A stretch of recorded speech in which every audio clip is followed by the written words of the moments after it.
All right. Welcome back to the live show. Good morning. It is currently 10. Wait. It is currently 10:23 a.m. And of course, today's date is the 5th of November, 2025. How are we doing? How are we doing? Ladies and gentlemen, welcome back to the live show. I am your host, Genesis. Okay.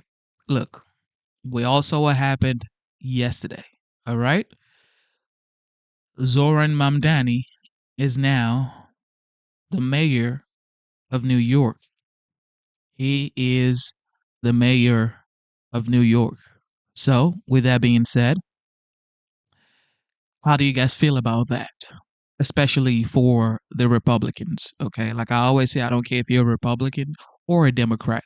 However, how do you feel about that being a Republican, knowing that Zoran Mamdani, while he was campaigning around New York, the five boroughs in New York, he said he's openly democratic socialist. He is for affordability for every person living in New York. Is like he wants to make sure every New Yorker has affordable rent, affordable healthcare, affordable groceries, and just a manageable way of living where it's like they can afford to eat, they can afford to live, where they can afford to uh, commute around the city. And people resonated with that and they voted for him. Okay. They voted for him and he is the new mayor of New York. So, ladies and gentlemen, how do you feel about that? Okay. That is the first conversation this morning. How do you feel about that? I have no shirt on this morning. Okay. Because look, I got to know what's going on, ladies and gentlemen. What in the world is going on right here? Okay. Zoran won, ladies and gentlemen. And it's not just Zoran Mamdani that won yesterday. A lot of Democrat Party candidate won the election last night. New Jersey, Virginia. Also, in California, Newsom won. He won some redistricting and got more seats. So it's going to be a fight between the Republican Party and the Democrat Party for a long time, especially knowing that President Trump definitely he endorsed Andrew Cuomo last minute, but that wasn't enough because Zoran Mamdani still won, and he didn't win like by a small margin. He won like heavy, okay, and a lot of people are resonating with this guy. Now, some people are saying that the reason Zoran Mamdani won was because according to Polestar, that Trump wasn't on the ballot, and also that the government shutdown affected the election. What do you guys think about that? What do you guys think about that? Shout out to Zima, my brother from Amsterdam. We got no shirt on, bro. We got no shirt on, bro. Because what in the world is going on here, bro? They got Mamdani, the openly claimed Democrat socialist, has won. The first Muslim mayor in New York, the youngest mayor in New York for what? Almost a century? That's 100 years. Everybody's going bunkers and saying, "Whoa, how, how, how did he win?" How the people want affordability. New York is one of the most expensive cities to live in. I was in New York with my daughter for about 4 days. Uber cost was at least $1,100 for 4 days. I was only there for 4 days. Me, my daughter, her grandma, and two of our aunties. 4 days Uber was about 1,100, $1,200 just to Uber around the city. Of course, nobody wants to take the subway because I ain't gonna be taking the subway with my 6 year old daughter. I'm not taking the subway with my 6 years old daughter. There's just no way. Okay. But 1,100, it was probably $1,200 or $1,300 for 4 days. Now think about it. If you live in the city, if you take the subway, if you feed in that city, you eat, you travel around the city, you work in New York, you live in New York. I'm not even gonna tell you how much the Airbnb was for 4 days. Okay. Because that's like my rent where I live right now for 4 days. So, ladies and gentlemen, I guess New York got what they really wanted because this guy has been preaching affordability. Okay.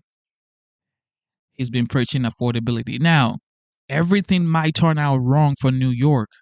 Everything might turn out wrong for New York because obviously, you cannot have a government controlled economy in a city like New York. It's not going to work. A lot of people are going to leave, but I got to guarantee you a lot of people are going to stay, especially the masses, people who are not earning a lot of money.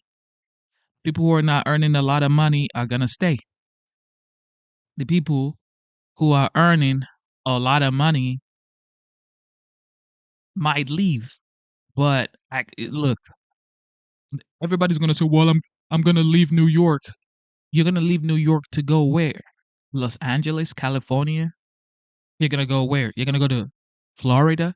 Some people want to go to Florida, but I can guarantee you, it's like most people would stay in New York. Everybody talks about leaving New York, but they're most likely going to stay in New York. And if you stay in New York, you got to weather the storm, the taxes this guy is going to enforce because he said he's going to enforce it. And if he actually enforces those laws that he campaigned on, best believe that this man, Zoran Mamdani, is going to. This is my fear. Well, I don't have any fear. Okay, God is the greatest. Okay, God is the greatest. But one of my concern is if Zoran Mamdani actually enforces everything he says is going to do and actually does it, the Democrat Party will run Zoran Mamdani for the presidential election for 2028. And if he becomes the Democrat nominee for 2028 presidential election, look, I can't guarantee you he won't win. I cannot guarantee you he will not win because if he becomes the Democrat nominee for 2028, ladies and gentlemen, if Zoran Mamdani, the Democratic Socialist, becomes the 2028 presidential nominee for the Democrat Party, it will be almost impossible to win Zoran Mamdani.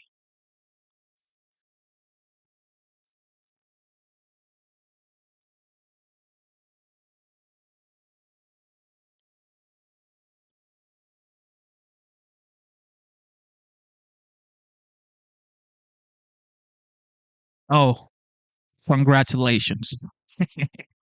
Congratulations. Zoran Mamdani was born he was born in Kampala, Uganda. Oh, thank God. Thank God. Thank God he was born in Kampala, Uganda, ladies and gentlemen. Woo-wee. Thank God he was born in Kampala, Uganda. Oh my goodness. Oh dear Lord. Oh my God. Thank you. Thank you, Lord Jesus. Woo-wee. Zoran Mamdani cannot run for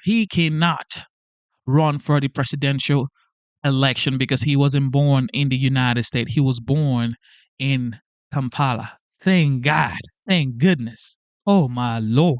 Because if he was born in the United States, I can almost guarantee you that this man will be the 2028 presidential nominee for the Democrat Party. But thank God he wasn't born in the United States. Oh my God. Thank goodness. Oh man. Because yeah, I was shook for a little bit right there. Anyway, look, that's the thing. Everybody keeps saying, "Well, JD is going to be the next president." I think JD Vance will most likely be the next president of the United States, or maybe some people are saying Marco Rubio. Some people are even saying it might be Ron DeSantis. But whoever it is, JD Vance as president and Marco Rubio as vice president. All right, great. Okay. Or JD Vance and maybe Tulsi Gabbard as vice. I mean, I don't know. However, nothing is guaranteed. You cannot say JD Vance is going to, if you do not deliver for the American people, if you do not make things affordable, if you don't make groceries, gas, cost of living, properties, if you don't make these things affordable for Americans, you're not guaranteed to win the next election. It's not on default that you're supposed to be the next president. No, you have to deliver. If you do not deliver, you cannot win.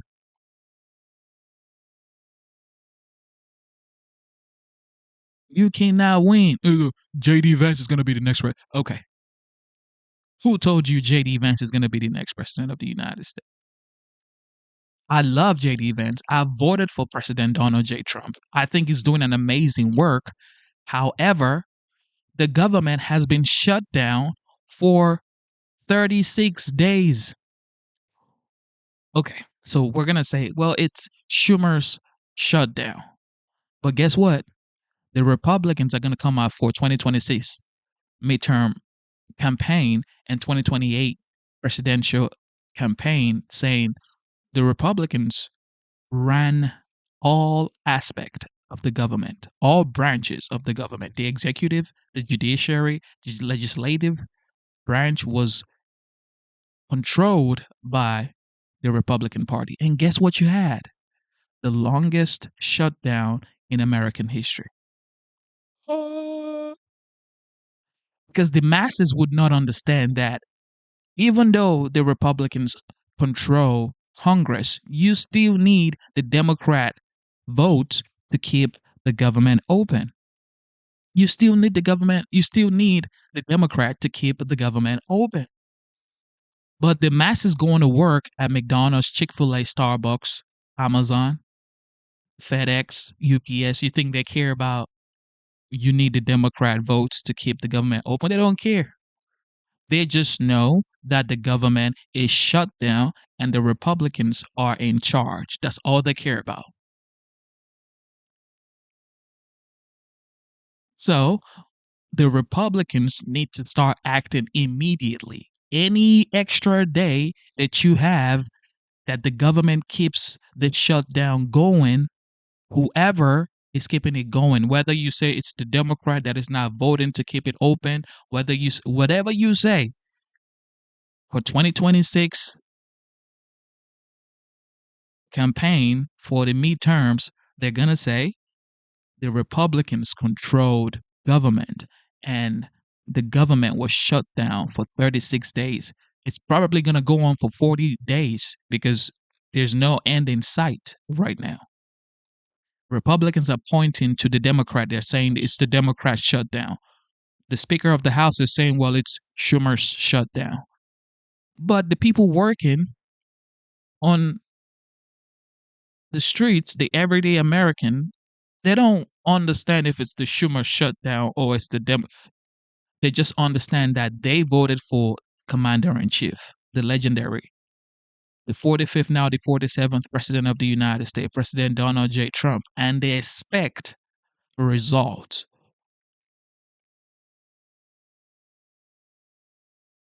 They expect results. So whatever the commander in chief has to do to keep the government back open or to bring back the government, he has to do it. Whatever the Republican Party has to do to bring back this government, to open this government, they have to do it. Because on paper, it might look like, it's the Democrats stopping the government from being open. But in real life, the people struggling to pay rent, struggling to feed their family, there's no SNAP for struggling families, underpaid families that are working hard, keeping the economy going. They cannot afford food for their kids.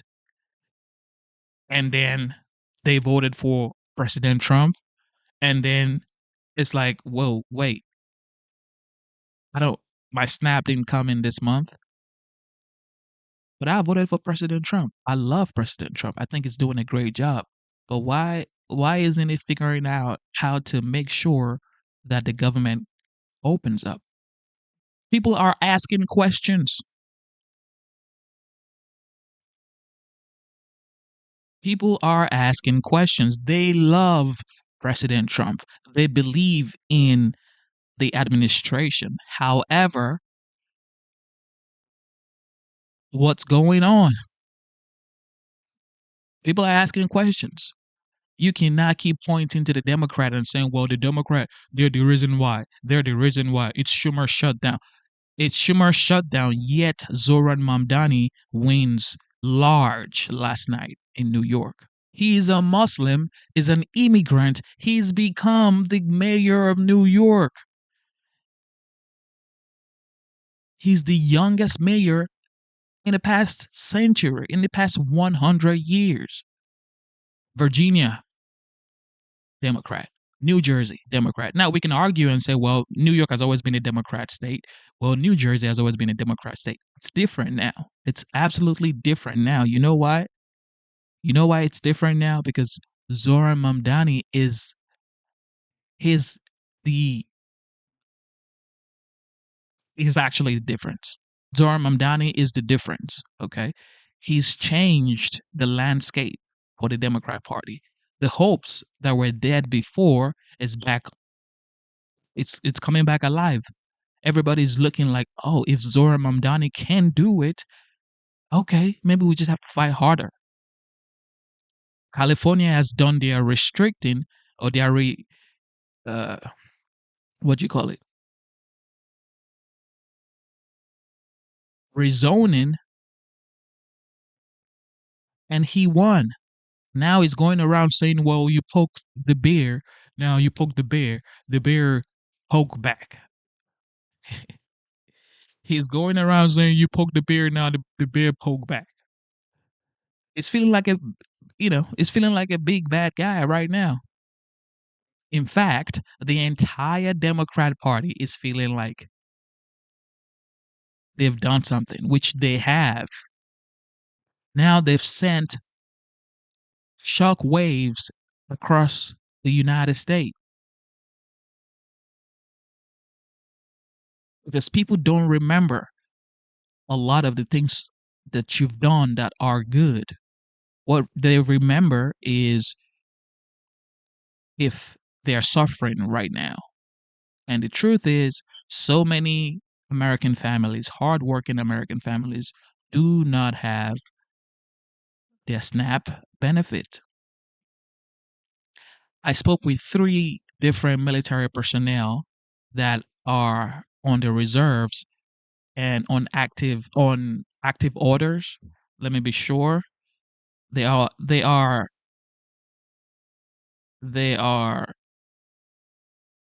let me get it right. So I spoke with 3 different military members and they've been furloughed and without pay since September 29th. All 3 are reserves on active duty orders. All 3 of these guys are reserves on active duty orders. Now, these 3 may have voted for President Trump. Now they have been furloughed. They haven't been paid since September 29th. What do you think they're thinking about right now?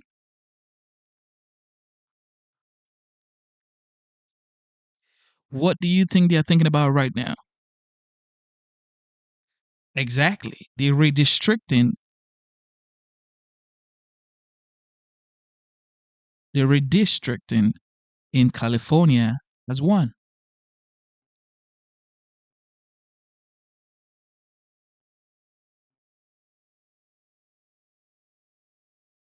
Now, I'm not advocating for free food, free housing, free. No, no, no. That's not what I'm saying. However, there are families that are hard working, that are really working hard, but cannot afford to leave.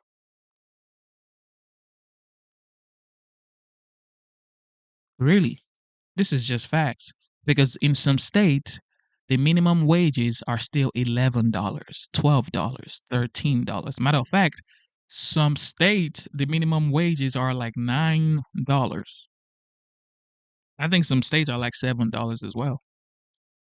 So if you're working for minimum wage, how do you actually pay your rent, get to work, have some clothes on your back, feed your kids, and just live normal life? They need this snap. It's just look, it's just what it is. They need it. Some people don't have it good like you have it. You have a good job. You went to school. You are an engineer. You're a doctor. You're a dentist. You know, you're a tech guru. You do what you do. You have good job. You get paid, $100,000 a year. That's good for you. Some people don't have it like that. You get paid good. Your minimum you get paid $30 an hour, $25 an hour, $40 an hour. Some people don't have it like that, ladies and gentlemen. Some people do not have it like you have it. I get it is easy for you. You got a nice car that you got from the dealership that you're paying on monthly and that you're paying your insurance and you're good with your family. You take 2, 3 trips a year to, I don't know, uh, to Cancun or to Jamaica. You go on cruises with your family. You get 1 week, 2 weeks, 3 weeks off a year, and you have a good time with your family. Some people do not have it as good as you have it.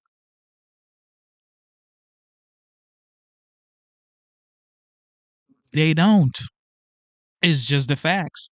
They do not have it the way you have it. You went to school, good for you. Some people didn't have the opportunity to go to school. Now, I'm not advocating for welfare for life. That's not what I'm advocating for. I'm just saying that you have to be able to sympathize and empathize, actually. That's what I'm supposed to say. Empathize with people and understand that you have to help some people come up and then get them opportunities. Okay.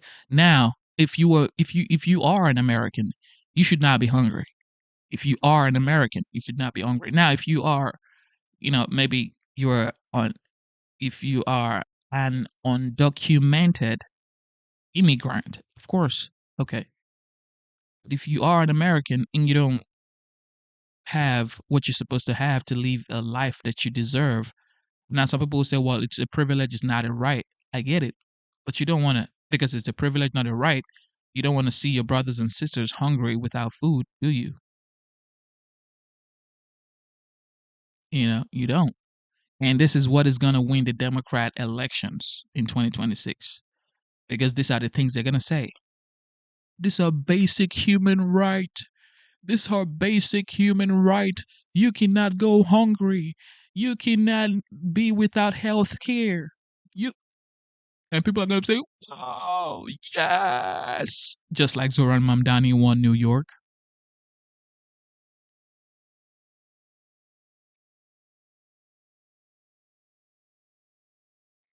Just like Zoran Mamdani won New York, 2026 is looking like it's gonna be like the same. If you don't get your act together right now and put yourself in everyday Americans' shoes, people are really struggling. This is fact. People are struggling. If you everybody acts like they got money. Oh, yeah. But if you Google right now, do you know how many percentage of Americans are living paycheck to paycheck that are making substantial amount of money? They're still living paycheck to paycheck. Now that's people making a lot of money. Living paycheck to paycheck.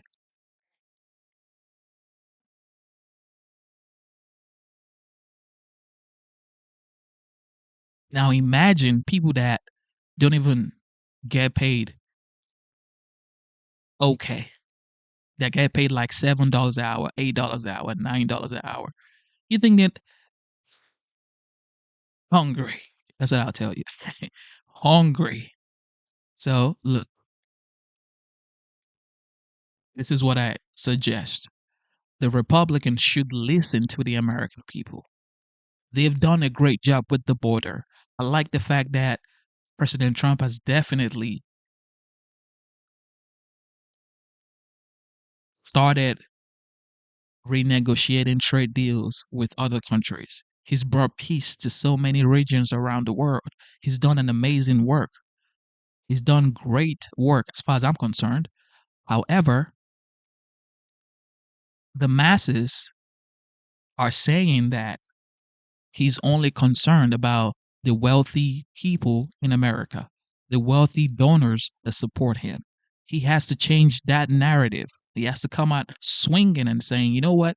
I actually care about the everyday American who is getting paid $9 an hour, $10 an hour, $11 an hour. How do we fix that? How do we make sure we get food on these people's tables while they work their way to the top, or at least to an average earning salary?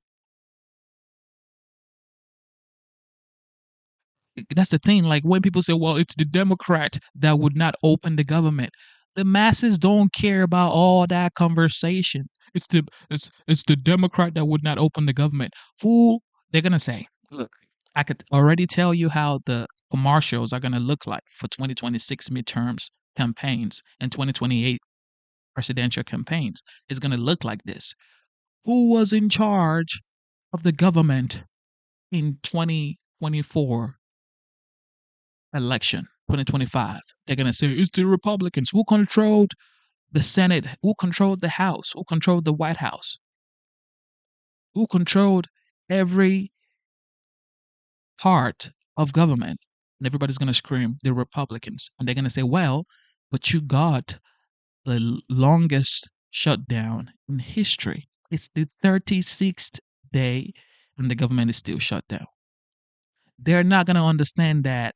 The masses don't understand that you still need the Democrat vote to keep the government open.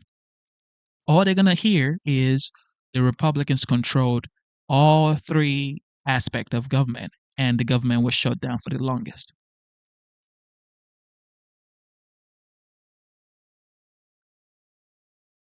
That's all they're going to know. And guess what's going to happen? They're going to vote for the Democrat.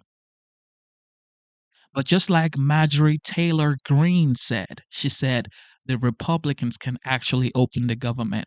All they have to do is there's this quote she spoke about. Marjorie Taylor Greene spoke about something very important.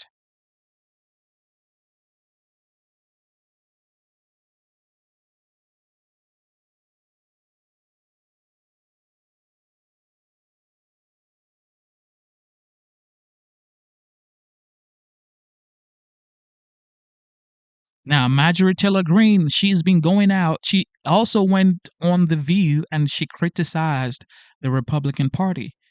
Okay? I'm telling you, she's been out there.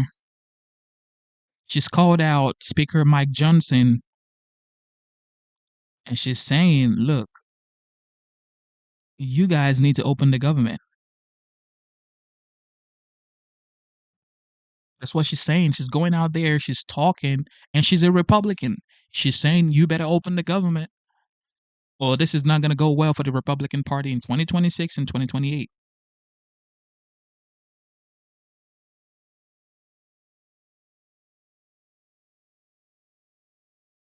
All right. So, look, Now, she's actually saying that she wants the Republican Party to work with the Democrat to end the government shutdown, suggesting that they extend Affordable Care Act subsidies. Now, of course, this is indicating a shift in her position. She's now advocating for a bipartisan solution to end shutdown rather than a specific piece of legislation to force it to open.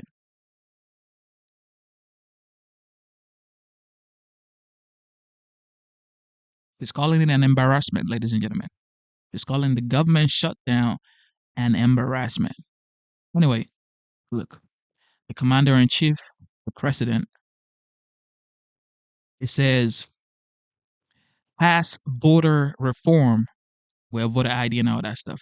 And it's saying Republicans terminate the filibuster, get back to passing legislation and voter reform. The president wants the Republicans to terminate the filibuster, get back to passing legislation and voter reform.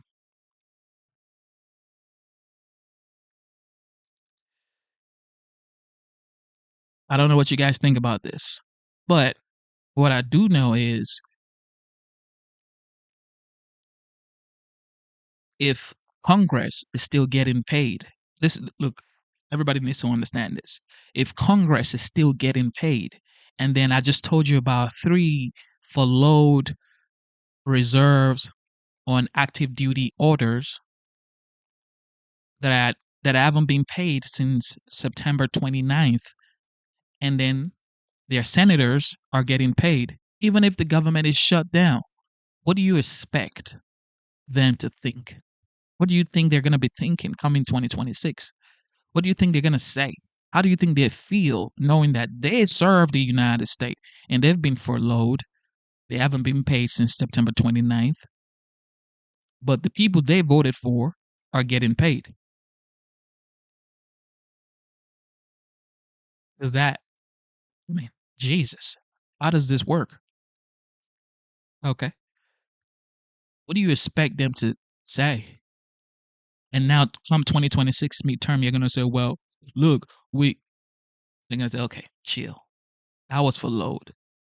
All right. I didn't get paid for 36 days. I mean, we don't know how long this shutdown is going to last for.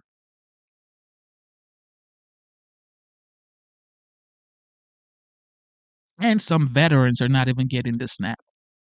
Veterans, ladies and gentlemen. We're talking about veterans. I'm not talking about regular, everyday American. I'm talking about veterans that need SNAP that are not even getting SNAP.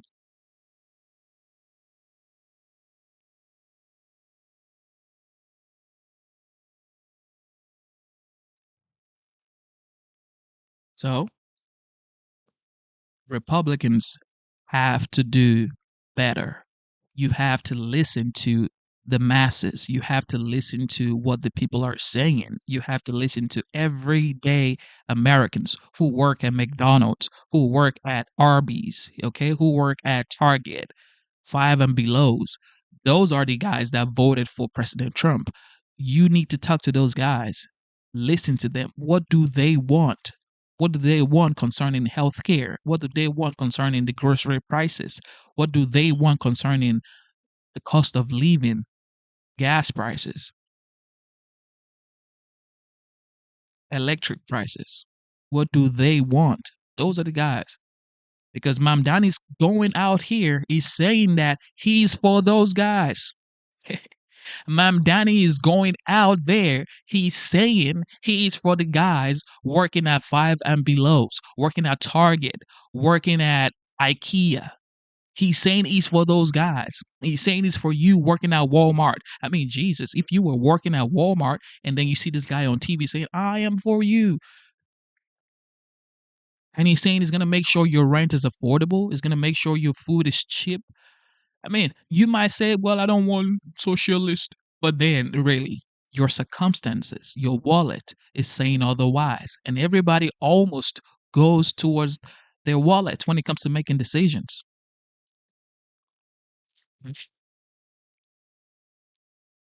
Everybody almost always goes towards that when it comes to making decisions because you cannot make a decision if your wallet is saying otherwise. So, like I said, President Trump has done a great deal already. He's done great work. But President Trump will not be on the ballot in 2028. He will not be on the ballot in 2028. So if he's not on the ballot in 2028, what do you expect is going to happen to the Republican Party? Who's going to be that Trump effect, that Trump card for the Republican Party in 2028? Who? JD Vance? I mean, he's a great guy. But you think JD Vance is going to be the Trump of the Republican Party? You think Marco Rubio is going to be the Trump of the Republican Party? President Trump is going to be 80 years old next year. 80 years old.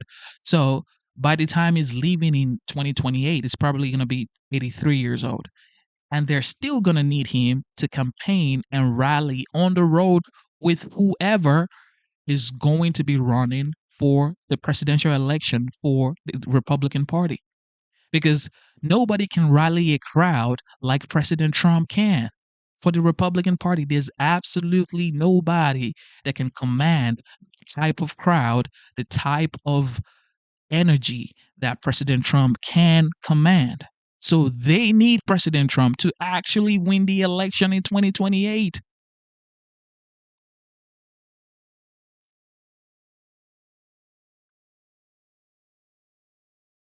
And he's not going to be on the ballot.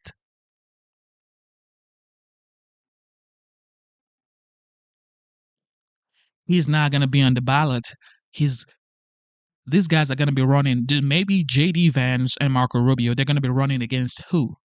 Say running against Gavin Newsom and let's say, I mean, I don't know who they're going to bring as vice president. Newsom, and if it's Kamala Harris, then it's a disaster. Okay. If it is Kamala Harris, then it is a disaster for the Democrat Party because I don't think the Democrat Party wants to see Kamala Harris run again.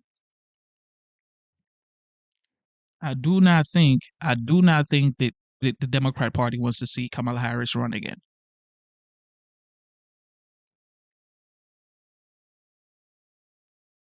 And one thing is for sure, Gavin Newsom is now talking to Californians like President Donald J. Trump. Even his tweets are like President J. Trump. It's tweeting like President Trump, using all caps, calling people names, using the F word. He's doing everything, copying everything from the playbook of President Trump. And people are buying it. People are saying, well, he's standing up to President Trump. Don't be amazed. Don't be surprised if this guy becomes the 2028 presidential nominee for the Democrat Party. And people are going to say, well, look at what happened to California. California was on fire. There was no water in the fire hydrant. This guy didn't know how to, you know, manage a state. But you know the difference between then and now? Because people forget things, okay? People forget things. I'm also suspecting that in 2026, President Trump is going to give Americans a Doge check. I'm suspecting that in 2026, ladies and gentlemen, I don't know what you think in the chat though. Look, you guys, I think in 2026, President Trump is going to give Americans the Doge check. You guys think so? Just like in 2020, when everybody got checks for, stimulus check. I think this is my opinion. Okay, I may be wrong. I mean, who knows? But for 2026, I am suspecting that President Trump's administration is going to give out Doge checks to every American. It might be $2,000. It might be 2,500. I mean, I don't know what it's going to be, but I think he's going to give out Doge checks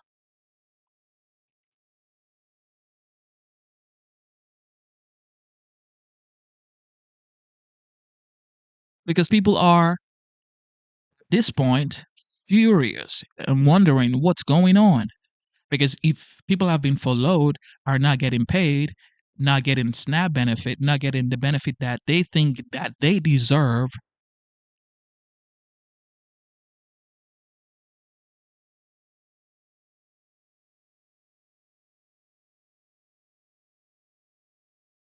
those check better be in the mail.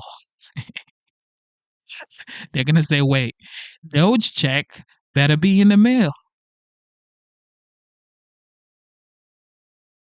They're gonna say the Doge check has to be in the mail.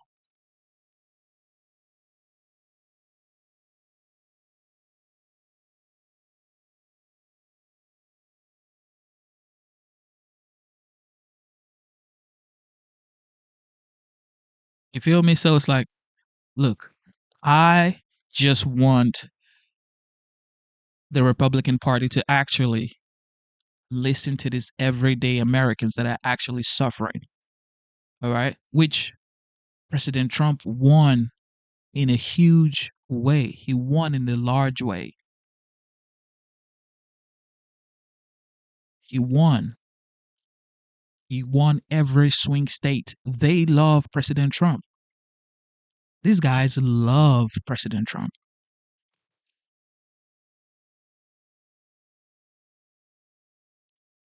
However,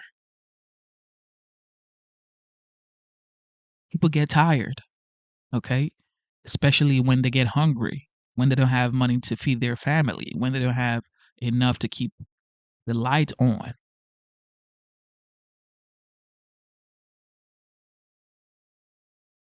You know what I mean? And now the Democrat Party, they're painting this picture. They're saying people are hungry, people don't have enough to feed their families, while the president is building a ballroom. I'm telling you what people are saying. Literally, what the people are saying. They're saying that people are hungry, people don't have enough money to feed their families, while the president is building a ballroom in the East Wing. That's what they're saying. Even though the ballroom is needed,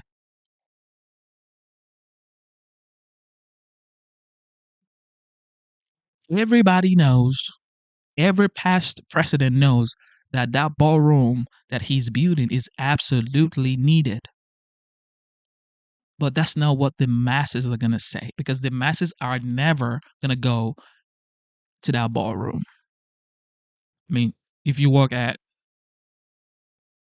Best Buy, you know for a fact you're not going to the ballroom. I mean, what are you, the the prime minister of France? You're never gonna go to the ballroom. You know that.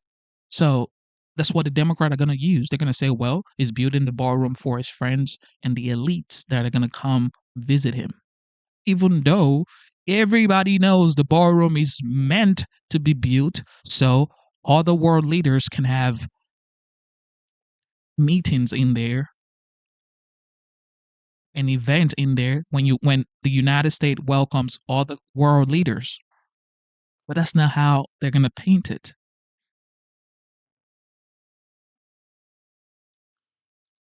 That's not how they're gonna paint it. But I'm just letting y'all know what people are saying out there. Okay? This is what the people are saying. All right? Because some people are so detached from the masses that they don't understand what the people are actually going through. Especially, you might be so detached because, of course, you're in DC, you're working hard, thinking you're working for your district, but you're not actually in your district anymore because now you live in a high end neighborhood. You don't know what the people are going through. You don't know how the roads are. You don't even know, how people are living in your district.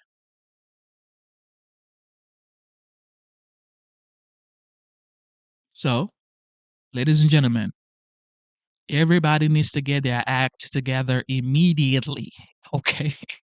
If you want to keep the Republicans winning, which I would so much want the Republicans to keep on winning. All right. And I've openly said I'm not a Republican, I'm not a Democrat. I just have affinity for the conservatives. Okay. I just like conservatives. But hey, this is what the people are saying. You have to listen to the people. The people vote you in there. They want you to keep doing what they want you to do, not what you want to do. Okay, as a politician, it should never be what you want to do. It should be what the people want you to do. And if you don't do that, then you better get ready to pack up. You better get ready to pack up, ladies and gentlemen. So with that being said, look, hey, I'm just a messenger, ladies and gentlemen, passing on the message. Okay. Thank you for being here. God bless you. Anyway, the legendary, the 45th, now the 47th President of the United States, President Donald J. Trump, actually delivered a remark today at breakfast. And I guess he's going to talk about Zoran Mamdani for sure and the election last night. Let's see what he's going to say if he's going to talk about the shutdown. Listen.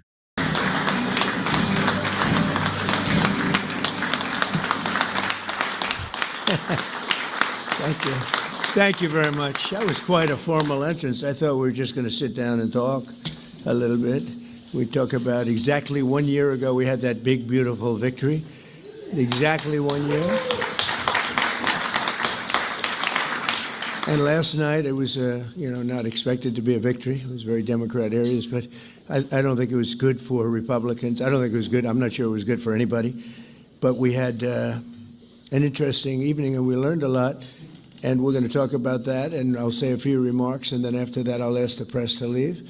The press has been very, very nice to us the last couple of months. They were great to us in terms of the foreign visits with China, Japan, South Korea, Malaysia, and they were actually terrific. So I want to thank you for that. I'm sure you'll get back to your normal ways soon. But we did a great job over in China. And we've done a great job in turning off wars. We stopped 8 wars. And we have 1 to go, as you probably know, and that'll get stopped also. But we've done a great job, so it's really been an honor to do it, and I did it with many of the people in this room. Every one of you I know, and every one of you I like. I like our leaders. I like everybody. But I thought we'd have a discussion after the press leaves about what last night represented, and what we should do about it, and also about the shutdown and how that relates to last night. I think if you read the pollsters, the shutdown was a big factor, negative for the Republicans, and that was a big factor. And they say that I wasn't on the ballot was the biggest factor, but I don't know about that, but I was honored that they said that. And I just want to thank everybody for being here, and a very special thanks to Vice President J.D. Vance, who's doing a terrific job. J.D., thank you very much.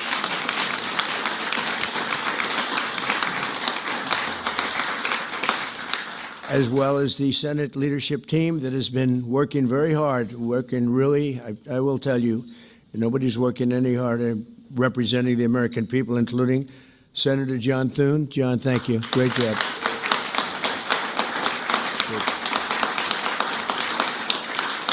Senator John Barrasso. John, thank you very much. Senator Tom Cotton, wherever you may be. Tom, thank you. Thank you, Tom. Thank you. Senator Shelley Moore Capito, who's been very involved. Thank you, Shelley. Senator James Lankford from one of my favorite states, 77 out of 77. I always say 77 out of 77. Reagan was 56. That was the record. We got every one of them. Thank you, James. And a fantastic friend of mine and an incredible advocate during the election a year ago, Tim Scott. Thank you, Tim. So as you know, we are in the midst of a disastrous Democrat-created government shutdown, and it is Democrat-created, but I don't think they're getting really the blame that they should. That's now officially the longest shutdown in American history. The Democrat radicals in the Senate have shown zero interest in reopening the government, and I don't think they'll act so soon. A lot of people disagree. I've been saying for the last 30 days, we've had 4 or 5 different points. Yes, sir, they're going to get it right now. We should have it done in a day. I've heard that about 4 times. I heard it after Kings. They said I was a king. And I heard it after Kings. I heard it after a couple of other moments in time. And I said, no, I don't believe so. And now I heard it's after the election. I don't believe so. I think they will. I think they're kamikaze pilots. I just got back from Japan. I talked about the kamikaze pilots. I think these guys are kamikaze. They'll take down the country if they have to.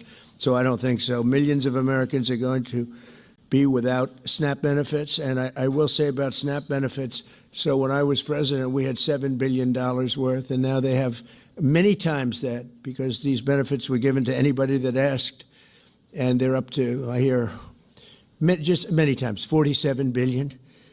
So it wasn't the purpose of SNAP. It was for people that really had problems, down and out, people that really had problems. But during Biden, they gave it to anybody that wanted it. I think it's something you have to talk about because the numbers are incredible. But countless public servants are now not being paid, and the air traffic control system is under increasing strain. We must get the government back open soon, and really immediately. We have to get it up. We have the hottest economy we've ever had, and it's affecting the stock market now a little bit. But the stock market, as of Friday, has hit many record highs during the last 9 months, many. And it will again. This is just the beginning, because when these plants that are being built right now start opening up, we've never had anything like this. There's a boom. There's a construction boom right now, but that's going to be bigger than that. That's going to be an economic boom as soon as they open up, and it's going to be something special. We have car companies coming in. When I was in Japan, Toyota, Mr. Toyota, I said, "What's your name?" "Toyota." I said, "Oh, you're rich." They said, "How much of the company do you own?" 92.1%. I said, "I'm glad you said the one. He wants to be." I said, "You're a rich guy." And he said, "I'm investing $10 billion in the U.S." And you know who I'm talking about, right? You introduced me, Mr. Senator. You introduced me originally when you were the ambassador to Japan. He's still good. He's still strong. But he had no interest in investing in this country. Now he's investing $10 billion as of 1 week ago in building new plants. We have auto plants coming in incredibly, but we have AI and all of them. And we can't be extorted to give $1.5 trillion to people that came into the country illegally, many from prisons, many drug dealers. A lot of people came in from mental institutions. They want to give a lot of money to the people that came in illegally. We have to get them out. We can't, no country can sustain that. That's not like an attack on our country. In no country, these are not going to be productive people. These are going to be anti-productive people. And we can all have big hearts. I have a bigger heart than anybody, but we can't let that happen. It's time for Republicans to do what they have to do, and that's terminate the filibuster. It's the only way you can do it. And if you don't terminate the filibuster, you'll be in bad shape. We won't pass any legislation. There'll be no legislation passed for 3.25. We have 3.25 years, so that's a long time. But when they can't do an extension, and John, I think they've done an extension every single time they've ever been asked forever. This is the first time they haven't done an extension. Extensions are supposed to be easy, but if they won't do an extension, they won't do any bill, even a simple bill. And we should do our own bills. We should get out. We should do our own bills. We should open up. We should start tonight with the country's open. Congratulations. Then we should pass voter ID. We should pass no mail-in voting. We should pass all the things that we want to pass, make our elections secure and safe, because California is a disaster. Many of the states are disasters. But can you imagine when they vote almost unanimously against voter ID? All we want is voter ID. You go to a grocery store, you have to give ID. You go to a gas station, you give ID. But for voting, they want no voter ID. That's only for one reason, because they cheat. We would pass that in 15 minutes. If you don't get it, you'll never pass that. You'll never talk about mail-in ballots. Mail-in ballots make it automatically corrupt. If you have mail-in ballots, automatically it's correct. Even Jimmy Carter, they had the Carter Commission after he got out of office, and he had a group of very distinguished people, Democrats and Republicans, and they passed, they recommended things take place. It was a long time ago. And they said about mail-in ballots, if there is mail-in ballots, there will definitely be corruption, because, they pass through too many hands. I mean, you go in to vote, and they want your card. Even me, I went into Palm Beach. You go in to vote, they want your card, you're this, you're that. They say, "I'm sorry to do this, sir, but I have to look at your identification." I said, "That's all right." I love that. But, you're really not going to get away with much. It was very, very professional and very good, the way it's supposed to be. But these people don't want that. They have legislation in California where it's illegal to ask somebody for voter ID. If you ask somebody for voter ID, if you're an official, and you say, I'd like to see your voter ID, they can arrest you, okay? They can arrest you because they want to cheat, and they get away with it, and the Republicans let them get away with it, and we won't do that if we have the filibuster. So we're going to talk about that a little bit, and we're going to see if we can sway, because I know we have a lot of, not a lot, I'd say half feel this way, maybe a little bit less than half, and it's time to have a really good talk. If I thought that they weren't going to pass the filibuster, I wouldn't even bring it up. They're going to pass it within the first hour. If they take power, and it's more likely that they take power if we don't do it, because we're not going to be passing any legislation. They're not going to approve anything. We're going to go 3.25 years. There won't be one bill that we're going to pass, because the easiest thing to pass is exactly right now what they won't pass. And they'll do that, and they'll wreak havoc. But let's assume they get in. They're doing it anyway, so it wouldn't matter. They're doing it anyway. And, you know, I have a case where I have great U.S. attorneys that can't be approved because of the blue slips. The blue slips, I think you should terminate blue slips, too. It's a mental termination because it's really a custom. But if you have a Democrat senator or two is bad, but it doesn't make any difference. If you have one senator writes a negative letter on some great U.S. attorney, we had it in Manhattan, Southern District, Jay Clayton, one of the most respected lawyers in the whole country, by far, one of the most respected, and couldn't get approved. The courts approved him. The courts couldn't believe it. They did it like instantly.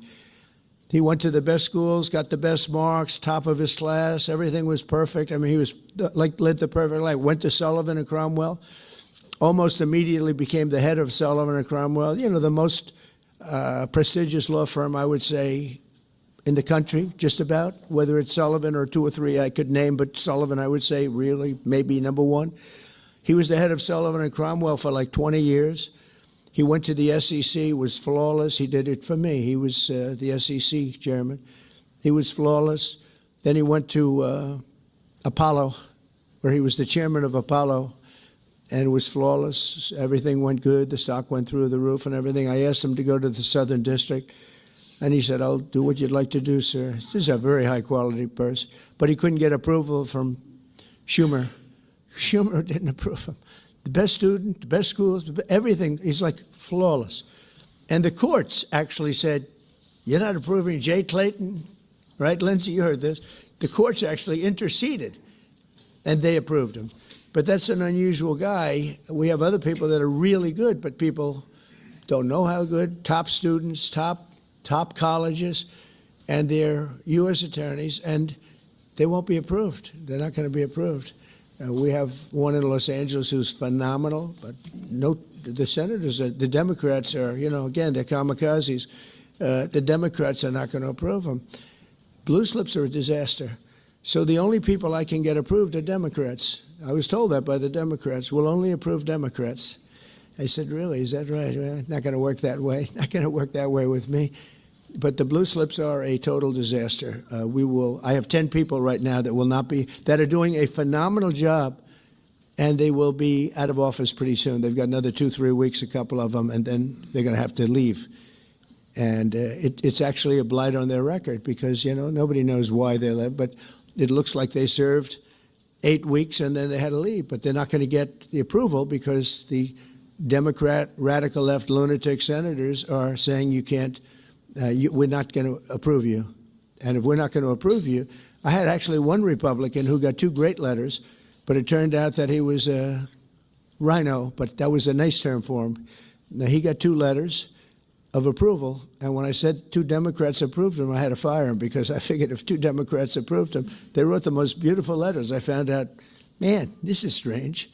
And he was no good. I fired him. He was really not much of a Republican. The recommendation of that one wasn't such a good recommendation. Someday I'll tell you who recommended him, but it wasn't exactly the best. But when I saw when I saw the 2 senators from Virginia gave him glowing marks, Tim, I said, let me see this. I read the most beautiful letters I've ever seen. I said, I called him up. I said, sorry, you're fired. Get the hell out of here. But it's a horrible thing. Blue slips is a horrible thing because I have the right to pick judges and I have the right to pick U.S. attorneys, and this takes away the right from me. And I think we're going to go to court on it, and we'll see what happens in court. But it gives the president, it takes away the right of the president to pick people to serve on the court and to serve as U.S. attorneys, which is very important. But the biggest thing is the filibuster.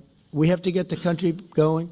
We will pass legislation at levels you've never seen before, and it'll be impossible to beat us. By the way, if they do, they're going to do it anyway, and they are going to immediately do the filibuster. And when they do the filibuster, they're going to pack the court. They want at least five justices. Now I hear it's up to 5.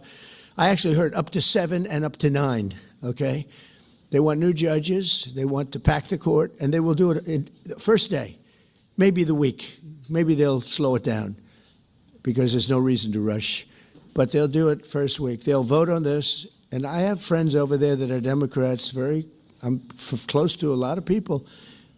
And I asked them about that because some people say, well, maybe they won't do that. I mean, they destroyed the career of Manchin and Sinema, and they got them out. They were the only objectors. Nobody else is going to object. They're going to do it the first day. They're going to pack the court. They're going to make D.C. a state, and they're going to make Puerto Rico a state. So now they pick up 2 states. They pick up 4 senators, okay? You think you have problems? They're going to do all of the things. They're going to pick up electoral votes. It's going to be a very, very bad situation. And it's done.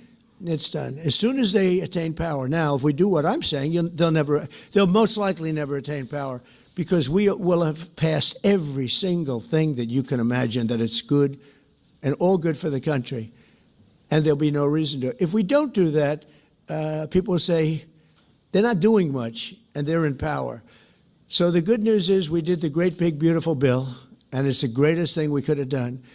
And the smartest thing with John and our Speaker of the House, who's so good, Mike Johnson, we did all in one bill. If we didn't, John, it would be a problem because, we would have gotten a small piece passed. A lot of people wanted to do that. A lot of people in the room wanted to do that. They went along with me and John and everybody, and we got this thing passed.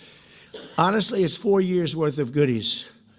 No tax on tips, no tax on Social Security, no tax on, think of it, no tax on overtime. It's an unbelievable tax cut for the workers and for business, where business is going to create jobs, and we're creating jobs at levels that nobody's ever seen before. All these things are good. We have to be able to get the word out. If we don't get the word out, we're making a very big mistake. So I have this long, beautiful, and very boring speech. I won't bother reading it, but because we can just start talking, and I think it's very important. We have to get the country open, and the way we're going to do it this afternoon is to terminate the filibuster. And it's possible you're not going to do that, and I'm going to go by your wishes. You're very smart people. We're good friends, but I think it's a tremendous mistake, really. It would be a tragic mistake, actually. It's time. It's time. If I thought they weren't going to approve, I'd sort of be with you. I'd be fine. I'd be neutral to with you. But knowing that they're going to pass it as soon as they get any semblance of control, they'll pass it first thing, then it's like we have to do it first. And we have 2 years, and we'll end up with 2-3 years, and we'll have this country so perfect. We will have passed more legislation than any Congress and any group of senators or a group of congressmen. And we will get it through. They'll send it to us. We'll send it to them. It'll be a beautiful machine. Otherwise, we're just going to sit around and argue with these people all day long, and they're highly unrealistic. Many of them are radical left subversives, frankly. So I want to thank everybody, and we're going to talk, and I want to thank the press for treating us so really well for that foreign trip. It was we had just an amazing meeting. Don't forget, 2 months ago, it looked like the whole world was in trouble over rare earth. And that's no longer even a subject that people talk about. It was all worked out very quickly. Without tariffs, I couldn't have done it. I put a 100% tariff on China. As soon as I heard it, within 20 minutes, I put a 100% tariff on China, on President Xi, who's really a friend of mine, as much as he can be a friend. He's a tough man. He's a tough man. Smart man, actually. Very smart. The press doesn't like it when I call him very smart. They think I'm not supposed to call him smart. But he leads 1.4 billion people, without question. In fact, during the meeting, we were there. A couple of you were there, and some of you saw it. So he's here, and he's got about 6 people on each side, and every one of those people was standing like this. they were at attention. And I made a comment to one of them, and I got no response. I said, "Are you going to answer me?" I got no response. And President Xi didn't let him have any. So if there's any question, I said, I want my cabinet to behave like that. That's the way. I'm demanding that I want them sitting up like that, Tim, just nice and straight. I never saw posture like that. I've never seen men so scared in their lives. They have the equivalent of a vice president. He was. I said, "Are you going to answer my question?" And he's like, he doesn't move. I said, "What's wrong with this guy?" "I will answer all questions." Why don't you behave like that? JD doesn't behave like that. JD buds into conversations. I want to have that for at least a couple of days, okay, JD? We'll keep you long term, but a couple of days of that would be very, very nice. Okay, I want to thank you, and we'll talk a little bit. And I see they set me up with a podium. I thought I'd just be sitting, but it's probably easier. I want to thank you all very much. Thank you to the press, and you can go, and we'll speak to you later. Thank you. I'm going to Miami to make a speech today at a big group, and we have a nice big crowd, and we'll see you there. A lot of you are traveling down with me. Thank you very much.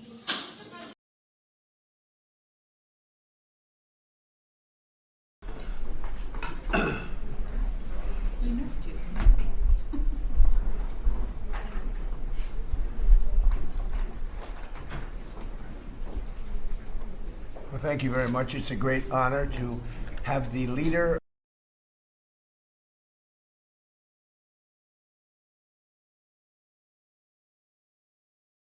All right, so you guys heard from the commander-in-chief right there.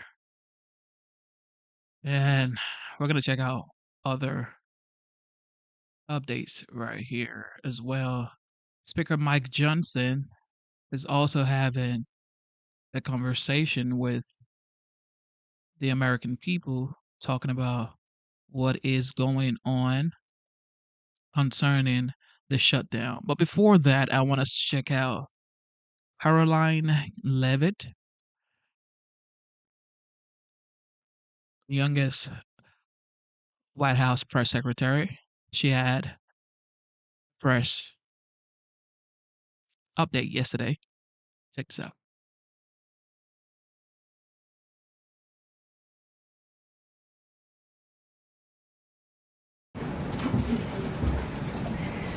Good afternoon, everybody. Nice to see you on this beautiful fall afternoon. We are now on day 35 of the Democrat government shutdown.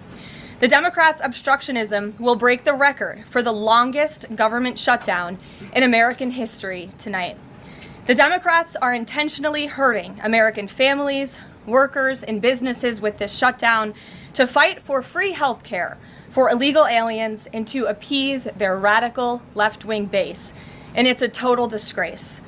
This past weekend, Americans traveling to weddings, funerals, vacations, and meetings faced significant flight disruptions at airports across the country because of staffing shortages. On Sunday alone, more than 5,000 flights traveling to and from U.S. airports were delayed.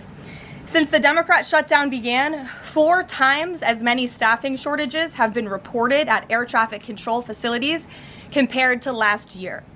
TSA checkpoint wait times ballooned past 3 hours at Houston's George Bush Intercontinental Airport, with some passengers enduring up to 5 hours in line. At nearby William P. Hobby Airport in Texas, security wait times are routinely exceeding 1 hour. More than 13,000 air traffic controllers are continuing to work without pay. Because of the Democrats, these men and women who keep our airspace safe and moving will miss a second paycheck in a row this Friday if Democrats refuse to open the government. Let me be clear to our incredible air traffic controllers across the country. President Trump and Republicans want you to get your paychecks. They want you to be paid.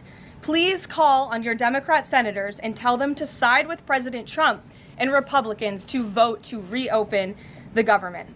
Our nation's 4 largest airlines, United, Delta, American, and Southwest, have now all endorsed the Republican, nonpartisan, clean funding bill to end the government shutdown. Major unions, collectively representing tens of thousands of pilots, have also joined the airlines in calling on Democrats to pass the clean, nonpartisan CR. The travel industry is also imploring Democrats to end the shutdown and reopen the government. Nearly 500 companies and groups in the travel business, including casinos, hotels, and convention bureaus, signed a public letter warning that America's travel economy has already lost $4 billion due to this Democrat shutdown, and they have called for the Republican CR to be passed, saying Americans expect and deserve a fully functioning federal government during the peak holiday travel season. Never before have we seen private industry and union leadership so unified on the same issue, rallying behind Republicans in such a vocal way. The Democrats have completely lost the plot. They are endangering the safety, prosperity, and livelihoods of millions of Americans. It's well past time Democrats do what they did 13 times under Joe Biden and pass the clean funding bill extension. All we need are 5 Democrat senators to put country over party and vote to end this reckless shutdown. In other news, tomorrow will mark the 1-year anniversary of President Trump's historic election victory, where he won nearly 80 million votes, the popular vote, in all 7 swing states. This was the ultimate poll on November 5th.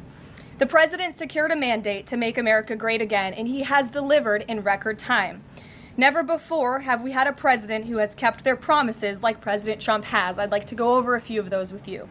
In less than 10 short months, President Trump signed the largest middle-class tax cut in history, including no tax on tips, overtime, and Social Security to put more money back into the pockets of the American people. The president ended the southern border invasion of the Biden administration, made our border the most secure in history, and he is carrying out the largest mass deportation campaign of illegal aliens in our nation's history to protect our homeland, just as promised. President Trump has aggressively taken on drug cartels by declaring them as foreign terrorist organizations and even blowing up narco-terrorists who have tried to poison the American people with fentanyl and other illegal narcotics. President Trump defeated the Biden inflation crisis, and he continues to implement a pro-growth, America First economic agenda to make America affordable again, and we are seeing the results of that every day. Inflation has remained low and steady, averaging just 2.5% compared to the painful average of 5% under Biden, and we know it was historically higher than that for most of President Biden's term. Meanwhile, real private sector wages are on track to rise by almost $1,500 since President Trump took office, a significant change to the Biden years where private sector wages declined and were being wiped out by inflation.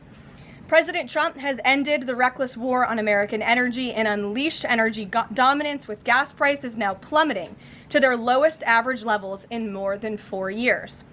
President Trump implemented powerful tariffs to rebalance America's trade deals, protect American workers, and returning our country to be a manufacturing superpower once again.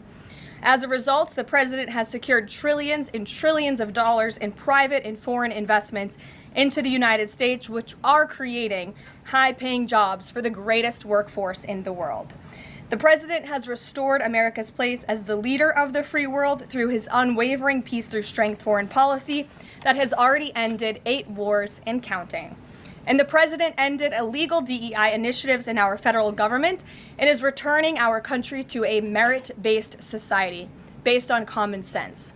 President Trump protected opportunities for women and girls to compete safely and fairly by continuing to keep men out of women's sports. Americans have a president who works tirelessly, literally 24/7, to improve their lives and make our country better than it has ever been before. So with that, today we will open it up to questions, and we will start with our independent journalist in our new media seat, Julio Rosas. Julio, please start. Thank you. Thanks, Caroline. So over the weekend in Mexico, a mayor in Michoacan, Carlos Manso, he was assassinated while celebrating Dia de Muertos with his family. His assassination has sparked a lot of outrage. A lot of Mexicans are very upset. They're blaming President Claudia Sheinbaum for not taking the cartel threat seriously enough.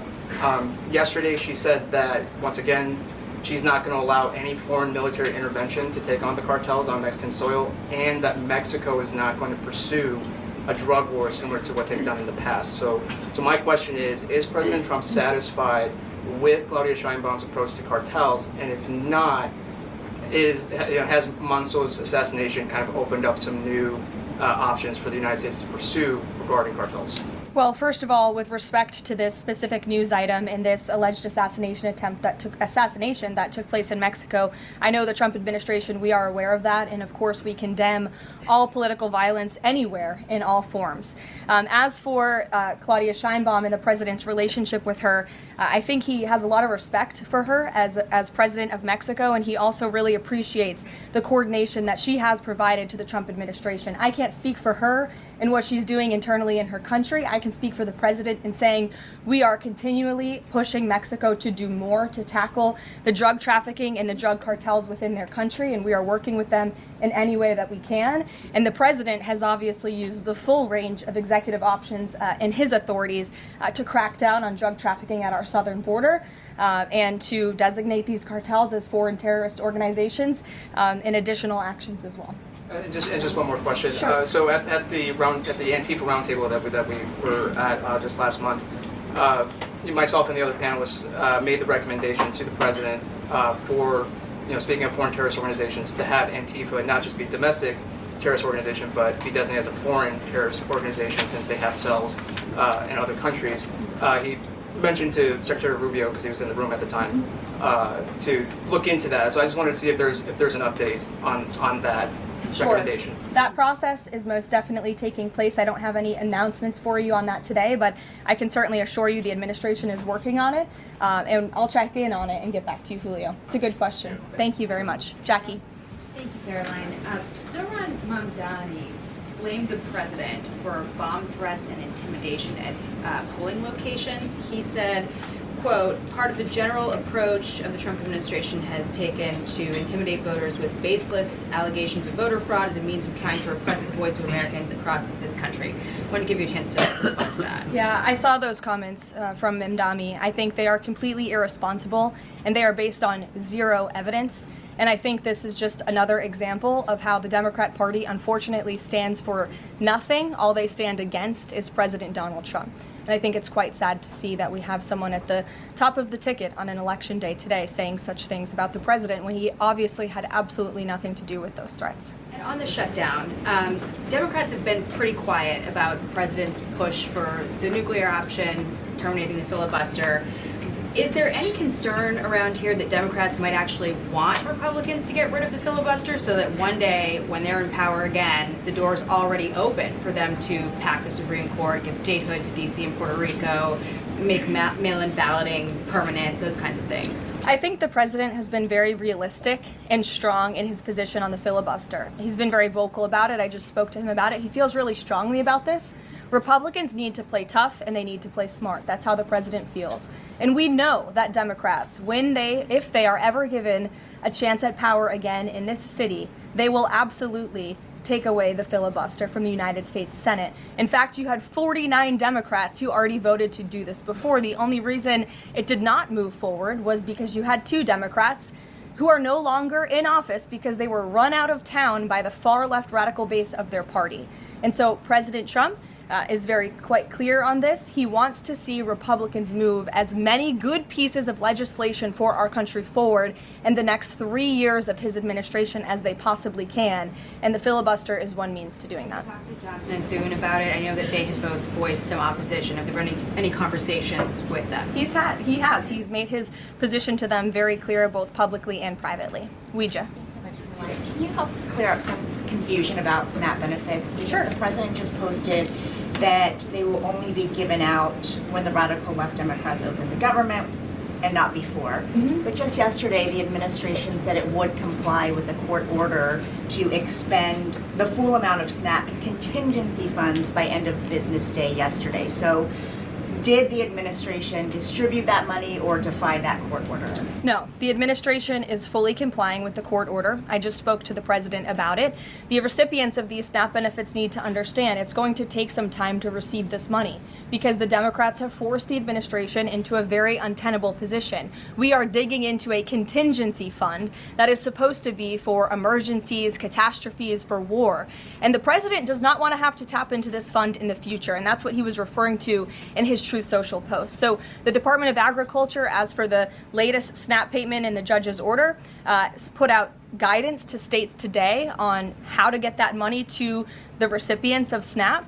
But it's going to take some time. The best way to get the full amount of SNAP benefits to those beneficiaries is for Democrats to reopen the government. So to anyone who is a SNAP beneficiary at home who needs that assistance, and the president was just saying, this is for people who are truly needy, who need food, who need this assistance from the United States government. Democrats are holding it up and making it difficult for the administration to get those payments out the door. So if you are at home and you want your SNAP benefits, call the Democrats and tell them to reopen the government. Blocking that contingency fund for the future if this shutdown lingers on? Look, the president does not want to have to continue to dip into a contingency fund that doesn't even have enough money, by the way, to fund the full program. It takes $9 billion to get the full scale of the benefits out the door. This contingency fund only has about $5 billion in it. So again, Democrats need to reopen the government so we can get these benefits out the door for people who truly need them.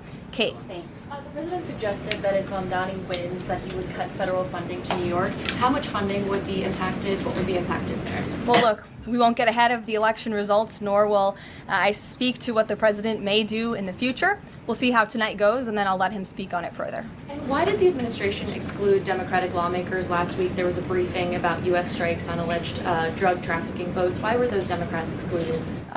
The administration has briefed Congress on these matters 8 separate times, and Democrats have been included in those briefings. In fact, I know that Secretary Rubio will be on Capitol Hill tomorrow to brief the Gang of 12, which includes Democrats as well. So the president's made it very clear, if senators want to understand the administration's operations against narco drug traffickers, we are very happy to speak with them about that, and we will continue to do so. But we've been incredibly transparent. As I said, there's been 8 briefings on this topic, with the 9th coming tomorrow. Rachel. Thanks, Caroline. There's been some reporting out there about the possibility of furloughed workers not getting back pay. We know that the president signed that bill into law in his first term. Does the administration guarantee that all furloughed workers will get back pay? This is something we are very much open to discussing with Democrats as part of the discussions about the continuing resolution to keep the government open, and it's something that Republicans are talking with Democrats about right now. I won't get ahead of those negotiations or discussions. That's a possibility that may not happen, even though it's law. I just said Republicans in the White House are very much open to discussing this with Democrats. And then just one last question. As this government shutdown now drags on, about to make history as the longest government shutdown in American history, can you talk about what the president is personally doing to try to see an end to this? He's pushing Republicans to keep voting and to keep opening up the Senate floor to vote for the clean continuing resolution. He had the Senate Majority Leader and the House Caucus Leader, Hakeem Jeffries, here at the White House to talk about this in the very early stages, to give them a chance to come to their senses and avoid this entire government shutdown at the very beginning. And they chose not to. And I think it's been very clear to everyone in this room and to everyone across the country that the Democrats are playing partisan politics with our United States federal government. And all Republicans have wanted to do for the last 35 days is reopen the government. That has been the president's position since day one. It is his position today on day 35. And all we need are 5 common sense Democrats with have a little bit of courage and come to the table and vote with Republicans. I saw Senator John Fetterman on television last night saying that he hopes more folks in his party will step up. And we certainly agree with him on that point. Sure. Caroline, the president posted on True Social that the voting underway in California is, quote, rigged. What evidence does he have of that, and what does it mean that mail-in ballots in that state are under legal and criminal review? By whom and why? And also, in this vein, does the White House still plan to issue an executive order banning mail-in voting, and what legal authority do you have to do that? The White House is working on an executive order to strengthen our elections in this country and to ensure that there cannot be blatant fraud, as we've seen in California with their universal mail-in voting system. It's absolutely true that there's fraud in California's elections. It's just a fact. It is just a fact. They have a universal mail-in voting system, which we know is ripe for fraud. And if you want to deny that, I'm happy to provide you all of the evidence for it. I'd be glad to send that to you after this briefing. Rigged. Fraudulent ballots that are being mailed in the names of other people, in the names of illegal aliens who shouldn't be voting in American elections. There's countless examples, and we'd be happy to provide them. As for executive action the White House is taking, yes, we are looking into that. And like any executive order, of course, any executive order the president signs is within his full executive authority and within the confines of the law. Stephen. Thank you, Caroline. I've got two questions I'd like to ask you about New York, but first I'd like to ask you about breaking news from the Attorney General.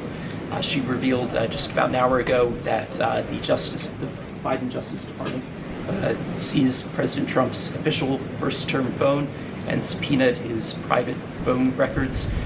Do you have a reaction to that? And also, do we know if they actually got those private call records? I saw the Attorney General's post on that. For additional questions, I would refer you to the Department of Justice, but I think this is just further evidence of the egregious overreach and weaponization of government that took place under the previous White House against then former President and now President Donald J. Trump. It was a clear effort by the Biden White House and the Biden DOJ to go after the president, and this is just further evidence of that. On New York, we've seen the president's messages that he's put out, but could you describe how he's feeling as a New Yorker watching this election?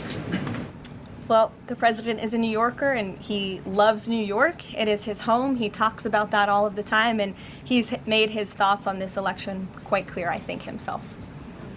In the back, yes, go ahead. Thank you. Over the weekend, there were reports. I was going to you in the green, but go ahead and then you can have your question. Thank you. Over the weekend, there were reports that President Trump was due to host President of Syria, Ahmad al-Sharia, on Monday. Do you have any preview for that meeting?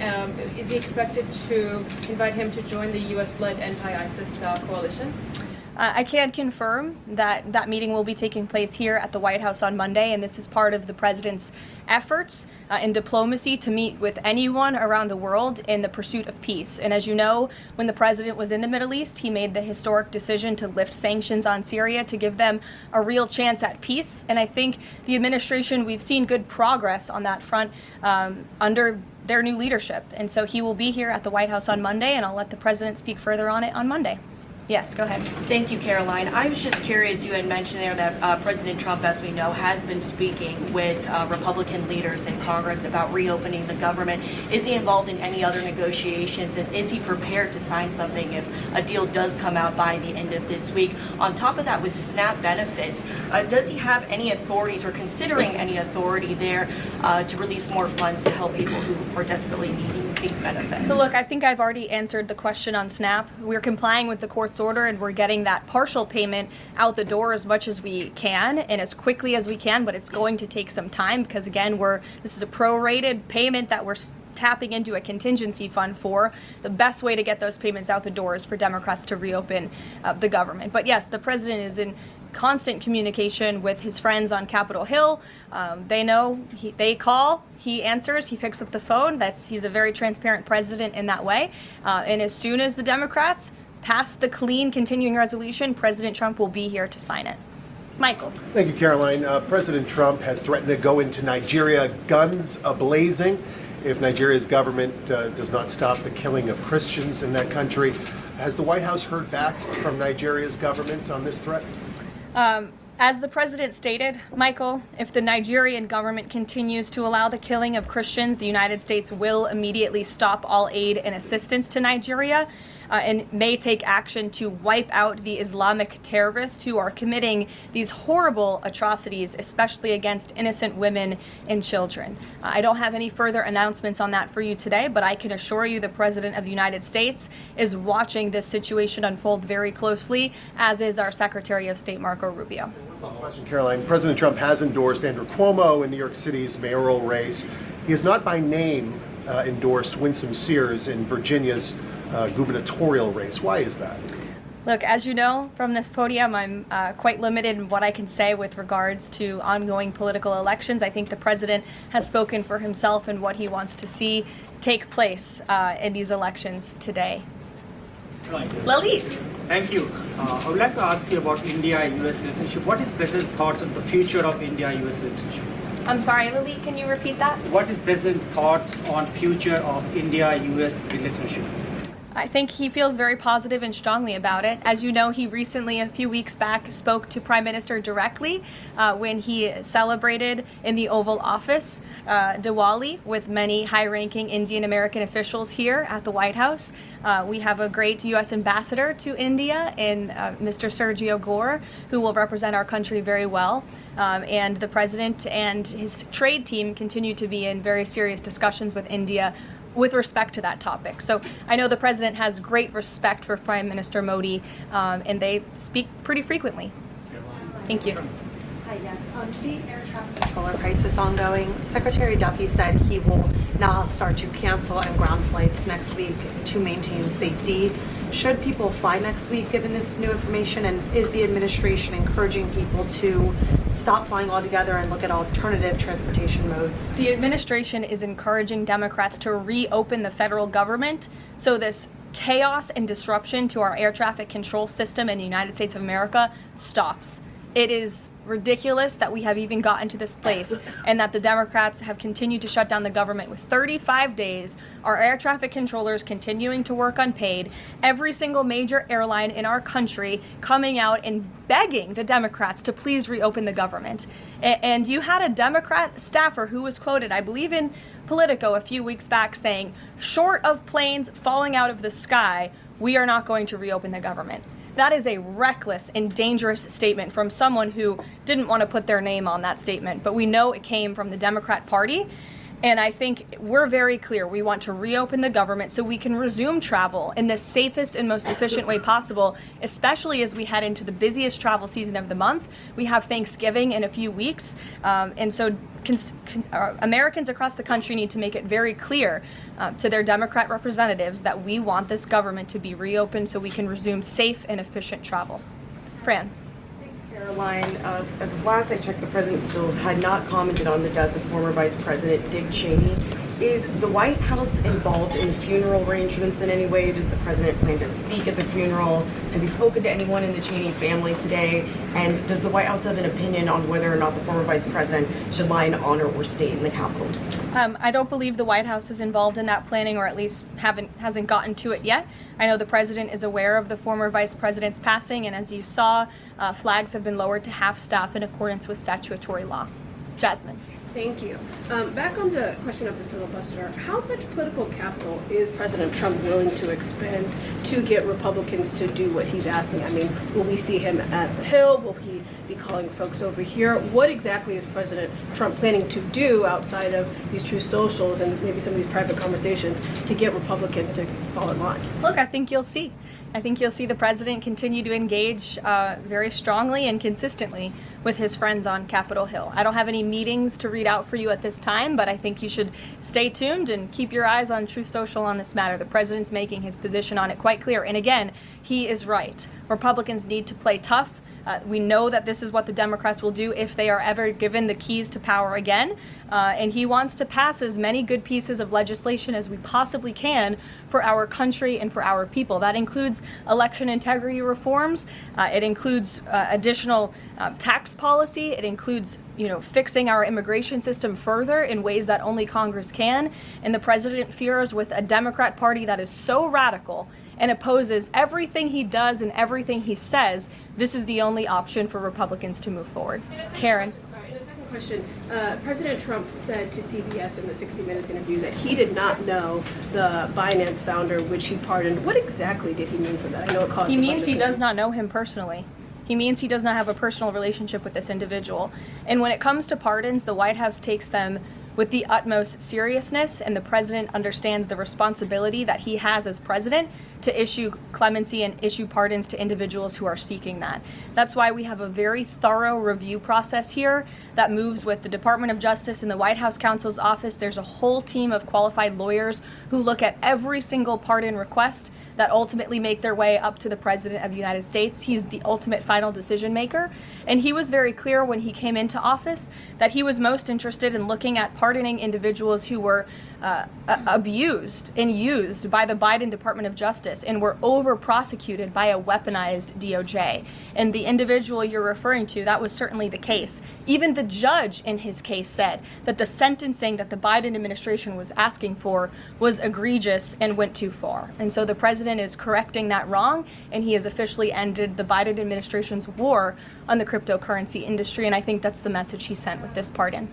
Karen, yes. Back on the issue of back pay for furloughed workers, you said that the White House is open to discussing that with Democrats, but what would that discussion even be? There was a law, the president signed it in 2019.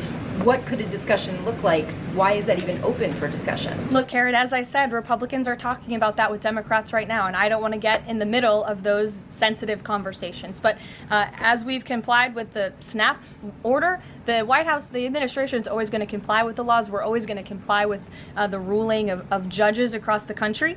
But the Republicans are discussing this matter with Democrats right now. Why would there even be a consideration of not paying those workers? Tom Dempsey with News Nation. Big day in the Supreme Court tomorrow with President Trump's tariff policy facing a legal challenge. What's at stake with that case? And if the Supreme Court rules against the Trump administration, what is Plan B for trade policy?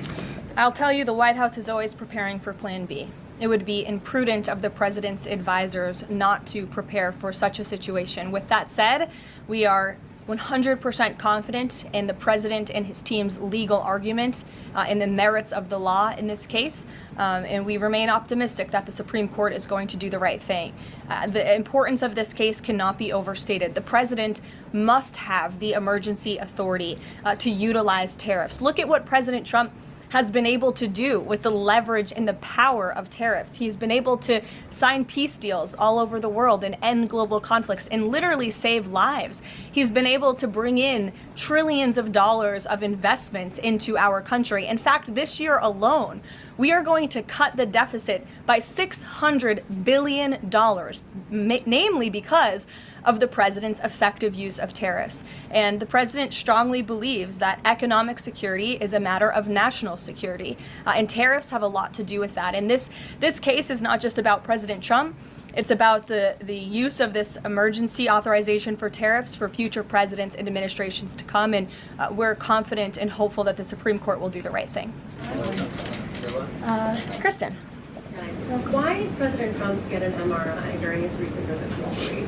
Look, as President Trump said, he would inquire with the physicians. I'll check back on that. But as the physical itself stated, Kristen, and as you all know, because you were all witness to it, every single day the president is in optimal physical health. This was a follow-up appointment, and we provided a detailed readout of that physical. I'm happy to give it to you again, and I can inquire further. With all due respect, an MRI is a very specific procedure. It's done on a part of the body looking for something specific, so it's not generally part of any kind of routine checkup. And in addition, President Trump has said that he wants to be transparent. He told us to ask the doctors, which we have and have not heard back.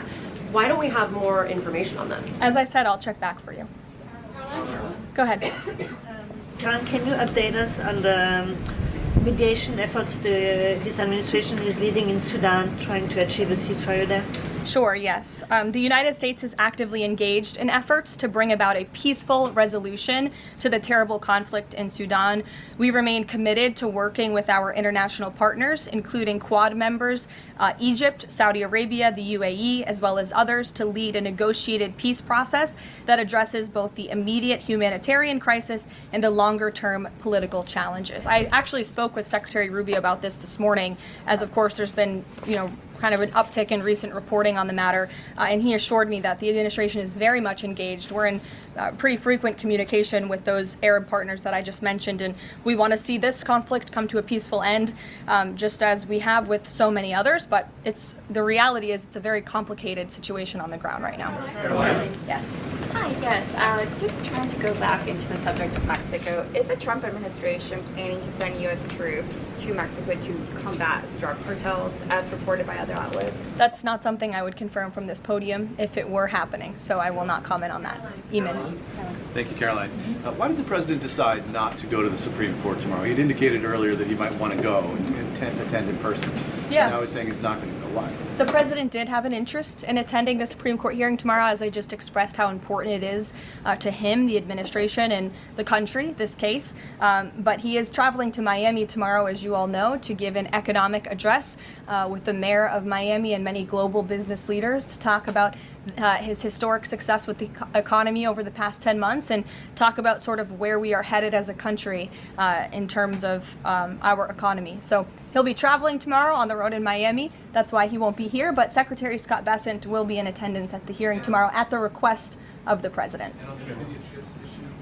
He has said that he doesn't want to export the high-end NVIDIA chips to China, but the Wall Street Journal reported yesterday that there was some question about whether the president would raise this as a possible concession with the Chinese side during his meeting with Xi Jinping. So does the White House consider NVIDIA chip exports to China to be a closed issue right now, or is this an ongoing negotiation between the United States, China, and NVIDIA at this point? The president has made his position on this very clear, both to the Chinese and also to all of you. He's answered this question directly. As for the most advanced chips, the Blackwell chip, that's not something we're interested in selling to China at this time.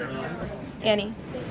Does the president think that the results of the Virginia or New Jersey convention rail races tomorrow, or statewide races tomorrow, will in any way reflect a voter sentiment towards his administration? Look, Annie, I'm not at liberty to talk about the election results, and I certainly won't get ahead of them. I'm not going to engage in hypotheticals that may or may not happen tonight. We'll have to watch and see. And I'm sure you'll hear directly from the president tomorrow on that point. Quickly on SNAP, just really quickly, is there anything that prompted the president's tweet this morning? Because it did seem quite different from some of his other communications about SNAP. It seemed a little bit out of the left field. I'm just wondering if he had a conversation or if there's anything you're aware of that caused him to decide to, at around 11 o'clock, to send out that message. Look, the president is constantly well read on the news, as you know, and he is very much aware we are in day 35 of a government shutdown in which these SNAP benefits, we're pushing them out the door. USDA put out that guidance to the states this morning. The president was aware of that, and he wants to make it very clear that these benefits are in jeopardy because of the Democrats, and they should just open the government so that we can continue getting these funds out the door in an easier and more efficient way. There's some new reporting that just dropped a few minutes ago that the Trump administration is negotiating with the makers of Ozempic to sell some weight loss drugs for $149 a month. That's according to the Wall Street Journal. Do you have any more information on that? Can you confirm that? I think the president has said himself in previous Most Favored Nations announcements that this is something that the administration has been engaged in and looking into. I won't get ahead of the president on any future announcements, but I will echo his strong commitment to bringing down drug prices in this country. And you've heard it directly from Secretary Kennedy and Dr. Marty McCary and his entire Health and Human Services team, how committed the president is to bringing down the cost of drugs, and we're working with pharmaceutical companies to do that every day. Very quickly, Caroline, on SNAP. I know it's been asked, and I know Reach asked it, but I want to put a fine point on it. You talked about the president's post here, and he wrote that SNAP benefits will only be given when radical left Democrats open up the government. I understand your previous answers, but as written, how would that not violate a court order as it's written? I've now answered this question several times, Gabe. We are complying with the court's order. We are getting the payments out the door as quickly as we can. USDA sent the guidance to the state. The president is referring to future SNAP payments. He does not want to have to keep tapping in to an emergency fund and depleting it. In the case of a catastrophe in this country, he wants to have those funds preserved, as they should be. And he's made it very clear Democrats should reopen the government. I have one final positive note for all of you. I told you I would keep you posted when the White House would resume public tours. Well, I'm pleased to announce the Office of the First Lady has reopened the doors for public tours on Tuesday, December 2nd. There will be an updated route, of course, for guests in light of the ballroom construction that's taking place, but we very much look forward to celebrating the holiday season. And the public and members of Congress and anyone who wants to come visit the First Lady's beautiful decorations is welcome to go to whitehouse.gov/visit to sign up for a tour. Thanks, guys. We'll see you tomorrow. All right. There you have it. We just heard from Caroline Leavitt, the youngest White House press secretary, a mother and a wife. And she's saying if you want to check out beautiful decorations from the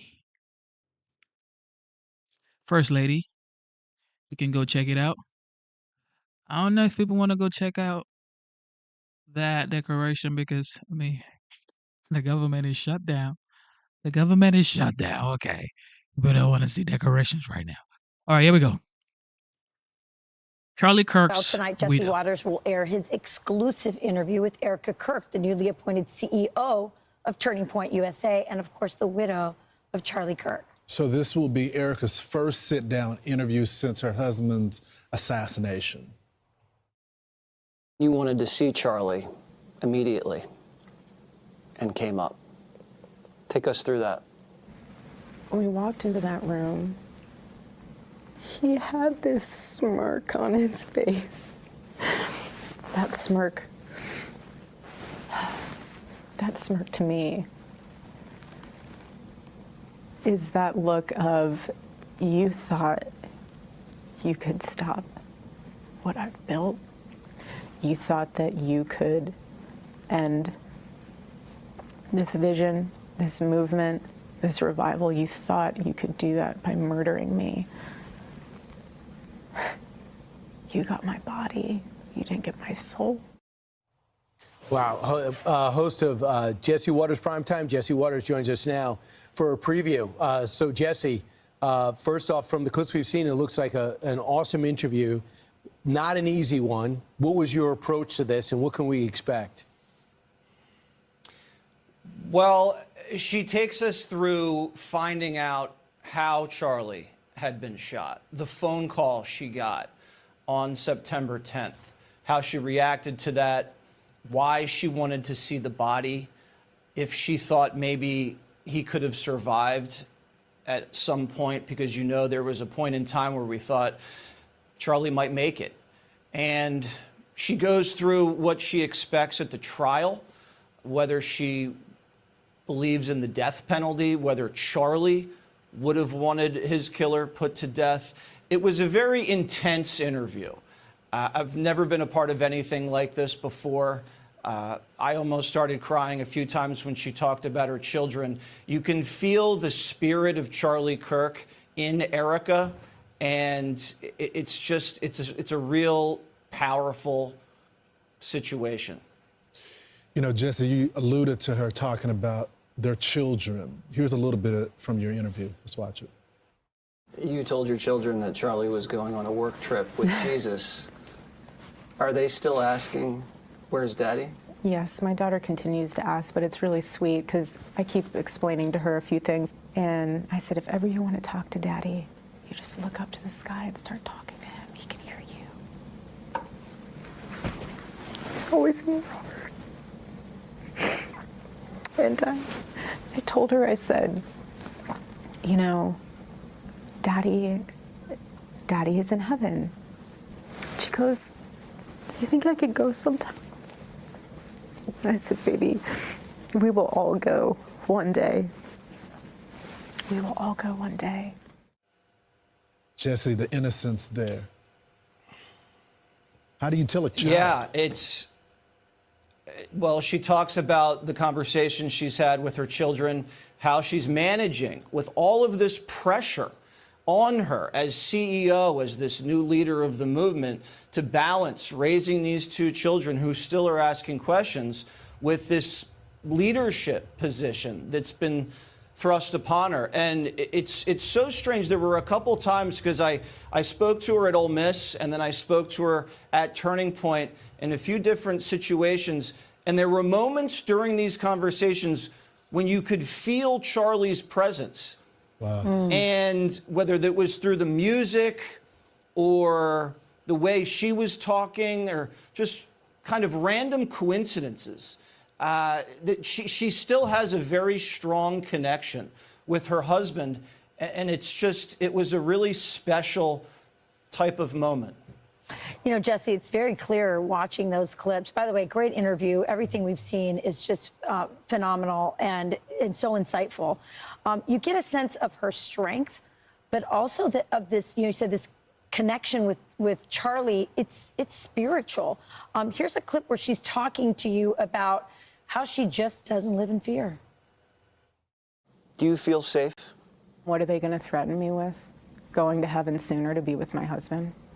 And I don't say that to be reckless. I do not. I do not say that because I'm out in the streets like, here I am, come find me. And it's not at all. It's a fearlessness that's rooted in the understanding that I will have my day and my time, whenever that is. When the Lord knows that I've completed my mission.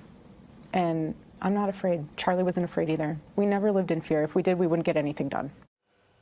Jesse, I don't know how anybody goes through tragedy on this scale without faith in God. That's the message I get from this interview. Yeah, she talked about fearlessness throughout the interview. You remember Charlie, he would just go into the hornet's nest, and he would do it with a smile on his face, and his career kind of went along. He was even more relaxed and more at peace. She used the word tranquility. And as vulnerable as she is now, when you take everything from someone, your true love, she is also resolute. And you hear her say, what else can they do? And it's that kind of power that you feel from this woman. And she's dealing with trauma in real time. Remember, there are still people out there talking about other theories of this assassination, whether they really actually caught the killer. And she talks about that and how she processes that. And you can tell she is facing a life that she never expected to face. But she has found God in this connection with him, and it really keeps her motivated and keeps her calm. Jesse, this is just my perspective of knowing you. I feel like his assassination has changed you as a person. Like there's a difference in you. How has this impacted you? It has. You're very perceptive. I didn't think I showed myself that clearly, but it has. It has. It has made me seek a deeper connection with God. I was. They call it a C&E Christian. You go to church on Christmas and Easter. I went to Sunday school as a kid, but I found myself reading more about Jesus Christ. And my life has changed since this happened. The country has changed since this happened. Mm-hmm. And you can't not feel that. Everyone feels it. I know you guys feel it too. And it's something that you have to nourish like a flame and protect and keep because that spirit of Charlie Kirk is still alive in all of us and still alive in the country. Yeah, and the thing is, just too, about the assassination, people bring up all these theories about the assassination. They know they're not getting the real story, even though Kash Patel and Dan Bongino are unimpeachable in their integrity, and they're leading the investigation. And it was brought up to me over the weekend. I was talking to a member of the Turning Point leadership, and they said it kind of hurts the family when they keep bringing up that they don't have the real killer, that these conspiracy theories, and we're being lied to. People should really think about that before they hop behind a microphone. Well, she talks about that, and that was a tough question for her to answer, but she answered it, and she answered it very honestly. And, you and I, we all know we have a right to question crime in the United States of America, but it gets to a certain point where you go too far. And she talks about where that is and how she feels about that as a widow, as a mother. She talks about whether she's seen the video. Wow. And that was a real struggle for her too. So, she really shared a lot in this interview, and it took a lot of bravery, but she did it with class, and she did it with dignity. Well, so did you. It's an excellent interview. I know the entire country is going to be tuning in at 8 p.m. tonight on Jesse Watters Primetime. Well, there you have it. We're going to check it out for sure. We're going to check it out on this channel. We're going to see what Jesse Watters had to say concerning Charlie Kirk and every great work that he did, which is, I would say, pioneering free speech, okay? He was out there debating with everybody, whether you supported him or not, whether you agreed with him or not. He was out there. He wasn't shunning people off. He gave everybody a chance to speak, and that happened to him. So it was a big tragedy. All right. If you've lost a spouse, you know for a fact what she was saying concerning her kids. I mean, Jesus, how do you explain to a child? It's the same thing I tell my daughter every time. Mommy is in heaven and she's watching over us. I mean, that's all you can say. And to grow up to realize that, well, I don't have my mom, or I don't have my dad, or whatnot. Anyway, election night. Zoran Mamdani swept New York. Can now project New York City has elected Democrat Assemblyman Zoran Mamdani to be its next mayor. Now, he will become the first Muslim mayor of the city and its youngest in more than a century. Not really a surprise. I don't know why people are waking up in the last, 2.5 weeks I think they should have woke up after the primary where he handily defeated Andrew Cuomo. But back to your analysis, because I think this is very key. I thought that Andrew ran a very lackluster campaign. I think taking 10 days off after Labor Day is unthinkable if you're a candidate. I think he spent way too much time out in the Hamptons, and he didn't have a message that resonated, and he still had a hangover of hatred for the time he was governor. That all worked against him. I think there'll also be this debate if he had another week or 2 weeks, would that have been enough to close the gap? And I'm not sure, based on the numbers we're seeing right now. Cuomo got his act together in the last couple of weeks. He was doing a lot more interviews. He was out there. And Sean, I will tell you, there's a reason why politicians spend a year in Iowa. They go out there to refine their message, to be able to answer every question on every topic possible and do it within 30 seconds time. Cuomo was out of political talking shape, period. Now, he got his sea legs under him in the last couple of weeks and showed up on Fox many times, showed up on MSNBC and CNN, made himself much more available. But there'll be pieces written as to whether or not this was the right way to run a campaign. And if you had another week or 2 weeks' time, could you have closed the gap on Mamdani tonight? And that's a question we'll never know, Sean, but it'll certainly be talked about and written about. Bill Hemmer, amazing coverage. We'll get back to you at the big board coming up. We are ready. Projection time. The Fox News Decision Desk can now project that Congresswoman Mikey Sherrill will, in fact, become the next Democratic governor of New Jersey. Now, Sherrill defeats Republican Jack Ciattarelli, whom President Trump endorsed in May. The GOP had hoped that Ciattarelli could deliver an upset after a very close loss 4 years ago. We're going to bring back Brett and Martha to get reaction to this. Brett, I'll go back to the numbers that I threw at Martha earlier. Nearly 1 million voter advantage, Democrat over Republican in that state. Nearly a 250,000 people in New Jersey left that state. That, that to me is a math problem for Republicans if they ever want to flip a state like New Jersey. Always. And in a state like New Jersey, as Martha talked about, it is like Lucy and the football and Charlie Brown. I mean, there is this thought that maybe this is the time, and it changes the dynamic. And I will say there was a lot of optimism heading in for Jack Ciattarelli. But Mikey Sherrill had an advantage. She didn't perform well in the early debates. She was asked about sales tax and taxes overall. She said, I'm not going to answer that right now in a debate. And it became a big thing. Then there was the controversy over the cheating scandal at Annapolis. And it really stalled the campaign for a couple of weeks. In the final days, President Obama came in.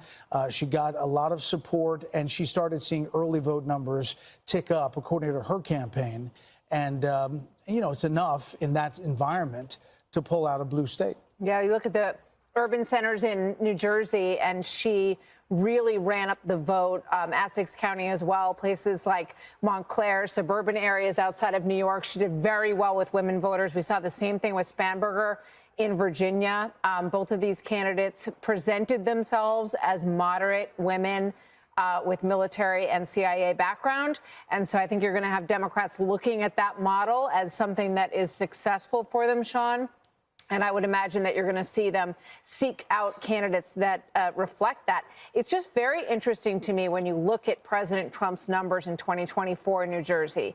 Just 9 months ago, he was able to turn 5 counties in New Jersey solidly red. And those counties did not follow that pattern with Jack Ciattarelli. And it just raises a lot of questions about whether or not anybody but President Trump can move the ball in these kinds of places.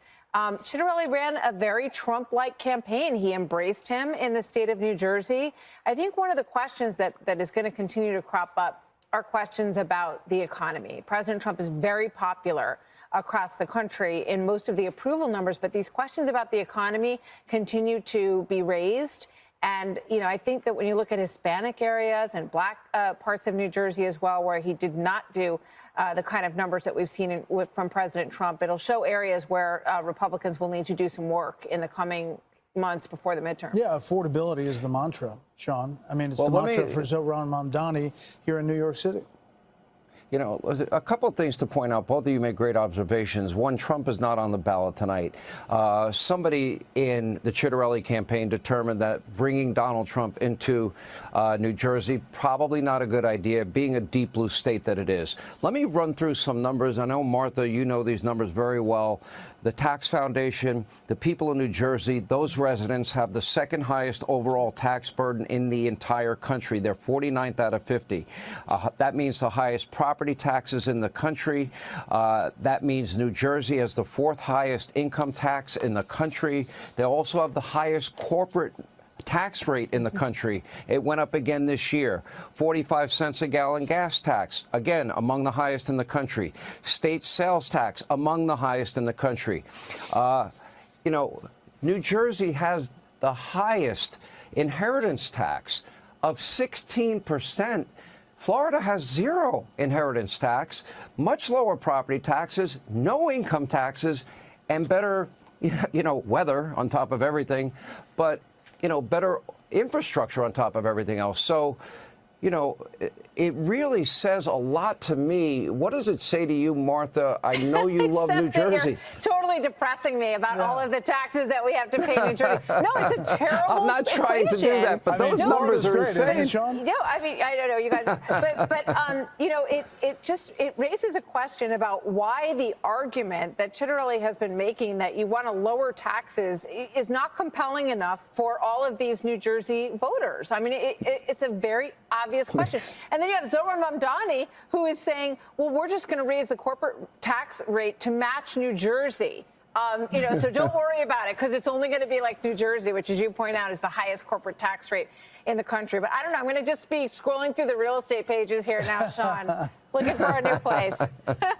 I think we can find you a place to do your show. I know a place. It's available, and you're welcome to use it. You'll do a great job wherever you are. Guys, stay right there. We're going to get back to you. Hey, Sean Hannity here. Hey, click here to subscribe. Jay Jones will become Virginia's next Attorney General, defeating the Republican incumbent, Jason Miyares. Now, in October, you may recall, Jones apologized for text messages that he had sent where he imagined putting 2 bullets to the head of the Speaker of the House of Commons and then wishing the death of that lawmaker's children and urinating on the grave. And it was even worse than that in this sense. There was no Democrat in Virginia, really, Brett and Martha, to bring you back. Martha, we'll go to you first, that was willing to condemn these remarks and distance themselves and suggest that he get out of that race. I found, you know, an assassination culture that we're living in. You know, how does somebody get away with that? It's very scary. You know, the bar has obviously been lowered to a point that we never would have anticipated. I mean, think about the fact that Joe Biden once dropped out of a presidential race because there was an accusation that he had plagiarized a section of a speech, okay? And that derailed a presidential race back in the late 80s. So this is where we are now. You can threaten to kill people, to kill their children, to call them fascists, to say you want to see them die in their parents' arms. And this is allowed. This is acceptable. This isn't even something that forces the candidate to be so embarrassed and feel so terrible that they, you know, get up to that podium and say, you know what, I got to step aside. Obviously, that was a huge misjudgment on my part. And then Abigail Spanberger is asked about it 4 times in a debate and doesn't say she's pulling back the endorsement. She's asked about it for several days on the campaign trail. It does sputter her campaign. She pulls out a win, but never really denounces or pulls back the endorsement of Jones, and here you have it. Now, you know, Democrats in Virginia are going to deal with that as well. Top law enforcement official in the state. I'm looking, Brett, at these numbers. I want your take on it. Winsome Sears lost. The bottom dropped out of her campaign. Now, that was picked up by my friends Robert Cahaly and Matt Towery. Their last poll had her down by double digits. As you can see, if we can put up that number again in terms of Attorney General, it is a much tighter race. And obviously, Winsome Sears became a drag for Jason Miyares. Rather shocking in this case that Jones won this race to me. Brett, he did outperform I mean, Winsome listen, Sears. he never He apologized. He came out and did an on-camera apology. He continued to campaign, saying it was, he was joking and moved on. But he was asked about it every stop, every interview he did. Abigail Spanberger was asked about it a lot of interviews.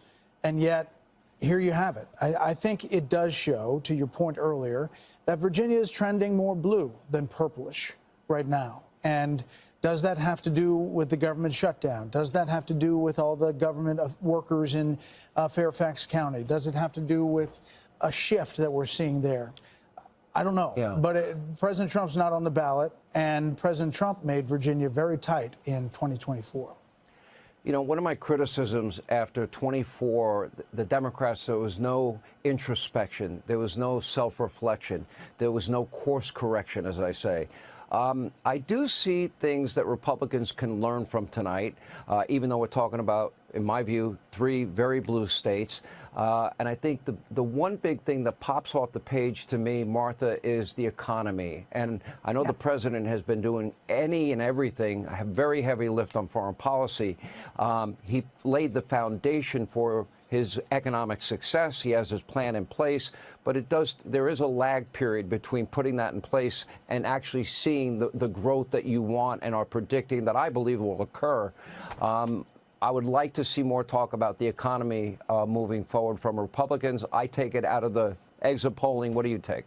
Yeah, I agree with you completely. And, this idea of affordability, which just basically means inflation, that prices are too high, and that's a real sensitivity spot for people, is, I think, something that Republicans do have to look carefully at. It's obvious that they're very aware of it. I saw James Blair today on with Larry Kudlow talking about how he believes that what they're seeing in the future indicator economic numbers are very positive.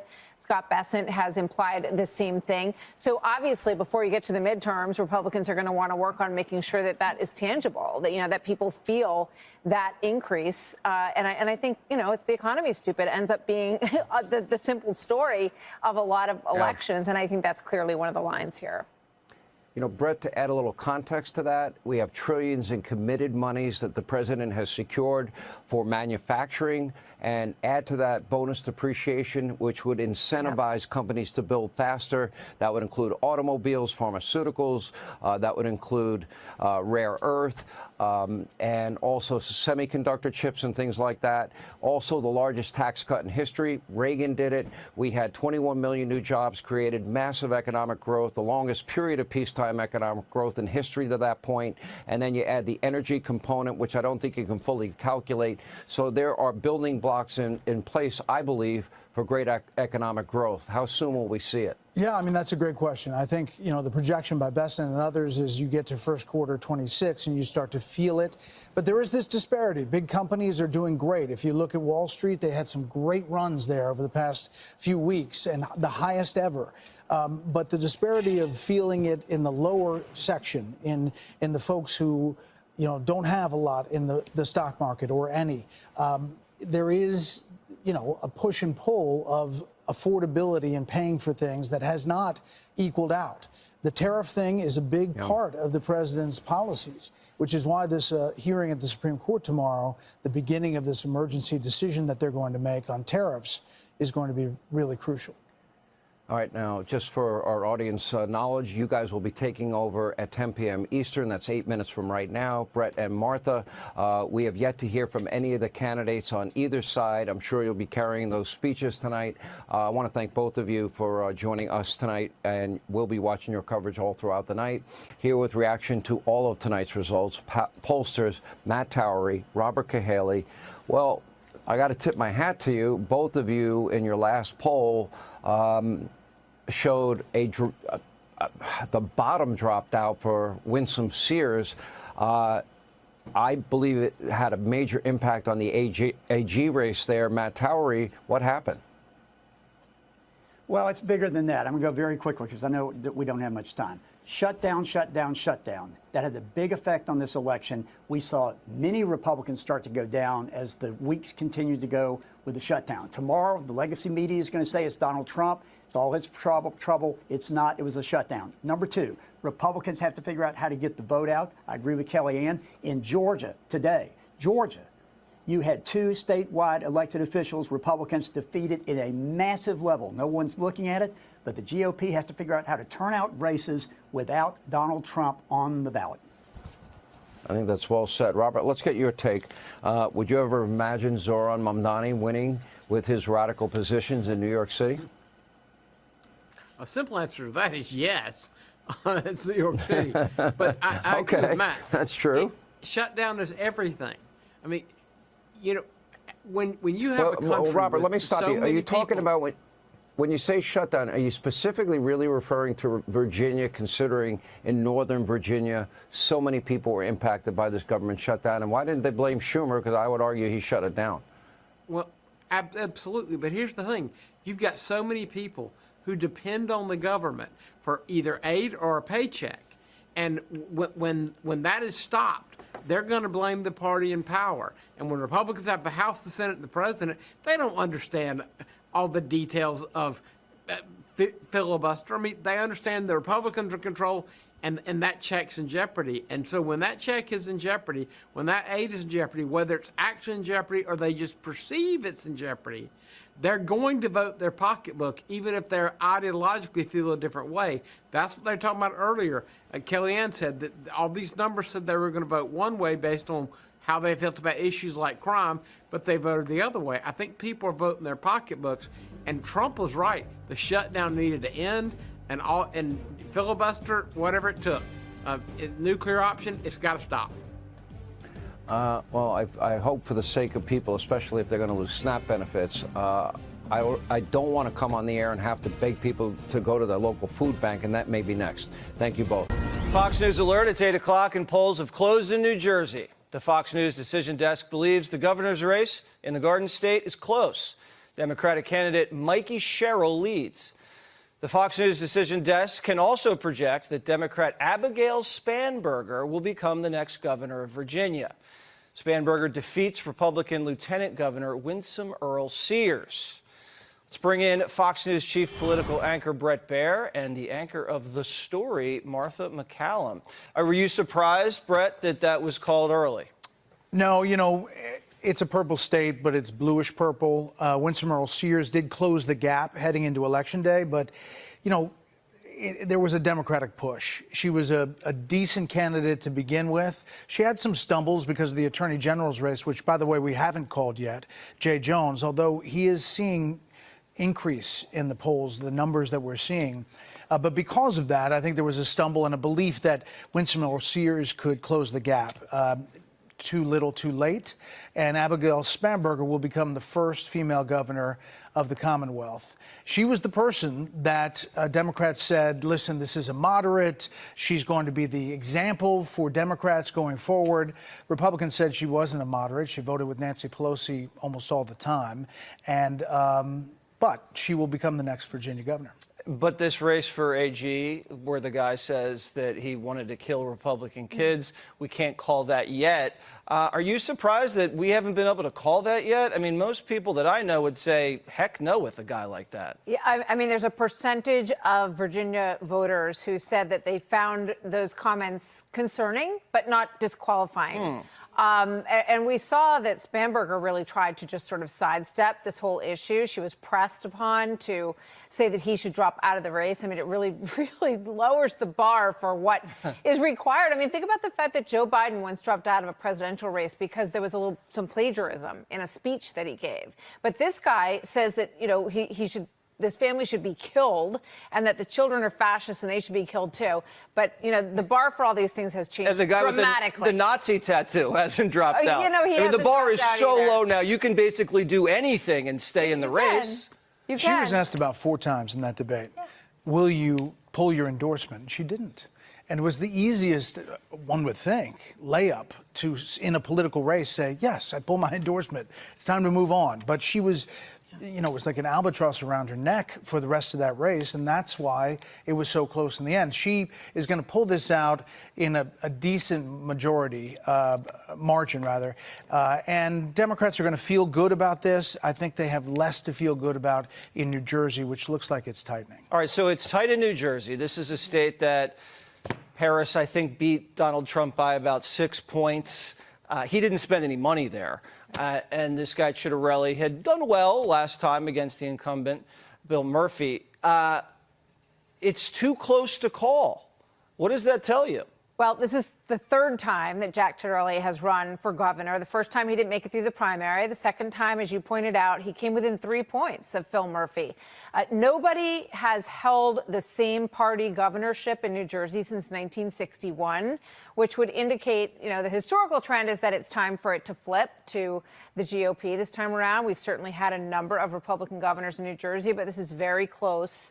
And Cheryl, also weathered a bit of a storm when it came to the cheating scandal at Annapolis. Chittarelli really tried to hang that on her in a negative light. Whether or not it stuck, we don't know yet. And the insider trading allegations, too. Absolutely, yeah. Wasn't very graceful in wiggling out of those. What are your people in New Jersey telling us, Martha? Our people in New Jersey. I do sort of, I go running around town. I see where the signs are. It is interesting in areas that are, sort of working class neighborhoods in New Jersey. You have seen a lot of Chittarelli signs. It has felt that he had the momentum, but whether or not, the New Jersey machine will prevail tonight, that's what we're about to find out. And we had Barack Obama had to fly in all the way from Hawaii to save both of these women. That's right. He went to Virginia and to New Jersey. He did not go to New York City. But he did make a phone call. He did make a phone call, said he was really, touching on important issues, but didn't do an official endorsement. I think, obviously, the big race that has sucked up all the oxygen is the mayor's race here in New York City.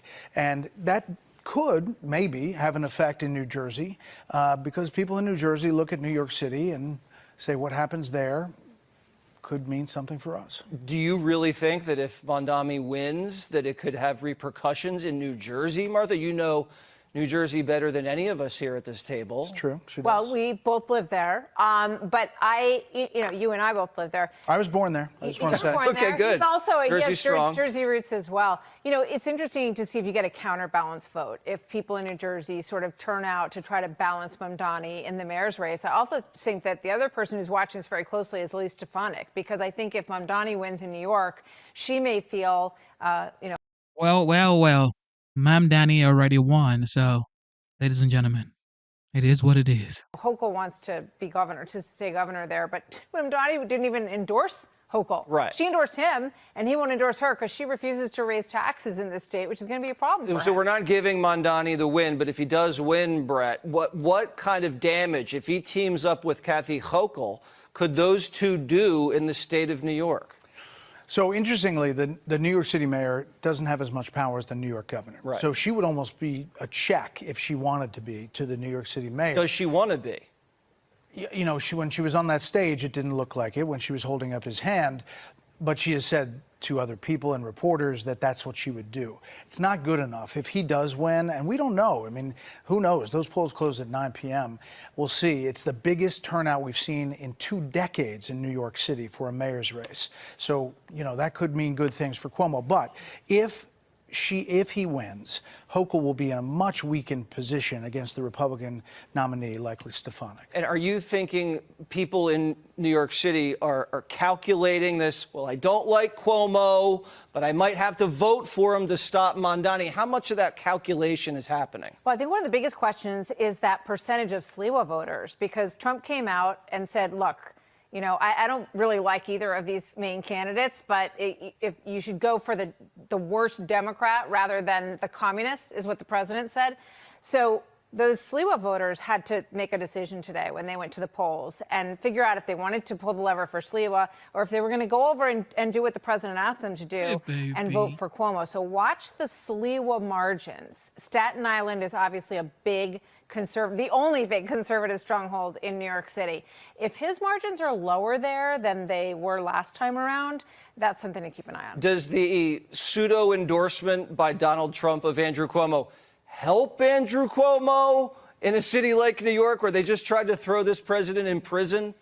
You know, this guy's like, oh, this is your guy. And then Mamdani says, well, look, Donald Trump's endorsing my opponent. Yeah, it did give Mamdani a talking point ahead of Election Day, but it also may move some Sliwa voters off to vote for Cuomo. So the balance there is interesting to factor in. I think it was late. You know, it might have been earlier. Cuomo had to absorb a day of, look, he's Donald Trump's endorsed candidate. But at the same time, it probably moves some Sliwa voters. All right, we'll see how it shakes out pretty soon. The Fox News decision desk can now project the Democratic state senator, Ghazala Hashmi, will serve as Virginia's next lieutenant governor. Hashmi will be the first ever Muslim woman elected to statewide office. She defeats Republican John Reed.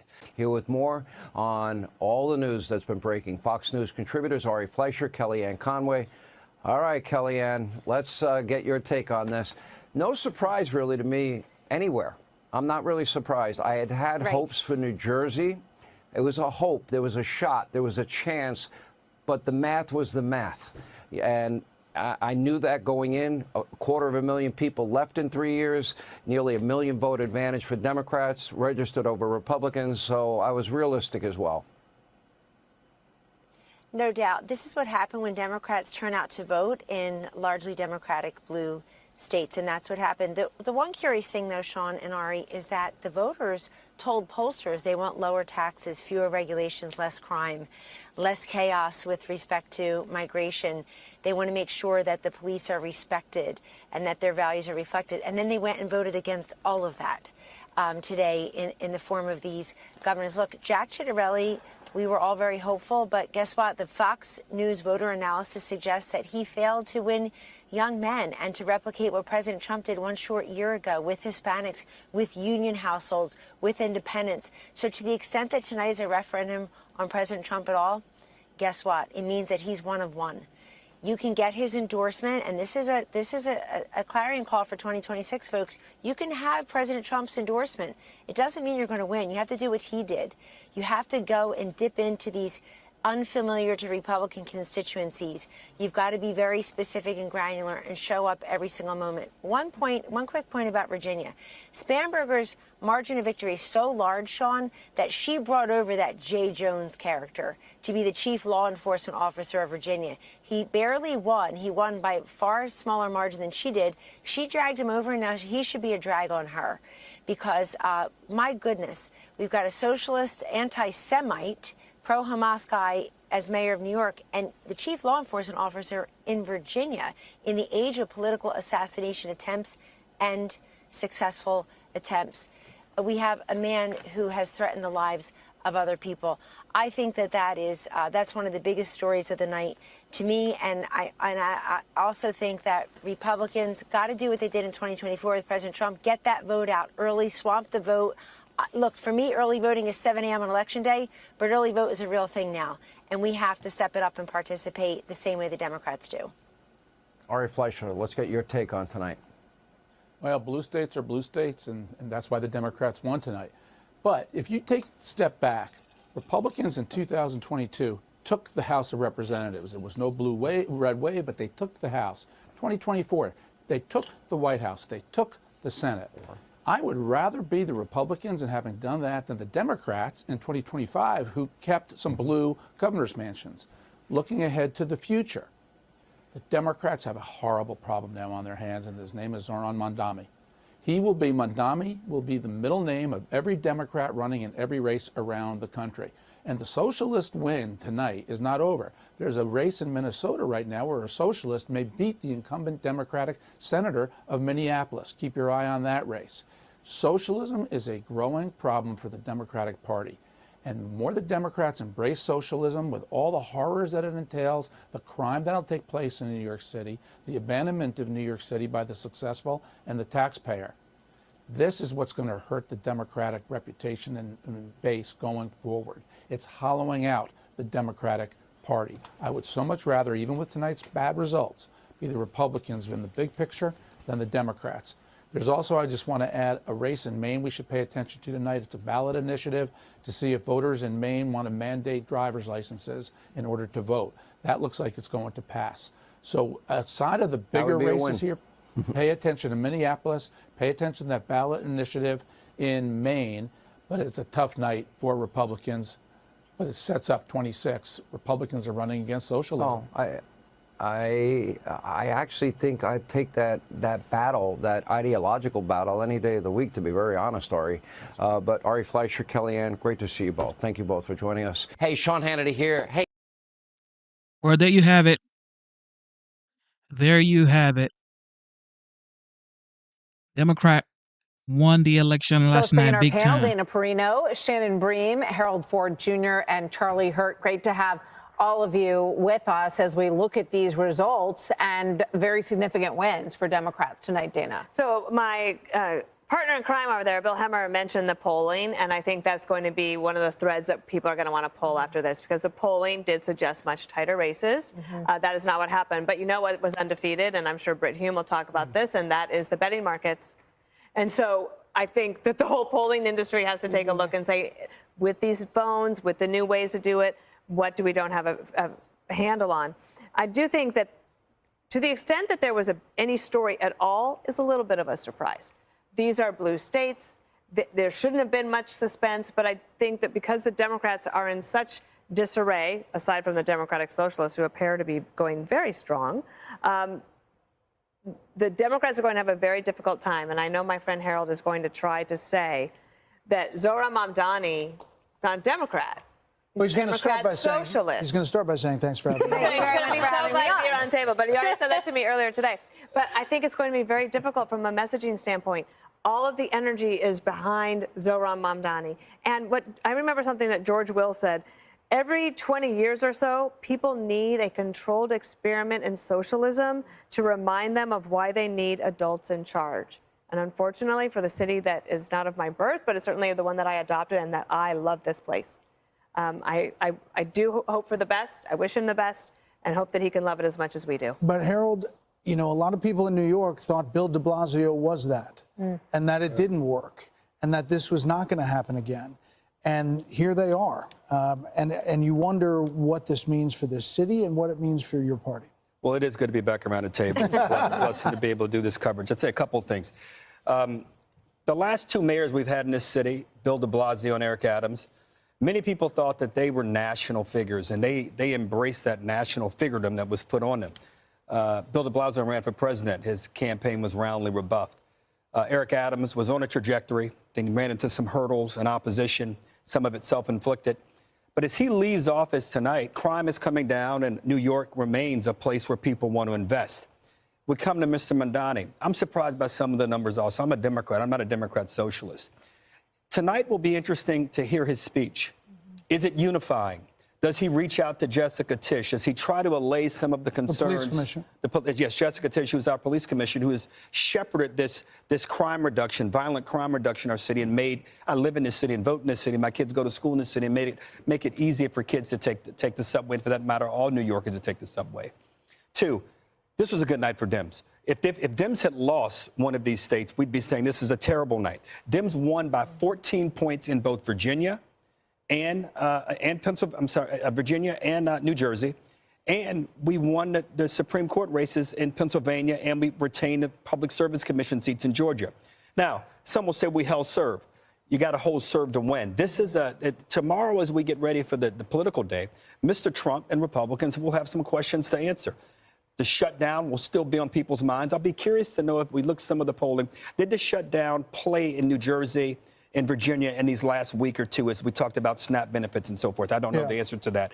And two, there's a big conversation that's going to take place at the Supreme Court tomorrow about the legality of the tariffs. So the world goes on tomorrow. But as we sit here tonight, Democrats had a good night. And where I agree with Dana, we've got to decide if Mr. Mamdani is going to be the face of our party. I mentioned de Blasio and Adams because everyone thought they could be the leaders. But I argue the San Francisco mayor, Daniel Lurie, a Democrat who beat a Democrat in the primary, who wanted to face down crime and make San Francisco more attractive. The mayor of Philadelphia, who beat a Democrat, a black woman, who's addressing crime in a very different way. So there are mayors around the country who had to deal with realities. I wish Mr. Mamdani the best, and I hope that the questions that people have about anti-Semitism and his lack of commitment to our police, I hope he's able to allay some of those concerns starting this evening. President Trump is weighing in. He just posted on Truth Social quote, Trump wasn't on the ballot and shutdown were the two reasons that Republicans lost elections tonight. Charlie Hurt. That's a very Trumpian message. And it's true. I would say that it certainly was not a bad night for Democrats.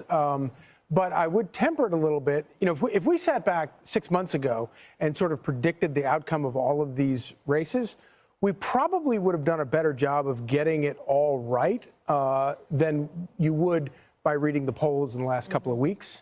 Dana raises a great point, though, about the betting markets. It's like, who is it that's getting in late? I mean, they nail these things. Yeah. And even if the betting markets are wrong the day before the election, by the time, you know, polls close, they are like within a tenth of a point. It does kind of, I'm suspicious enough that makes me wonder whether or not it's not campaign people doing it.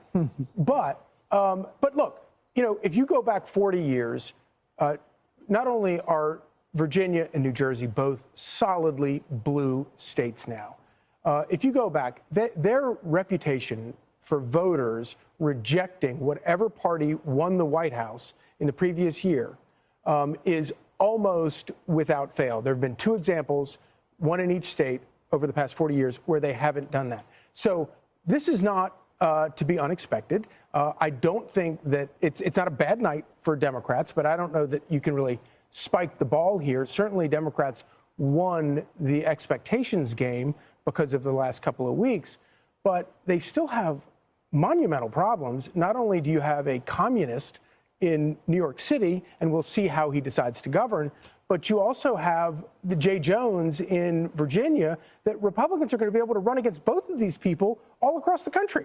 You know, Shannon, one of the things that President Trump has gotten a lot of traction on is the issue of crime, removing illegal migrants who are here who have committed crimes.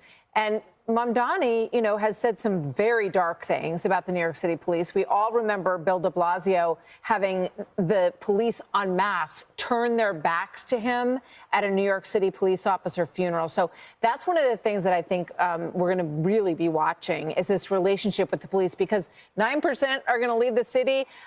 It's going to be a huge percentage of police officers we know as well. Yeah, and think about what he said about not working with the NYPD, working with ICE, not working together. And he said essentially wants to double down on the sanctuary city laws that you have here in New York City. And so for a lot of people who live and work and spend their money here or decide to take it and go somewhere else, that's been a huge issue for him. And also all of these promises that you can always make the promises during the campaigns. We know that's what all candidates do. There are some folks, like very controversial folks like Linda Sarsour, who say, I'm going to be staying here and watching. You can't just go in there and do whatever the hell you want. We're going to be enforcing from the outside to make sure that you line up with the progressive things that you promised and that we put you there to do. So it'll be interesting to see how he governs. Some of those interviews, he was walking back a couple of the things already as of this morning. Hey, Sean Hannity here. Hey, click here to subscribe. He won big time. The results are in. Cover your eyes, Republicans. This is ugly. Millions of Americans casting their votes on Election Day. Big turnout in New York City. Biggest since 1969, by the way. And the Democrats racking up several major wins, including here in New York. Democrat socialist Zohran Mamdani says he now has a mandate after beating former Governor Cuomo and Curtis Sliwa. During his victory speech, he sent a message to President Trump. This is not only how we stop Trump, it's how we stop the next one. So, Donald Trump, since I know you're watching, I have 4 words for you. Turn the volume up. And across the river in New Jersey, Mikey Sherrill declaring victory in the race for governor. The Democrat defeating Republican Jack Ciattarelli, despite President Trump's very strong endorsement. And in Virginia, 2 more big wins for the left. Abigail Spanberger is now governor-elect after victory over Lieutenant Governor Wyndham Earl Sears. And Democrat Jay Jones, you know, the one that sent the text messages, unseating Republican Jason Miyares for the state's attorney general Stunning. spot. This is stunning. Despite Jones admitting to sending a series of text messages which showed him fantasizing about killing a Republican lawmaker and his children. I apologize for interrupting you. It's okay. We also got several results on down ballot measures you probably missed. In Pennsylvania, Democratic justices maintaining their majority in the state's Supreme Court. And in California, passing Prop 50, which redraws the state's congressional maps heavily in the Democrats' favor. That's considered a big victory for Gavin Newsom. Oh, boy. And then there's a few other races for mayor that we're still tracking, including Seattle and Minnesota, where socialist candidates Omar Fateh and Katie Wilson are both in races that are still too close to call. That's the Mamdani of the Midwest. Absolutely. Or the Ilhan Omar. That big guy, Yeah. she mentored him. Yep, that's right. And in Miami, the mayoral candidates advancing to a December runoff after neither reached the 50% threshold. So President Trump reacting to it all last night on Truth Social, blaming Democratic victories on the government shutdown and the fact that he wasn't on the ballot. So we have a lot to say, and we have a lot of ground to cover. The good news is we have 2 hours and 57 minutes left. So let's get right to CB Cotton live in New York City with the latest on Mamdani's win. CB. Brian, Lawrence, Rachel, good morning. Yes, New York City Hall is set to get its youngest mayor in more than a century. Self-described Democratic Socialist Zohran Mamdani also becomes the Big Apple's first Muslim mayor. He received 50.4% of the vote, backed by more than 1 million voters. Cuomo called his own run, quote, the right fight to wage, coming in second. He had President Trump's last-minute endorsement and narrowed the gap in the final days, but it was not enough. Sliwa in third, when accepting his defeat, said if socialism is implemented, quote, we will become the mayor-elect and his supporters' worst enemy. As for Mamdani, he's promising to double down on his platform. I am far from the perfect candidate. I am young, despite my best efforts to grow older. I am Muslim. I am a democratic socialist. And most damning of all, I refuse to apologize for any of this. I'm telling you guys, it's a new day for the Democrat Party. This guy is everything that you would say a politician should not be. He's openly saying he's a Muslim. He's openly saying he's a Democrat socialist. He's openly saying that he's all these things that politicians always shy away from. He's young. He's galvanizing young voters. I could tell you for a fact that it is the young voters that voted for him in New York. Young voters. They love this guy. Democrats now have a new leader, ladies and gentlemen. It is Mamdani. Okay, guys, listen to this. According to some new Fox polling, around a quarter of New York City voters would describe themselves as Democratic Socialist. Among Democrats, that number jumps to nearly 4 in 10. By wide margins, these voters back the self-described Democratic Socialist Zohran Mamdani, who was slated to be sworn in on January 1st of next year. Back to you. Thanks, Edie. Yeah, so this is, it's pretty amazing. I'd love to cover the New York Post. The Red Apple, on your marks, MRX, get set, ZO. Socialist Mamdani wins race for mayor, and he wins pretty easily. You know, you have Curtis Sliwa did worse than anyone thought, 7%. But if you put that with Cuomo, in theory, it would have been a lot closer. But Governor Cuomo was far away. He ran as a Democrat. What's so interesting, he just says, I'm a socialist, means he doesn't like billionaires either. And he also says, I'm a Muslim. Okay. But he also voted on the socialist line. He was listed on 2 lines, the Democratic line and the socialist line. He proudly says, I clicked the socialist line. He came out, instead of saying, hey, guys, whoever didn't vote for me like Spamberger, I'm going to represent all of you. He basically said, screw you, I'm doing my own thing. Look at me now. You know, he's in, and I think what you're seeing here is the new face of the Democrat Party. I know people are saying there's going to be a big debate about who they're going to be. No, this is who they are. And you can see the trajectory. Do you remember when Mitt Romney was running against, in the day. You felt like it was the old Republican Party, right? It just felt old. And then this new thing came in with Trump, and you knew that this was the way the Republican Party, and now it's fully MAGA, right? You saw Barack Obama toying with socialism, kind of saying, no, I'm not a socialist, just spread the wealth. And then you saw AOC come in and she started taking the mask off. And now you have a socialist, I refuse to call him socialist, he's really a communist, and he's quoting Marxist people inside of his speech. This is the future of their party. And I have always said, it's really about us adults. If you are not talking to your kids about socialism, somebody else is. And clearly, young people, if you look at these poll numbers, voted in huge majorities for Zoran Mamdani. I want to pick up where you left off, but I'm going to go to Mark Penn first. This is what he puts in a new op-ed. Democrats win the moment, but the left wing tilts threaten their future. I just think, and this is what he later on says, the big issue now for the Democratic Party is how far left it will drift under the influence of democratic socialists.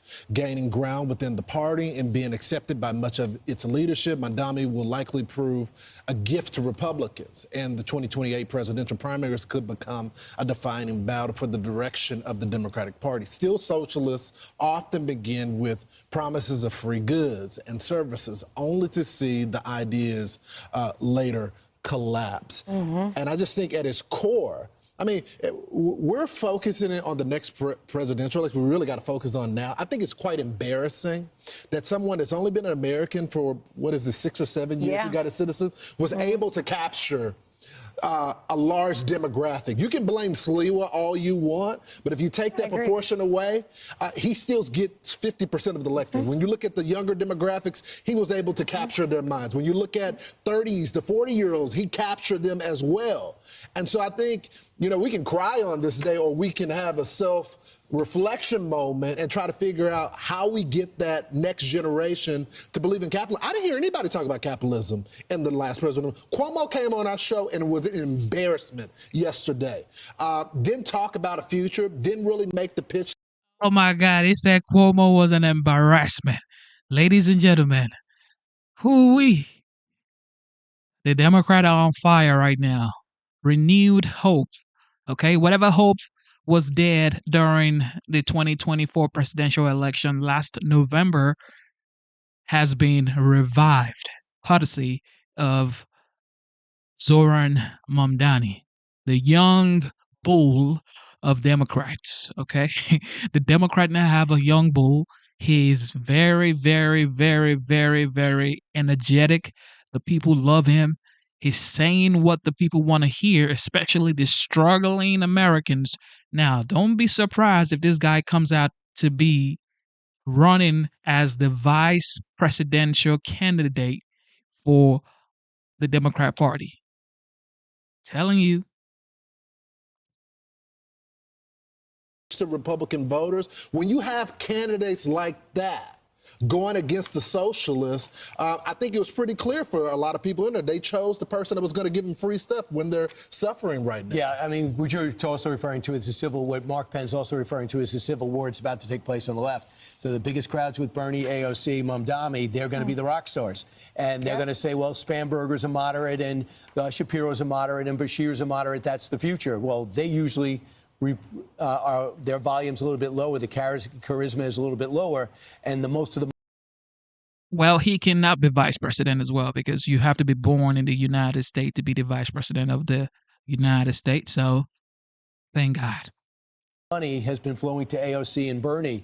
So Vivek Ramaswamy, who wants to be the next governor of Ohio, he says he wants the GOP to have a reality check. He says, you have to focus on what Mamdani said, not what he did or is about to do. He focused on affordability. He said, quote, bring down the cost and identity politics. And this is key for any politician, whether you are on the left or the right, Republican, Democrat, it doesn't matter. What matters is this words up here by Vivek Ramaswamy. This man has always been a smart person, like forever. If you listen to Vivek, you know he is smart, intelligent. And I thought it was going to be a big player in the Trump's administration, but he wasn't. For some reason, I don't know what happened. Maybe clash of interest or whatnot. Nobody knows. But He says, bring down cost and identity politics. So, what does that mean? Americans work hard, regardless of what you say. Americans are one of the most hardworking people on earth. You have people working 2-3 jobs, okay, that they earn maybe $12 on job A, and job B they earn $9.50 per hour. Okay, and now they put those together to pay their bills, to feed their families, to send their kids to school, to save for retirement, and they still have to be faced with a government shutdown. Now, I get it. We're going to say it's the Democrat shutdown, but really, the masses that are working 24/7, sleeping like 4 hours out of the 24 hours in a day, they're fed up, they're tired. They voted for Republicans in 2024 like it was a red wave in 2024. And now the government is shut down. Guess what the Democrats are going to say? They're going to say, well, it is the Republicans that control the Senate, the House, and the executive power, which is the 3 branches of government: executive, judiciary, and legislative branch. But they wouldn't understand that you still need the Democratic vote to open the government. But the people don't care about all of that conversation. What they do care is we work hard, we don't have the benefit that we deserve. We work hard, we don't have the benefit. The kids are struggling. Millennials are struggling. Gen Zs are struggling. That's what people are thinking about. High rent. That's what they're thinking about. So everybody in the Republican Party need to come together right now, and figure this out before the Democrat galvanize together and make this a blue wave in 2026 midterms and 2028 presidential election. Everybody's acting like nobody understands what's going on. Like I said earlier when I started the show, I have friends that are in the military. 3 of them, they were furloughed. They're in the reserves, and they're also on active duty orders. And they've been furloughed. They haven't been paid since September 29th. You go to the airport, a lot of people are not getting on their flight early because they don't have enough TSA agent. I mean, this is what is going on the ground. You think they're going to say, well, it's the Democrat. Okay, how is it the Democrat? That's what they're going to say. How is it the Democrat? The Congress is controlled by Republicans.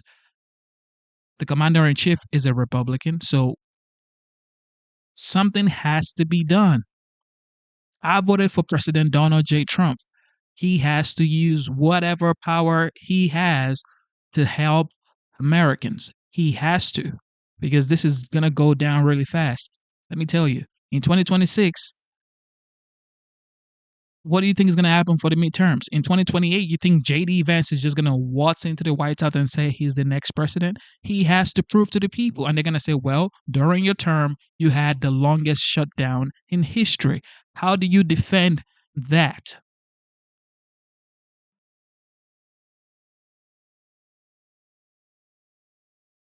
How do you defend that? Okay? How do you defend that? You can have good intentions. I promise you, President Trump has good intentions. Look, he's changed the borders. The borders, you don't have people pouring into the borders anymore. He's renegotiating trade deals. He's stopping wars around the world. Those are good intentions. However, this is the longest shutdown in history. Defend that. How do you defend that? I don't know. Look, hey. Politics, okay. Here's more. We got our handed to us in New Jersey, Virginia, and New York City. Democrats swept all 3. There's 2 key lessons for Republicans. Listen carefully. Number 1, our side needs to focus on affordability. Make the American dream affordable.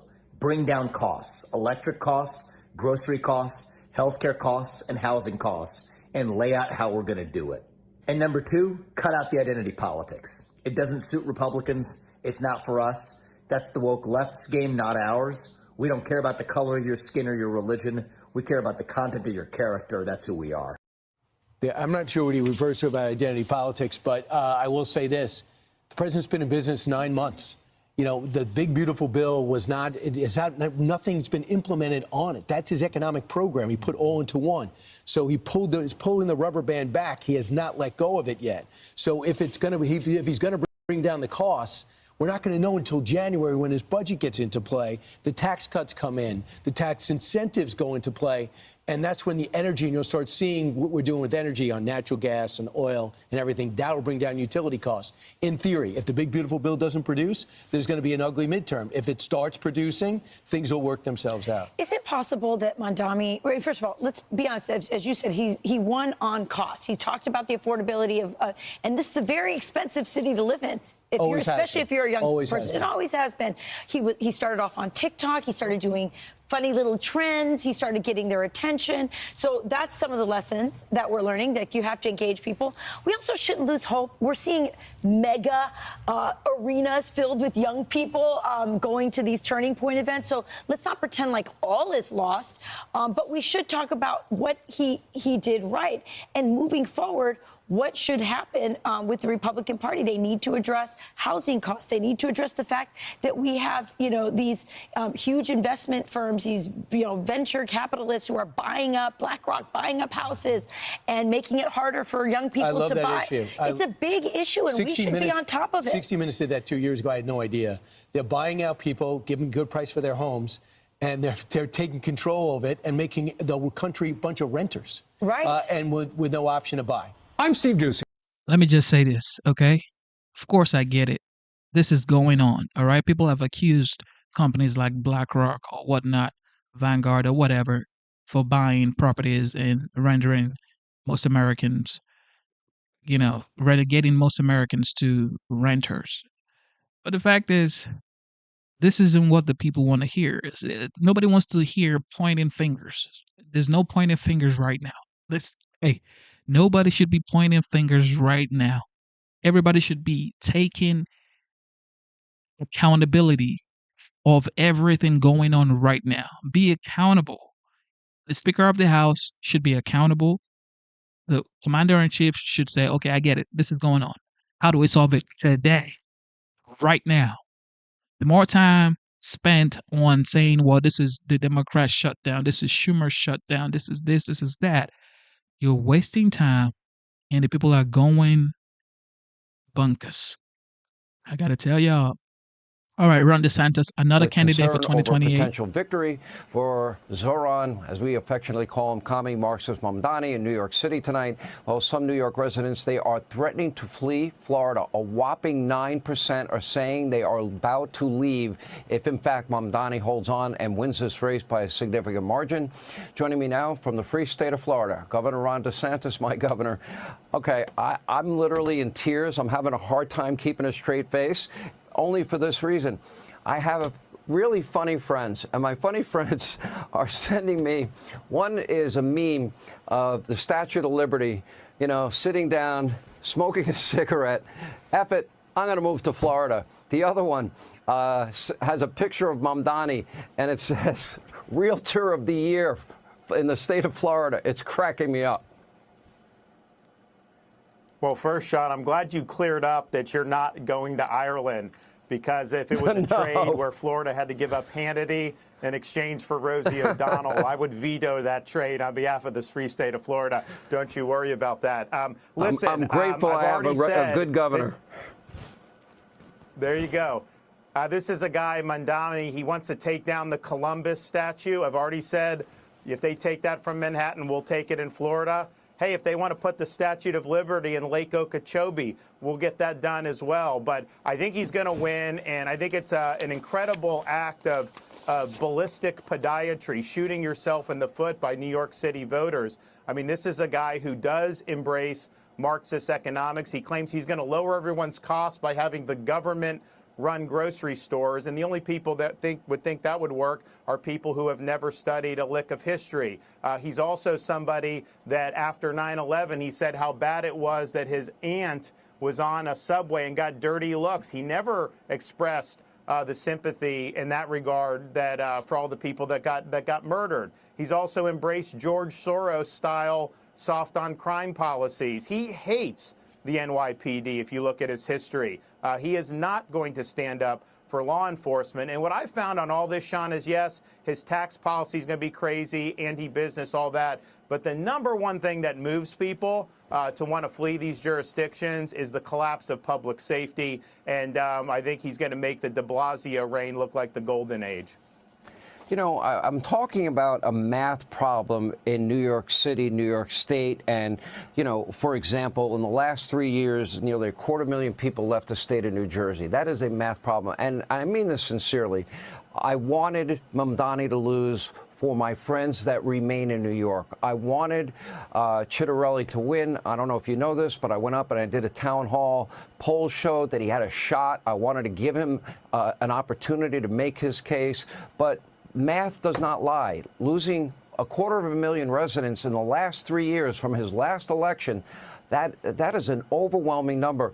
Can you explain to the country exactly how profound mass migration has been out of states like New York and New Jersey and Illinois and even California, and what a positive impact it's having on states like Florida, Texas, the Carolinas, Tennessee? Well, first of all, Jack would have won 4 years ago, and he would have won tonight if you just take all the Republicans who've left New Jersey since I've been governor and moved to Florida. If they could have still voted in New Jersey, he would have won both of those races. Same thing with New York City. Maybe not a Republican, but, you know, Giuliani would not be able to win with this electorate the way it is now. Because what happens, Sean, is a leftist politician gets in, whether it's destroying a state like California, Illinois, New York, whether it's a city like New York City or Chicago. And the people that it tends to drive off are the center-right voters. And so when they leave, the resulting electorate is actually more liberal. That's how you go from Lori Lightfoot to Brandon Johnson in Chicago, which is digging the hole deeper. That's why you've gone from 8 years of de Blasio, now leapfrogging here 4, to have Mamdani, who's even going to be worse.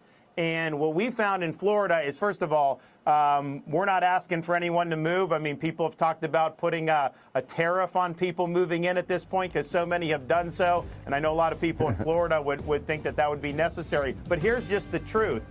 You look at all 49 other states since I've been governor and look at who's migrated to Florida, all 49 more Republicans have moved to Florida than Democrats. Vermont, New York, Illinois, you name it.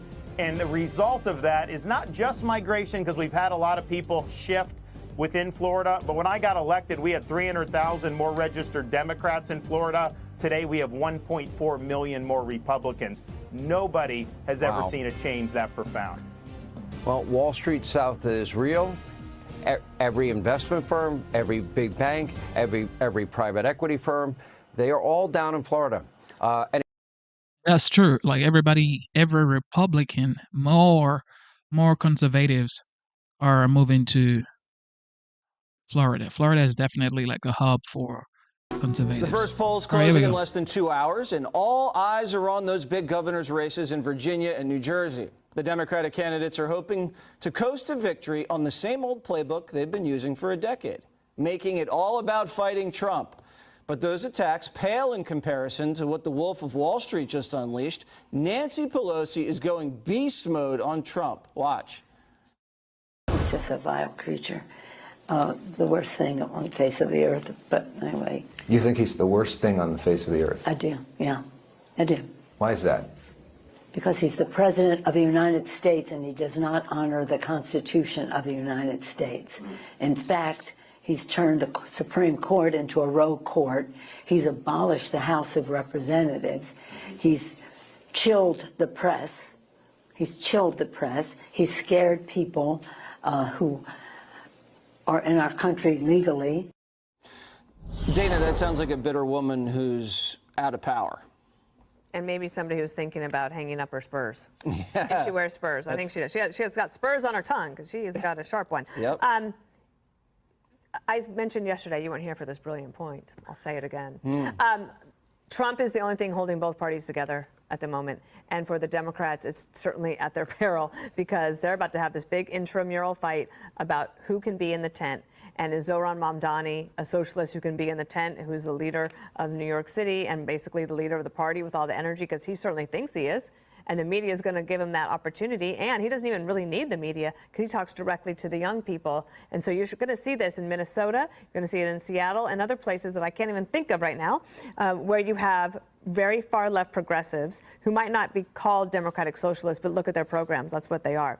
I was surprised on this point about Abigail Spanberger, you know. Oh, boy. Abigail Spanberger and Micah Sherrill, these are the two gubernatorial candidates in Virginia and New Jersey. They were elected as independents. Okay, when they were recruited by Pelosi, these were the ones that could win in a swing district. They won. Then they were the ones who joined the Problem Solvers Caucus.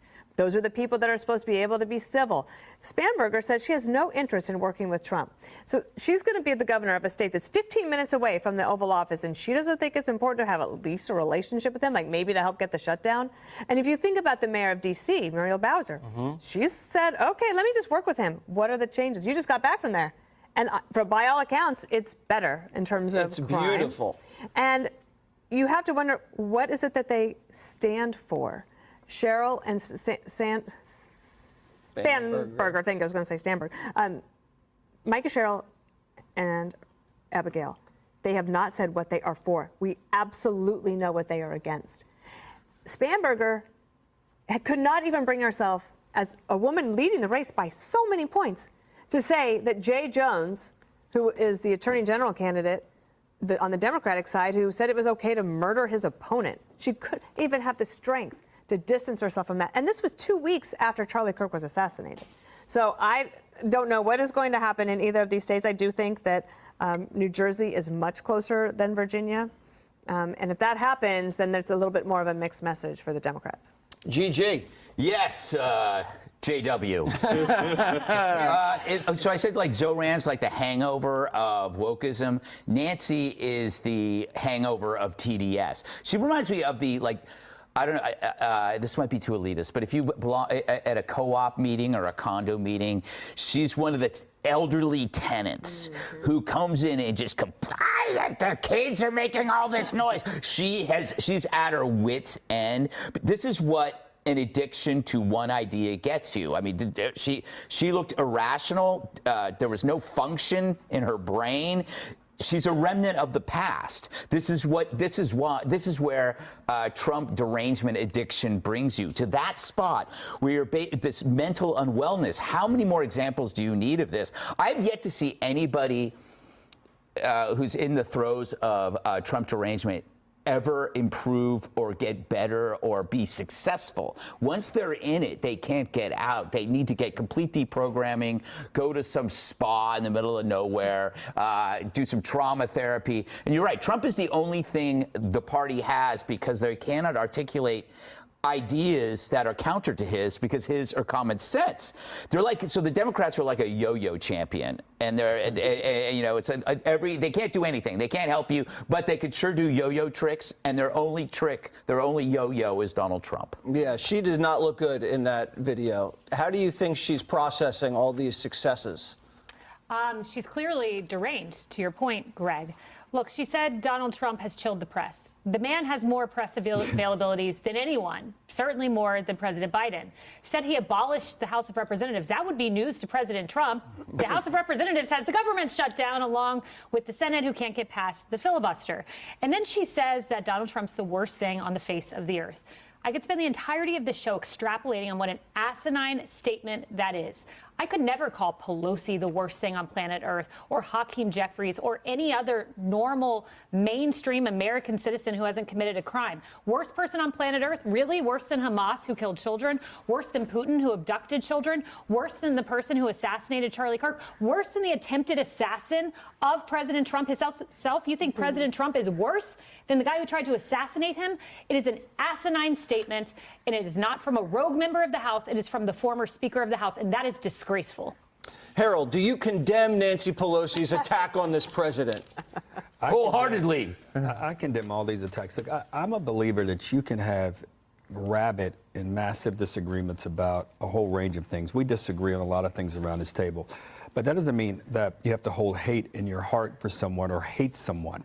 And that's unfortunately where so much of our politics is descended. I don't know what, I can guess and surmise some of the things that maybe Leader Pelosi is upset about. And she probably, if you ask her, and I hope would regret saying that he was the worst person on the face of the earth in light of not only the examples that Kayleigh's given, but we can all think of examples of scum.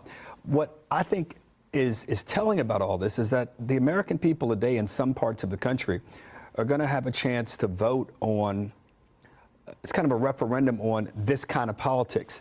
People want answers and outcomes. You think about it today, more Americans believe that the American dream is out of reach for their kids and grandkids than ever before.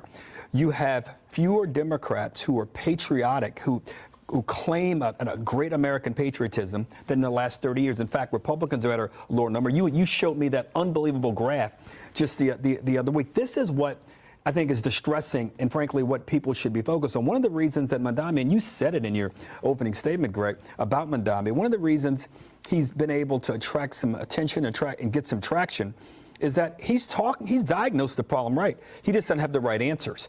And all of these candidates, including the race in New Jersey, energy prices, property taxes, these are all affordability issues. The only good thing about where we are is as bad a moment as we are in politics, voters are focused on those issues that are going to make their lives better. And at the core of making their lives better is making things more affordable. We don't get to answers with the kinds of things that Ms. Pelosi said. I would agree. We get to answers with people having honest debate, and for that matter, voters being able to say, here's whom we want to lead us out of this mess. And we'll see tonight if voters made the right decision, not by which party they chose, by whether or not the people, but better said, by whether or not the people whom they choose are able to lead them to higher ground. I must destroy you. I have to say, equality became equity, became affordability.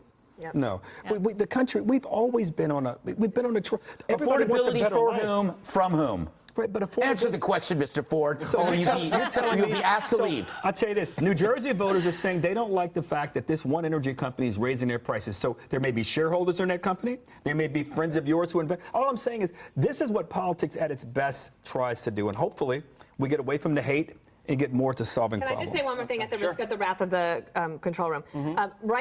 We had the Fox voter poll, and it said that Glenn Youngkin, the governor of Virginia, has a 57% approval rating. We wouldn't even be talking about Abigail Spanberger right now if Virginia governors were allowed to run for 2 terms. He should just stay in the governor's mansion. Jesse, how dare you? Just a suggestion. There you have it. There you have it. Now, the young people are really going in for this Zoran Mamdani. And some people are saying, well, the young people think communism is what should be implemented in the United States, which, of course, we know that doesn't work, especially for a great country like the United States. But Zoran Mamdani is saying he's not a communist. He is a democratic socialist. And he's saying he's fighting for the affordability of New Yorkers. And he's won. So this morning, America's largest city handing the keys to its first socialist mayor, Zoran Mamdani, beating Cuomo with a record turnout, highest since 1969. In neighboring New Jersey, Democrat Mikey Sherrill, what am I saying, beat Donald Trump, backed by Jack Ciattarelli for governor. That was a surprise. Look at that margin. Yeah, huge. While in Virginia, Abigail Spanberger making history as the Commonwealth's first female governor. This as Democrat Jay Jones becomes the next attorney general, despite making violent texts about an AG and GOP lawmaker and his young kids. Special report anchor and executive editor Bret Baier. He's also the chief political anchor for the network. Bret Baier joins us now. Good morning. Good morning. Bret, big picture, looking at all of these different races, I know they're strongly Democrat areas, but what should the Republicans learn from that night? A couple of things. This is a big loss. You can say that these states were traditionally blue, but you can also say that heading in, there was some thought that, especially in New Jersey, that Ciattarelli would do better. The spreads here are surprising. Maybe not the results, but the spreads. And if you look inside the numbers, there are some dangerous things. One, young women overwhelmingly in New Jersey and Virginia supported the Democrat based on economy, on immigration, maybe those ICE images. The affordability push by Mamdani really sticks. And that's basically inflation and how people feel about the economy. So this dichotomy between how Wall Street's doing and how big business is doing and how you feel about it at home is something Republicans really have to look at closely. But look at this spread in Virginia. It's massive. Do you think that the young people, especially in the Mamdani race, which is fascinating to me, do you think that they were just, that they liked his solutions that he was putting forward, or he was the only one who was actually talking about it? They turned out in droves. Young people they did. I mean, in big numbers. 18 to 39 came out for Mamdani big. You know, I think Cuomo started to close at the end because he was saying, here's the fearful things, here are the things you have to be worried about.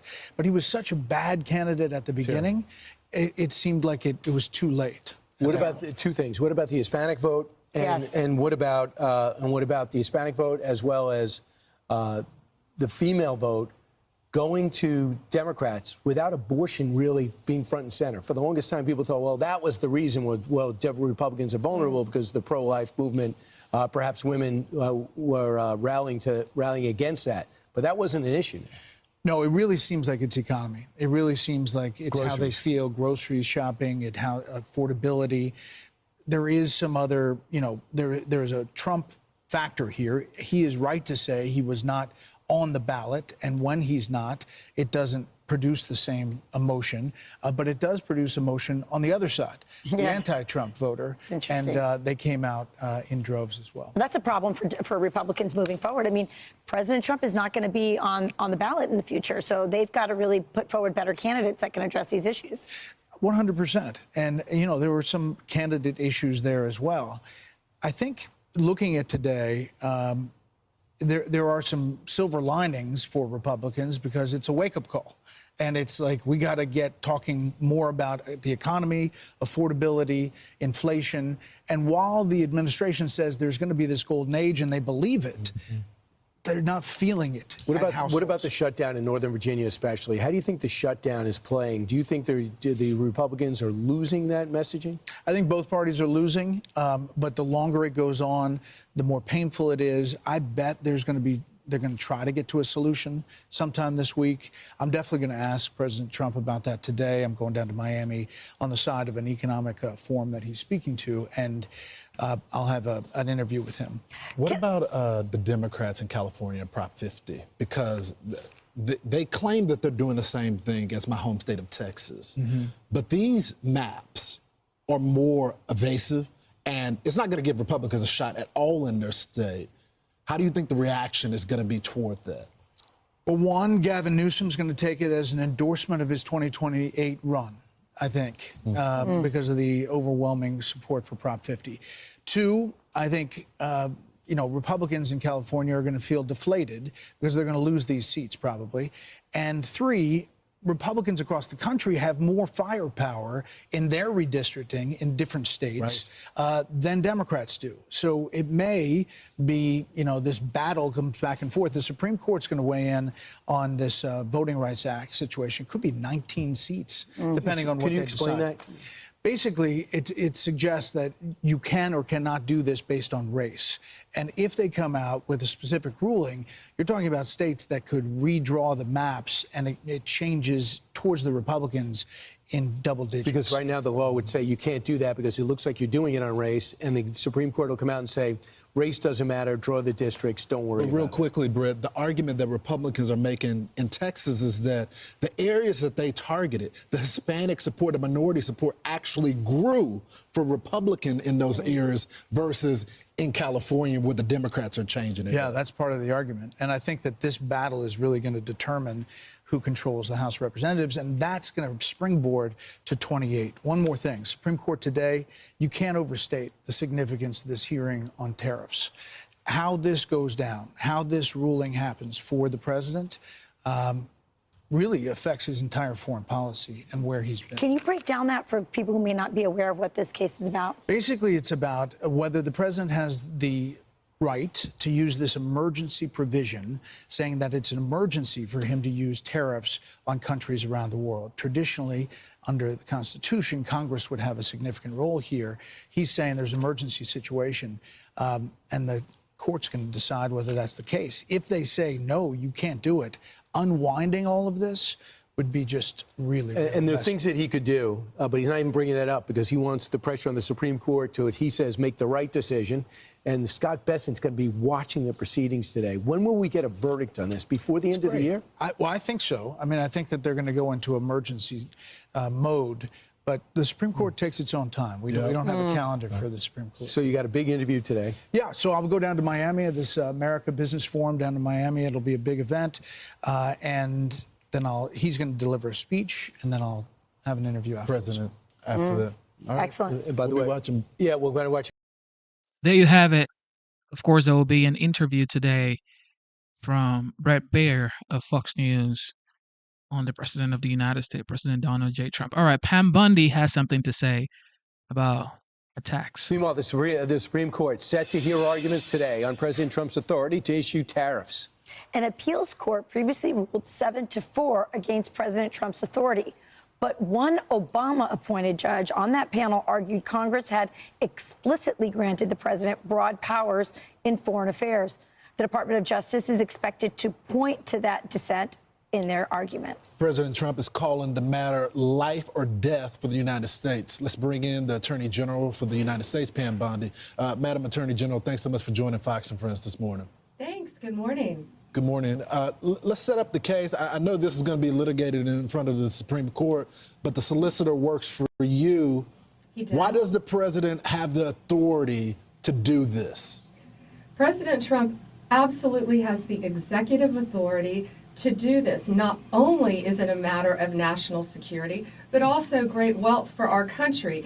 And John Sauer is my Solicitor General. He is more than prepared Attorney to go General to Lawrence Bondi, today. can you hold on one second? Sure. We're just going to fix your audio for a second.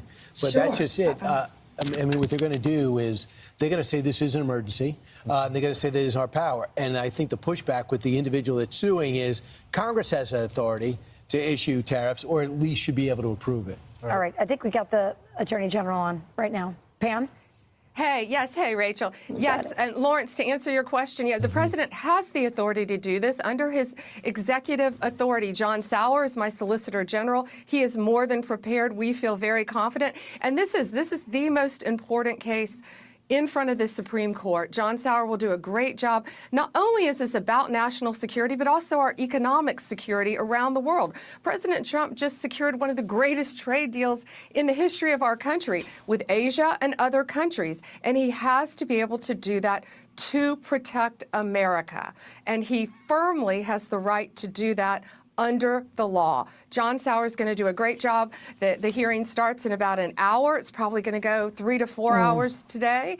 And we're looking forward to it. We're very much looking forward to presenting our case. Scott Bessent will be in there watching, and I believe Jamison Greer also. Yeah. Well, Attorney General, talking about protecting Americans, you a few months ago put a $50 million, you don't call it a bounty, but reward for Nicolas Maduro. Sure Are did. you surprised that no one has taken you up on that yet? That no one has turned in Nicolas Maduro with $50 million, the largest amount the federal government has ever placed a reward for the capture? Yeah, Rachel, it's the largest amount in the history of our country, as it should be. He is not a legitimate leader. He is a narco-terrorist, and he has caused the deaths of countless lives of Americans by his narco-terrorist regime and the drugs flowing into our country, and it's going to stop. Will we catch him? We will catch him. This country will catch Maduro. Can't talk about the details, but he should be very frightened. All right, so let's talk about something else that came out a couple of days ago. Looks like an ISIS-inspired attack on Halloween. The FBI did a great job finding it, unwinding it, and stopping it. The amount of firearms found and armaments found is flat out stunning, thinking about the damage that could have been done. You got AR-15s, you got 1,600 rounds of ammo.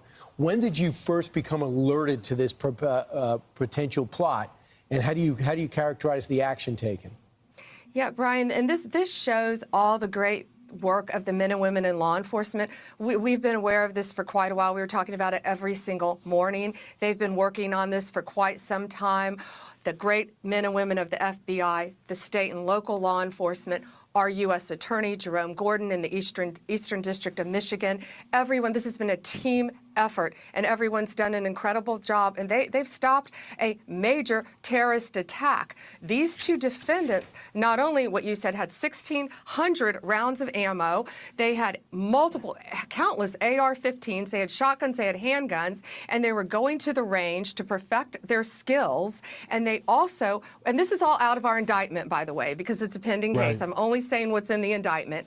They also had been going to the range to perfect their skills, and they had discussed the 2015 Paris attack. So they were fully planning on a terrorist attack in our country. There's going to be more to come on this, but that's what we can talk about now, Brian. Is there any link overseas? There'll be more to come on this. This is all I can talk about now on it. But these are American heroes at work, because our incredible teams stopped a horrible terror attack on the United States of America. And this is what the great men and women of law enforcement and at the Department of Justice are doing every single day. So much of it you'll never see, and that's a good thing, because plots are stopped thanks to them, and thanks to Donald Trump, who is going to keep Americans safe. Great stuff. Or there you have it from Pam Bundy, Attorney General of the United States. All right, ladies and gentlemen, more update on the New Let's York get straight to new CB mayor. Cotton, live in New York City with the latest on Zohran Mamdani's big win. CB. Todd Carley, good morning. 34-year-old self-described Democratic Socialist Zohran Mamdani is now New York City's youngest mayor in more than a century. His closest competitor in the polls, former Governor Andrew Cuomo, called his own run, quote, the right fight to wage. Cuomo, who ran as an independent and had President Trump's last-minute endorsement, narrowed the gap in the final days of campaigning, but it was not enough. Republican candidate Curtis Sliwa remained a distant third for most of the race and resisted calls to drop out. Last night when he conceded, he said if socialism is implemented, quote, we will become the mayor-elect and his supporters' worst enemy. As for Mamdani himself, he took a much less diplomatic tone than the one he had on the trail, leading his supporters in chants about free buses, rent freezes, and universal child care. One may have set over our city this evening, but as Eugene Debs once said, I can see the dawn of a better day for humanity. For as long as we can remember, the working people of New York have been told by the wealthy and the well-connected that power does not belong in their hand. If anyone can show a nation betrayed by Donald Trump how to defeat him, it is the city that gave rise to him. Donald Trump, since I know you're watching, I have 4 words for you. Turn the volume up. After all, the conventional wisdom would tell you that I am far from the perfect candidate. I am young, despite my best efforts to grow older. I am Muslim. I am a democratic socialist. And most damning of all, I refuse to apologize for any of this. Okay, so last night, the race was called for Mamdani with 50.4% of the vote. Todd Carley, back to you. All right, CB Cotton live for us in New York City. CB, thank you. Let's bring in Wall Street Journal editorial board member Monet Ukwe-Barua. Monet, it was decision day yesterday. Decisions were made. And this morning, the New York Post puts it this way. They say, on your marks, M-A-R-X, get set, Zo. Mamdani wins race for mayor, the red apple. So now that he's won, what does this mean, and will there be a ripple effect? Well, I think the ripple effect is already taking place throughout the entire Democratic Party. People were watching Mamdani's candidacy in New York to see, is a candidate this far to the left really viable? Can they get a broad base of support? Now, New York City isn't like the rest of America, that's for sure. It's a much more liberal place, but I think that there's already a lot of donors thinking we can run Mamdani copycats, people who are really, really clever with social media, people who are going to promise free benefits to voters, and that's the playbook that they're going to have going into the midterm elections in 2026. Okay, but that said, will it work outside of New York City?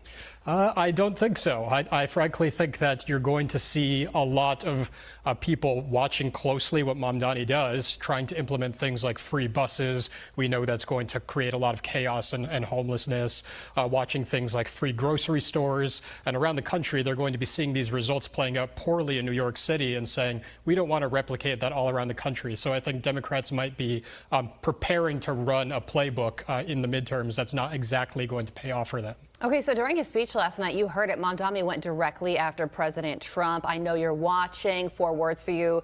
Turn the volume up. And then on Truth Social, President Trump responded also with 4 words, writing, and so it begins. So what will the Mamdani President Trump dynamic be? And do you think that the president should intervene in New York City by withholding federal funds, which is something that he has said he will do? Well, I think that there's going to be a lot of tit for tat. We are just seeing the beginning of it. These two are going to be sniping at each other, and it's going to be covered far and wide. In terms of what President Trump tries to do with New York City, I think it depends on what Mamdani's approach actually is. Things like sanctuary city policies, saying we're not going to cooperate with federal law enforcement on deporting illegal immigrants. That's something that the federal government really does have an interest in. And so President Trump would be well within his rights to say, we're not going to give you all this aid that's potentially going to go to pay for illegal migrants if you are going to completely stonewall us from keeping the residents of New York City safe and deporting people who aren't supposed to be in this country. Looking ahead to 1 year from today, or from yesterday, the 2026 elections. You mentioned in your first answer that there's going to be a year to find out what Zohran Mamdani does to this city. And then the voters throughout the country can extrapolate from that whether they want that in their communities. So 2 questions for you. What do you think that specifically means for the midterms in terms of who takes over the House or who maintains the House in the Republican sense? And Governor of New York, because Elise Stefanik probably going to run. If it's not like a guarantee, it's a fait accompli at this point. Does she say, look what Zohran Mamdani did to New York City. Do you want that spread throughout the great state of New York? If not, vote for me. What do you think? Yeah, I mean, let's be clear. The winds are clearly blowing strongly in the Democrats' direction here. Mamdani wasn't the only winner on Election Day. You also saw New Jersey and Virginia. They won those governorships. There's a lot of disappointment with how Trump has performed in some of these states. And so Democrats are in a strong position going into midterms to potentially reclaim the House of Representatives, especially. But I do think Mamdani is going to help give Republicans their best possible shots because they'll be able to point to a very extreme Democrat in America's biggest city and say this is the direction that Democrats want to take the entire country. Elise Stefanik in New York running for governor is going to specifically be pointing to Mamdani, the effect that his governor or that his candidacy has on crime and things like that in New York City, and going to be making that pitch to say we need to go in a different direction here in New York State. Yeah, it was a good night for Democrats, but now that Mamdani has won, the whole party is going to have to answer for socialism, and we'll see how that goes over the course of the next year. Now that the election has passed, we're officially in midterm election cycle. Can you believe it? The time has come. It just goes on. It is now. Wall Street Journal editorial board member Monet Ukwe-Barua, we thank you so much for joining us. Thanks. I'm Steve Doocy. I'm Brian Kilmeade. And I mean, This is happening live right now. The Commander-in-Chief, President Trump. Failed country to a tremendous success. It's a transition, and yet we did almost 4%, triple and even important people. And they say, think of it, last week, just last week, 6 days ago. Today on the 1 year, many of you are not from Miami, but wow, what a nice group. And I love Miami. I love to be with the people. Many of you are not from Miami, but that's okay too. And I'm thrilled to be back in magnificent Florida, Miami, Florida, with thousands of incredible business leaders and true American patriots. That's what you are. We're gathered today on the one-year anniversary of the single most consequential election victory. They say, this is them, this isn't me. I'm a very modest person. I would never say this. The single most consequential election victory in American history. It's possible. I mean, it's possible. We've done a lot. On November 5th, 2024, the American people reclaimed our government. We restored our sovereignty. We lost a little bit of sovereignty last night in New York, but we'll take care of it. Don't worry about it. We rescued our economy, regained our liberty, and together we saved our country.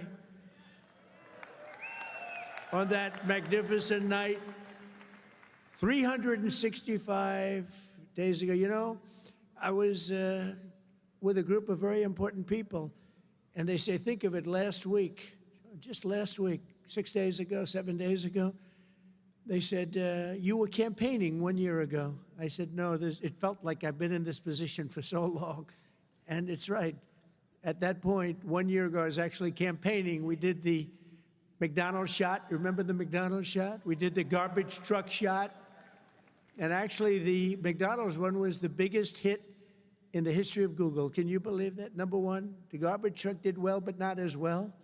I guess there's something about McDonald's, right? But it worked, and we won a tremendous election. We won all 7 swing states. We won the great state of Florida, by the way, by 1.4 million votes, which is unprecedented. Biggest victory ever in Florida, including an 11-point victory right here in a place called Miami-Dade County. We won the popular vote for the first time of any Republican in many decades. We won the Electoral College 312 to 226. And we won 86% of the counties in America. That's a big one. 2,700 to 525. I'd say that's called a landslide, right? We got more votes from African Americans than any Republican candidate in history. We also won a record share of votes from the incredible Hispanic American community. There might be a couple of us. Well, biggest vote in history. And above all, we won a resounding mandate to make America great again, which is what we're doing. And every day since, I've been fighting to turn the promise made into the ultimate promise kept. We're going to do our job. We have a big job to do. We've done really well. I think it's the best 9 months, they say, of any president. And I really believe that if we can have a few more 9 months like this, you'd be very happy. You'd be very satisfied. But it's been pretty incredible, with trillions and trillions of dollars being poured back into our country by other countries and other places and people. 1 year ago, we were a dead country. Now we're a country that's considered the hottest country anywhere in the world. It's the hottest country. We are now in the hottest country anywhere in the world. And I'm pleased to report that today the United States has the strongest economy, the strongest borders, the strongest military, the strongest friendships, and the strongest spirit of any nation anywhere. We have the greatest economy right now. A lot of people don't see that. But if you look at what's happening with all the factories, AI, auto plants all over the country being built, that if you would have thought about that 2 or 3 years ago, you would have said it was the opposite. They were all leaving. Now they're all coming in. They're all coming back and then some. And I think that we can honestly say, and I think you're going to see it even more so over the next 12 months, that this is the golden age of America. This is the golden age.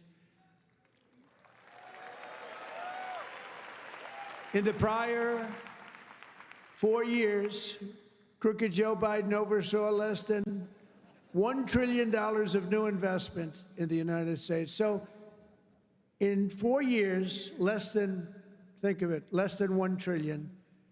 That was not doing too good. In 9 months, I've secured commitments of over $18 trillion, and we're going to have $21 trillion within the first year. So Sleepy Joe did, think of that. In 4 years, he did less than $1 trillion. We're going to have 21 trillion in 1 year. I would say it's slightly better. Slightly, just a little bit better. The stock market has set 40-time all-time record highs, and just recently, record high, record high, record high. All of them, all of the different exchanges. GDP growth in the second quarter was an amazing, almost 4%. And as you know, they said, oh, it'll be 2% or 1%. And it's been really helped a lot by the tariffs. It's been really helped incredibly because this is really a transition period. We went from a horrible, failed country to a tremendous success. It's a transition, and yet we did almost 4%, triple and even quadruple almost every other country anywhere in the world. Think of that.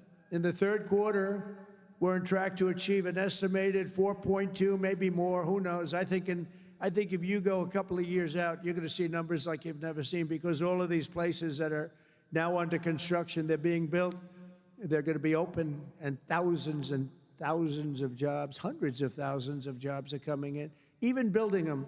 But when they open, that's when you're really going to see the numbers. We're building some of the biggest buildings ever built anywhere in the world. The AI buildings, you know, they can cover, they show displays of them. They can cover the island of Manhattan. They're so big. They literally can cover the island of Manhattan. In 9 months, we've lifted over 600,000 Americans off of food stamps, which is a record. 1.9 million more American-born workers are employed today. Think of that.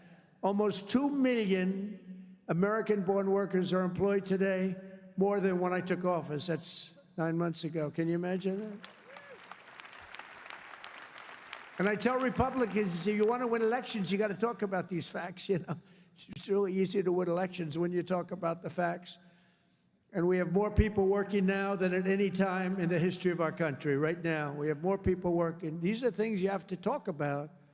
It doesn't just happen. You got to tell them. It's wonderful to do them, but if people don't talk about them, then you can do not so well in elections. Wages for workers are rising at the fastest pace in over 60 years. Those are workers, and that's what we love. We love the workers.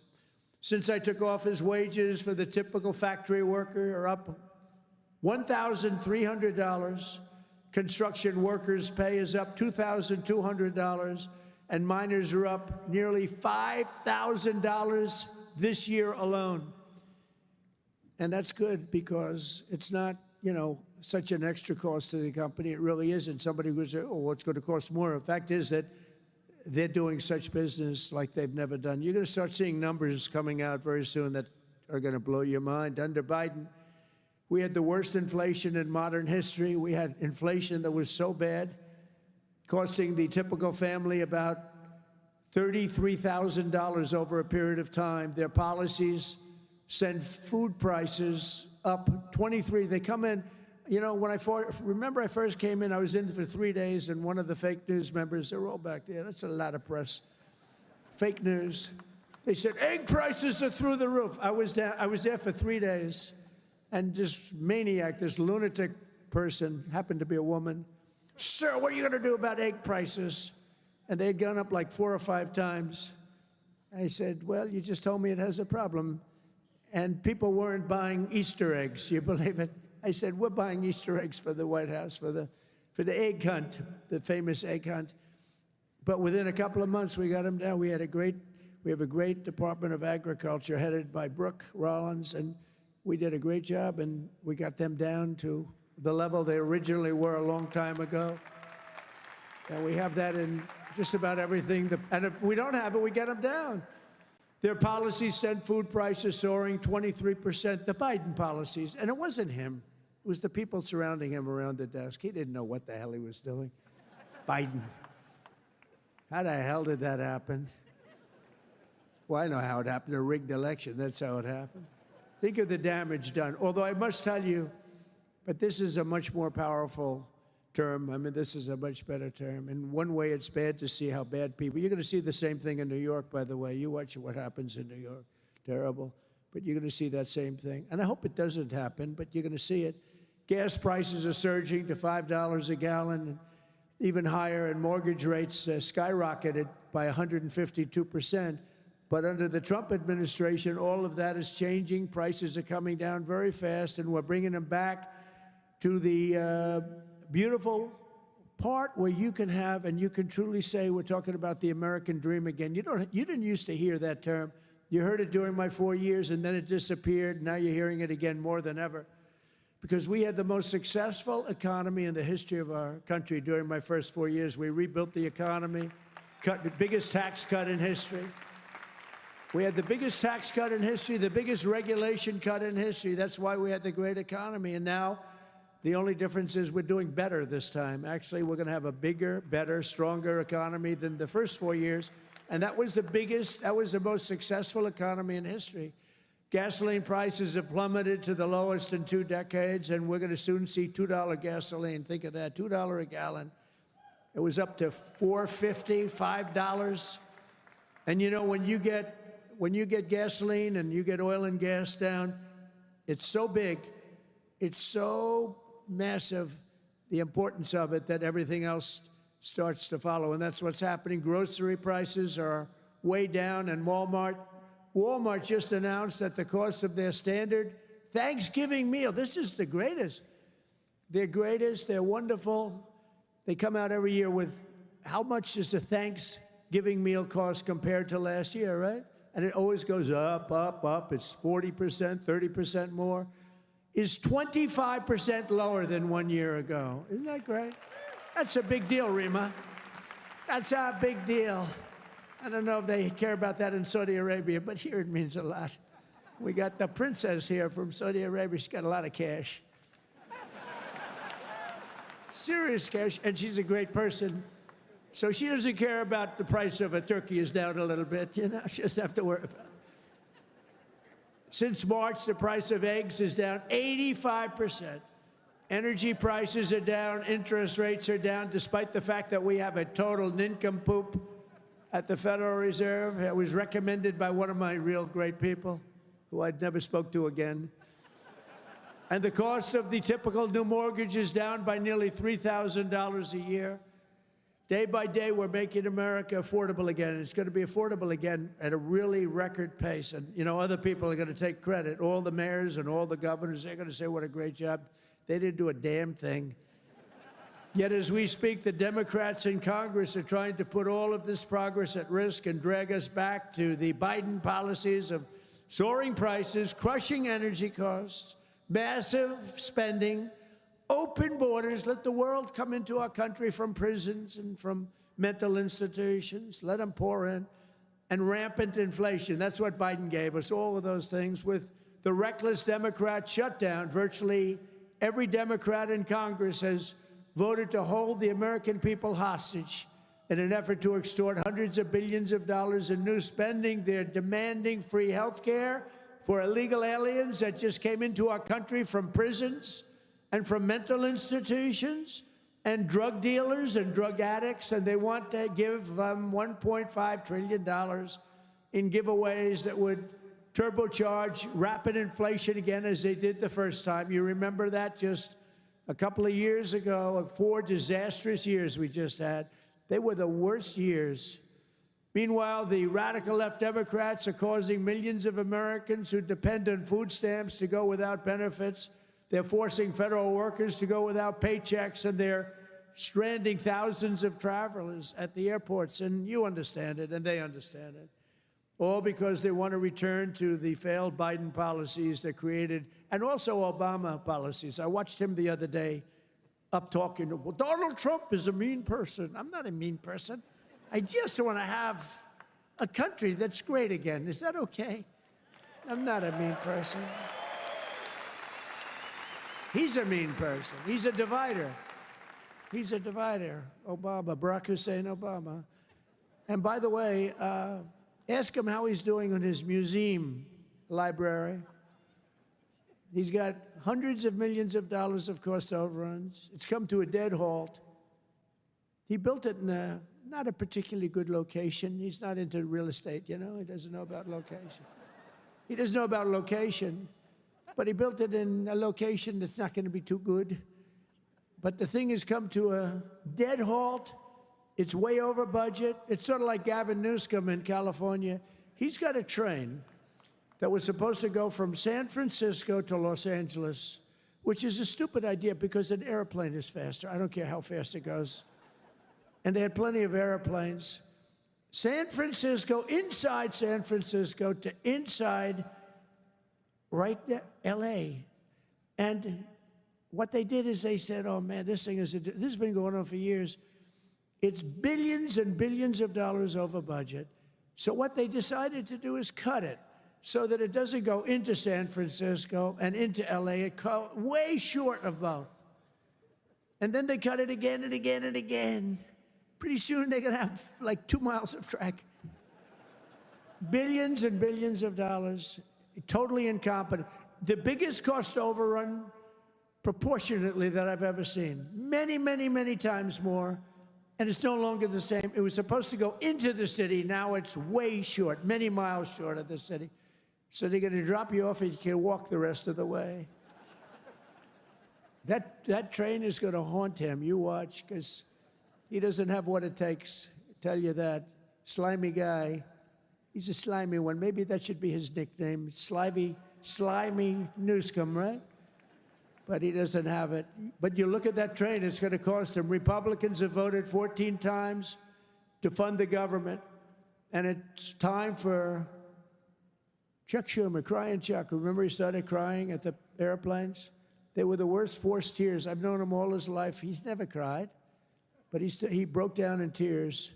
He was so devastated. He didn't know why he was crying, but he just thought it was good to do. His people told him this was a good time to cry. Crying Chuck. But it's time for Chuck Schumer and the radical Democrat Congress to stop playing games with the people's lives and to pass a clean funding bill that they've done 30 times before. And to reopen government immediately. Just reopen it. They don't like it to be reopened because we're setting records. They think actually, I don't think anything's going to hurt. We are so strong now that I'm not sure that anything's going to hurt. But it would be good to open it up, take care of the people with jobs that aren't going to get paid and aren't getting paid.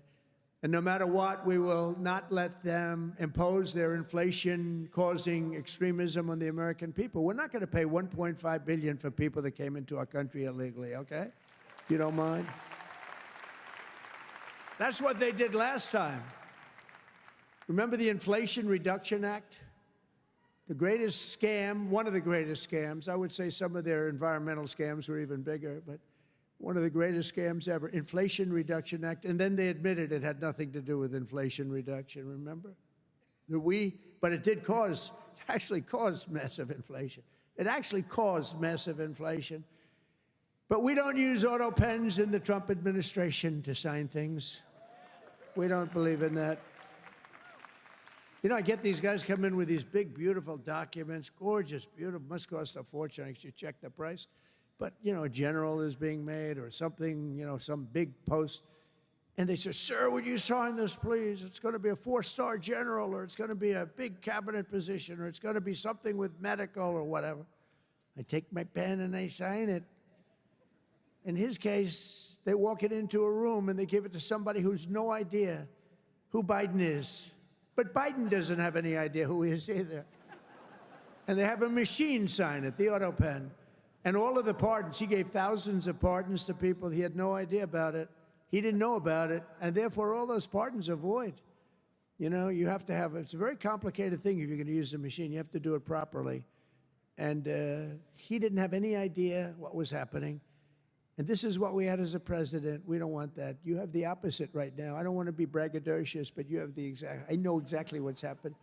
If you want to see what congressional Democrats wish to do to America, just look at the result of yesterday's election in New York, where their party installed a communist as the mayor of the largest city in the nation.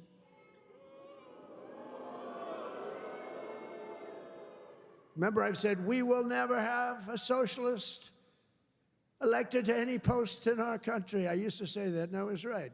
We skipped socialist and we put in a communist instead. That didn't work out too well. But as I've warned for many years, our opponents are hell-bent on turning America into a communist Cuba or socialist Venezuela, and you see what happened to those places. For generations, Miami has been a haven for those fleeing communist tyranny in South Africa. I mean, if you take a look at what's going on in parts of South Africa, look at South Africa, what's going on. Look at South America, what's going on. You know, I'm not going to, we have a G20 meeting in South Africa. South Africa shouldn't even be in the Gs anymore because what's happened there is bad. I'm not going. I told them I'm not going. I'm not going to represent our country there. It shouldn't be there. Take a look at what's happening in different parts of South America. Take a look at what's happening in different parts of the world. But now the Democrats are so extreme that Miami will soon be the refuge for those fleeing communism in New York City. They flee. They flee. Where do you live? New York City, but I'm trying to leave because I don't want to live in a communist regime. I hope it works out for New York. I love New York. I love New York. When I left New York for the White House, it was good, except we had, you know, the telltale signs of trouble because we had a guy named de Blasio. Do you ever hear of him as mayor? He goes down as probably the worst mayor in history. Then he went to Harvard to teach government. Do you believe it? They took de Blasio, and they took that mayor from Chicago, the woman, the one that gets her hair done very expensively, right? Beautiful hair. She got beautiful, luxuriant hair. And they took her, and she's teaching at Harvard. They're teaching government. And then you hear about Harvard. We're trying to work a settlement with Harvard right now for about, like, a lot of money. I won't tell you what, but you'll be reading about it pretty soon. Because what they've done to Jewish people and what they've done to others is pretty bad, I'll tell you. It's pretty bad. Going to cost them a lot of money. After last night's results, the decision facing all Americans could not be more clear. We have a choice between communism and common sense. Does that make sense to you? Common sense. It's common sense or communism. And you know, you take a look back 1,000 years, it hasn't worked. If it worked, we'd be using it, I guess, but it hasn't worked. Our opponents are offering an economic nightmare. We're delivering an economic miracle. We have delivered in 9 months, this is an economic, the biggest investment of funds in a country in history by many times. That's good. They want higher spending for government and illegal aliens. We want bigger paychecks for American workers and American families, and that's what we're delivering. You see that. They stand for crime and chaos and corruption. We stand for law and order and justice. Also, strong borders. Boy, do we have strong borders. They put America last. We put America first. We put America first. And as long as I'm in the White House, the United States is not going communist in any way, shape, or form. We'll stop it. We're going to stop it. Stop this nonsense. You know, I said they were voting last night. You could have a communist or a thug. A communist, and they took the communist, you know. It's pretty amazing. We could have done a little better in terms of candidates. From day one of my administration, I've been fighting every single day to turn around the catastrophe we inherited to make America the best place on the planet Earth to do business, and that's what it is. Right now, we're the #1 place. I'm getting plants approved in 2 weeks. It used to take 20 years before they got rejected. You'd have young people start off. Their whole business was getting a certain plant accepted. 22 years later, they're ready to retire, and they haven't gotten it. And then they go to a vote, and they get rejected after 22. They wasted a whole life looking for an acceptance. We do it in 2 weeks. We make sure it's good. We make sure it's great and proper, environmentally sound. Takes 2 weeks. My goal is to have the best tax rates, the lowest energy cost, the lowest regulatory burden, the most advanced technology, and the fairest trade deals anywhere in the world. You know, we're leading China. We're leading everybody by a lot in AI.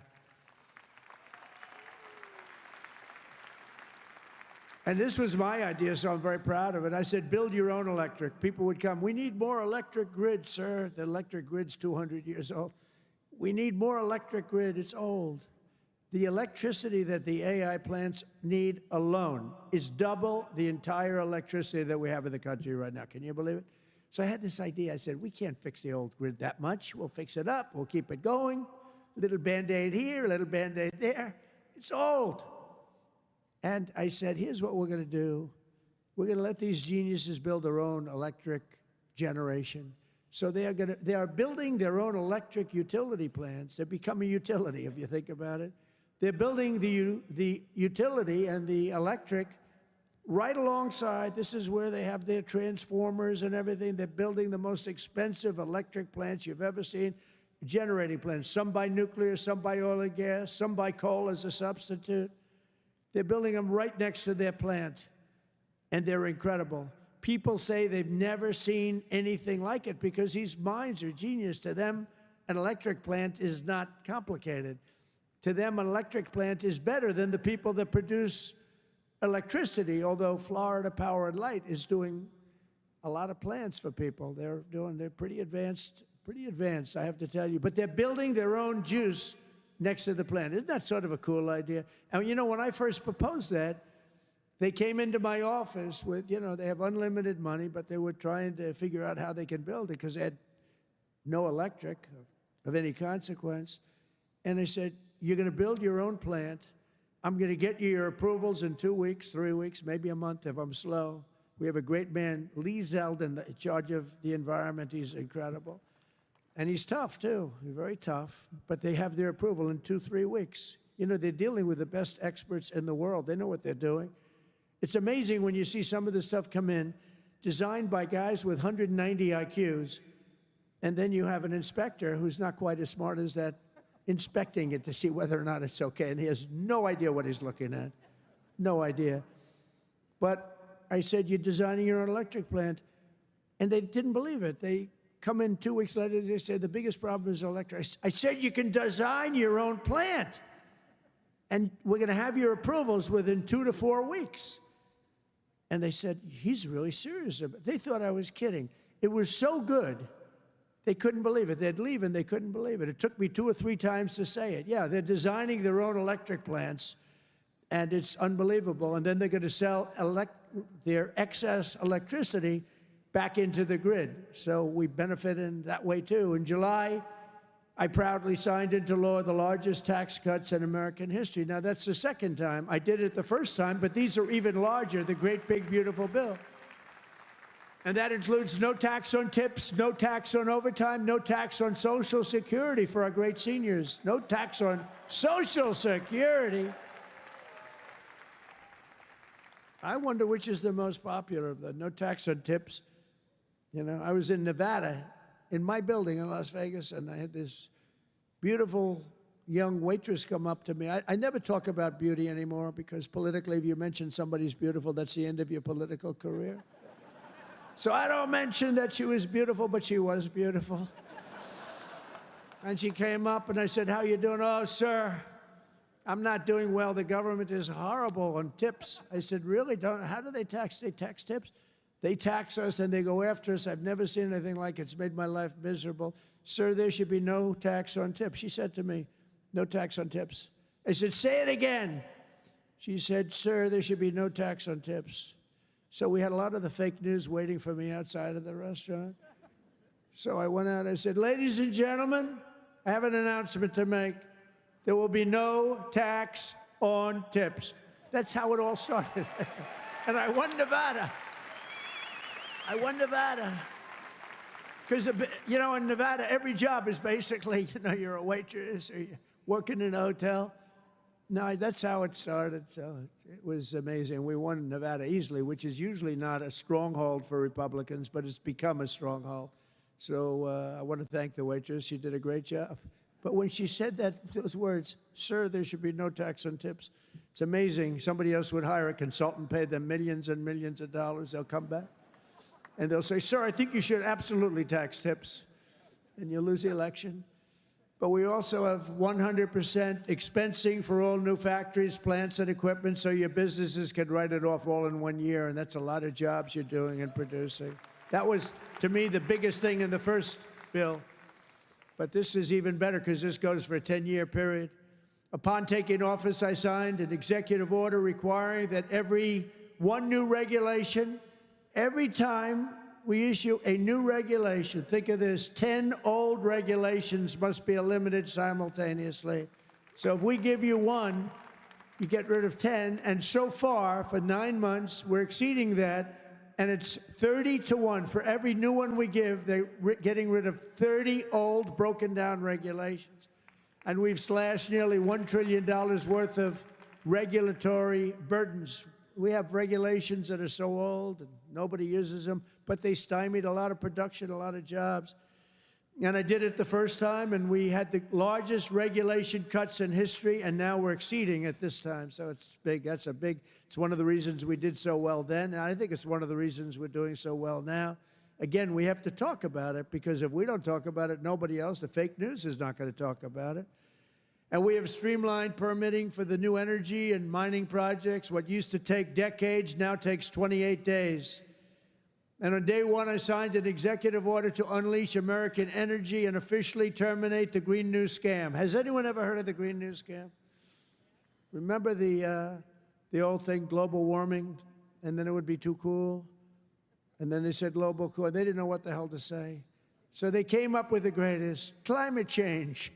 No matter what, if it goes up, if it goes down, climate change. They're very, very smart people, but not smart for us. They're smart for them. But my policy was very simple. Drill, baby, drill. We're drilling like crazy right now. And to curb inflation, we've slashed the size of government for the first time in years, and we're waging total war on waste, fraud, and abuse like we've never done before. Since January, 100,000 bureaucrats have left the federal payroll. Government spending is down 2.5% this quarter compared to 1 year ago. Think of that.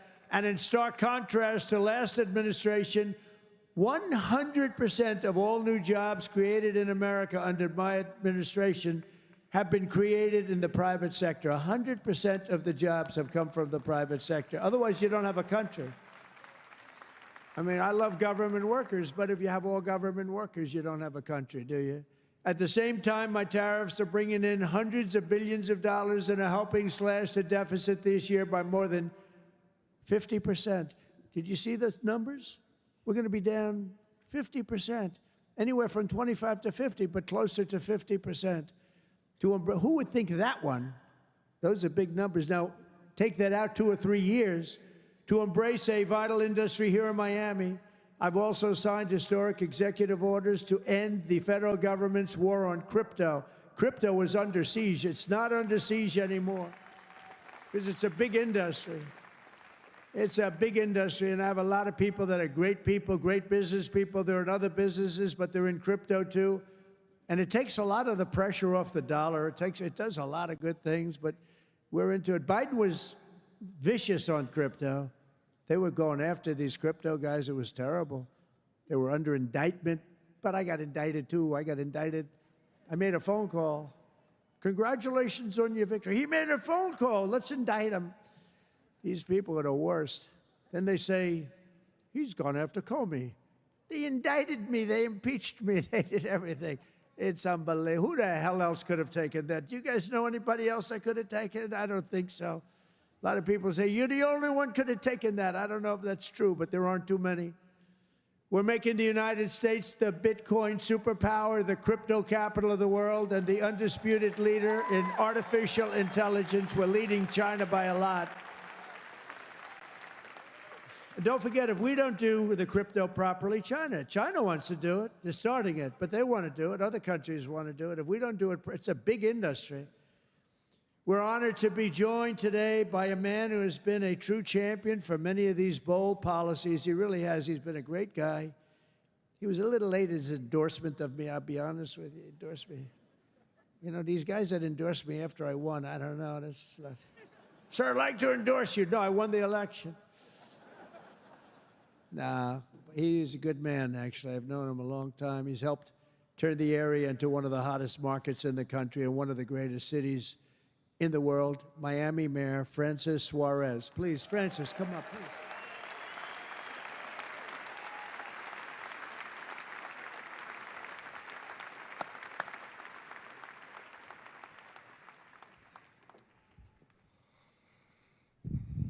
You're never gonna let me forget that one, huh? Thank you, my brother. Thank you, Mr. President. Just a little shorter than you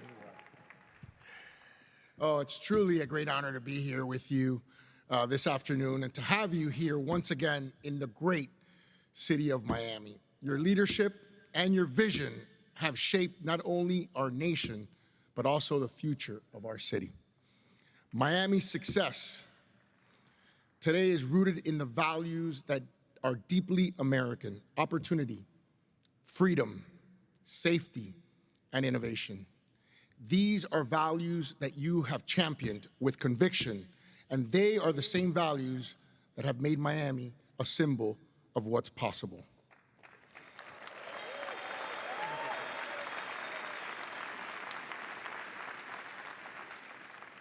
When people believe in the promise of America, Mr. President, I want to personally thank you for your continued support of our vision for this city. It was an honor to stand beside you in the Oval Office when you announced the next year's G20 right here in the city of Miami.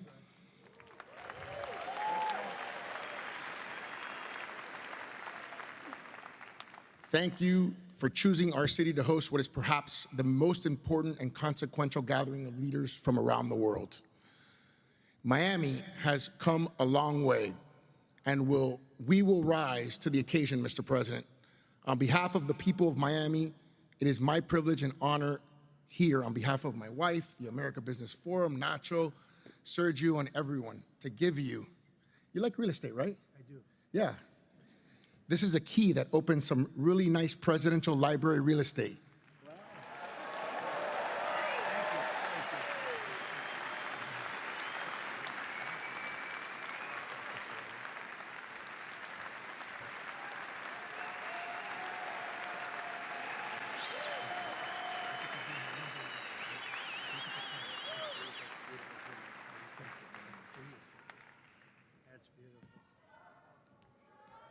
Thank you. Thank you very much, Francis. I appreciate it. And you know, he's really a special guy. I'm going to take this, I'm going to put it in the White House, and then I'm going to move it to Doral in about 3.5 years. We put it right in Doral, right? In the lobby of Doral. A lot of people from Doral. Well, thank you. That's a great honor. I also want to thank a man who's been unbelievable in terms of Israel and so many other things. He was a great real estate developer. But he had a great personality, and you need a personality for this. And I said, he's just as good as there is, and he's done so well. And you look at what's happened with Israel. We have peace in the Middle East. Can you believe it? Peace in the Middle East. And he's Special Envoy Steve Witkoff. Steve, where are you, Steve? Wherever you may be. Where are you? Steve, thank you. What a job you've done. Thank you very much. What a job he's done. That guy's got that personality. Now, I wanted a deal maker, but, you know, a lot of deal makers don't have good personalities. You end up in a war. They make the deal, but you end up in a war. This guy, everybody loved him for years. I've known it. And he was the right guy for the job. Peace in the Middle East. 3,000 years. They've never had peace in the Middle East. We're going to have it, too. We're doing well. Just keeps going along. And we just had a meeting. It's even more and more so. And so many people in this room are very much into Israel and the Middle East. And it's been amazing what we've been able to do. And you've done such a big part of it, along with a very special young genius named Jared Kushner, who helped you so much. Stand up, Jared. And he's the father of the Abraham Accords, right? He's the father of the Abraham Accords. And by the way, my granddaughter, Arabella, would you stand up, Arabella? She looks so great. I said, how are your marks in school, Arabella? Grandpa, I have all A's and A+, you know that. Like it was a stupid question I asked her, right?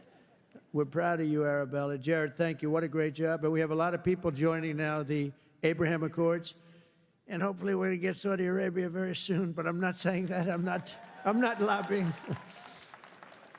No, but we have a lot of people. We have a lot of people that are coming aboard. You know, the key was when we took out the nuclear capability of Iran, all of a sudden everybody said, wow, that was nice.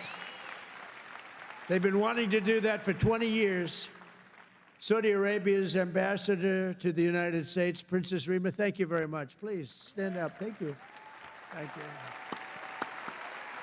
Thank you very much. Say hello to everybody. Okay? Say hello to a great group of people in Saudi Arabia. Thank you. Stephen Minor, Mayor of Miami Beach. Stephen Minor. Where is Stephen? Thank you, Stephen. Thank you. Good job you're doing. Excellent. Thank you, Stephen. The Mayor of Coral Gables, Vince Lago. Vince Lago. Thank you. Thank you. Great job, Vince. The Mayor of Doral. I love Doral. And I like this woman a lot. Christy Fraga. Christy. Where's Christy? Thank you, Christy. I like Doral. We also have Commissioners Damian Pardo, Laura Dominguez, Ralph Rosado, Miami-Dade Supervisor of Elections, Alina Garcia, the President of FIFA, Gianni Infantino. FIFA. Where's Johnny? Whoa. Johnny, my boy. I didn't know he was going to be here. He's big stuff. And the world, look, you know, Johnny and I worked the deal originally, and it looked like I wasn't going to be president because it was in this term, right? So when they rigged the election, I said, oh, man, I have to run again because I want to be president when they have the World Cup, right? And look what happens, Johnny. I'm president when we have the World Cup. It wasn't supposed to be that way. But I can only tell you that the tickets are selling at numbers and record like they've never sold ever before. I heard you just told me that they're doing record business, right? The way you had the World Cup coming, think of it, we have the World Cup coming, we have 250 coming, and we have the Olympics. 250 is 250 years of age. And we have UFC at the White House, by the way, on June 14th. That's going to be at the White House. That's going to be a tough ticket. That's UFC, but we have, think of it, Johnny is there with FIFA, and we have the Olympics. We have it all coming. It's all this thing. I'm glad I'm sort of happy the way things worked out, you know? It's turned out to be as good as it could be. I think we've made more progress than we ever could have made in the second term. I think this is really more progress being made. We also have Formula One CEO Stefano Domenicali, and where's Stefano? Very good. That's big stuff. We have a lot of big people here today. We also have a gentleman who called my election successfully. He said, and Donald Trump will be the next president of the United States. Got a great voice. Brett Baer. Where's Brett Baer? Brett Baer. Where is he? And his son is with him, Paul. Paul's a very good golfer, so is Brett. Thank you, Brett. He's doing an interview with me right after the... Oh, is that Paul? Stand up, Paul. Paul, did we take your father easily in golf? Tell me, huh? That was easy, right? Get ready. We'll do it again. Thank you very much, Paul. You look great. Also, I want to thank your two great senators, Ashley Moody and Rick Scott. And, you know, I just left them. Believe it or not, I had a meeting with all the senators this morning. I gave them my vision because, frankly, it's always nice to have good vision. And they are two terrific senators, and they're in Washington working hard, and they were going to come. And I said, do me a favor, stay back and work on the things you're working on. They're working on really things. And Ashley is in the election. Rick just won his election. They're two great senators that you have right here in Florida. So that's really good. And they're working to make America great again. So I said, stay back in Washington. Together with many of the people here today, we've achieved more in 9 months than most administrations achieve in 8 years. It's true. We've really done a lot. We inherited the worst border in history, and within a matter of weeks, we turned it into the strongest border anywhere in the world, and they have some pretty strong borders, but we have literally no people coming through. They do come in. They come in legally. You know, we want people to come in. We want to make it real easy for them, actually, but they come in legally. So you have to know that. We just don't want criminals coming in. We don't want people from prisons. We don't want prisons dumped into our country like Venezuela did. They emptied their prisons into our country. We don't want that, right? For months in a row, 0 illegal aliens have been admitted into the United States. 0. They actually announced it. This is an official 0. Remember when Biden said, I have no control over the border? Millions of people pouring through, not people that you could look at them, not that we discriminate. You could look at them and say, these are not going to be perfect for our country.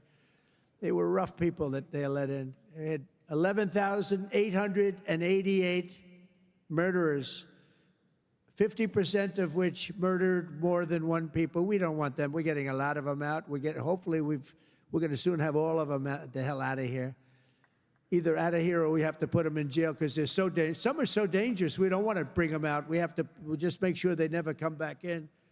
But this is what they were putting in our country, and it's a disgrace. On day one, I signed an executive order to designate the drug cartels as foreign terrorist organizations.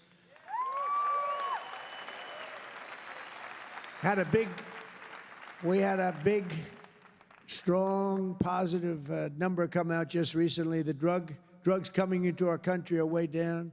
I'll tell you where they're really way down is drugs coming in through water. People are saying, no thanks. I don't think I want to ride in that boat today, please. We want you to take these drugs into the United States. You know what? I think I'll take a pass, sir. The drugs coming in by border are not much.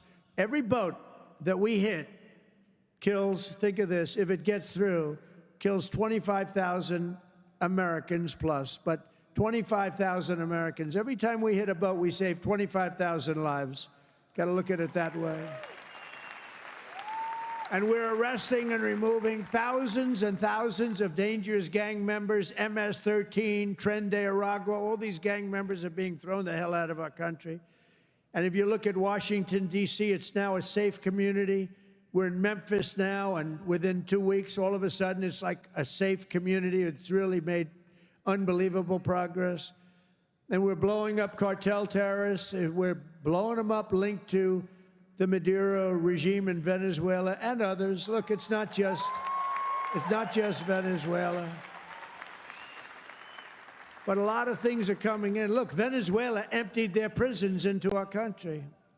Nobody wants that. They emptied their prisons into our country. We're liberating our cities from the scourge of violent crime, making our country safe and beautiful again. We're starting in our capital, Washington, D.C., which right now you can walk through the middle of Washington. You have no problem. 6 months ago, that wasn't the case. 1 year ago, it was a disaster. But law enforcement, our military has done an incredible job, actually. It's a safe, very, very safe city again. And it's been beautified. We're putting new medians in. We're covering the roads with nice, clean, beautiful asphalt. We're redoing the grass in the parks. It's really becoming beautiful again, and it's safe. We don't get calls that, think of it, call to the parents, your son, sir, has been killed. He came to see the Lincoln Memorial, and he's dead. No, that's not happening anymore. We run it tough. We run it very tough. Sometimes you have to be a little tough to get rid of. These are thugs. These are bad people. We're bringing them the hell out of our country where they came from. We renamed the Department of Defense to the Department of War. And well, if you think about it, after the Second World War, they changed it to defense, right? So we won the First World War. We won the Second World War. We won everything in between and everything before. Never lost a war. We still don't lose wars. Sometimes we don't fight to win.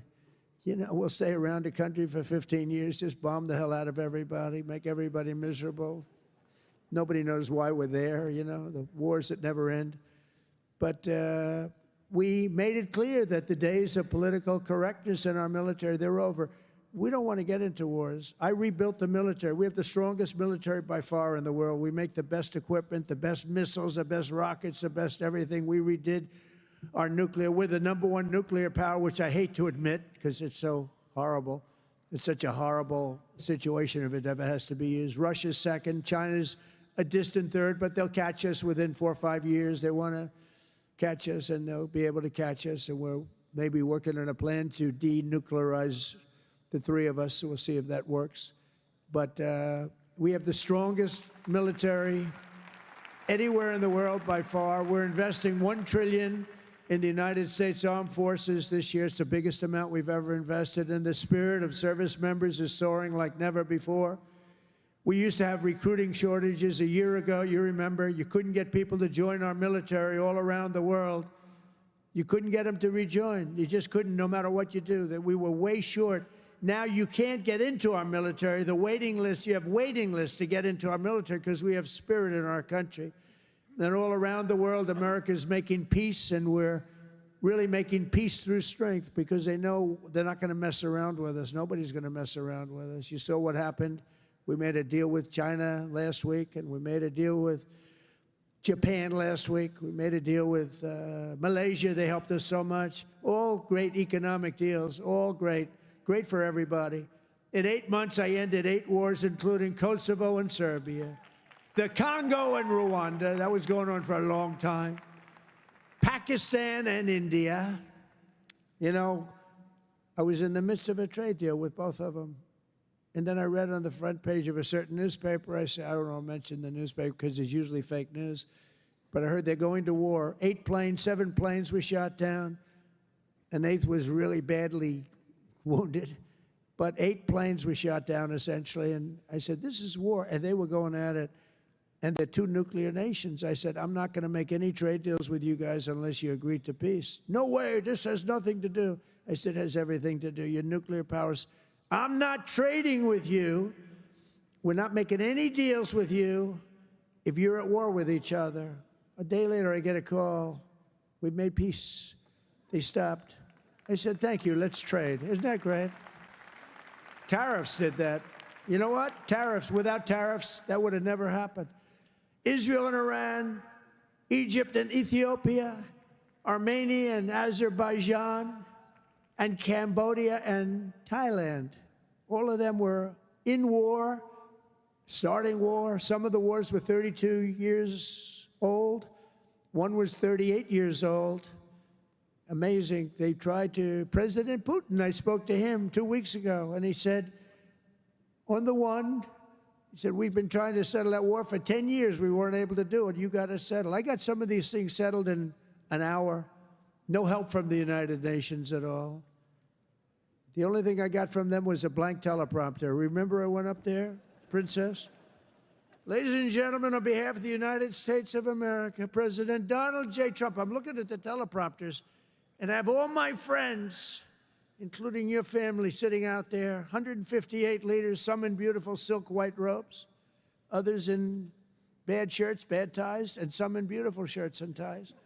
But they're all the leaders, 158 leaders. And they're saying, President, and I'm walking up to the President Donald J. Trump, and I'm looking at the teleprompter, stone cold blank. They did it on purpose. And I think I gave my best speech. That's what I was told.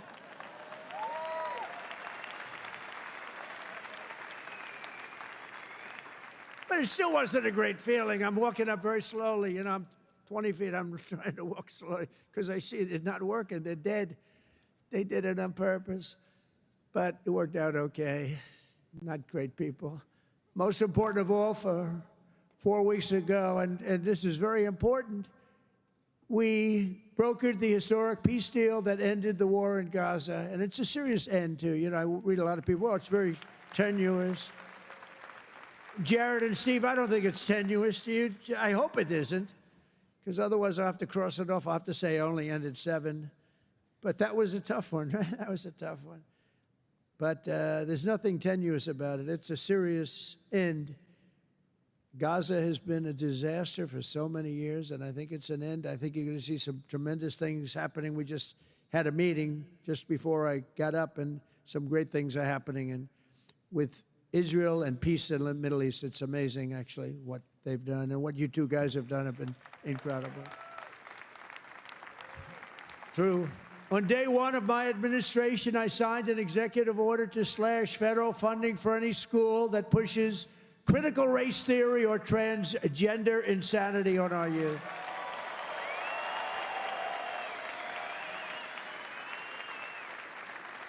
And we completely banned the chemical and surgical mutilation of our children. Think of that. Can you imagine somebody 15 years ago saying we stopped the surgical mutilation of our children? We stopped the chemical mutilation of our children. Can you imagine that? They would have said, this guy's crazy. And now you're saying thank you very much because you know it's true. How about this one? We got men out of women's sports. It's over. It's over. Men out of women's sports. They had a race the other day, long distance, a super, I don't know what the hell, a race, one of these all-day races. They had the top women, the top men. The man won by 5 hours and 18 seconds, okay? What the hell? How about the weightlifting? 218 pounds by women. That's a lot to lift over your head, Rima. I don't know if you might be able to do it. 218 pounds or whatever was the record. A man beat the record by 100 pounds. It stood for like 17 years or something. A man beat the record by 100 pounds. He was a failed male weightlifter, but as a female, he did very well. That's a record that won't. This is a thing that stood. They'd put a quarter of an ounce and a quarter of an ounce on each end. 18 years the record stood. Then a guy comes along, ping, ping. This is the crazy. These people are crazy. And Mamdani, whatever the hell his name is in New York. No. He thinks it's wonderful to have men playing in women's sports. The swimming's good too, you know? You know the story? Records are being beaten by numbers that nobody's ever seen, nobody ever thought possible. But a lot of those records are being changed back to where they should be. And I made it the official policy of the United States government that there are only two genders, male and female.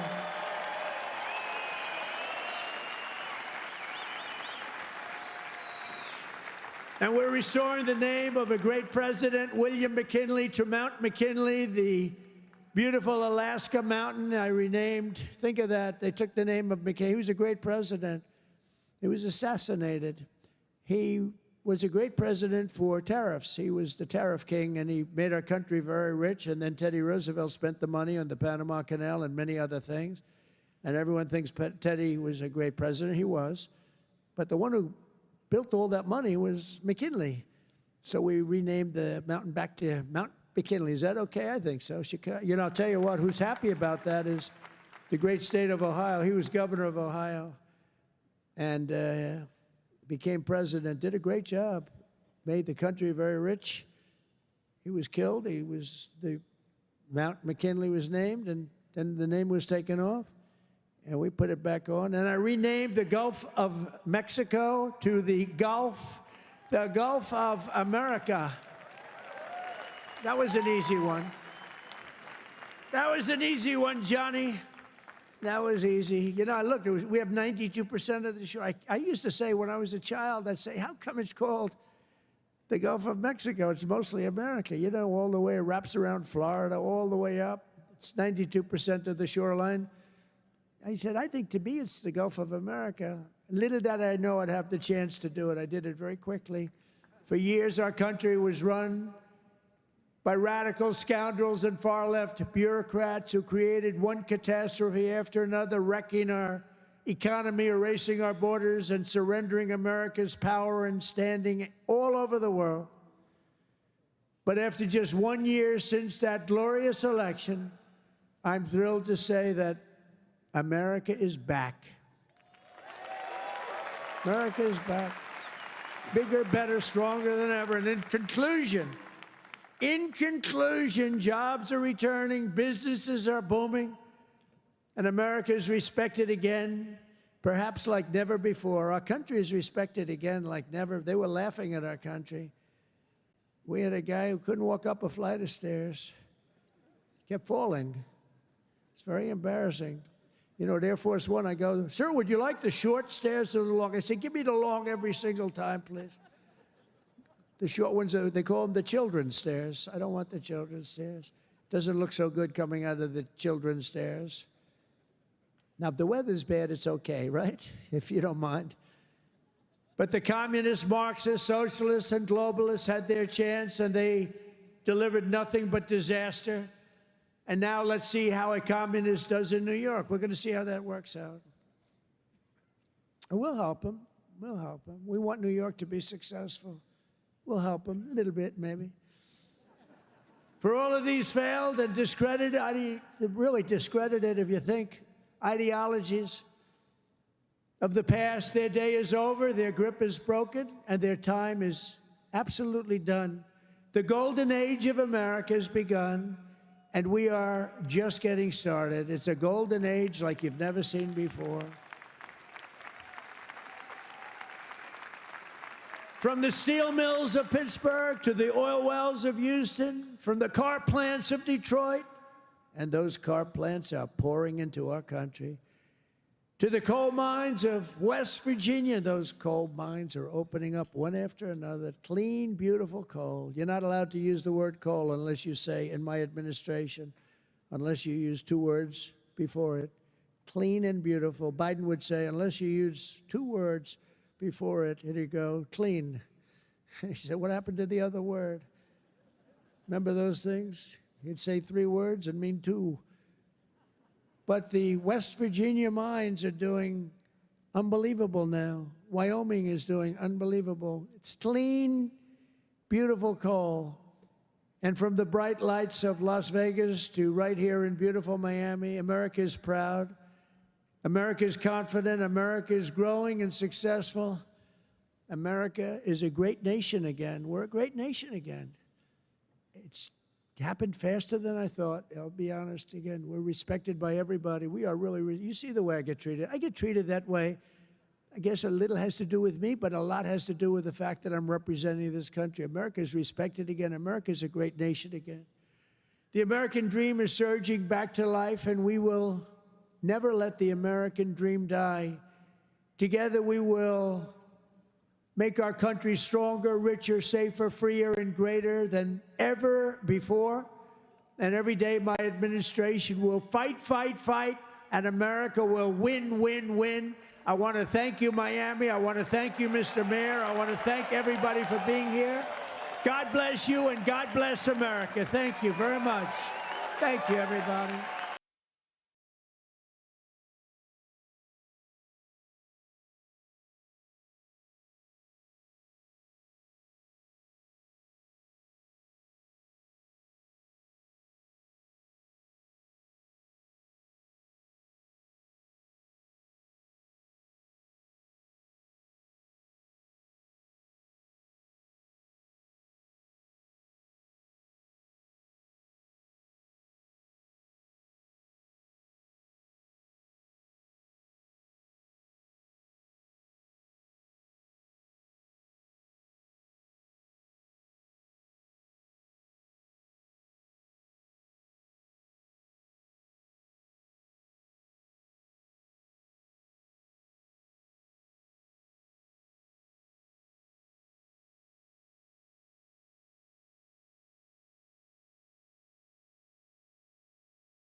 Ladies and gentlemen, the 45th and 47th President of the United States, Donald J. Trump.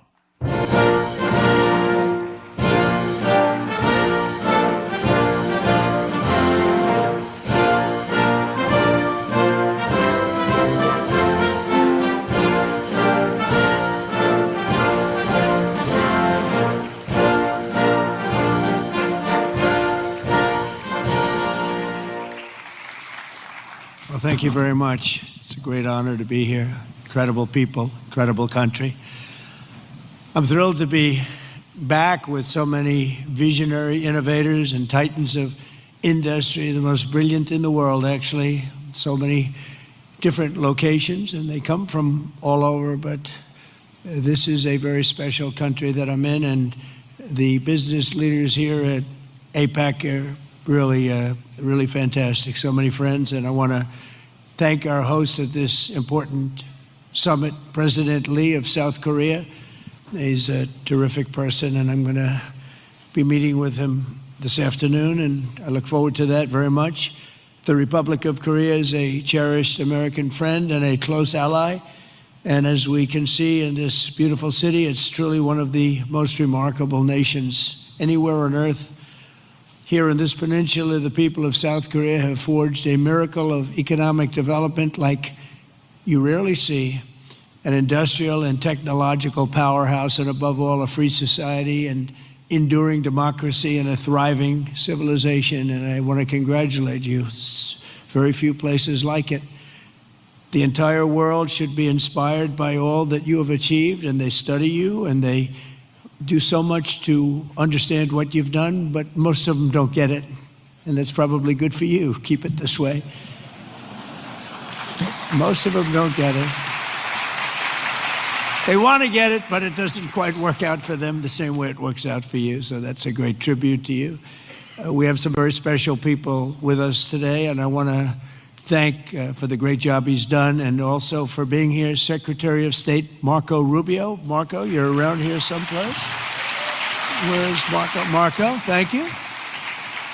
Man who's doing a fantastic job, who understands the markets maybe better than anybody. Our Treasury Secretary, Scott Bessent. Scott, thank you very much.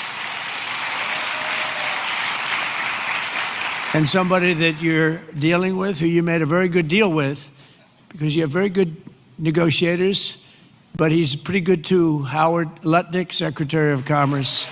Thank you, Howard. U.S. Trade Representative, Ambassador Jameson Greer is a fantastic person.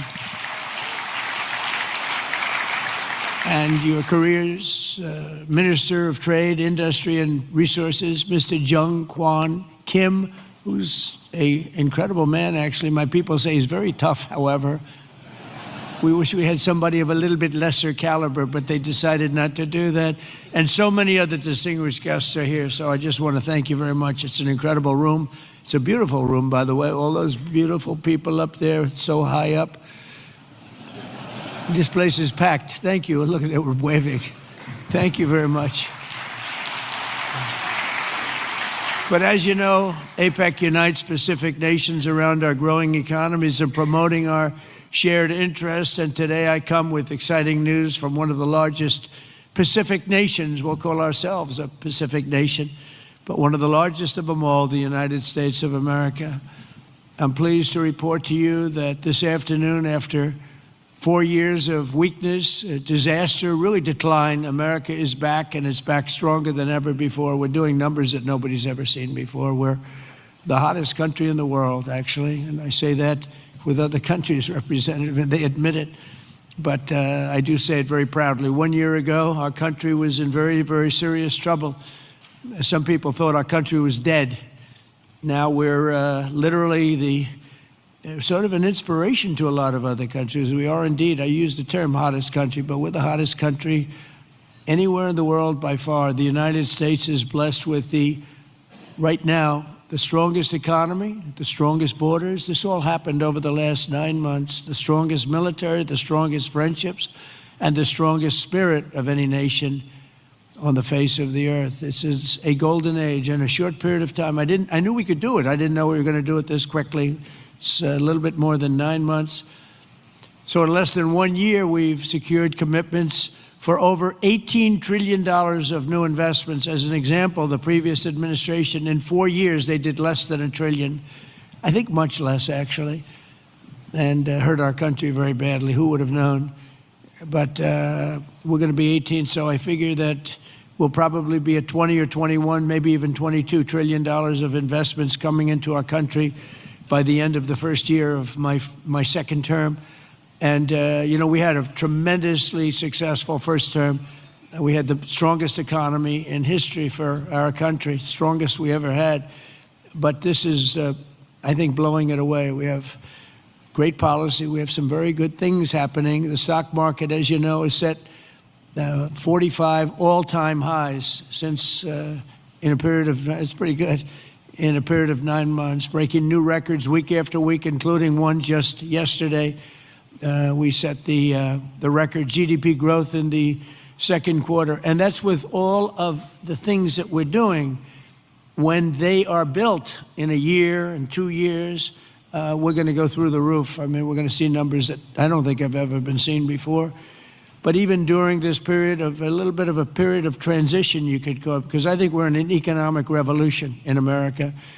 We went at 3.8%. We're up 3.8% GDP, triple and even quadruple the rate that a lot of people thought we'd be. They thought that during this period that we'd be at a much lower rate. Some people predicted 1.5, and we're going to be very close to 4. The next quarter, we're expected to be at about 4% growth. And after that, I mean, I can't even predict, because when all of these factories that are moving in, the car plants are moving in. Yesterday I was with Mr. Toyota in Japan, and he's just announced he's going to spend, they are going to spend $10 billion, and they're going to build new car plants, and they're going to build them in numerous states, about 6 or 7 different states. And we're bringing our car industry back. We're bringing AI. We're leading everybody in AI. We're leading every nation in AI by a lot. In 9 months, we've lifted over 600,000 Americans off food stamps. Wages for workers are rising at the fastest pace in more than 60 years. And meanwhile, energy prices are down. Gasoline prices are down. Grocery prices are down. Mortgage rates are down, despite the fact that we have an incompetent head of the Fed. He's incompetent. I call him Jerome Too Late. He's always too late. Jerome Too Late Powell. But he's out of there in another couple of months. We'll be very happy about that. We'll appoint somebody that we all like, because we should have the lowest interest rates of any country. Because without us, there are no other countries, really. I mean, the whole thing falls apart. You know, America always had the lowest interest rates, and now we don't do that. We're like number 28. It's ridiculous. And we're a much different country than we were 2 years ago, or a year ago even. But you know what the crazy thing is? In the old days, I call the old days, I'm a little bit older. I'm looking at all these young, brilliant faces. I'm a slight, couple of years older than you, just a couple of years. But in the old days, when you announced good news, the stock market went up. You announced good news, the stock market would go up. Now, when you announce good news, the stock market goes down, because people say, oh, that's terrible. You're doing well, that's terrible. Interest rates will go up. So they think because of that, interest rates will go up because that. It's inverse to what it should be. We're going to go back to the way it used to be. When we announce good news, the stock markets are going to go up. And that's the way it should be. And we're going to really ride that very hard.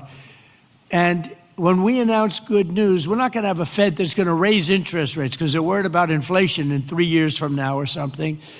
When we announce good news, we want the stock market to go up, not to go down. And the scourge of inflation we inherited. We inherited the worst inflation ever that we've ever had. I inherited from incompetent people. And now we're down to a very low rate of inflation, 2.7%. And it's going to be a little bit lower than that. It's almost a perfect number. Believe it or not, you don't want to have zero. You want to have like 1% to 2%, and we're very close to that number. But we had inflation the worst in the history of our country. But factories are booming in the USA, and manufacturing productivity is rising 5 times faster than it was just 1 year ago. Think of that. Steel production is way up by 155,000 tons a week. Oil production is through the roof by 500,000 barrels a day.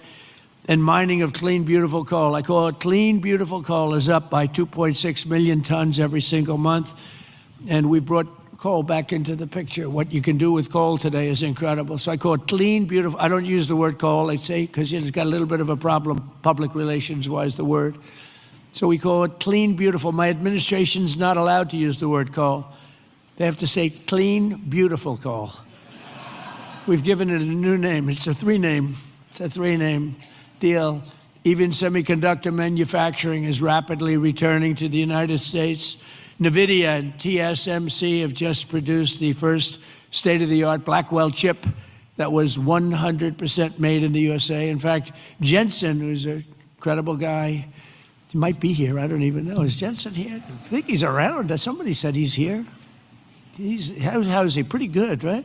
Got a chip that's like 10 years advanced, but he's great. And they're all, building now. They're building tremendous plants in the United States, Arizona, Texas, all over.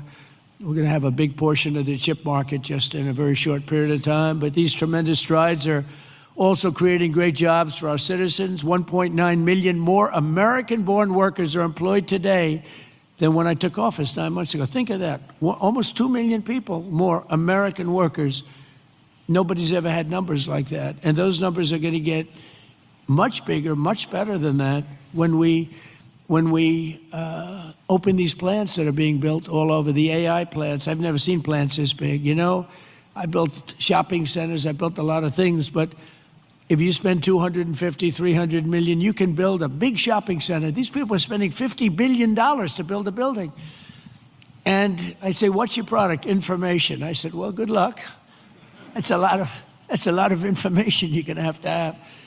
But, you know, they're the smartest people in the world. They're doing it, and they all think it's great. All I can do is make it easy for them. And what I've done, one of the things that I'm most proud of, because I thought of it like every, country, our electricity production, our energy production is not, it's not, nobody ever saw this kind of a revolution with the AI. And what they need more than anything is electricity. So if a country was able to do that, it would be, pretty unusual. It would be very hard, maybe you could say impossible. So I came up with a concept when they build this massive plant, sometimes the size of Manhattan. Think of that. The size of Manhattan, these plants are the biggest. I've never seen anything like it, actually. Nobody has. There's never been anything like it. But I let them build their own electricity generating plants with it. So they're building their own electric. They're sort of becoming an electric producing company in addition to all of the other things that they produce, including information. And what they're able to do is start immediately. We're giving them very fast permits. We're no longer having them wait for 10 years, 12 years, 15 years prior to rejection. They'd go 15 years and then they'd get a vote, a rejection. And by that time, their concepts were old and obsolete anyway. So, it's terrible. And we're getting it done rapidly, literally rapidly.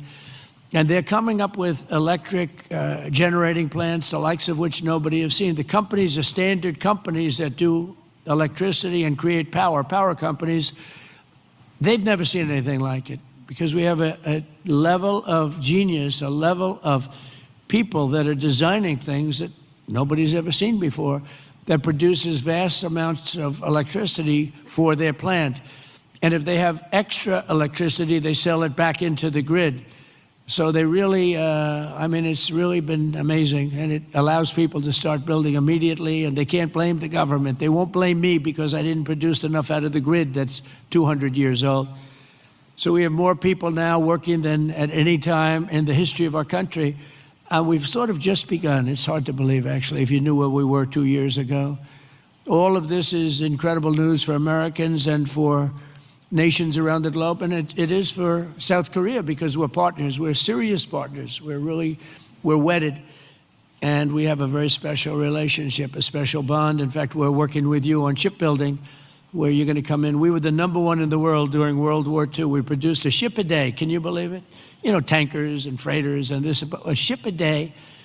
And today we're not really building ships, and we're going to start, and we're going to have a very thriving shipbuilding industry, and we're working it with South Korea very much so. In fact, some of the people in this room, they bought the Philadelphia shipyard. I think it's going to be one of the most successful yards in the world, anywhere in the world. It's great.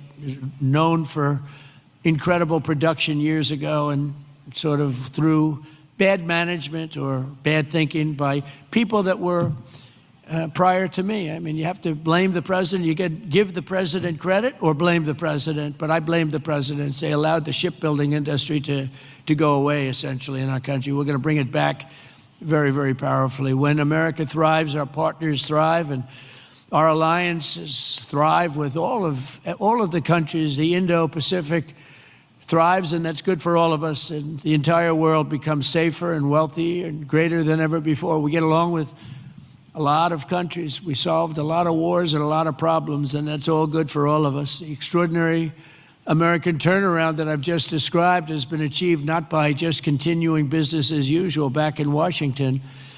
If I didn't win the election, and we won it in a landslide, we won by tremendous numbers. I had a whole thing too big, you have to say, too big to rig. We didn't want any rigging. We had these great polls going in. I said, don't believe the polls. Pretend we're 1 point down. Always assume we're 1 point down. And everybody voted. We won in a landslide. We won all 7 swing states. You have to win the swing states. And we won all 7, which is something that rarely happens. But to win the popular vote by millions, we won everything you can win. The Electoral College by a tremendous amount. We won in counties. They have counties, thousands of counties, and we were 2,700 compared to 525 actually. So think of that. We were 2,750 compared to 525. And that's why the map shows all red, red being Republican, not something else, red being Republican. Only a few people understand that one. My administration has rejected the old model of incompetent government that punished success and rewarded failure and made building anything almost impossible. When you come into our country, and many of you are doing that, but when you come into America, you're going to get service like you've never seen before. Quick permits, and we want safety, we want great environmental, we want everything good, but it's going to go quickly. We're rewarding those who build and create and hire and invest in the USA, and we're making America the best place on earth to do business, and that's what it's become very quickly. We have some wonderful people. Lee Zeldin at Environmental, he's incredible. He gets the right result quickly, and he makes sure that people do the right thing.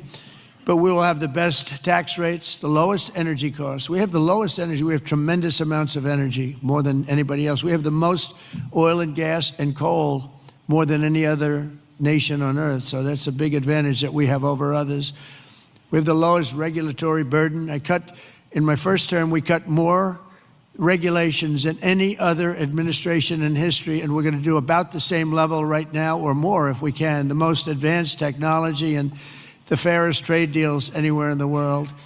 And for decades before I took office, our country was run by legions of bureaucrats who were always looking for a reason to say no. Why? How can we say no? They wanted to say no.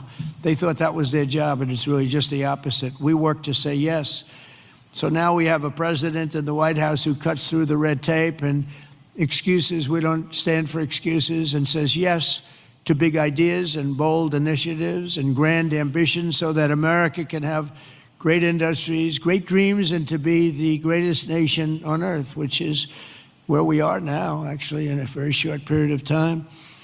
We're rebuilding things that are incredible. We have the strongest military in the world. We have the best equipment. We have the best manufacturers of equipment. And South Korea is buying a lot of our weapons. We make the best. We have the planes and just about everything other than ships. And we'll be there very shortly with ships, too. But the only reason it's not ships, because, I don't know, for some reason they stopped doing that. I guess they went on to other businesses. But there are some basics in life, and one of the things you need is ships. I always say you need steel, you need aluminum, you need this. There are things you don't need. A lot of things that a country doesn't need them, but things you need steel. Got to have steel, and we're redoing our steel, and some of the people in this room are very involved in that. We're redoing our industry. We're starting to produce large amounts of steel, massive amounts of steel. We'll be right at the top in a very short period of time. The mills are opening again, and they're opening up big. And again, it's national security, and it's because of tariffs. We're reclaiming our heritage as a nation of builders and doers, and we're pioneers in a sense, but we're really doing it again, but we're doing it even better than we did the first time, which is the first couple of 100 years. And we're pursuing this vision with unrelenting drive and really unprecedented success. In July, I proudly sounded law. It was very important. I went into the archives. We looked at every possible thing you could look at, and I signed into law the largest tax cuts in American history. And as you remember, in my first term, we cut taxes from 39% down to 21%. And now we've done even better than that, putting more money in the pockets of American families that make up the largest consumer market on earth for businesses and manufacturers like those in this room. Our tax law includes 100% expensing for all new factories, plants, and equipment. So that means you can write everything off in the first year. So that's like we had in the first, except this goes for a period of 10 years. Whereas the other was over a much shorter period of time. And I actually think that we had such tremendous success. I always said that was the single most important thing, the expensing, the one-year expensing. Upon taking office, I signed executive orders that require that for every one new regulation, 10 old regulations have to be eliminated. I did that in the first term, too, and it worked. So if you want a new regulation, you have to get rid of 10, and already we're exceeding that limit, reaching closer to 30 to 1. Our people have done that, our great secretaries and other people in the administration. So we've been actually at a level where we sign in a new regulation, they get rid of 30 older. We're sort of cleaning up the books because many of these regulations are obsolete, they don't belong, and some were so horrible they were obsolete, but they really stopped projects from being built, and we're getting rid of all of them. We've pretty much done that. We have streamlined permitting for all new energy and mining projects. It used to take decades for an administration to get something approved, and now it's a process that will take, generally speaking, less than 28 days. In addition, across government, we're guaranteeing a rapid and expedited regulatory review for all new projects in the United States, and that's worth billions and billions of dollars to industry. You spent more money on trying to get something approved than you do in building the plant itself. You know, in Louisiana, my first term, there were 2 plants, and one was financed by a tremendous group of Japanese investors, and it was about $16 billion, LNG plants. Another one was financed by people from South Korea and others. LNG, both of them, massive LNG. They were in the review process. One was 15 years, one was 16 or 17 years, and they were then told, forget it, we're not going to get it approved. So I came into government, I heard about it, and I love Louisiana. We did very well there. We did well in just about all the states, but we did really well in Louisiana. And so I got involved. The one plant that was in for almost 15 years, I got it approved in 1 day. 1 day. In fact, when we called the people to say that they got approved, they didn't know what the hell we were talking about. They said, you got it approved. We sort of gave up on it. I said, no, you don't have to give up. We got it approved. The other one took me a little bit longer. I didn't do as good a job. It took me 1 week. And they got approved and they got built. They're massive plants and they're doing unbelievably. They're like setting records, LNG, big, it's like the Empire State Building lying on its side. And all I know is, I looked at it, I said, what kind of a building is that? All it's got is pipes going back and forth. I never saw anything like it, but whatever it is, it works. And they've been very, very successful. But think of it, 14 and 15 years, and I got one approved in 1 day and one approved in 1 week, and they've been doing great, and they've been good for the environment. I've shrunk the size of government for the first time in many years since January. 100,000 bureaucrats have left the federal payroll. You've probably seen that. So we're creating real jobs. We're getting rid of wasteful jobs. Government spending is down 2.5% this quarter compared to 1 year ago. It was going through the roof in the previous administration. And in stark contrast to 4 years ago. I mean, if you look, 100% of all new jobs created in America under my administration have been created by the private sector. Think of that. The government created no new jobs. The private sector created the record number of jobs that we're talking about. That's a country. That's really a success. It's easy to create government jobs. I could say, add a lot of people to your payrolls. I can fake up the numbers if I want, but that's not the way you build a great country. You don't do that here, and that's not the way. But it's a good way to show good numbers, I'll tell you. You just tell everybody, hire a lot of people. That's what they used to do under the Biden administration, under Barack Hussein Obama. You had, they'd say, hire a lot of people so we can make our numbers look good. I do the opposite. And we have real numbers. These are real numbers. There's truly no better time to invest in the USA. The results speak for themselves. Since the election, TSMC has pledged to invest $100 billion in the United States. So they're coming in from Taiwan. We have tremendous numbers of companies coming from Taiwan and building in the U.S. Apple, $600 billion investment. Hyundai, $26 billion. Micron, $200 billion. SoftBank, OpenAI, and Oracle, over $500 billion. Amazon, $35 billion. Pfizer, $70 billion. Jera, $200 billion. Google, $25 billion. NVIDIA, $500 billion. Genentech, $50 billion. Johnson & Johnson, $57. We're bringing back all of our pharmaceutical business. IBM, $150 billion. AstraZeneca, $50 billion, among many others, many others, too many to talk about. But one of the most significant factors in this remarkable surge of new investment has been my transformation of trade policy. 8 years ago, I came to this very summit. I was here. Does anybody remember? I don't know. I remember. Does anybody remember what I said?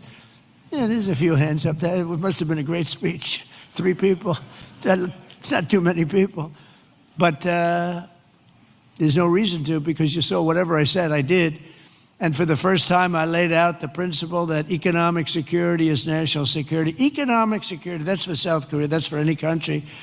But economic security is, in fact, national security. I made the case that the global trading system was broken and in urgent need of reform, had to be fixed. The system had been exploited by countries that broke the rules at the expense of countries that followed the rules to a T, and asked the nations of APEC to be our partners in making the system fair and more sustainable for all of us, and we all work together, the APEC nations. 8 years later, as I'm back here in Asia, and I'm pleased to say that the positive vision for revolutionary reform I laid out, it seems like a long time ago, is now a reality. What really seems amazing is that we did all these things. We stopped a lot of wars. We did so many different things, made our country strong. Thank you. Thank you. And the campaign seemed like so long ago, and I was reading something today in one of the journals, and they said, can you believe it? 1 year ago, I was campaigning to win. Think of that. It was about a week. In a week, it'll be November 5th. And November 5th was the election. I said, can you imagine that? Here I am, president. We've done so many different things economically, militarily, peace-wise, peace through strength. And yet, 1 year ago, it's not long ago, I was campaigning. We didn't win. We were campaigning, and then we had the election, and we had a great election. And the spirit in our country is like incredible. If you compare that, we lost a lot of spirit in our country. Our country is depressed. They were very depressed, and they had a right to be. But around the world, we're signing one trade deal after another to balance our relationships on the basis of reciprocity. Very important word. On this trip alone, I've signed groundbreaking agreements with Malaysia, Cambodia, Japan. Our deal with the Republic of Korea will be finalized very soon, like moments or very shortly thereafter. These agreements will be incredible victories for all of us, because everyone is better off when we have stable partnerships, not plagued by chronic problems and imbalances. Probably you know that President Xi of China is coming tomorrow here, and we're going to be, I hope, making a deal. I think we're going to have a deal. I think it'll be a good deal for both. And that's really a great result. That's better than fighting and going through all sorts of problems and, no reason for it. I think it's going to be a great deal for both, so I'll be meeting him tomorrow. A lot of people are interested. They're also interested in what we're doing, but they're interested in that. I can tell you a lot. The world is watching, and I think we'll have something that's very exciting for everybody, and that's also good for South Korea. It's good for all nations. We're ending gaping trade deficits, unfair trade barriers to market access, insecure supply chains, weak, pathetic supply chains, and much, much more. We had such bad supply chains under the last administration. It was embarrassing. And we're entering a new era of trade that truly works for both sides. We're got to work for everybody. Deals have to be good for everybody. I've heard that all the time, and I never really believed it, I'll be honest. I said, if you make a great deal. The best deals are deals that work for everybody, especially when you're talking about nations. When you're talking about nations, it really is a little bit different than you're doing a business deal and you want to just rip their hearts out, right? These guys know what I mean. They've ripped out so many hearts. But when you have nations, it's a little bit different, It's you gotta all balance out a little bit. When I announced reciprocal tariffs last April, some people thought it was wonderful, and others really weren't so sure. They weren't sure. They didn't understand tariffs, because tariffs were used against us. We didn't use tariffs stupidly. And we do now. National security. This week we proved once and for all that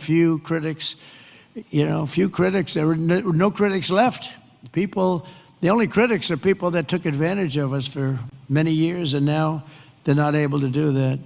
The deals we're signing with our friends and partners are making our alliances closer and stronger than ever before, and they respect us because It was so foolish. The people that ran our country were so foolish. With these agreements, our nations will extend our vital security alliances into the realm of economic security for the first time ever. We're forging new partnerships on strategically important industries like shipbuilding, energy, semiconductors, critical minerals, and, very important pharmaceuticals. We learned that during COVID. We had to rely on other countries to give us pharmaceuticals. You can't do that. You have to, certain industries you want to have there. You want to have your medicines made ideally in your own country. Many of our agreements also include deepening collaboration of industries of the future, such as nuclear, quantum, artificial intelligence, where America is number one by a lot. Actually, we're really number one by a lot. We're number one in military consequence. We're number one in military in the quality of the weapons.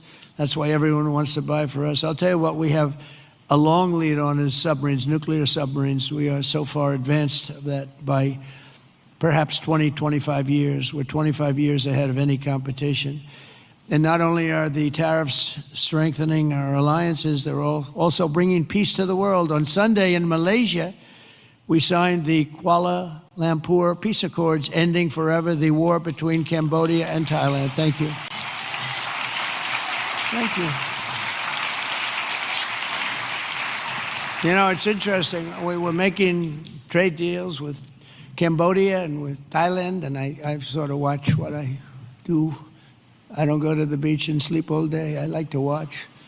And I see Cambodia, Thailand, among many other nations. And this is true for numerous other deals, too. But I see Cambodia, Thailand, and I read a front-page story about the fact that there were thousands of dead people along the border. And they fought for a long time. And I said, wait a minute, we're making deals, and they're starting a war? They were just starting, and it was vicious. Thousands of people were killed along the border, their two borders. And I said, let's call the head. I didn't know the heads of either one. I called them. They were both great people and sort of reasonable. I said, listen, you want a trade deal? We're not going to make a deal with you if you're going to be in war. Then I called Cambodia. I called Thailand. I called Cambodia, back and forth. And after about 2 days, we ended up with the help of Malaysia. Malaysia was like a mediator. We used a beautiful facility in Malaysia because it was too hot. The other two, and I don't mean hot weather-wise. I mean it was hot. It was too hot with bullets flying all over the place. And Malaysia was fantastic, and they helped implement it. The prime minister was great guy. Just left him. And within 2 days, we signed a deal. And the two people came in, they were like best friends.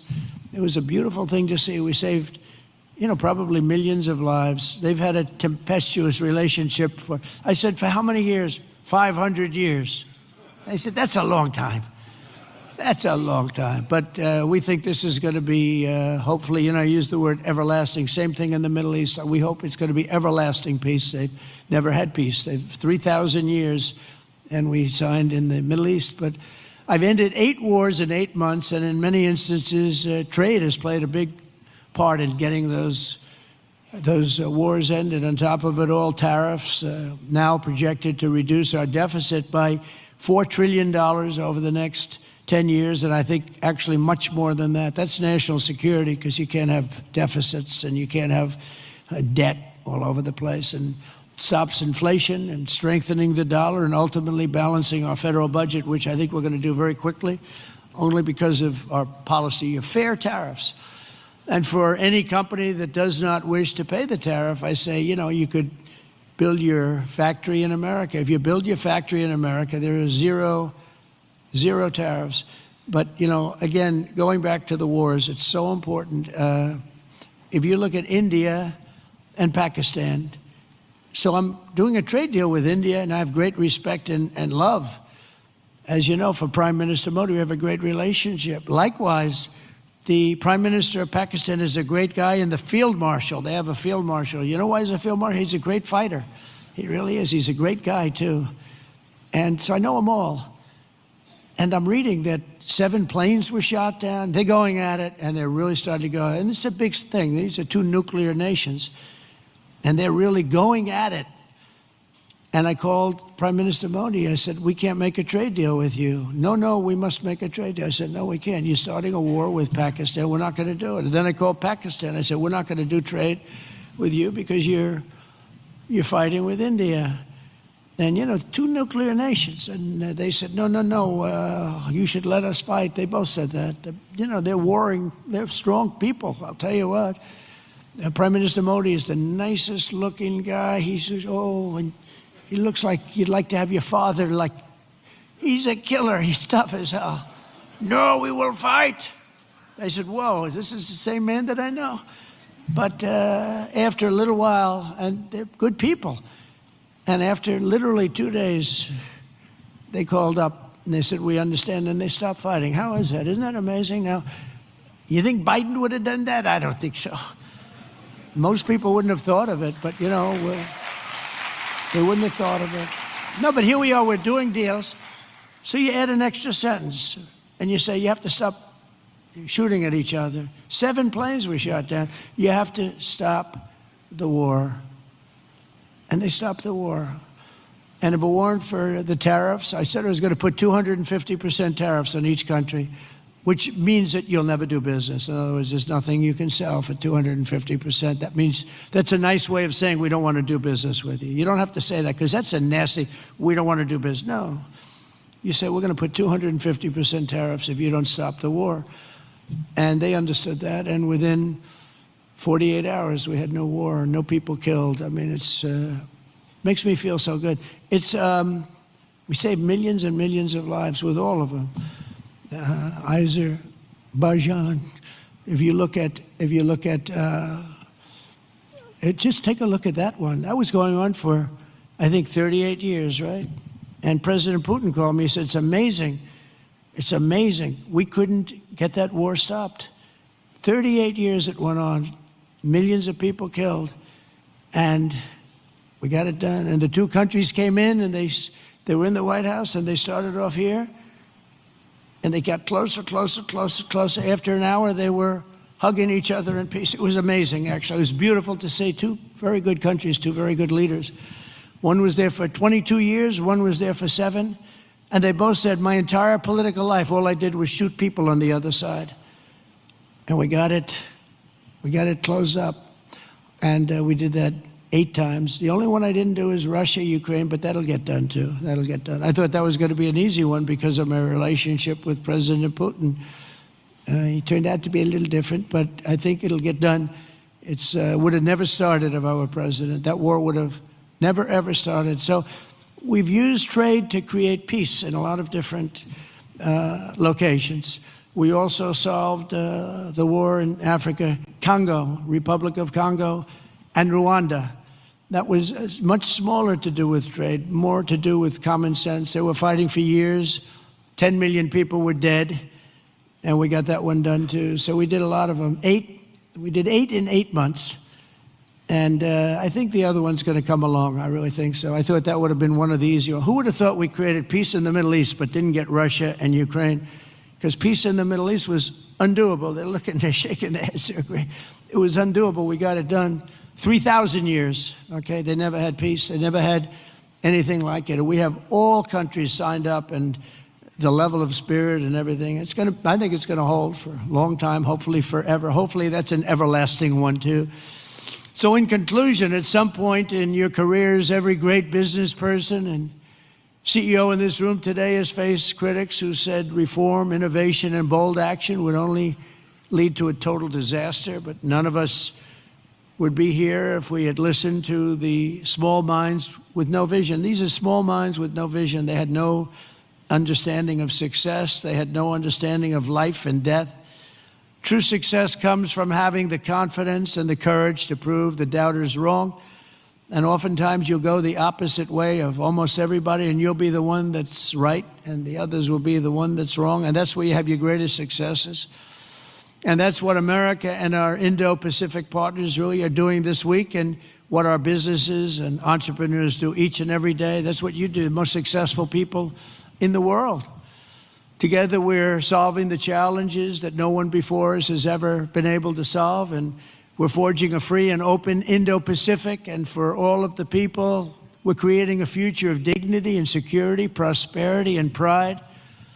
From the rolling hills of San Francisco to the gleaming streets of Seoul, from the bustling factories of Toledo, Ohio, to the bright lights of Tokyo, from Pittsburgh to Palawan, from Boston to Bangkok, from Detroit to Da Nang, and from Cleveland to right here in Gwangju.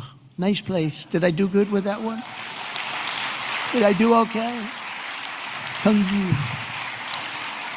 Good, beautiful place, by the way. We're strengthening old friendships, forging new bonds, building new factories, pioneering new industries, and creating a dramatically better world for our children and for generations to come. Together, we will build a future of strong, independent nations on both sides of the vast ocean, joined by our common interests, united by common values, and reaching constantly toward a richer, safer, and more peaceful Pacific with fairness, persistence, and common sense. That's such an important two words. We will build together, we will trade together, we will prosper together, we will thrive together, and above all, we will win together like never before. We're going to have an incredible relationship together for generations to come. And I just want to thank everybody in the room. I know so many of you. You're incredible people. God bless you. God bless the nations of this great region, and God bless America. Thank you very much, everybody.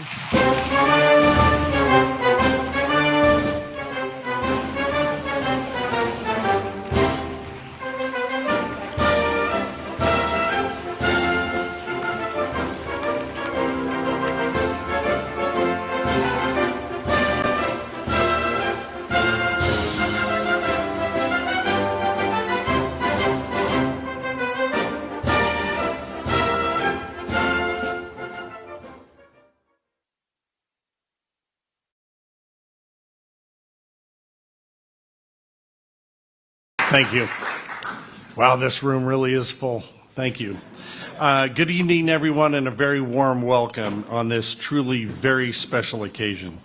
This is, in so many ways, a celebration of the United States and Japan alliance. And the power and the potential of that partnership is sitting in this room. We added up the market cap, and it's over $8 trillion is sitting in this room. And around these tables, we have the very best American and Japanese economic might. And it is your company's innovation, your expertise and vision harnessed by President Trump that is taking our remarkable partnership to new heights. It was an honor to be part of two of the president's election campaigns. And it's to be able to witness during those his tireless energy and his love of country. And it is a privilege of a lifetime to serve him and the American people at such a significant moment. Since Inauguration Day this year, the President has shown once again that he is the greatest deal maker, he is the greatest peacemaker, and he is the world's greatest leader. And it is my deep honor to welcome to the stage the 47th President of the United States, Donald J. Trump.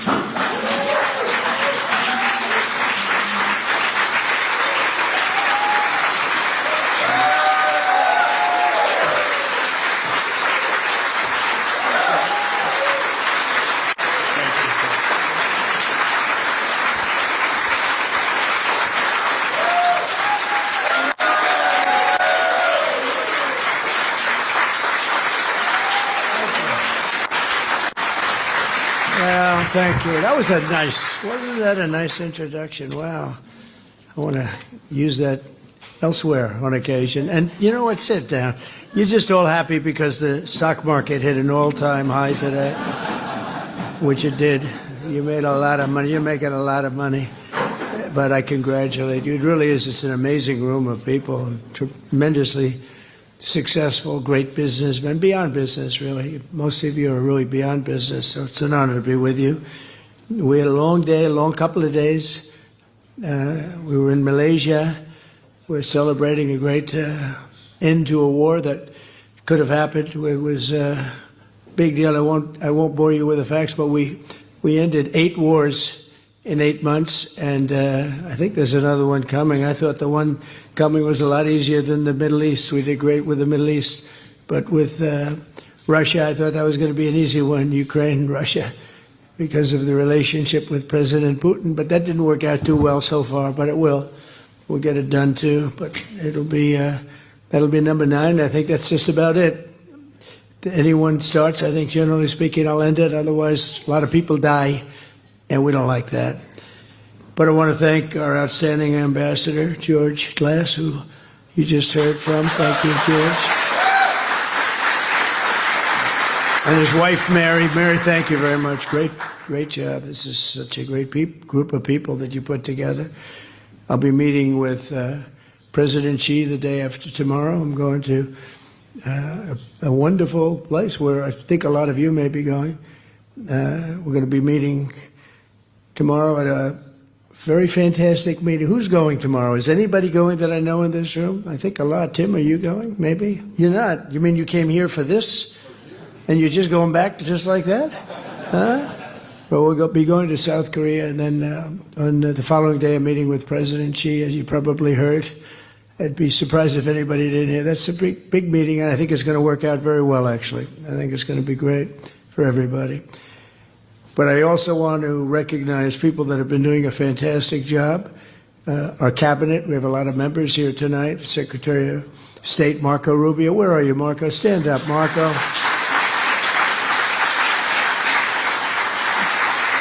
Thank you. Great job. He's doing a great job. They're all doing a great job. Secretary of War, you know, what used to be Secretary of Defense, Secretary of War, Pete Hegseth. Thank you, Pete. You know, we used to be Secretary of War. It used to be the Department of War. And then we became politically correct. We won World War I, we won World War II, we won everything in between and everything in front of it. And then we'd win wars, but we'd leave after we won. We'd go into wars that we shouldn't have been in, but then we'd just leave. We'd bomb the hell out of somebody and we'd leave. And I said, you know what do you think of that idea? Pete said, I like it. I said, boy, that didn't take long. Right, Pete? But he's doing a great job. He's doing a great job on the border, too. You see what's happening. And we had drugs coming in, a lot of them coming in by sea. There aren't too many coming in by sea anymore. They've decided to take a pass. I don't know if you've seen what's happening, but it's really been amazing what's been happening in terms of our border. We have a border that's totally closed. We used to have a border that was totally open. We took in 25 million people. Many of them should never have been there. And they came from prisons, jails. They came from mental institutions, insane asylums. Some people say, how come you mention both? I say, well, the insane asylum is a mental institution on steroids, and it's beyond the mental institution. But we took them both. And we took drug dealers. We took everybody. What a disgrace. What a disgraceful job they did, the previous administration. And I wouldn't normally say that, but what they did to our country was incredible. And now, you know, we had a country, it was a dead country. Everybody, so many of the leaders that I've met, King of Saudi Arabia told me, they all said essentially, we thought your country was dead. 1 year ago, we thought your country was dead. Now it's the hottest country anywhere in the world, like by far. I mean, we have some leaders here, so I don't want to insult anybody. We have the hottest country in the world. So I just want to thank some of these people. Scott Bessent, you're doing a great job, Secretary of Treasury. Thank you, Scott. Thank you, Scott. Great. How good is he on television? You know, he soothes the markets. I don't soothe the market. I sometimes disturb the markets. He soothes the markets. He goes, I said, Scott, go in and clean it all up for me, Scott. And he goes in, bop, bop, bop, bop, bop. And he's really terrific. He's done a great job. And I'm thinking about him for the Fed. See, now the camera's going, breaking news, but he won't take the job. He likes being Treasury. So we're not thinking about him really, oh yeah. But we're very proud of the job you're doing. Secretary of Commerce, Howard Lutnick. Thank you, Howard.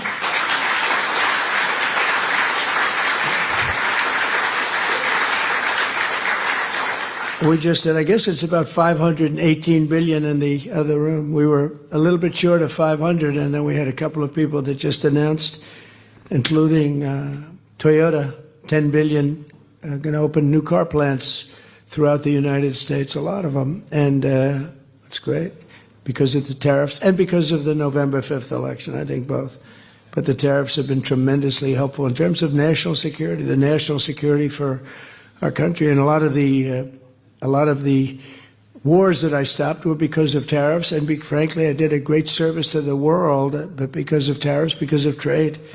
If you look at India and Pakistan, they were going at it. 7 planes were shot down. 7 brand new, beautiful planes were shot down, and they were going at it, 2 big nuclear powers. And I said to Prime Minister Modi, and I said to the Prime Minister, a very nice man, a very good man, and the Field Marshal over in Pakistan, I said, look, we're not going to do any trade if you're going to be fighting. No, no, no, one thing has nothing to do with the other. I said, it has a lot to do with the other. 2 nuclear powers. We get that nuclear dust all over the place. All of you are affected, right? And we said, no, we're not doing any deals if you're going to fight. And within about 24 hours, that was the end of that. It was amazing, actually. And we've done numerous like that. I would say trade is responsible for 70% of the fact that we didn't have wars by using our heads, because they want to trade with the United States. But I said, we're not going to trade if you're going to go to war. And it's amazing how quickly they were able to make deals. And, you know, they would have been fighting for 10 years, killing millions of people, numerous of them. So we're very happy about that. But I also want to say that U.S. Trade Representative Jamieson Greer is like, he's really fit. Where is he? He leaves everybody happy. He does everybody, you know, they have such confidence in him. Even the other side. I mean, you have to have both sides have confidence, especially when it comes to trade between countries. But Jamieson, you're doing a great job. Thank you very much. Really appreciate it. And we had a phenomenal day here in Japan with a momentous trade deal. We made a big, big, beautiful trade deal for both countries. In fact, to the best of my knowledge, I think Japan also had their best stock market day ever.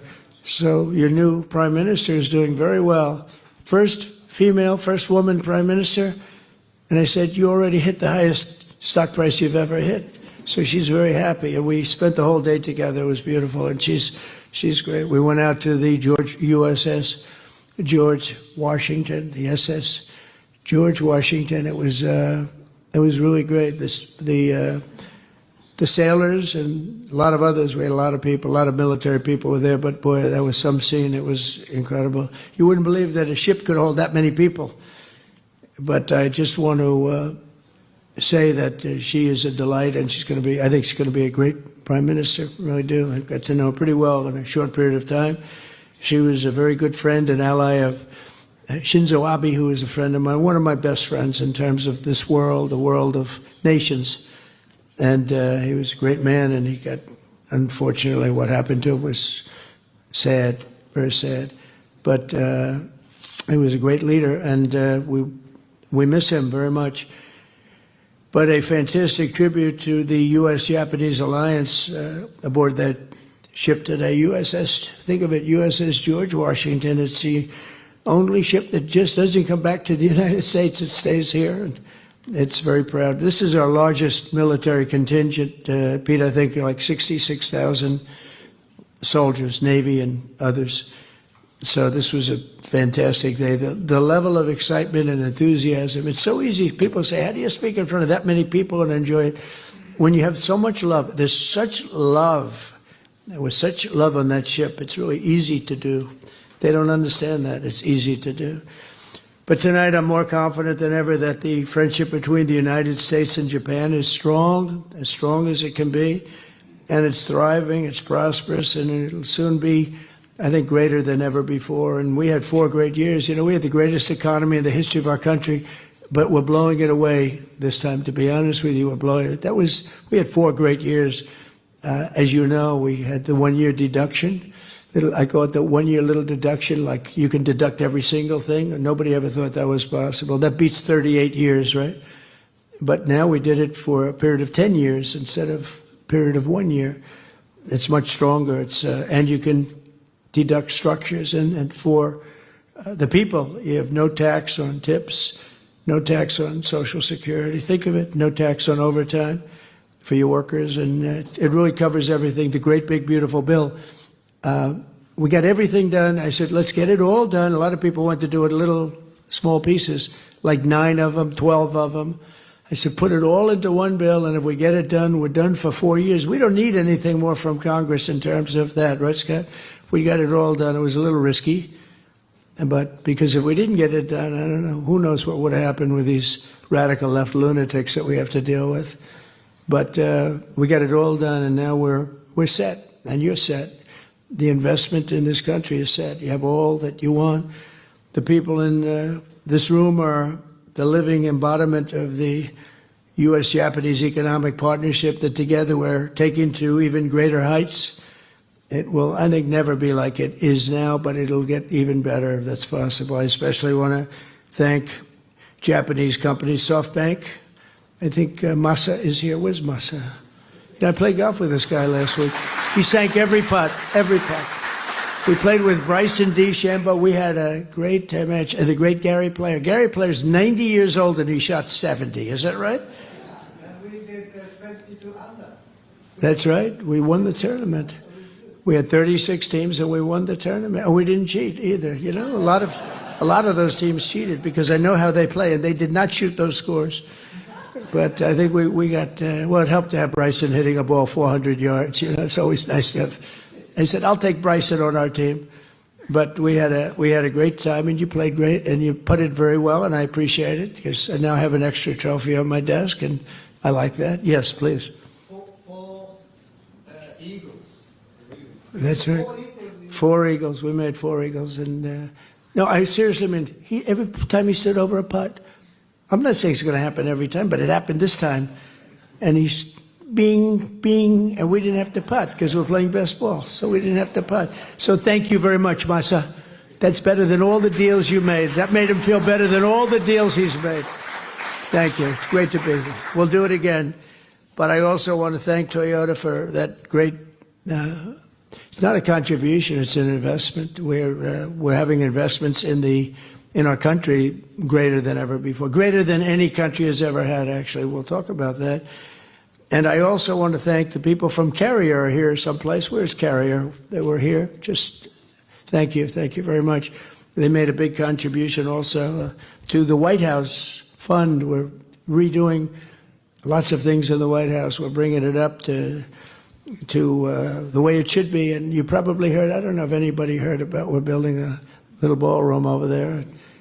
People are loving it. Now they're loving it. It took them a little while to understand what was going on, but now we actually got an editorial from the Washington Post and from the New York Times saying, you got to build that ballroom. I couldn't believe it when that happened. Look, they're back there right now. They can't believe I'm saying good things about it. But it's been great. But I want to thank Carrier. They make great air conditioning, heating, and things, and they were very generous. It's really fantastic what they did. And with the help of many of you here tonight, almost all of you, the only people that haven't done anything snuck into the room because I think you're all here because of what you've done. And so if there's anybody that hasn't done anything, please raise your hand and we'll throw you the hell out of here, okay? But Japan is already America's 6th largest trading partner, and I think as of today that's gone up probably 2 notches, and the #1 source of foreign direct investment. And so they're very happy because, as goes our market. So many countries, they invest in the United States, but we've never had anything quite like what's happening. And I think it's going to get better. I can say it now. So we have over $17 trillion of investment in 8 months.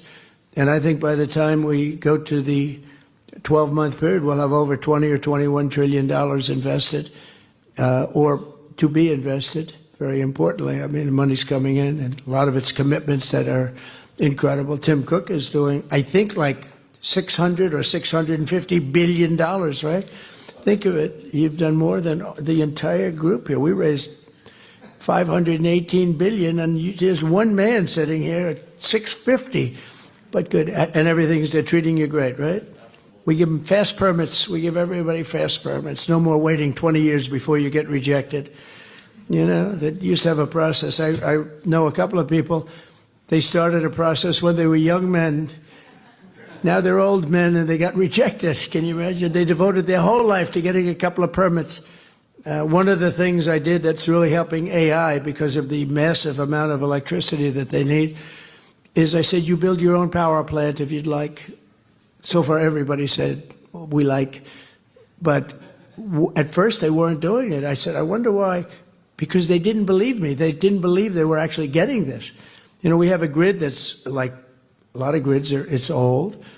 And nobody ever said that we're going to be, you know, doubling. You have to double or triple the amount of electricity that we currently have. As an example, in the United States, you have to triple it, but double it at a minimum, but really triple it in order to take care of just AI. Can you believe this? More than double what we have currently. So for all of that, we have to more than double it.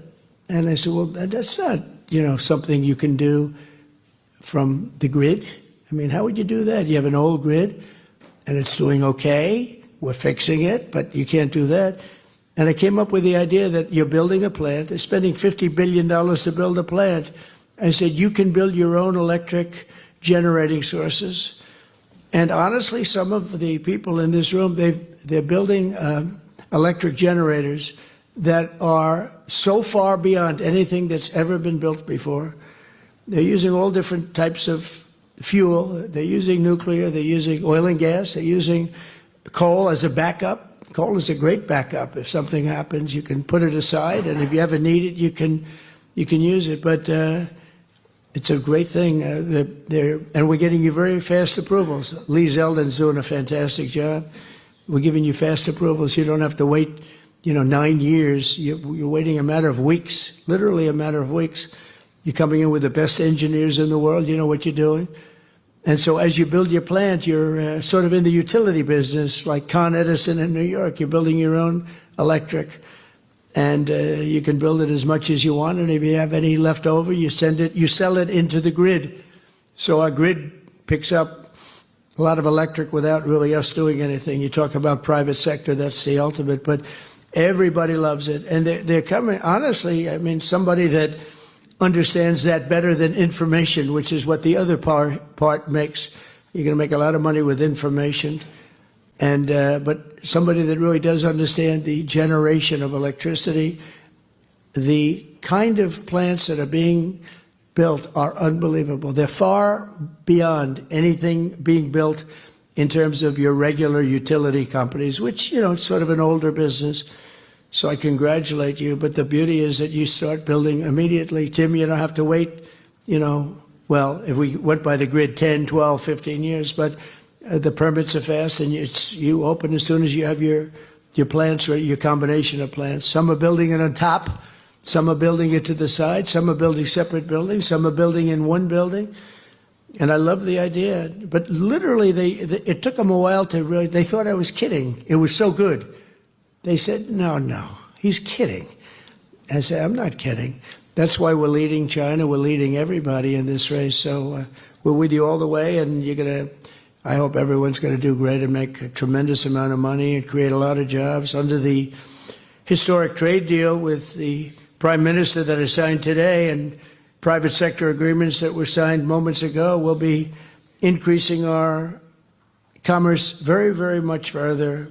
Japan's going to be investing $550 billion into the United States, and it's an amazing thing, and they're happy, and they're gonna love it. It's going to be really good. It's going to be great for everybody. But building up an allied industrial base, and one of the things that makes me so happy is they'll be taking some of our product. Japan has I don't think I'm saying anything that's very secret. They've been typically slightly closed as a country. It was not easy to come in, but they're taking some of our cars and a lot of our different thing, rice, which is actually a big deal because, as you know, they wouldn't do that. And they're taking corn, and they're taking the Ford 150 here, the big thing, some of our cars. So it's really a great thing. It's going to be great for them. It's going to be great for everybody. But we're doing semiconductors together, critical minerals, shipbuilding. We're starting shipbuilding together. And they're doing pretty well with shipbuilding. They're number 3. They're going to be coming over to the United States and building ships in some of the yards. We have some great yards. The United States was number 1 during World War II, number 1 in the world in shipbuilding by far. We would produce a ship a day. Can you believe it? A ship a day, freighters and this and that, but some big ones too, some great warships. And We just let that, our leadership, the person standing right where I am numerous years ago, a number of them, they just let it slip. And so we're going to be very heavy into the shipbuilding in a very pretty short period of time. It takes a while to get that one going, but to think that we were #1 in the world, and now we're, we basically don't make very many ships anymore. We do beautiful Coast Guard cutters, we do beautiful smaller ships like destroyers, etc. But we don't, essentially, we don't really do what we should be doing, and we will be doing that pretty soon.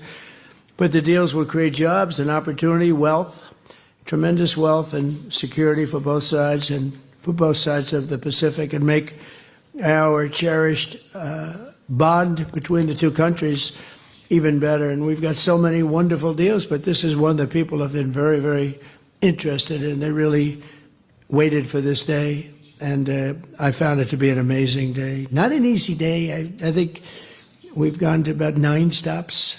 You think Biden could have done this? I don't think so. You think so? I've been walking back and forth. Sir, we're going over here. It's just a quarter of a mile. Walking would be fine, sir. Oh, thanks a lot, But we had a lot of stops today, from early in the morning until now. But this is one that I was thrilled, because I see the list of people. This is really a who's who, this list. I was reading it. I don't get that impressed with things. I'd say, wow, that's really pretty amazing. But I'm thrilled that so many Japanese investors recognize that people from all over the planet are now discovering that the United States is hot, and it's also a place where you can really do business. Getting the approvals is so great. In my first term, we had an LNG plant, 2 of them. They were under approval. One was 14 years and one was 16 years. And actually, one of them was a big Japanese investor group, and they couldn't get their approvals. It was never going to happen. I come in, I didn't know anything about it, but I came in, I heard about it. And so they were 14 years, I think, and 16 years. And they were just about, they gave up, essentially. And I got one done in one day, and the other one, it took me, I didn't do as well. It took me 3 days to get it done. And they were under construction in less than a week.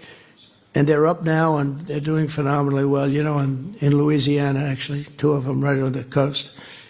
And people said, how'd you do that? I said, I have no idea, but I get things done. There's no better place on earth to invest and grow your business than the United States, and a lot of the environmental nonsense. And I'm a big environmentalist in a sense. Like, I want clean air, I want clean water. But we're going to make it great for our workers and our economy. We're not going to take, honestly, when I say 5 years, much longer than 5 years to do things. I actually said to some of our people, I said, look, you have, on big plants, you have 2 weeks on oil and gas to get the approvals. And if you go nuclear, 3 weeks for nuclear. Nuclear with Westinghouse is here. They've done great. They've really, they had a difficult problem a few years ago. They have become very hot, Westinghouse. They're doing a lot of work in the United States. We're doing a lot of nuclear now. Nuclear now is safe and it's inexpensive. It's great energy now. I was with nuclear, but I didn't love certain aspects of it. Today is so different, and it really is a safe, great way to go. A lot of people are going that way. But 1 year ago, the United States was really, you'd never get your permits. You'd wait years and years and years. And honestly, if you had another, like Kamala, I don't know where the hell she came from, but if you had Kamala, I was right. Against Biden, I went up by 29 points. All of a sudden, they take him out. It's like a fighter. He's losing the fight. They replace him in the middle of the fight. They gave me a new one. They gave me Kamala. I went from Joe to Kamala. But if she got in, I don't think there'd be nobody in this room. You wouldn't be doing anything. You'd be elsewhere doing things, and wouldn't be the same. But you have a great partner now in the United States, getting you started, and you will have everything done very, very quickly, record time, as fast as, I think, much faster than maybe any other country, other than China. Because in China, you have a good system also. You have a system where President Xi can approve it immediately. So that's even faster. He doesn't have to wait 2 weeks. I have to wait 2 weeks. But you do go quickly there, but we have a lot of advantages, as you know. Since the election, we've secured all of that money coming in, and we have a lot more money coming in. And again, I mentioned SoftBank, but JERA, JCB, Toyota, Mitsubishi, Hitachi, Honda. They're all coming into the States. We have a lot of car plants opening up because of tariffs. They don't want to pay tariffs. And they come and frankly, Japan is sponsoring many of them because that way you don't have to pay the tariffs. Without the tariffs, I mean, tariffs are about national security.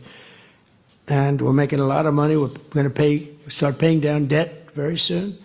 We have a lot of debt because honestly, we didn't know what the hell we were doing as a country. GDP growth in the second quarter was an amazing almost 4%. Nobody thought. They thought it was going to be 2%. They had no idea. Just announced 4%, almost 4%. And then the next quarter, I don't know, I think it can go much higher. I think when we kick in, when these plants start to open, we're building many of them. And a lot of them are car plants, but, you know, you keep hearing about the AI, and that's obviously the biggest thing right now. And nobody's doing like but we have a lot of other plants coming in, but a lot of car plants are coming in. They're coming in from other countries. And next quarter, I think you're going to see maybe 4%, maybe more. But when these plants start opening up, you're going to see numbers that are going to be shocking. Energy prices are down. Gasoline are down. Groceries are down, except for the beef, which I'll get down to. Our ranchers were, for 25 years, they did poorly. And I put tariffs on some. It was just too much. They couldn't compete. They were going out of business. And maybe they're doing too good now. But we want them to do well. But we have to get the beef prices down. So that's, it's an easy problem to solve, but we'll always take care of our ranchers too. And they were with me 100%. They've been with me from the beginning. You know, we had an election that was too big to rig. We had to get it. I would constantly say, too big to rig. Don't believe polls that were way up. Just, you got to go and vote. You know, when the polls are too high, people say, let's go to a movie and we'll go home and watch our president win. But I said, you got to go because we have a very corrupt election process, and you need that. You need borders, and you need a fair press, and the press is slightly better. I'd say, slightly, but it'll get better. I think it's getting better and better because otherwise they're going to lose all credibility, and nobody's going to be watching or listening to them. But you need strong borders, and you need good voting, and we're getting them both much better. The mortgage rates, except for the fact that we have an incompetent head of the Fed, I think he's incompetent. Or a bad guy, but despite that, mortgage rates are down. Who could believe that? We have an anti-person. I call him too late. He's always too late. He's been too late. And Jerome Too Late Powell. So somebody gave me a bad reference on him. I put him in based on some guy that turned out to be not so hot. And we got a bad Fed guy, but he'll be out of there a few months. And we'll get somebody new. I guess, Scott, you have a long list of people that want it. If anybody has any suggestions, because we really do, we have, all the people that are being talked to. If you have a suggestion, just shout it out. Just shout it out. Mark, do you have a suggestion? Mark has some pretty good suggestions. You put me on the cover of Time magazine. That was a nice picture. Thank you very much for that. That was very good. It was a nice story, too. Thank you very much. I've been on the cover almost 50 times, but Mark, I can only use 17 of them. Meaning the rest of them aren't so good. 17 are great. This one was very good. This is going up. Now I have 18. Thank you very much. I'll see you in a little while. But mortgage rates are down, and we're rapidly building the greatest economy, I think in history. I mean, look, bad things can happen. We're doing great, and even after COVID, we had the best 4 years. But all of a sudden, COVID, things happen. Things happen. Now, I hope things don't happen here, but we were doing numbers like nobody had ever seen before. Not as good as we're doing now. And then all of a sudden, we started hearing about people dying in different places of the world, in China and other places, and we have a COVID, we have a pandemic all of a sudden, and things like that happen. But hopefully that won't happen in this case, in this term.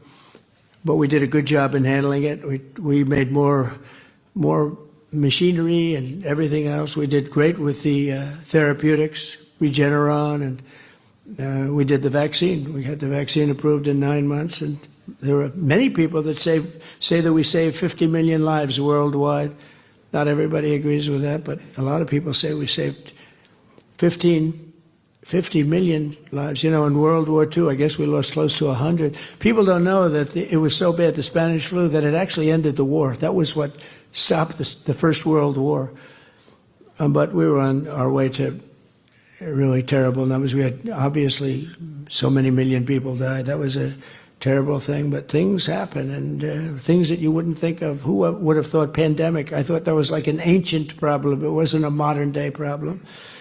But a lot of people did a great job there, and we ended up with the 4 years great. We actually ended up, when I left, with a stock market price that was higher than it was before the pandemic came in. Who would think that was even possible? Because we were rocking and rolling, and then that happened, and we ended up higher. The stock market was higher than it was just prior to hearing about this horrible plague. So just as importantly, we've implemented the largest regulation cuts in the history of our country, even larger than we had. We had the biggest, by 4 times, the biggest regulation cuts in history in my first term, and we're going to be doing that. And we're cutting, as you know, if we add one new regulation, you have to cut 8 or 10, 8 to 10. So you add one, and it's okay, and you cut 10. And we started at 8, now we're 10, including massive reductions in the red tape for the infrastructure and the rapid approvals, et cetera. But this includes the upcoming liquefied natural gas pipeline in Alaska, which we have well underway, to export vast amounts of American energy. And Japan is one of the big customers, by the way. And you know the slogan, our slogan, and we have fantastic people. Chris Wright is phenomenal. Doug Burgum is fantastic. Those two guys are like a partnership. They're unbelievable. I'm sure you're dealing with them very successfully. But our motto is drill, baby, drill. That's a little different than people that say you can't, drive energy through the roof. And I think you're going to see $2 gasoline pretty soon. And that's like bigger than a tax cut. That's the equivalent of something bigger than a tax cut. So support of Japanese companies like SoftBank, we're pursuing a very bold national policy to keep the United States the world's leader in artificial intelligence. We have some of the greatest in artificial intelligence right here. They were the ones that showed me some things. I said, you got to be kidding.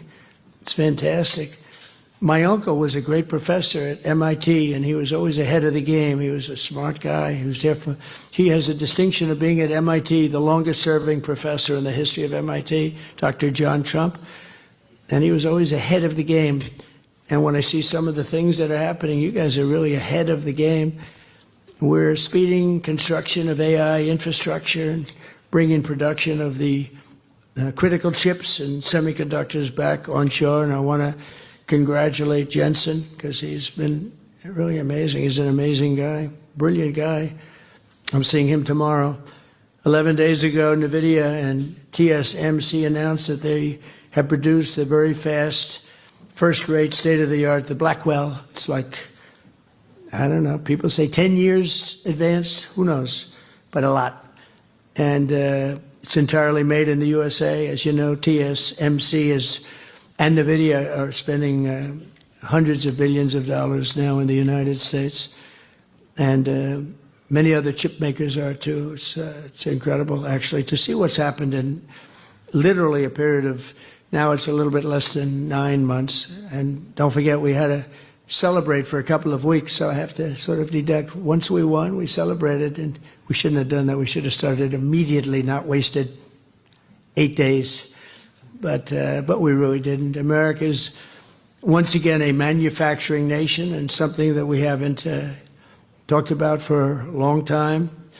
Japan has been with us all the way, and it's amazing that we had a little conflict with Japan. You may have heard about it, and that after such a horrible thing, yet the two nations are the closest friends and partners that you can be, and based on a shared commitment to freedom, democracy, security, prosperity, civilization, and just basic human achievement. It's amazing, actually.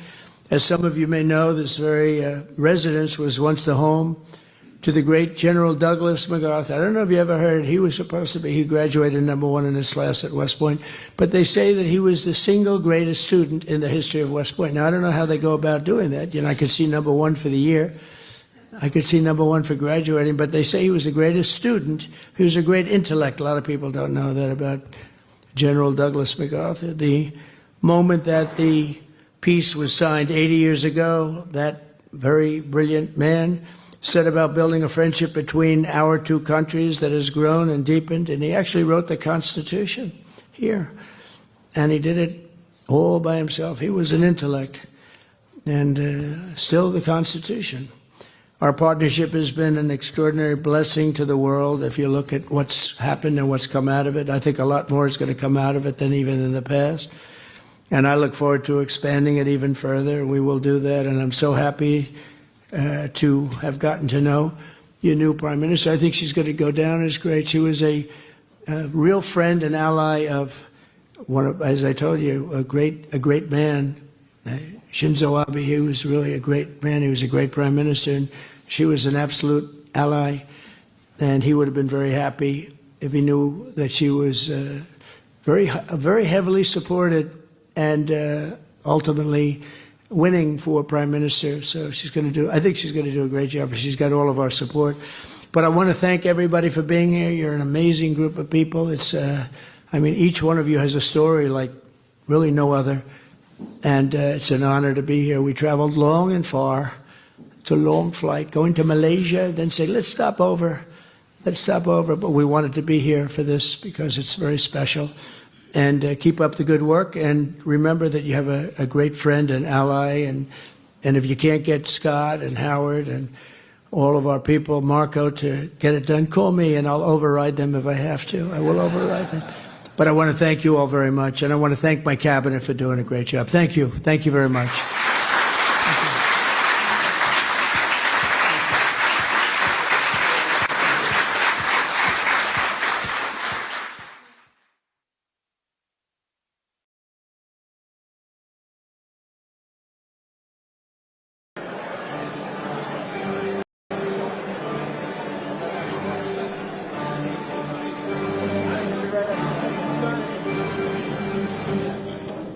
Ladies and gentlemen, the President of the United States.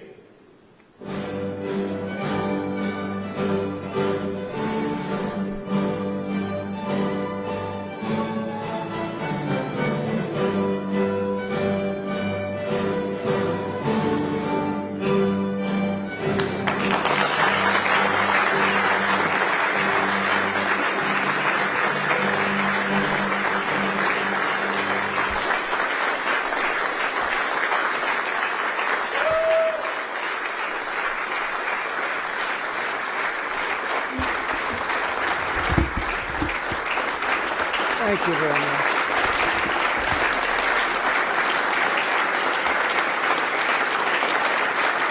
Thank you very much.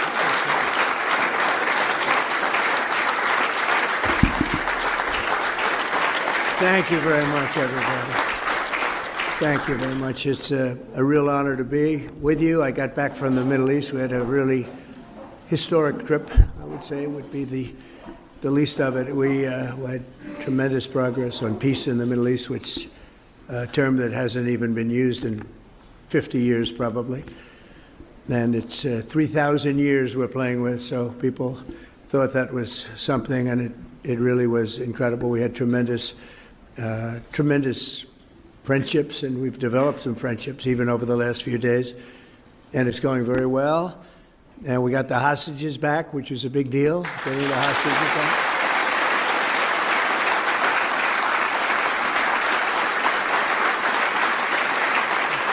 Everybody feels that way. Everybody feels that way. And other things are happening. Even today, things are happening that are very positive. Everyone wants to see it happen.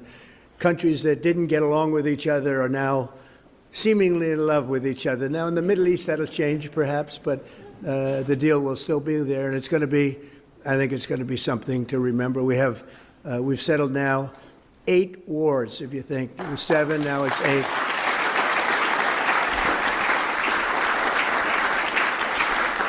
Now we have another one left, one of the easier ones. I thought was going to be Russia. I thought the Russia-Ukraine would be easy. It would have never happened. It should have never happened. But a lot of people are being killed in that war. It's the bloodiest war since the Second World War. I think that we'll get that one too, and we'll stop. You know, it's not from the U.S., these soldiers that are dying all over the place. 7,212, they say, last week died. Think of that, 7,212 soldiers for no reason. It should have never happened. If the right person were here, it wouldn't have happened. I can guarantee you that. But it did happen, and we've made some good progress. We've interestingly made a lot of progress today because of what took place in the Middle East. Only the deep-thinking business people would understand that, of which we have a lot of them. We have a lot of legends in the room tonight, and that's why we're here, to celebrate you, because you've given tremendous amounts of money to see a ballroom built for the first time at the White House. The White House, for 150 years plus, they've wanted to have a ballroom, and it never happened because they never had a real estate person. For me, I like it. For me, it's like I love it in between China, Russia, and everything else that we deal with. It's going to be a great ballroom. Going to be a great ballroom.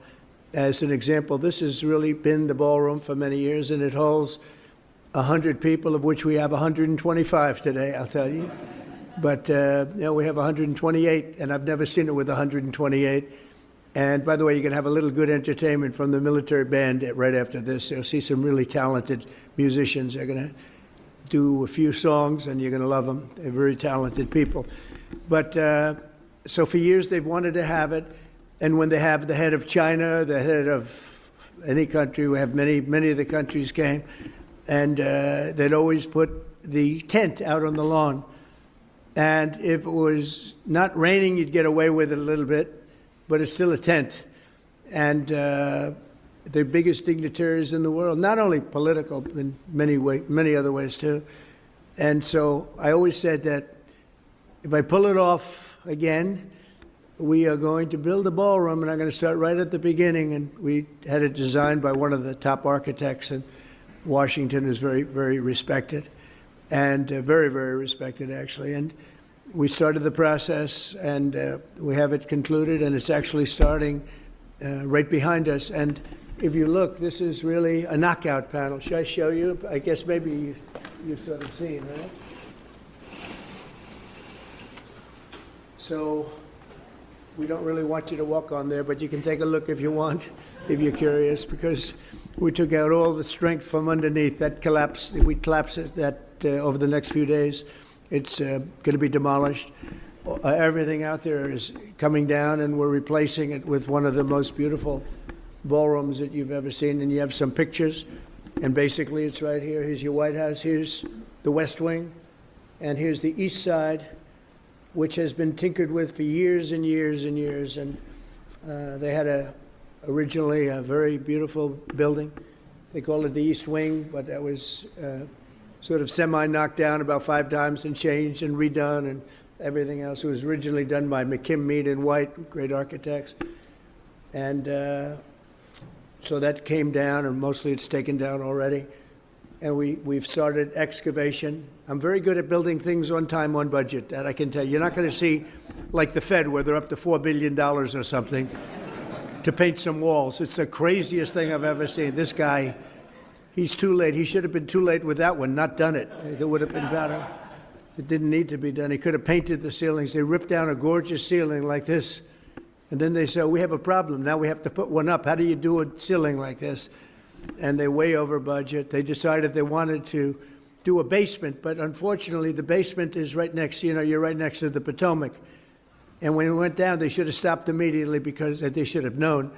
But they have a little thing called the Potomac River where the basement is. But they said, we're going to get it done anyway, so you build what's called a reverse bathtub.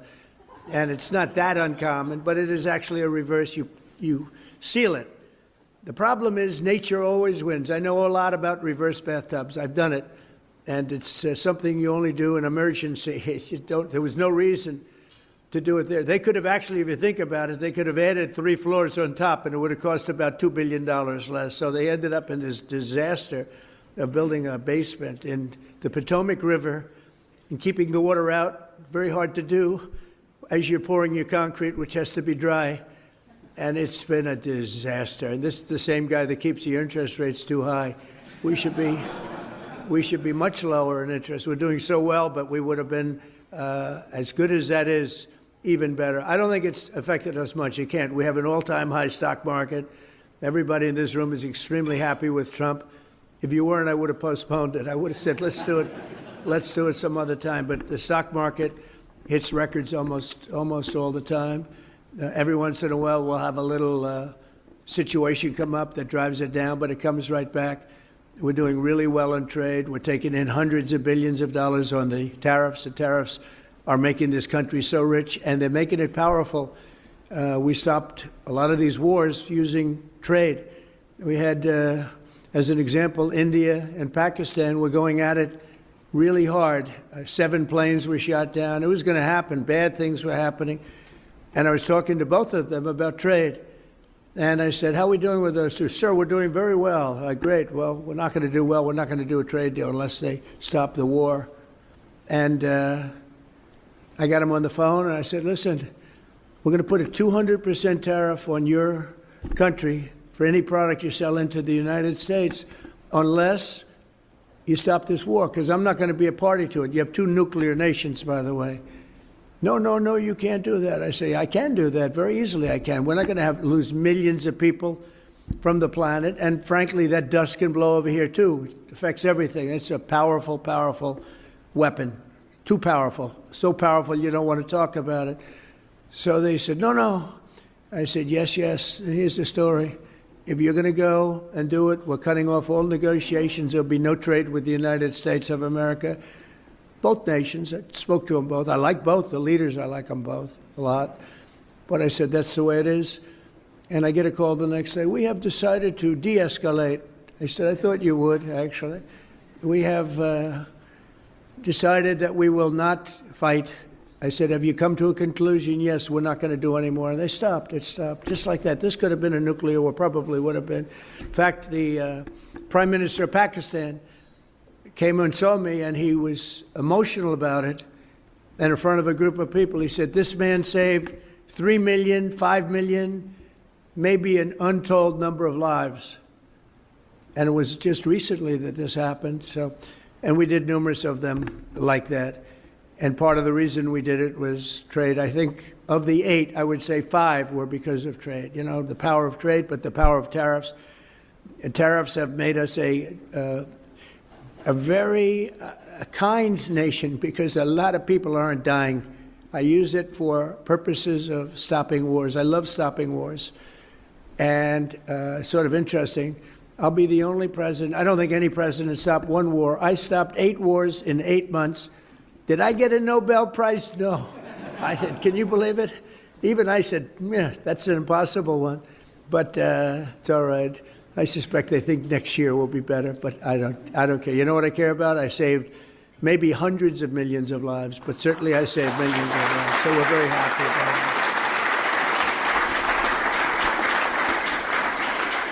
it. So now we'll get back to the point on hand. And that's where you're really here because you've contributed to this incredible building that people have wanted for so many years. And we show another building. It's an arc. It's the arc. So that circle, that's Arlington Memorial Bridge, as you know, that's sort of the most important one, a very important structure. And at the end of it, you have a circle that was built 150 years ago. Nobody knows really when. And in fact, they put a couple of columns on each side. So you have 2 columns on one side, 2 columns on the other. But you have in the middle just a circle. And everyone that passes it said something was supposed to be built there, and it's true. But a thing called the Civil War interfered. That's a good reason. I would say, Ike, that would be a good reason, right? The great Ike Perlmutter. The Civil War, if you said you're having a war, I think they have a good reason not to build. Again, you know, they were building the Washington Monument, and they stopped, and you can see where they stopped because the stone is a little different color when you get up to the middle. But anyway, they stopped here. And then they were, in 1902, they were going to put a statue of Robert E. Lee up. Would have been okay with me. A lot of people wouldn't have liked it, but would have been okay with me. Would have been okay with a lot of the people in this room, but they didn't do that. And so for years and years it sat, and every time somebody rides over that beautiful bridge going right to the Lincoln Memorial, that's so beautiful, right? It's, they literally say, something's supposed to be here. And so we have versions of it, sizes of it, and it's going to be really beautiful. I think it's going to be fantastic. There's a rendering of what it will look like. You have 3 sizes. That would be the largest one. This is just a model of what it would look like in either of the 3, any of the 3 sizes, which is right here. I don't know if you can see it. It's sort of, that's Lady Liberty. Did you ever hear of Lady Liberty? On top. But, so the sizes would be very different. Now here's Lincoln, and this is sort of facing this way. And so, you know, there's a direct line. They did this, they didn't do that. So this would be, I go, small, medium, and large, right? Small, medium, and large. And whichever one, they look good. I happen to think the large looks by far the best. Why are you shocked to hear that? So we're going to, you know, just do something for the city because we're so proud of what we've done with crime. This is a very safe city now. This went from a very unsafe city where you were afraid to go out to dinner to a city that's extremely safe. The people that we have working on this, it's been a miracle almost. It took 12 days. We took out 1,700 people, brought them back to their countries from where they came. Many of them were let in through the Biden open border, brilliant thing, where they let people in from jails, from prisons and mental institutions, insane asylum, that's a mental institution on steroids. And no, I mean, they were literally emptying out insane asylums into our country. This is Venezuela, but other countries also, not only Venezuela. And speaking of Venezuela, we've, you know, we have a lot of drugs. We had a lot of drugs coming in by water. That stopped. In fact, nobody wants to go fishing anymore. Nobody wants to do anything near the water. They might have a beautiful boat, and they might as well get rid of their boat because they are very nervous about going on the water. It's been amazing. So now we were having literally, it was like a subway train of people and drugs coming into this country. A lot of them coming from Venezuela. A lot of them come from Mexico and Colombia too, in all fairness. But we wanted to knock out one track, and I can tell you we cannot find anybody anymore. We're looking down, they're looking down. There's not a boat on the entire ocean that we can see outside of the ocean liners, and even they're a little bit concerned about things. But it shows you the power and the strength and the technology of our great military. We have, you know, I rebuilt the military in my first term. We had a great first term. We had the best economy ever. We had a rebuilding of the military.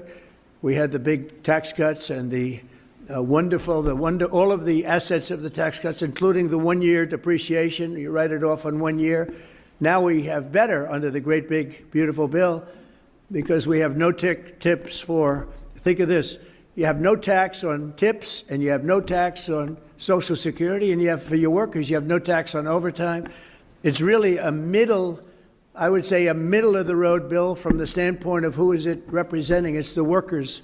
It's the biggest bill ever passed in the history of Congress. And I'm glad we did because we don't need any more bills. We have everything in that one. Plus we have the deductibility every single year for 10 years. The other one had it for 1 year. You had a rush. This time you don't. Actually, I was in favor of rushing because that's awfully good for elections, but it's not about elections. It's awfully good. So you have deductibility. You have so many different things. We have great social programs, $50 billion going to rural hospitals. So the great, big, beautiful bill, and we got it all in one. I was very happy because we had little arguments about that. A lot of people wanted to do it in small chunks. I said, if you do it in small chunks, you'll never get it approved.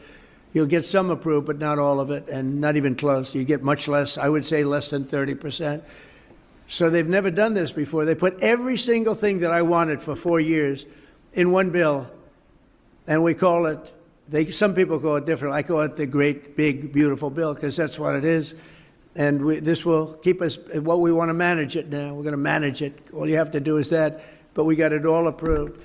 And one of the things I thought, though, while I do, because it's so relaxing for me, real estate is relaxing. For a lot of people, real estate is a very trying business. I've always liked it. I've always done well with it. I love building things.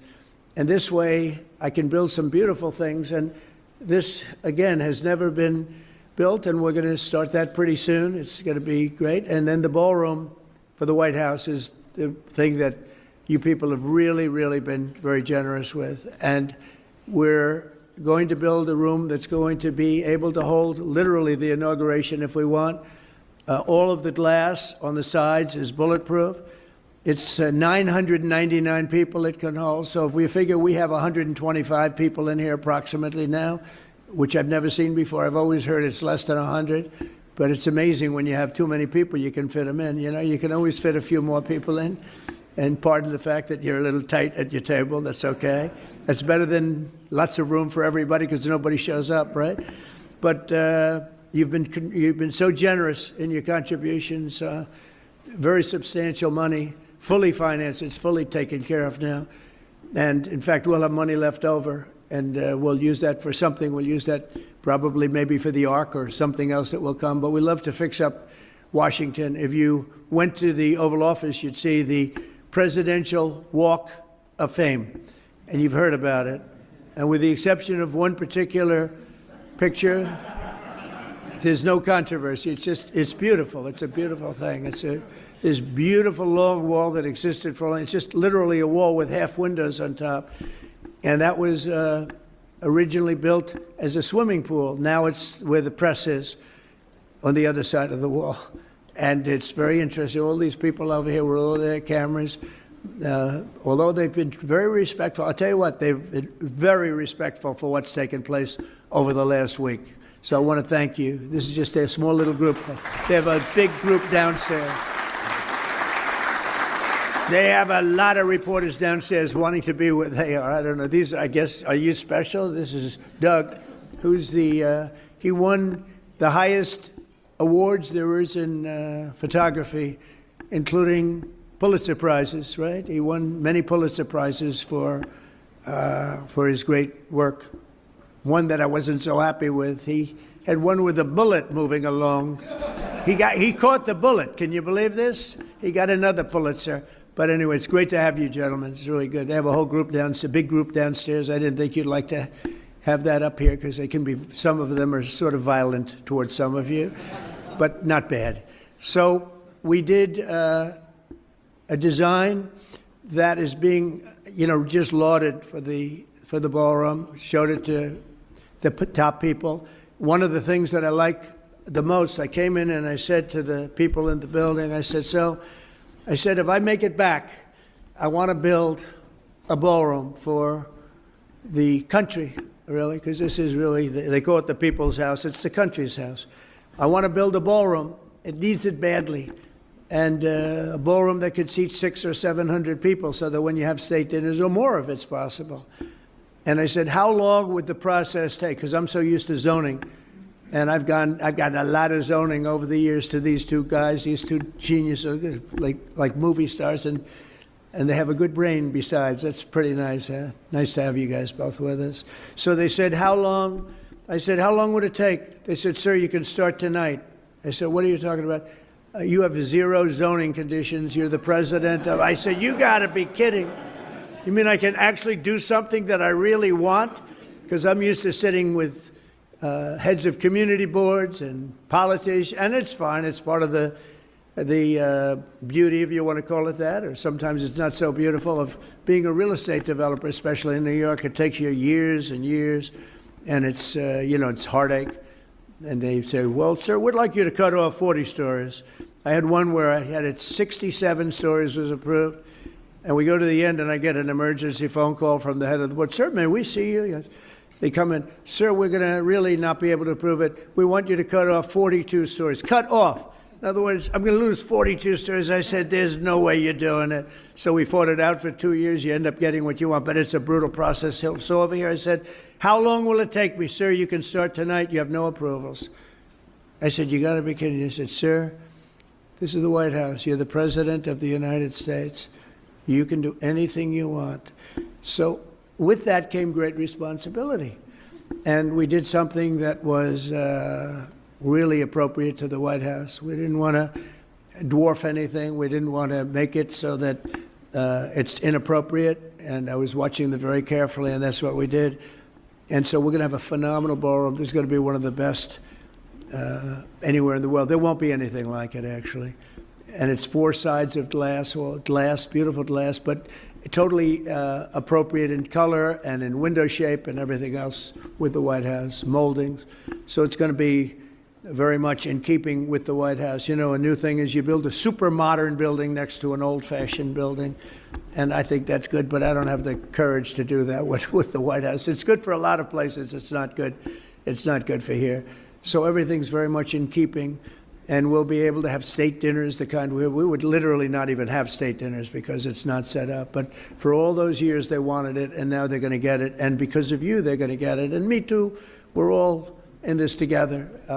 And I mean, I have so many friends, and so many of you have been really, really generous. I mean, a couple of you, I'm sitting here saying, sir, would $25 million be appropriate? I said, I'll take it. You know, it doesn't take too many 25s to get it done. But a lot of you have been really fantastic. Ike, thank you very much. You were great. You were great, Ike Perlmutter.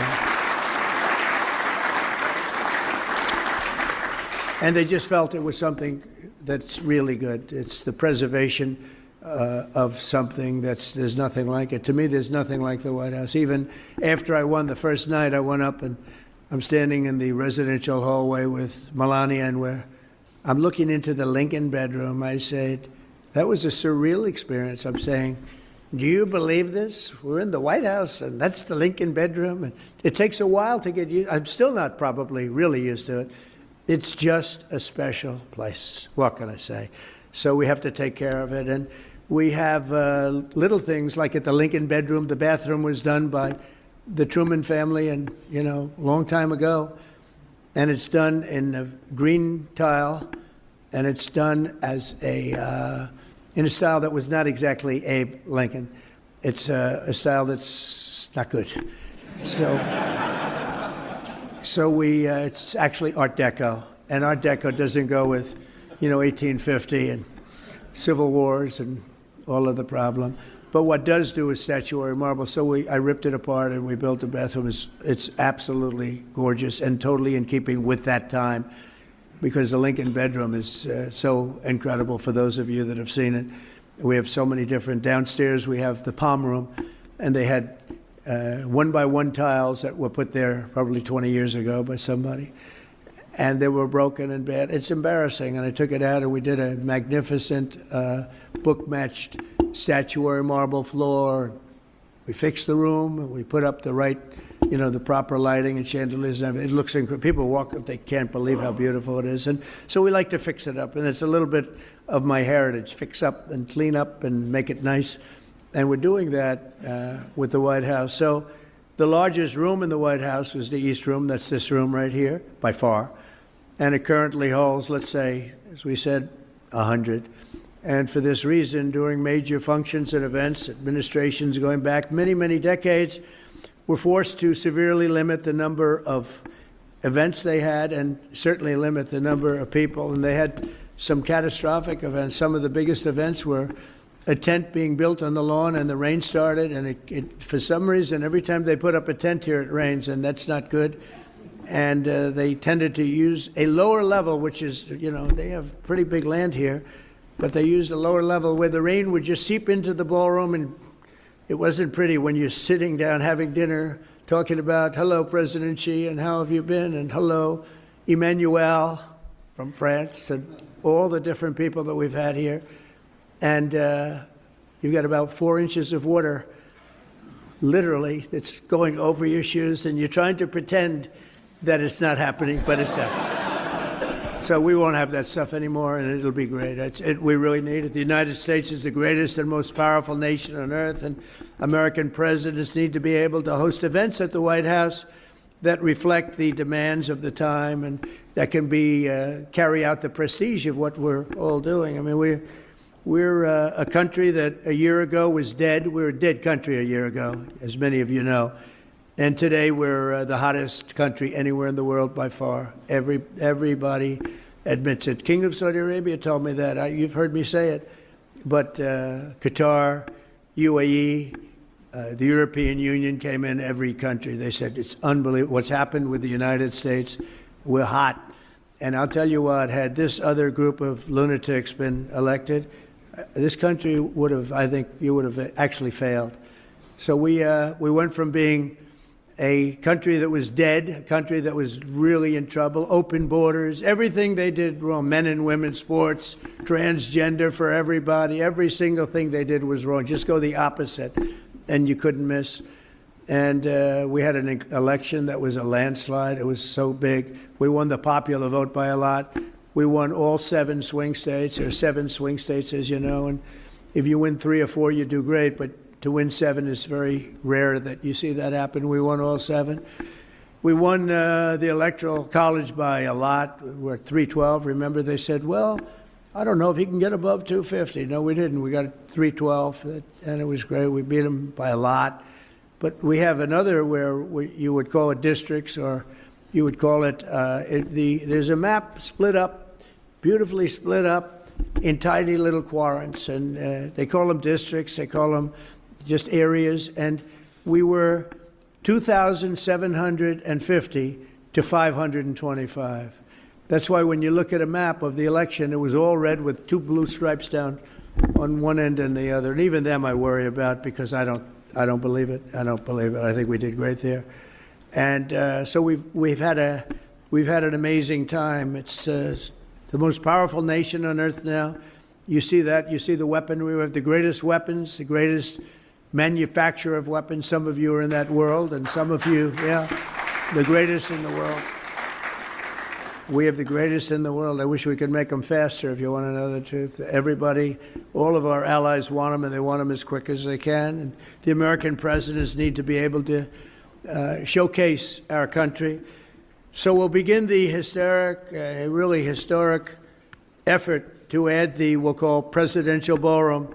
That'll expand the space for tens of thousands of people will be able to come during the course of a year if you add it all up and have the kind of space that you need. It's very exciting. To me, it's exciting as a person in real estate, because you'll never get a location like this again. Even contracts, I give out the contracts myself. Can you believe it? And we just gave out the excavation contract, and I guess he was in for $3.2 million. I said, can you do it for 1.5? No, I can't do that, sir. I can't. I said, this is once in a lifetime. This is the excavation of the White House grounds for what will be one of the best, most beautiful ballrooms in the world. Sir, I can't. So, but I got him down to $2 million, so it's not terrible. So we got it. And so many people were so great. Carrier, it's a great company, air conditioning. He called, he said, sir, we'd like to donate the air conditioning.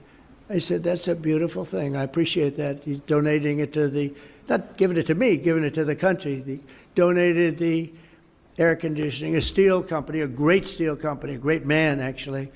He said, sir, I'd like to donate the steel for your ballroom. I said, well, that's nice. And I found out, how much is the steel? I called the contract. Sir, it's down for $37 million. I said, this is a nice donation, right? He wants the steel, and he wants to make it great steel as opposed to garbage steel, because they dump a lot of garbage around, you know. Steel is like everything else, including human beings. Steel can be high quality and it can be low quality. He wants to make sure it's high quality. And so many different people are donating services, and they're donating products to the ballroom. It's amazing. If we keep going like this, I may be able to build it for nothing. You know, we'll get it built for nothing.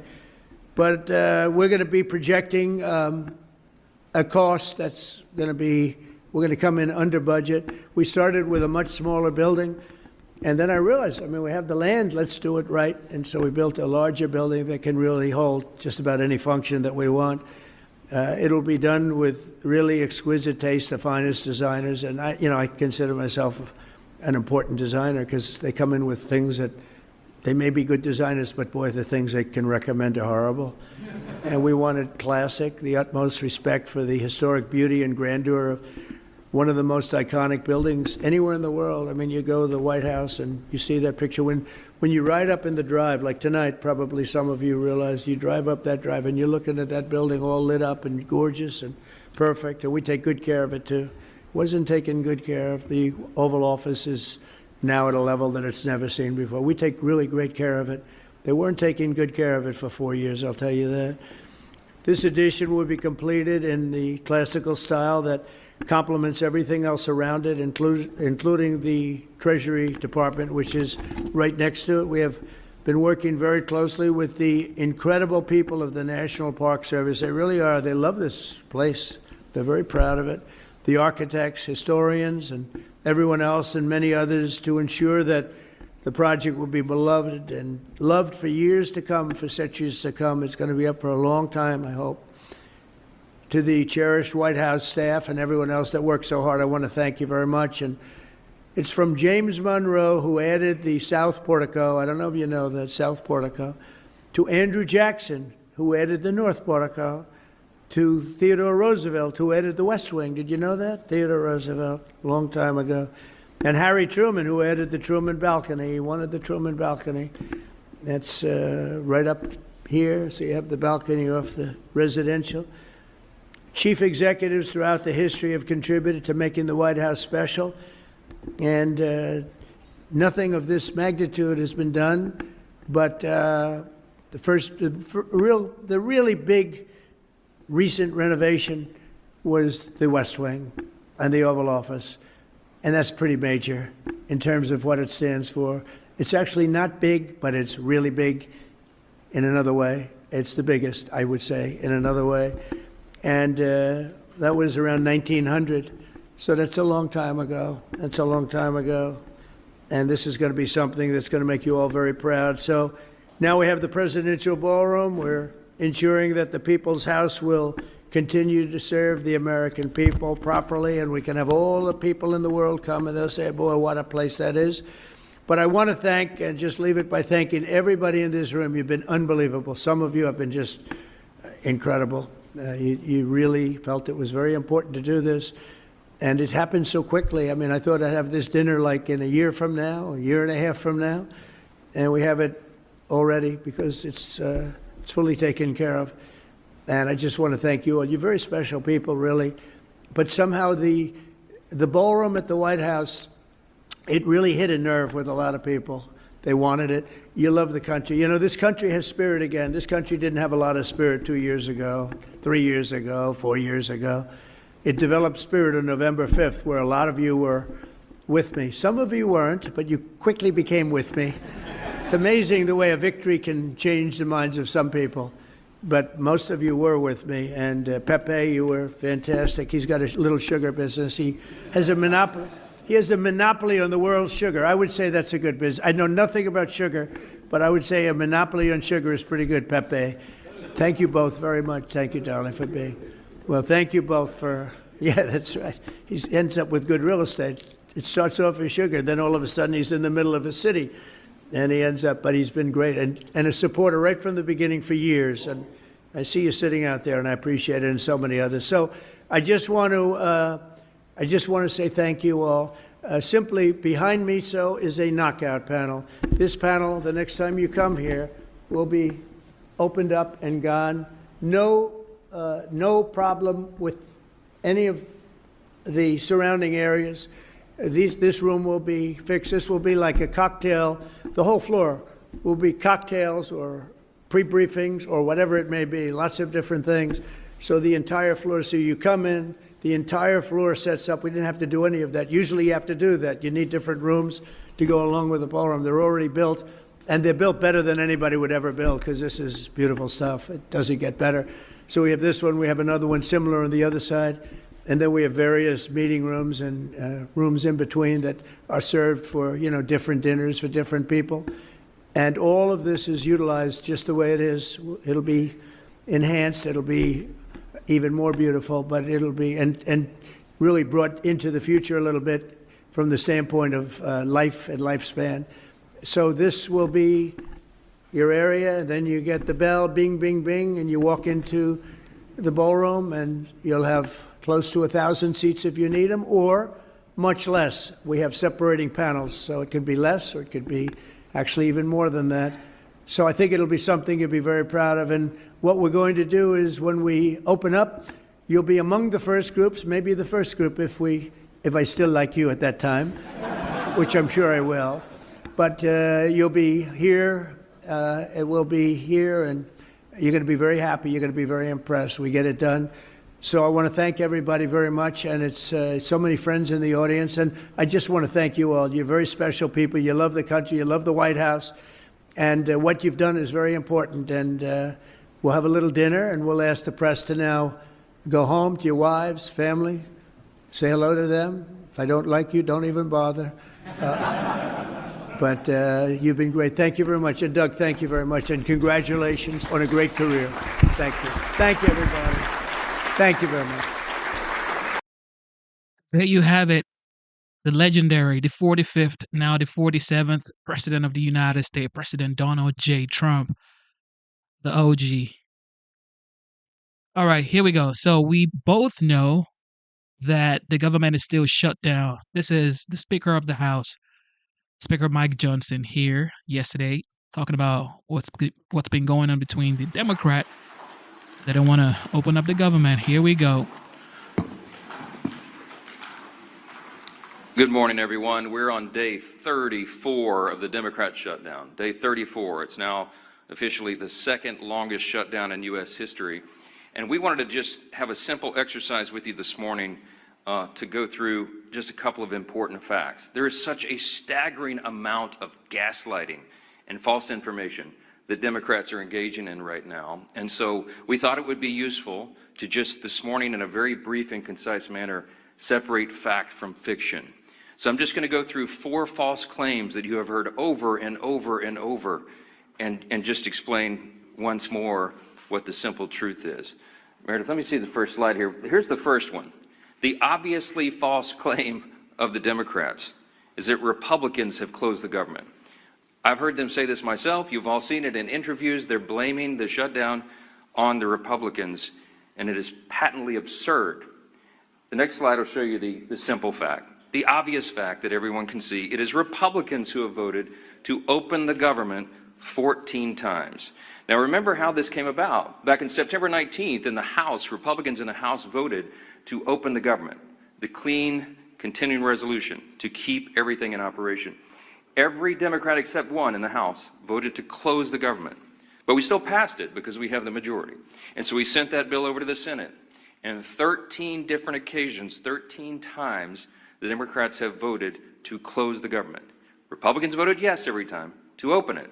Republicans in the Senate and the House voted to keep the lights on, to pay service members and our troops who are in harm's way, Border Patrol agents, TSA, air traffic controllers, all federal workers.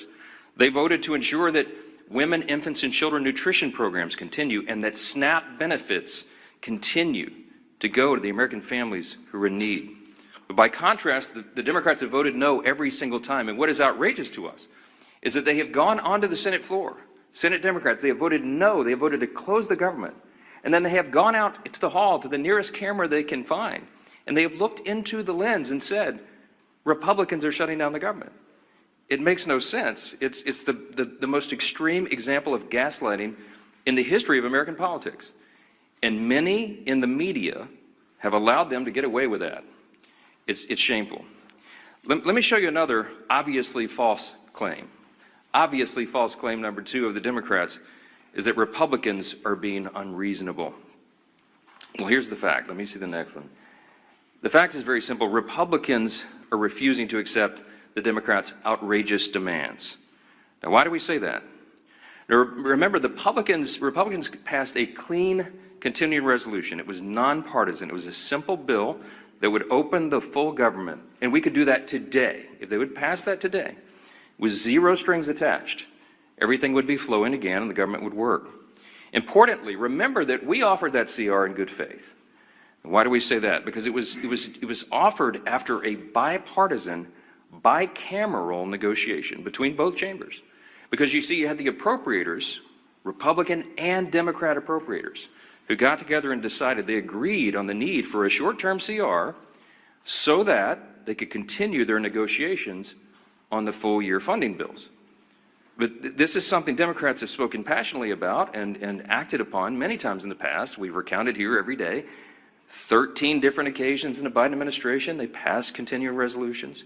They did it most recently in March of this year when Chuck Schumer, 10 Senate Democrats, including the leader, Schumer, voted for the CR and told us how important that was. The CR that's on the table right now and has been sitting there for 45 days is nearly identical to the one that they voted on in March. But shockingly, this is the big thing. In addition to their refusal to support the CR and reopen the government, the Democrats have had the audacity to also demand something new. They demanded $1.5 trillion with a T in new spending obligations in exchange for the simple funding resolution. They filed on paper in the Senate record back in September, and it still sits there as their counterproposal. They would spend $1.5 trillion of your taxpayer funds. Included in that is nearly $200 billion of taxpayer funds that they want to use to restore free health benefits to illegal aliens.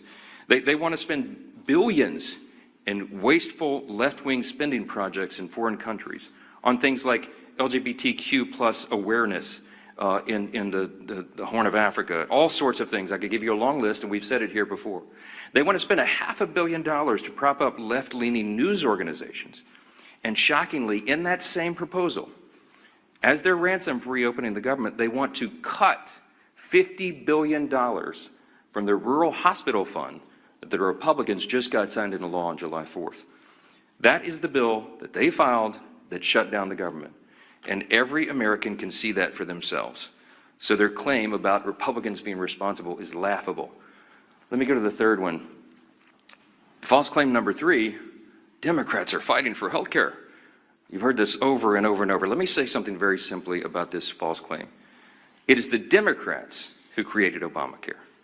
It is the Democrats who did that without any Republican votes. It's the Democrats who, by extension, have cost the American taxpayers and people who have health insurance have made their costs skyrocket. It is their policies that made that happen. And so instead of reforming it, the Democrats don't reform Obamacare. They want to subsidize it. They want to spend more taxpayer dollars. That, by the way, goes mostly to insurance companies, which makes the cost rise further. That's the Democrats' plan. When they passed Obamacare in 2010, they called it the Affordable Care Act. We know the truth is exactly the opposite. By some estimates, premiums have risen 60% in many categories since they passed that bill into law. Now, the fact is the opposite. Republicans are the ones fighting to save health care. Why? It's not just talking points to us. We do this. We have ideas, and we have already implemented ideas and measures to reduce costs, increase access and quality, and eliminate fraud, waste, and abuse. Now, why do we say it's not just a talking point? Why do we say the Republican Party is the only one advancing common sense reform solutions? Because we've proven it. We did that in the big, beautiful bill, the Working Families Tax Cut. We took a look at Medicaid, and we took on that challenge. We took action to reduce fraud, waste, and abuse in Medicaid. We got able-bodied young men without dependents off the program. We got illegal aliens off the program, and we saved $185 billion just to start. We got millions of ineligible enrollees off the program, and it preserved it. It strengthened Medicaid for the people who rely upon it, which is the elderly, disabled, and young pregnant women, as we always use in an example. No, it's not about health care. That is a false claim, and everybody knows it. Everyone in America, and certainly everybody in this room, understands that this is about something else. What this is about fear. The Schumer shutdown was never about health care. That's a distraction. It's a red herring, as we used to say in debate club. Okay, this is about fear. And what is the fear? The resolution on the COVID-era Obamacare subsidy issue was always going to be slated for debate in October, November, and December. Everybody knows that, and every Democrat knows that. It's an issue that's too complex to be solved on a short-term funding measure like a CR. They know that very well. This is about fear. Everybody in the country is watching the elections that will happen tomorrow. You got big elections in New Jersey and Virginia, the governor's races and attorney general's races, et cetera. But all the attention is focused primarily on New York City. Why? Because the fear that Mamdani and all that he represents will be risen to power, that he'll be elected the mayor of America's largest city, the once cradle of capitalism, that we're going to have a Marxist, a communist running the largest city. Now this terrifies the establishment old guard Democrats in Washington. And the leaders of both chambers are among those most terrified. They're both from New York. Leader Hakeem Jeffries is the Democrat in the House, and Leader Schumer in the Senate. They're both from New York, and they're terrified. You've watched their actions carefully. Many of you have not reported on it enough.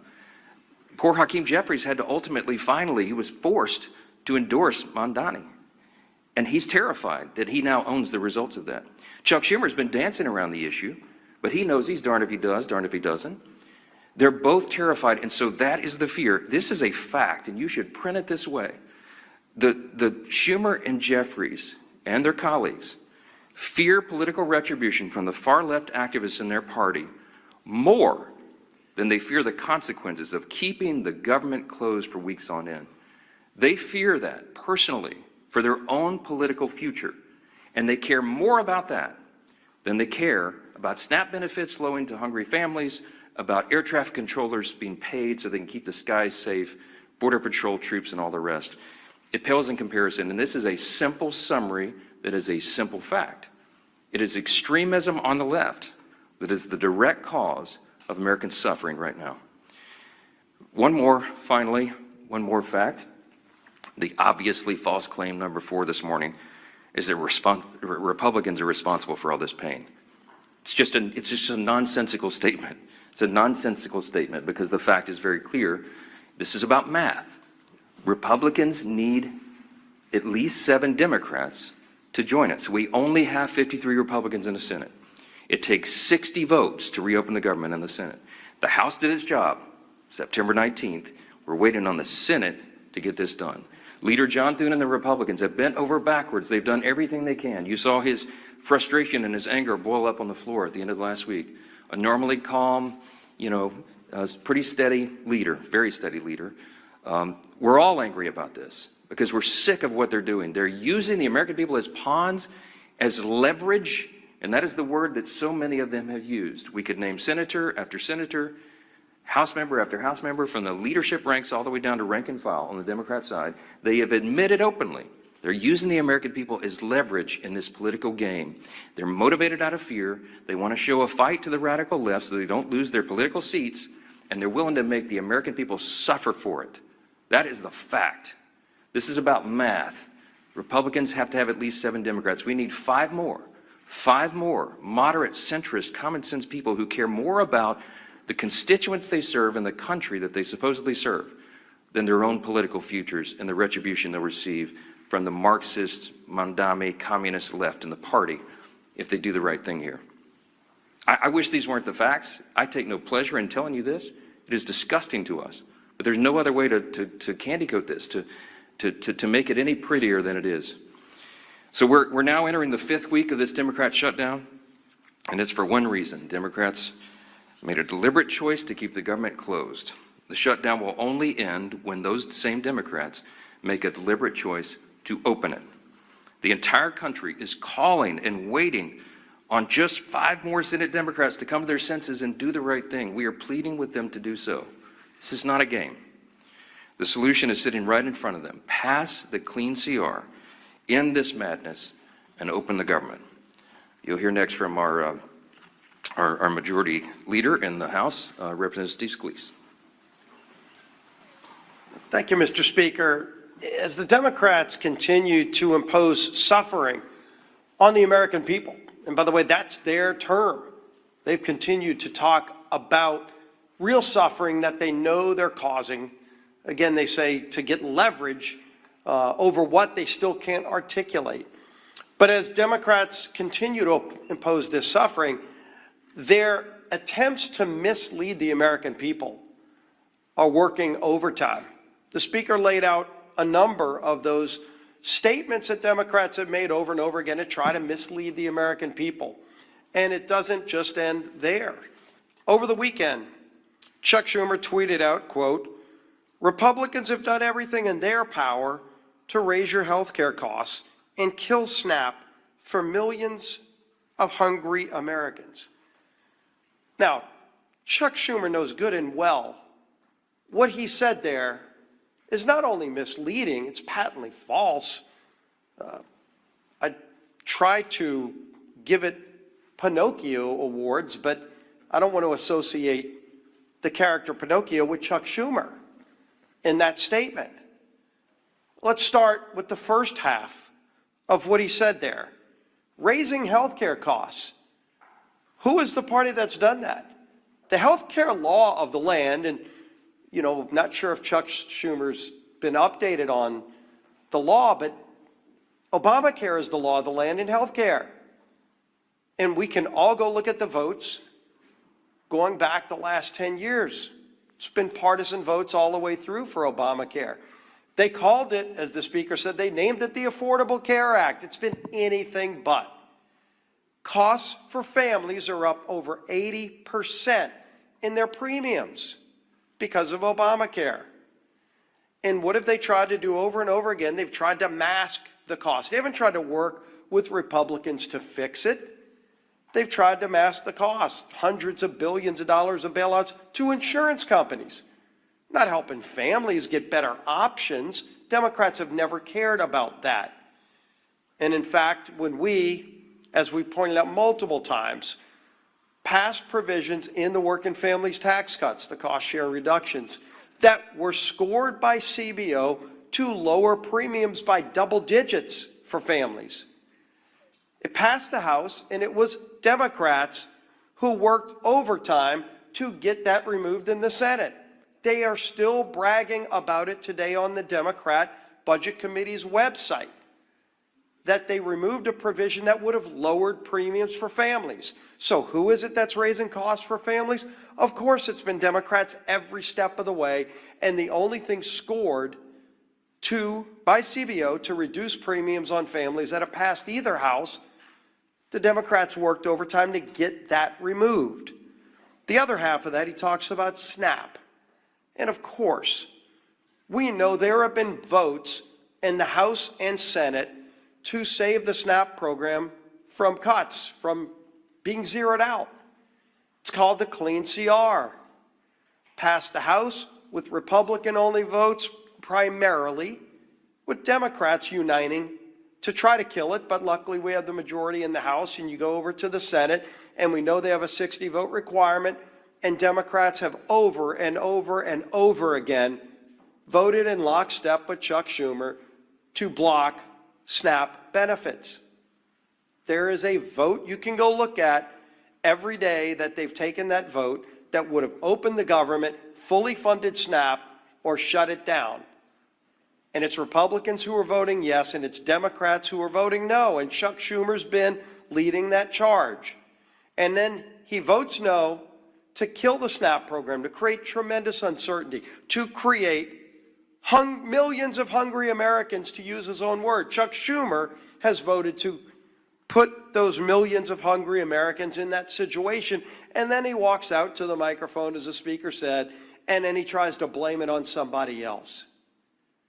People are sick and tired of it. We're surely sick and tired of it, but the American people are suffering, to use the Democrats' term, while those same Democrats that impose the suffering are going out and trying to mislead and lie to the American people and blame somebody else for the very votes they cast. It is votes in Congress that have caused a government shutdown. That's why we're here. You either vote yes to open the government or you vote no to keep it shut down. And the votes are public record. And the same people that are voting to shut down the government, to deny food to families, are then walking out and trying to lie to the American people and blame somebody else for their actions. The American people won't have it. The American people will not be lied to. And it's time that Chuck Schumer and his Democrat colleagues end this madness. Let's open the government back up again and get to a negotiation on the differences we have. Our whip, Tom Emmer.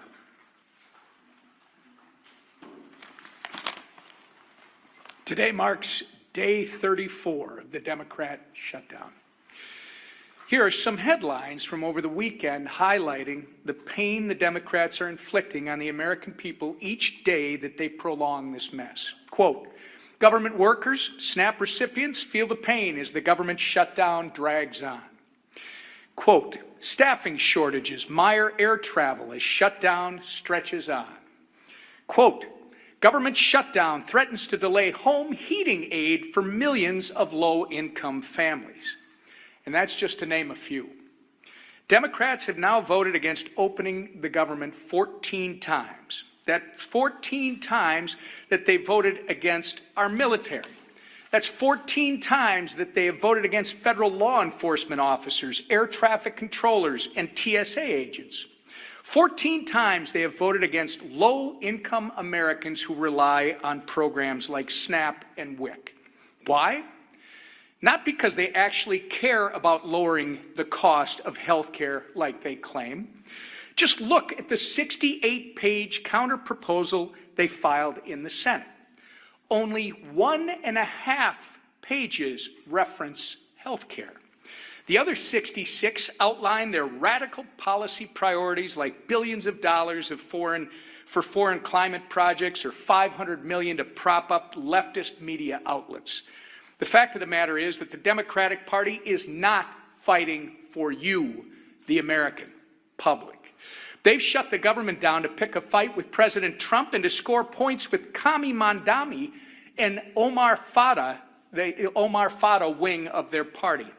The Democrats have become kamikaze politicians who are so focused on winning some kind of political game that they've justified blowing up everything in their wake, including the livelihoods of their own constituents. Democrat Senator John Fetterman said it best on CNN yesterday, quote, we are hurting the very people that we fight for, and now we're getting nothing for them if we continue to keep our government shut down.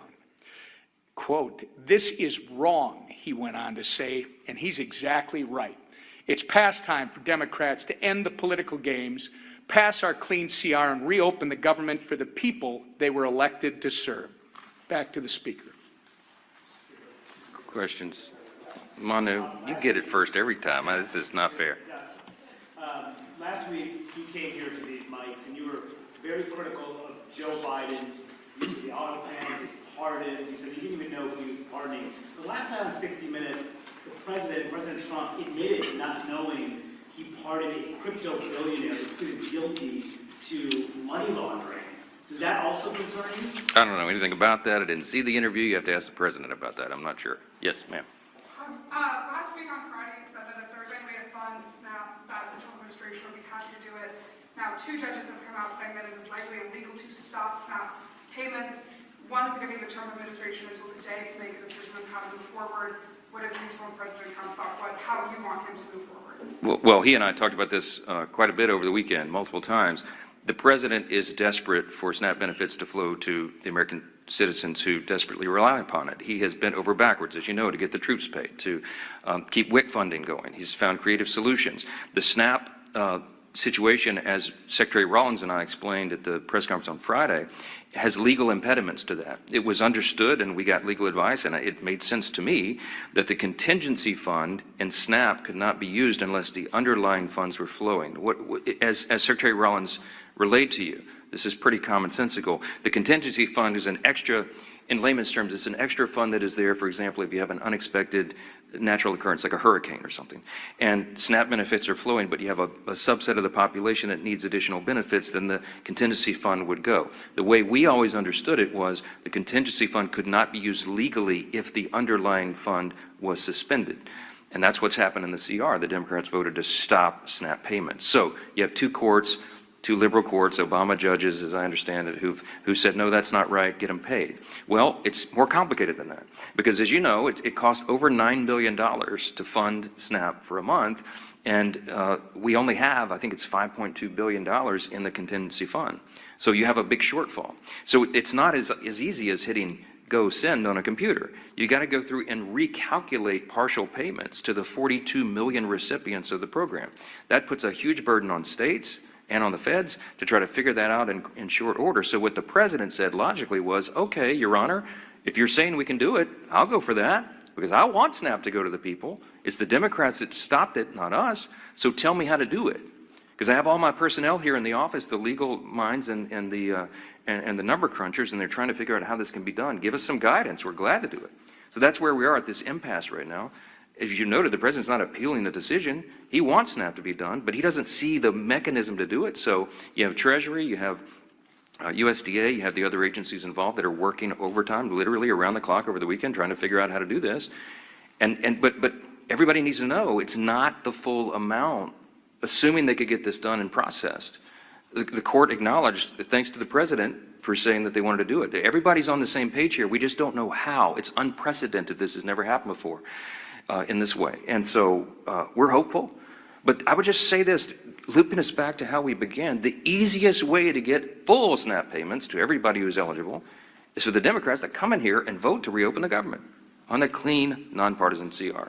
It's a game that's being played and real people are being hurt, and the administration gets all sorts of accolades and appreciation from us for bending over backwards trying to make sure people are not feeling the pain and that the harm is mitigated as much as possible. Yes, sir. Do you agree with President Trump that now is the time to get rid of the Senate filibuster? He's saying it's gone on too long. Let's use a nuclear option. So I talked to the president multiple times over the weekend, I mentioned, and of course the filibuster came up. This is a Senate matter. It has nothing to do with the House. Everybody wants to know what my opinion is. I mean, my opinion is irrelevant. I understand desperate times call for desperate measures.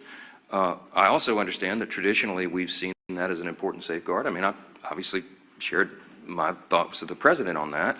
As much as I have wanted to blow up the filibuster sometime as a House member when we were not getting what we wanted done in our agenda, I hear my Senate Republican colleagues, some of the most conservative people in Congress, who say it's an important safeguard.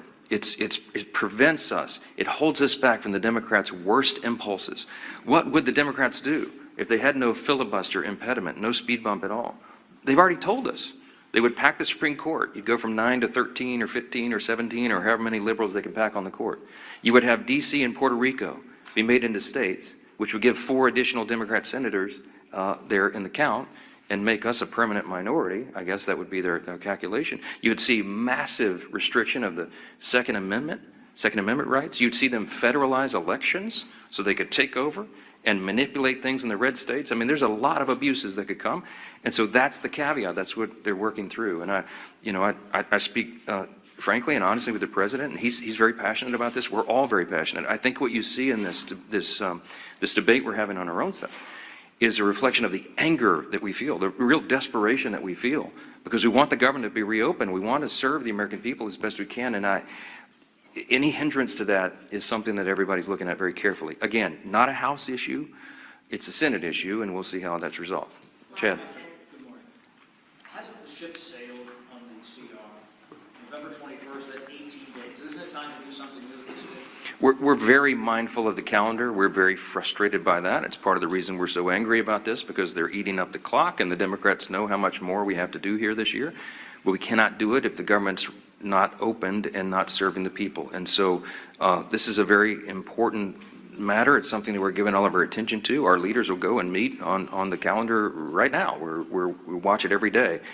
But the simplest way to get all these issues resolved, health care, everything else, to get it all finished up for the year, is for them to reopen the government and make sure people are not hurting instead of Democrats over here playing political games to cover their own backside. I hope the election tomorrow is a change, a sea change in all this. I hope that after everybody votes and they go in their room and they make the calculation that, well, maybe we won't have to hold that line anymore. Maybe they won't punish us. Maybe it won't affect turnout in our states in these elections. Maybe after tomorrow they'll come to their common senses again and do the right thing. We certainly pray that is true. And Republicans will be on the job every single day, serving our constituents, helping guide them through the chaos that the Democrat shutdown has created, and praying that they do the right thing and stop making the American people suffer because of this nonsense. Thank you.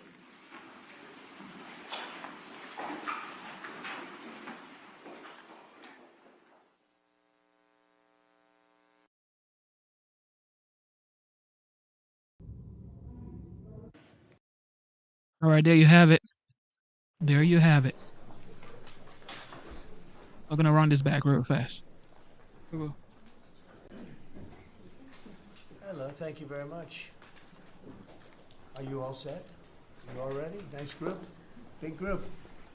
But I want to thank you all for being here as we prepare to celebrate Labor Day, when we honor the incredible hardworking men and women of our country, which is doing very well, I have to tell you.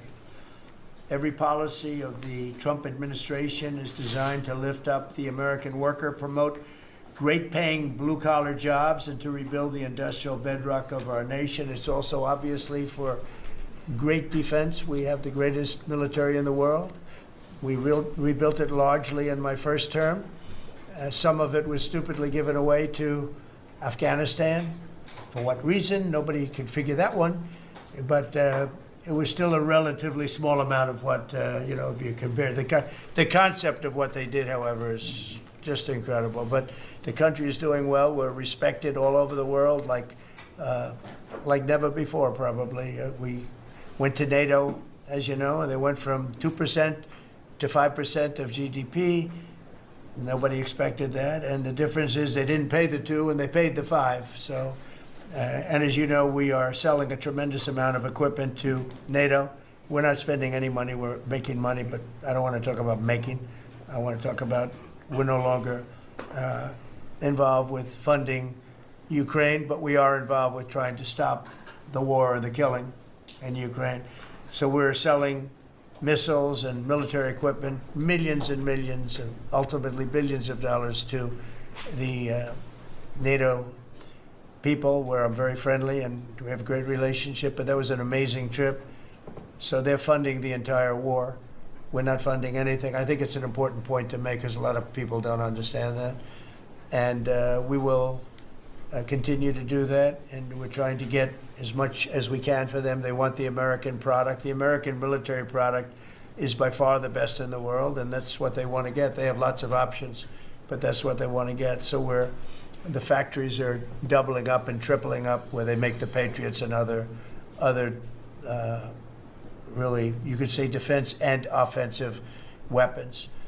The wages for blue-collar workers are now rising at the fastest rate in 60 years, which is so important to all of us around this table. The average American worker has already seen a $500 wage increase this year, and there's no inflation, because there's been decreases, tremendous decreases, with thanks to Doug and Chris, some of the people, the great job they've done with energy. Thank you very much. And Chris, thank you very much. I see you down close to $60 a barrel, and you'll be breaking that pretty soon, and that has a huge impact. So we have groceries are down, energy is way down. Energy is way down. It was $4 and $5 for a gallon of gas. Think of that, for gasoline, and now it's probably $2.25. There are some places it's $2. It broke $2 at a couple of locations in the South. In places like California, where they charge such high taxes, it's higher, but it's still much lower than what it was a year ago. So energy's way down, groceries are way down, eggs are way down. Thank you very much, Madam Secretary. You've done a great job. Appreciate it. When we came in, the eggs were through the roof. They were 4 times higher than they've ever been. And my first question from you people, well, what are you going to do with eggs? I said, what's the problem with eggs? That was caused by Biden, or whoever was operating the auto pen actually caused it, I guess, because I don't think he knew too much about eggs. Factories are booming compared to before I took office. Domestic auto production is going to be, it's going to be so thrilling in 2 years when you see the numbers, because they're building plants all over the country. They're all coming in because of tariffs. They don't want to build, they don't want to pay the tariffs. And if they build their plant here, they don't pay the tariffs. And they're pouring into our country, and you know about AI and you know about but the auto plants, that's the good old-fashioned stuff that I love. The auto plants are pouring into the United States of America. They're coming from Mexico, they're coming from Canada, and they're coming from Europe, all over Europe. And it's been pretty amazing. So factories are booming. And when they actually open, right now they're booming in terms of construction. This is something given to me by Mark Zuckerberg. And you'll see this is AI now. These are I never understood. I said, well, you know, because I built shopping centers, and for $50 million, you can build a very nice shopping center.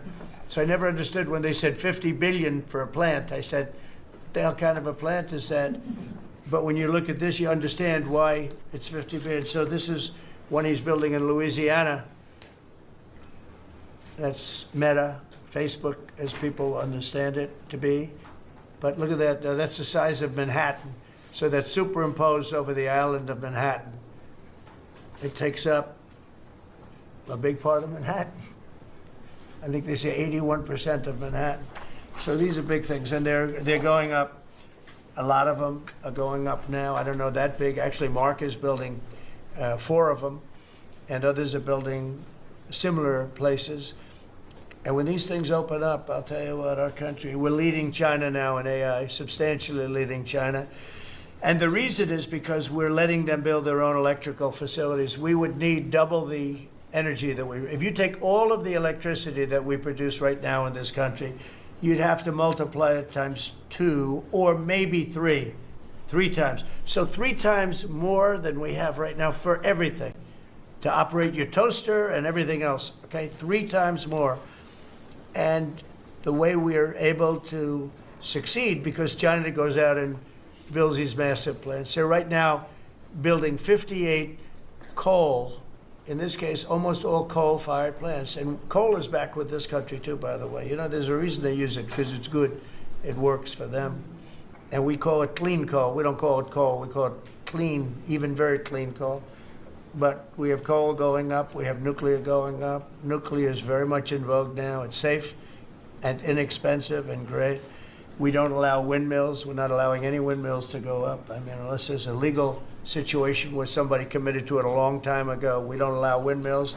And we don't want the solar panels that I was speaking with the secretary about, because they take up, you know, thousands of acres of our farmland. You see these big, ugly patches of black plastic that comes from China. And the solar is, you know, I like solar in some ways, but for firing up your big plants, it doesn't work. It's very unstable, but it really takes up your farm. The farmers are saying, you know, they're building these massive blotches in the middle of the fields all over the country. It's so crazy. It's so crazy. So we're not heavy into that at all. And windmills, we're just not going to allow them. They're ruining our country. They're ruining everyone. If you look at, I hate to mention countries, but you look at the UK, what's happened at UK, they have energy costs have gone through the roof. It's because of wind. They want to do everything, close up the northern parts of the country. They have oil. It's tremendous. And they closed it up, and they've been, I tell them, you're my friends, but man, you're going to have a bad awakening very soon. It's going to be very bad. They're ugly. They don't work. They kill your birds. They're bad for the environment. And if you look at them from a house, your house is worth less than 50%. So I'm trying to have people learn about wind real fast, and I think I've done a good job, but not good enough, because some countries are still trying, and they're destroying themselves. Those are countries that are really destroying themselves. I hope they get back to fossil fuel, because right now, Chris, whether we like it or not, fossil fuel is the thing that works. And then you can add nuclear with it and other things, but fossil fuel is what works if we're going to fire up those big monster factories. But if you look at comparing everything before I took office, domestic auto production is up 18,000 cars a month. And we haven't even started yet, because a lot of these plants aren't built. It's up 18,000 because Ford, General Motors, and a couple of others, Stellantis, they're taking their existing plants, and they're, as quickly as they can, they're adding on to them. So when their plants open, because they're building big, modern, beautiful auto plants, but think of that, we're up 18,000 cars a month, and essentially all they've done is try and utilize their space correctly as their big plants open up. It's going to be, I hope they remember that it was this way. I hope this table gets a lot of the credit for what's happening. It gets all of the credit, because this would have never happened. We were going out of business in every way. We were losing. All the car plants were leaving this country. Now they're all coming back in, and they are coming from Canada, and they are coming from Mexico, but they're coming from Germany. They're coming from all over the world. Domestic steel production is up by 100,000 tons of steel a week. We have a 50% tariff on steel, aluminum, and various other things. Copper just got brought into the picture, and that means people are going to want to make steel here. We just made a deal with U.S. Steel. As you know, we have an outside company come in, spend $17 billion on building new plants, new everything. It's great, and it stays right here in America. So we're doing amazingly well on steel, and domestic oil production is up by more than 300,000 barrels a day. That's a lot of barrels, and you're going to be talking about that in a second, I think, Chris and Doug. These two people have done a fantastic job, and we have the oil price down to about $62 a barrel. So just so you understand, because a lot of you like to talk about costs and prices, but I watch so much fake information. Product costs are down. Energy is way down. Energy brings things down. You know, with energy, that's what happened with Biden. He stopped our program, and then he went back to it when he realized that it looked like you're going to be paying numbers that nobody's ever seen, like $7 a gallon. You're going to pay $7 a gallon. They were up to $7.5. So then he immediately went back to the Trump plan that they terminated, but it was too late for them. It was too late. They blew it. They had a great thing going. I gave them something great, and they blew it. Since the inauguration, we've created over 500,000 new private jobs, and if you notice, when the numbers come out, government jobs are going down and private jobs are coming up, and that's what really fuels the country. It's easy to hire people and pay them for doing something that maybe is not very productive, but government jobs are down, actually substantially down, and private jobs are way up, and these are the jobs that make money, create a better life. Meanwhile, we've reduced the number of federal bureaucrats by 84,000. So we got rid of 84,000, and I think the job numbers, you're going to see the new job numbers are going to be through the roof because of all of the different businesses that are moving into our country. And not just production businesses, autos and AI, but any business you can think of. In the world of furniture, as an example, North Carolina, I went there many times when I built a lot of hotels and things, and I'd go to North Carolina, I'd buy the greatest, they were the greatest, most talented people. And then China came along and took all of those jobs away. If they would have tariffed them, China wouldn't have taken any of the jobs. But we had presidents that, honestly, and I like some of them, but they didn't know what the hell they were doing from a business standpoint, from running the country. And North Carolina, the most talented woodworkers that you've ever seen. I'd be there and I'd watch them. I'd say, I'd like to have a rail in that chair. Maybe can you fancy it up a little bit? How about this, sir? And it'd hand me a thing. It was like they were artists. They were unbelievable. And that business was stolen from us by others, not only China, but by others. All of a sudden, you're ordering your furniture from China. It was not even close to being as good, but they couldn't compete with it. If we would have said it costs 100% or 200% tariff, you wouldn't have lost one job. It's so sad. But we're going to rebuild North Carolina furniture and other places, South Carolina too, to a lesser extent. They make furniture. But furniture, we're going to put a very substantial tariff on. We've already announced it. It'll be done pretty quickly. And when that happens, everyone's going to start. I just tell you, North Carolina, go out and start getting the grandchildren and the children, start teaching them, because some of those incredible artists that I knew as young people, they're older people now, but they still have the talent and they have time left, but they're going to be teaching their sons and their daughters and their grandchildren, and it's going to be a beautiful thing to see. It's going to happen like magic. It's going to happen without question. It's not like, gee, I hope it happens. It's going to happen. The results of Ford that just announced it's going to create 4,000 new jobs, American jobs. Hyundai, 14,000 jobs. General Motors is moving production of the Chevy Blazer and Equinox from Mexico back to the United States where it belongs. Don't forget, we lost 55% of our auto production over the last 35 years. 55%. We were the auto capital of the world. Like there was nobody even think about challenging us. We lost 55% of it to Mexico, Canada, China, a lot to China, and other countries. And it's all coming back. We will be bigger. A couple of years, we'll be bigger than we ever were. We'll be more dominant. We'll be bigger. We make great product, too. We're starting to make really great product. We're going to be bigger than we ever were. We're going to be at the level that it was when we were the only one that really, we sold to the world. And we're going to be back selling to ourselves and other parts of the world. It's not going to be the same, but it's going to be equally as important as it was in the heyday 30 years ago. But we lost more than 50% of the automaking capacity. In fact, the unions, the auto unions, as you know, the top guy didn't know me, didn't like me, and now he likes me. He says, man, I can't believe what Trump has done. But the auto workers voted for me. They understood better than anybody else. The auto workers, the Teamsters voted for me. Teamsters are great. They all voted for me. No Republican has ever gotten the support of the Teamsters and the auto workers. And now the head of the auto workers, I mean, it's so amazing. I watch them on television there. They can't even believe what happened.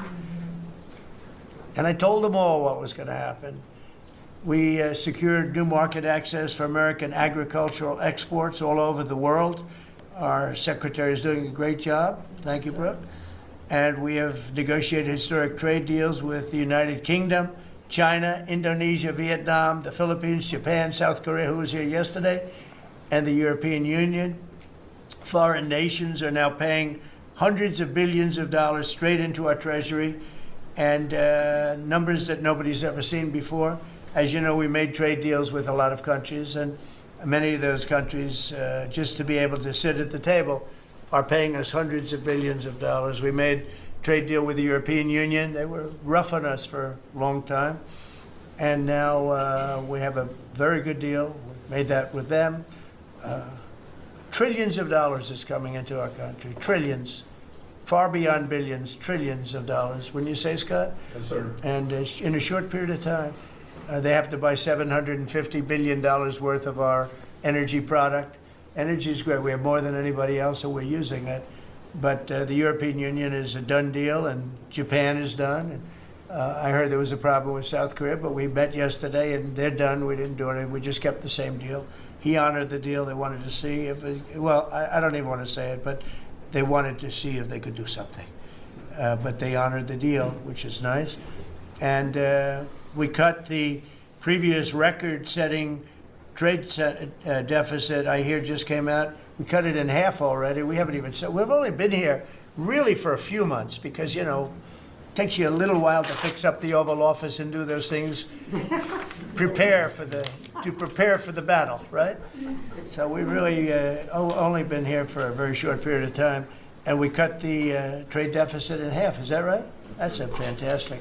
I didn't even think we were going to do that. And remember, these are things that are being built. These things are, you know, all these numbers up here, they're not open yet. When they open, you're going to see things happen in the United States that nobody's ever seen before, including our country in its heyday. And I had the greatest economy in the history of our country my first 4 years, despite COVID, which was a very unfortunate situation for the whole world. We did a great job with it, never got the credit for the job we did. Operation Warp Speed, people say, is one of the greatest achievements ever in politics or in the military, because it was almost a military procedure. But everybody, including Putin, said that Operation Warp Speed, what you did with that, nobody can believe it. And we did a great job, but it was a horrible, horrible pall over our country. We had a very dark cloud over the world. That was a very, very bad thing that came out of Wuhan, which I said it came out of Wuhan. That's where it came from. And China suffered greatly, but everybody did. But we did a good job with that, as good as you can possibly do, and we came back, and now we're stronger than ever before. If I didn't win this election, this country was gone. I'm telling you, economically it was gone. None of the things that we're talking about would have happened. And the whole world was robbing us blind. Friend and foe. They were stealing our jobs, our money, our factories. They were stealing everything. We would have been a shell. We would have been a bankrupt, broken shell. And that's the way it is. But we're doing It's just the opposite. Stronger than we've ever been. Last month in a landmark achievement, I also proudly signed the largest working class tax cuts in American history. So the bill that, I'm not going to use the term great, big, beautiful, that was good for getting it approved, but it's not good for explaining to people what it's all about. It's a massive tax cut for the middle class. It's a massive tax cut for jobs. And it's, I mean, think of it, no tax on tips, no tax on Social Security. So seniors, I don't know how you can vote for anybody else. And, just think of that, and no tax on overtime. So you work overtime, you don't have to pay tax on overtime. That's good. The Democrats don't know what they're going to do. So they have, like, this soundbite. They have all these sound bites. They send it out. I don't know. Some guy sends out a word, and everybody uses it, including the fake news. Some of you are here right now. I'm looking at you. And it's death. They use the word death. No, it's actually life. It's almost like a newborn life. It's not death. That's their soundbite. The bill is death. It's not. We strengthen Social Security. We strengthen Medicare, Medicaid. The job we've done on Social Security is, if the Democrats got in, Social Security is over because the country's going to fail. There won't be any Social Security. And I made that pledge to you. We're going to take care of Social Security, Medicare, Medicaid. And we're doing that in spades because the country is becoming so successful again. And it hasn't been this successful. I think in the end, it will never have been this successful. I don't think it'll even be close with what's happening. Every American is seeing a tax cut as a result of the bill. The average police officer will keep an extra $1,000 a year at least in overtime, and the average waiter or waitress will keep nearly $2,000 extra in the fact that they would have had to pay that kind of money on tips. And I never realized that the government was so strong on that. But waitresses, waiters would tell me that the government would go after them. Like it was horrible. That's how it all started with me. It just was incredible. And the biggest thing was, again, the $4 trillion that they found. They said, well, that was nice. They should have announced it. I could have told them that. And I don't know. It should be simple. But a lot of people didn't understand it. Actually, a lot of good people didn't understand it. But now they're saying, Trump was right. They've never seen anything like this. And I don't know what it is, Scott. They didn't understand what we were trying to explain to them was going to happen. Everybody's moving back to the United States because they don't want to pay a tax. If they're not here, they have to pay a tax. And it didn't seem that complicated, but it's working at a level that nobody can imagine. This is working $4 trillion, but that's a big number. It's a number that nobody ever heard of before. But $4 trillion is exciting. But that's nothing compared to what's happening, because these places haven't even opened yet. Some of them haven't even started hiring yet. They're under construction. So it's construction jobs, but it's not the big number, and the big numbers, when they open, they're going to be very successful. It's a revolution. We're also working on things to ensure that the awesome power of artificial intelligence is used to benefit all Americans, including American workers and also American children.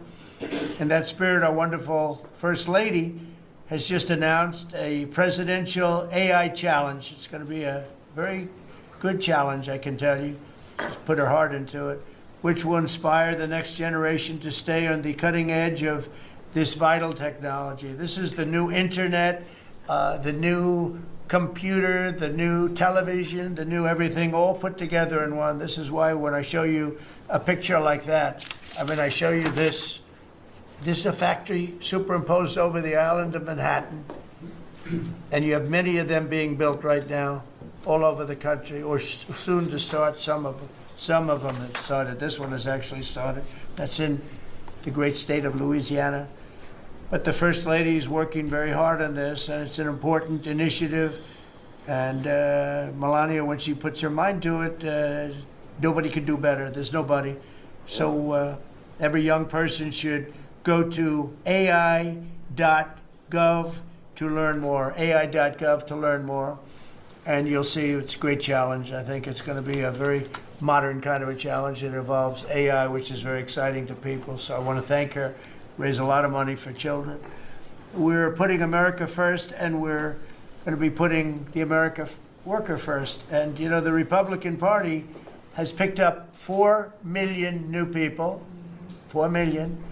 The Democrats have lost 2.5 million. Other than that, they're extremely happy. No, they're very depressed. They're very depressed. And their new box that they've fallen into is crime. There was a consultant on one of the shows this morning I was watching. I thought he was very good. He's a Democrat consultant. And he was screaming, no, no, don't let him do this to you. Don't let, it's another trap. It's another trap. What he's talking about, like men playing in women's sports. They said that's an 80-20. No, it's a 97-3. It's 97-3. Like transgender for everybody. They fought for it. They're still fighting for it. I saw a guy today, a politician that you all know very well, fighting like hell for men playing in women's sports. You don't understand. They're human beings also. Well, I agree they're human beings. But you can't have a 7-foot guy playing basketball with the women. You know, just one of those little problems in life. And we all have our place. That's okay. I've got my place too. But this guy's screaming, it's another trap. And this is the worst of all. He said, because this is crime. Trump is saying he's against crime and they're for crime. No, he's going, it was funny. No, it's a trap. Don't do it. And then I saw this poor, stupid Chuck Schumer, the guy. He looks like he's aged 100 years. And I don't like getting into looks. You know, looks don't mean anything, right? When you're in politics, looks don't matter. I look at Pam, I would never say she's beautiful because that'd be the end of my political career. Laurie, secretary. But I will tell you, this is the best of all. And they're going to fight me. Like this slob of a governor you have in Illinois. This poor guy got thrown out of his business by his family. I know the family. I was partners with the family. Nice family. I like the family. But he was no good. They threw him out. He's governor of Illinois, and he goes about Trump, we don't need his help. Chicago is the worst. These places are really bad. Crime in D.C. was the worst it ever was. You know, they make up stories. Crime in D.C. was the worst ever in history. And now, over the last 13 days, we've worked so hard, and we've taken so many, there are many left, but we've taken so many criminals, over 1,000. I watched a man from Maryland who said to me, I mean, sir, you're the greatest president. You're doing an unbelievable job. What a great job. Governor Moore, has anyone heard of him? Mm-hmm. He's another hopeful for president. I don't think so. But I met him, and I didn't realize it was on camera. Did you see they caught him on camera?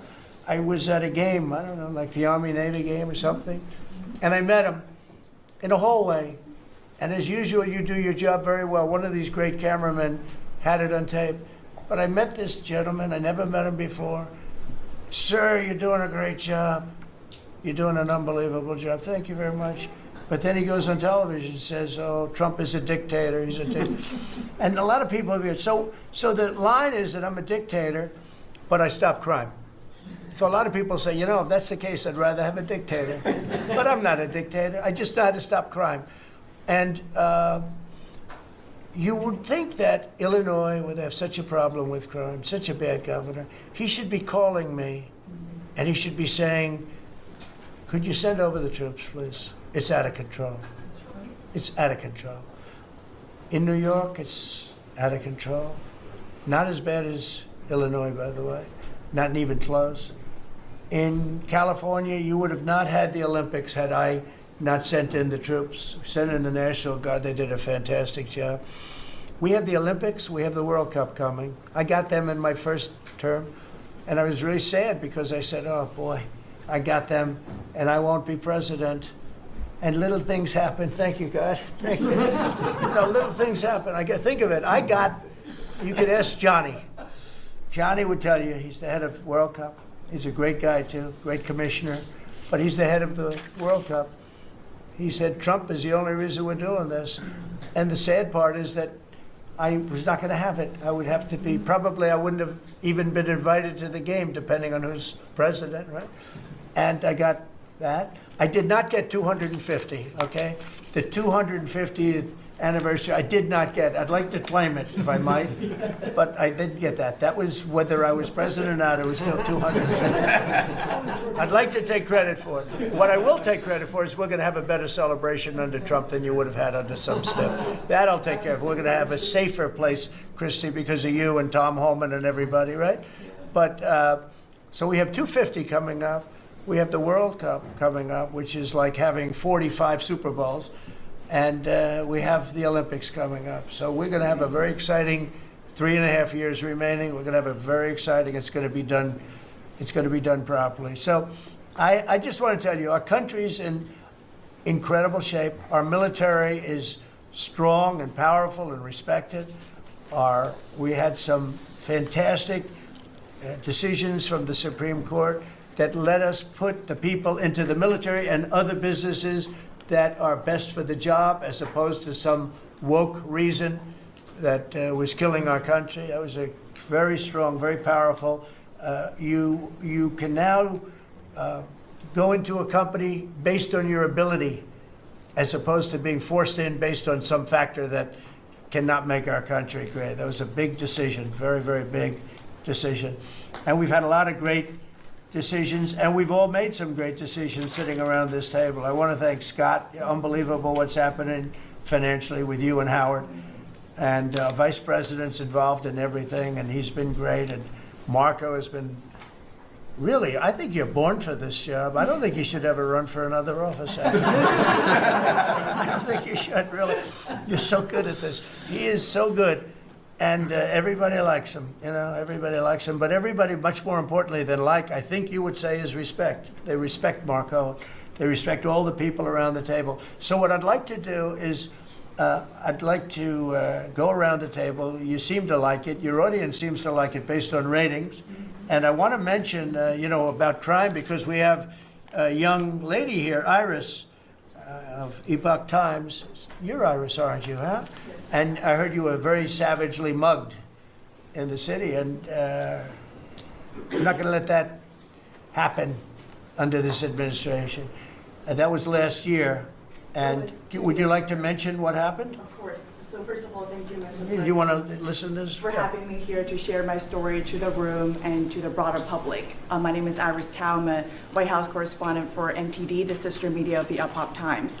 So more than 2 years ago, it was a Saturday morning in broad daylight. I was on my way to work, and a young man with a black ski mask pointed a gun at my face and threatened me to hand over my phone, my wallet, my laptop, and everything else. And when I refused, he used the butt of his handgun to strike me across the face, in the cheek, or what some people call pistol whip me, before running away. And that has deeply traumatized myself and my family. Ever since, I've never dared to walk in the street of DC at night, ever.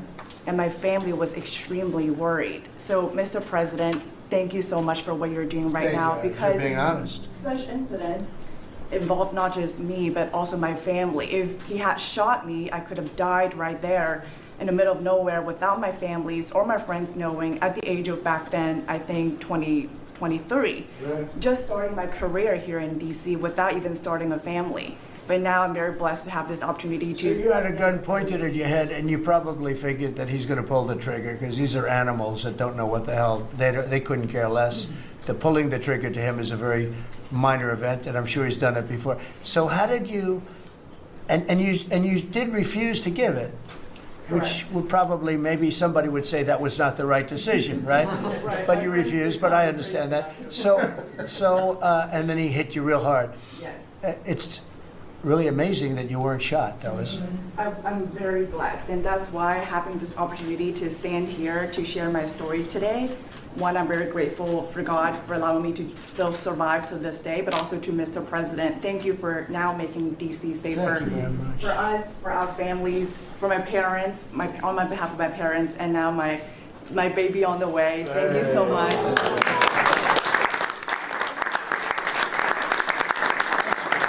And there are other reporters and journalists, good people, and you don't have to say it, but that have also been attacked violently. And not violently, too, pretty badly. But, and I bet you see a big difference in the streets right now. And this is only 12 days, but people are telling me they're going out to dinner now. They haven't, I told my friend, but I have a lot of friends that are going out to dinner all the time now in D.C., and they weren't doing it 12 days ago. They would never even think. One of my friends went out 5 times. It was 4 times the last time I told. Now it's 5 times.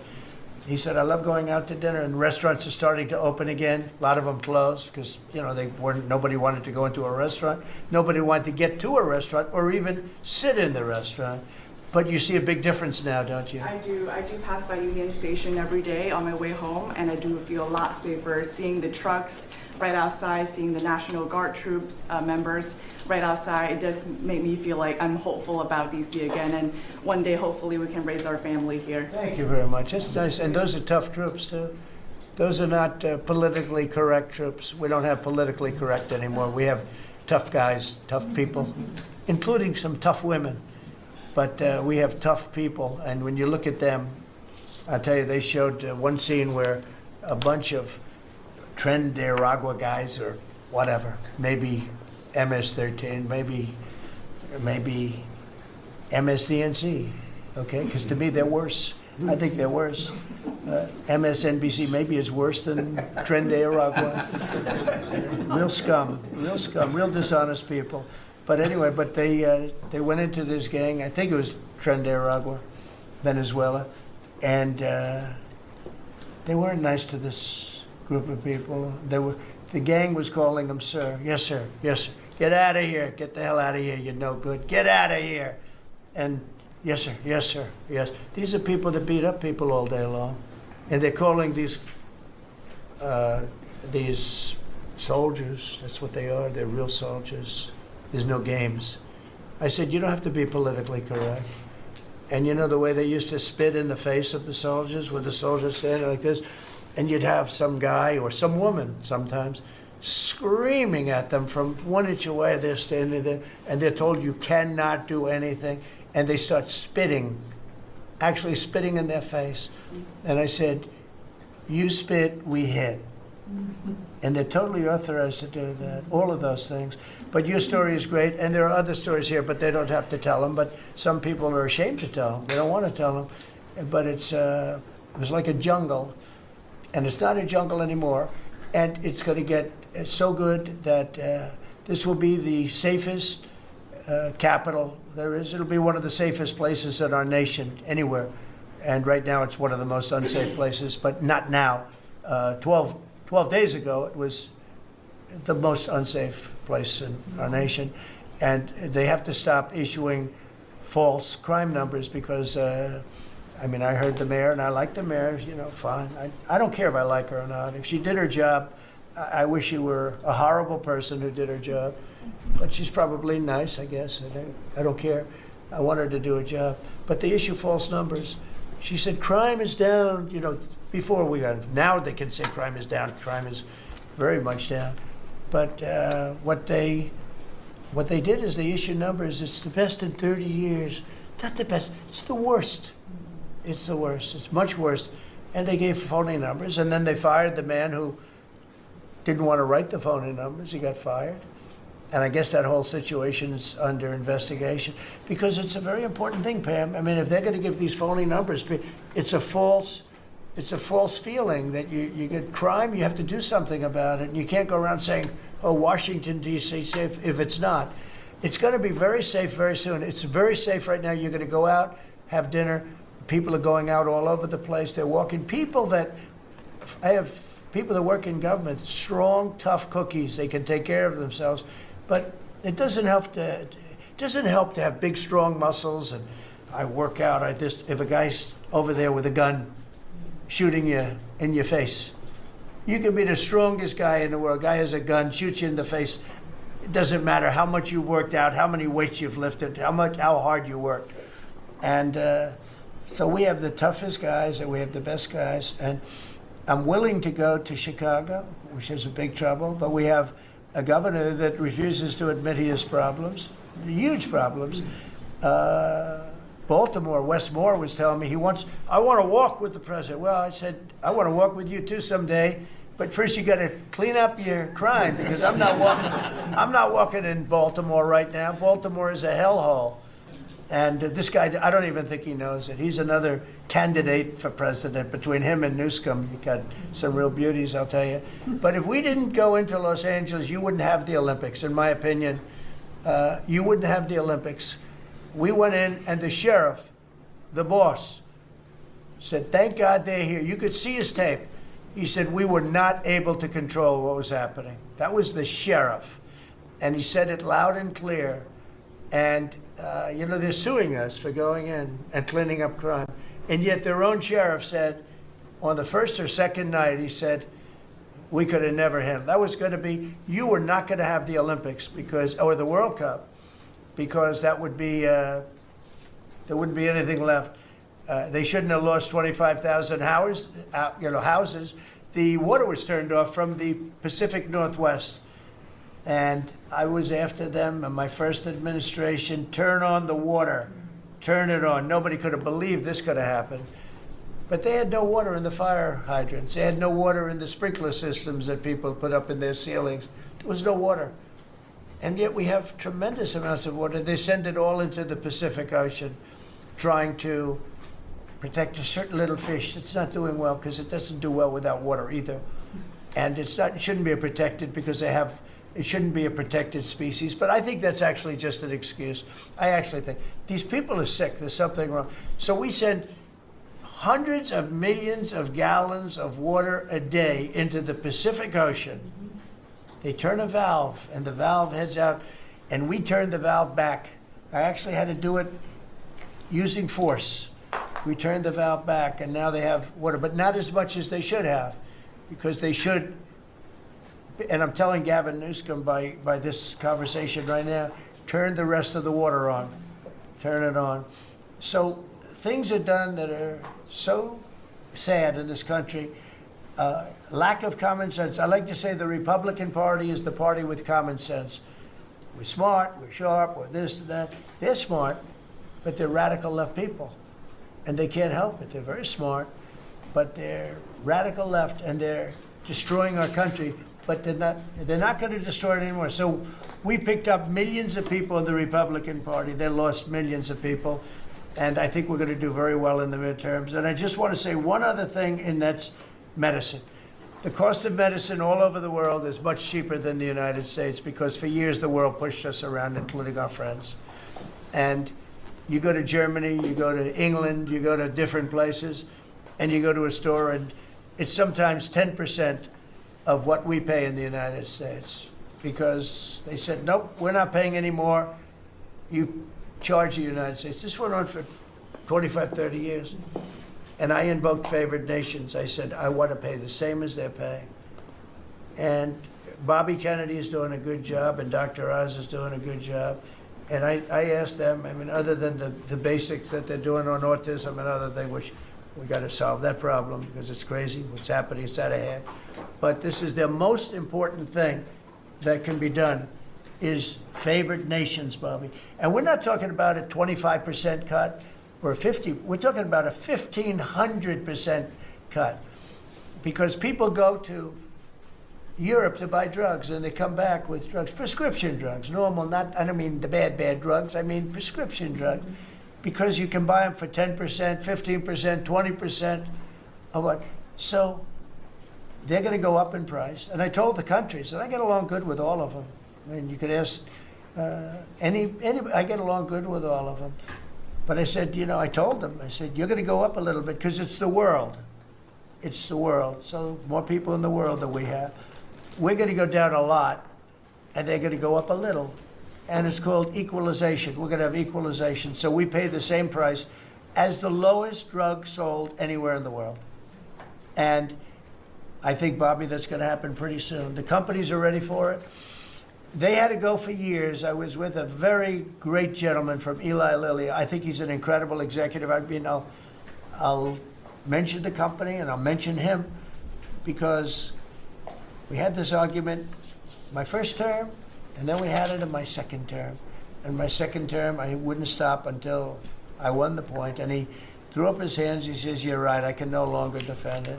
I can no longer defend that a pill that's made by Johnson & Johnson in a factory, in the same factory, in the United States versus a place in Europe or other places, including Canada, by the way, you could buy it for 10% or 15% or 20%, the cost of what we're paying, where we'd pay 5, 6, 7 times more money." He said, "It's the hardest part of my job, defending that. I'm not going to do it anymore." I'm saying that we have to get down to business. And that's a great company. He's done a great job, and I appreciated it. And it really broke the ice because they were sending, well, we have to do research and development. Well, you have to do it for Germany and all these other countries too. Well, they think the United States should bear it. I mean, I heard this stuff and I finally said, it's over. Now, you have to have somebody that can get these countries to do it. I told them, if you don't do it, we're going to charge you a 25% tariff on everything you send into our country. That's much more money than what we're talking about.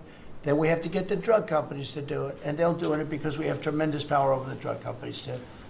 So we're going to get it done. I just hope we get it done fast, Bobby, because this thing should go fast. But we're going to get the cost of medicine is going to be 1,000%. Think of that, not 2%. And I just tell this last story. When I was in my first term, in my last year, I was so proud of myself because drug prices went down for the first time in 28 years under my administration. You know how much it went down? 1/4%. And I was so proud of that.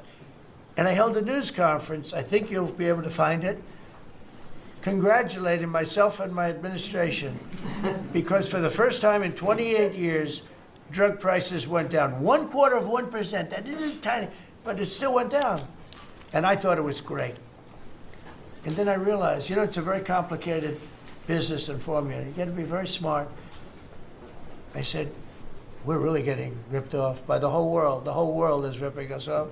And what happened is I got on this kick and I got the drug companies to agree and I got countries to agree.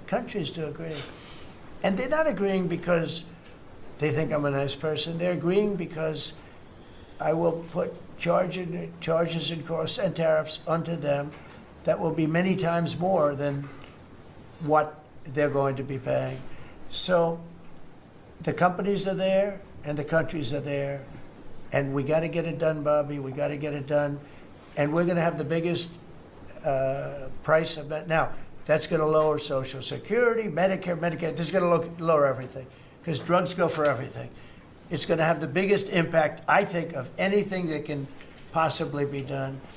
But your costs are going to be going down for medicine, for prescription drugs, will be going down at levels that nobody ever thought possible. And that's going to happen in a matter of a very short period of time. And we're all set with the countries, and we're all set with the companies. That's all you need, the two. And the middleman gets cut out. Under this scenario, the middleman doesn't exist anymore. That was the other thing. They always blamed the middleman. I said, who are the middlemen? Nobody knew who the middleman was. You know, they had the most complex formula. It was genius, but they didn't get away with it. So I'm counting on Bobby. Do you want to start, Bobby? Maybe we'll start with you. You can start with that and then go on to what we're talking about. We are deep into MFN negotiations, most favored nation status negotiations with 14 companies. Howard Lutnick is a breath of fresh air, and I think he's going to help us get across the finish line with the leverage that we have from there. They're smart. Don't let them get away with it, Howard. Well, the combination of Bobby's MFN and the 232 pharmaceuticals, which we launched together, when you put those two together, it really gives Bobby the tools to go execute your plan. So I'm supporting Bobby as he executes his plan. Good. Right? Yes. And this cabinet meeting is supposed to be about working Americans and bringing jobs back to this country, and particularly rural America. And I want to mention the big, beautiful bill. Right now, we spend 7% of Medicaid dollars on rural hospitals. So they're getting the short end of the stick. It's about $19 billion a year.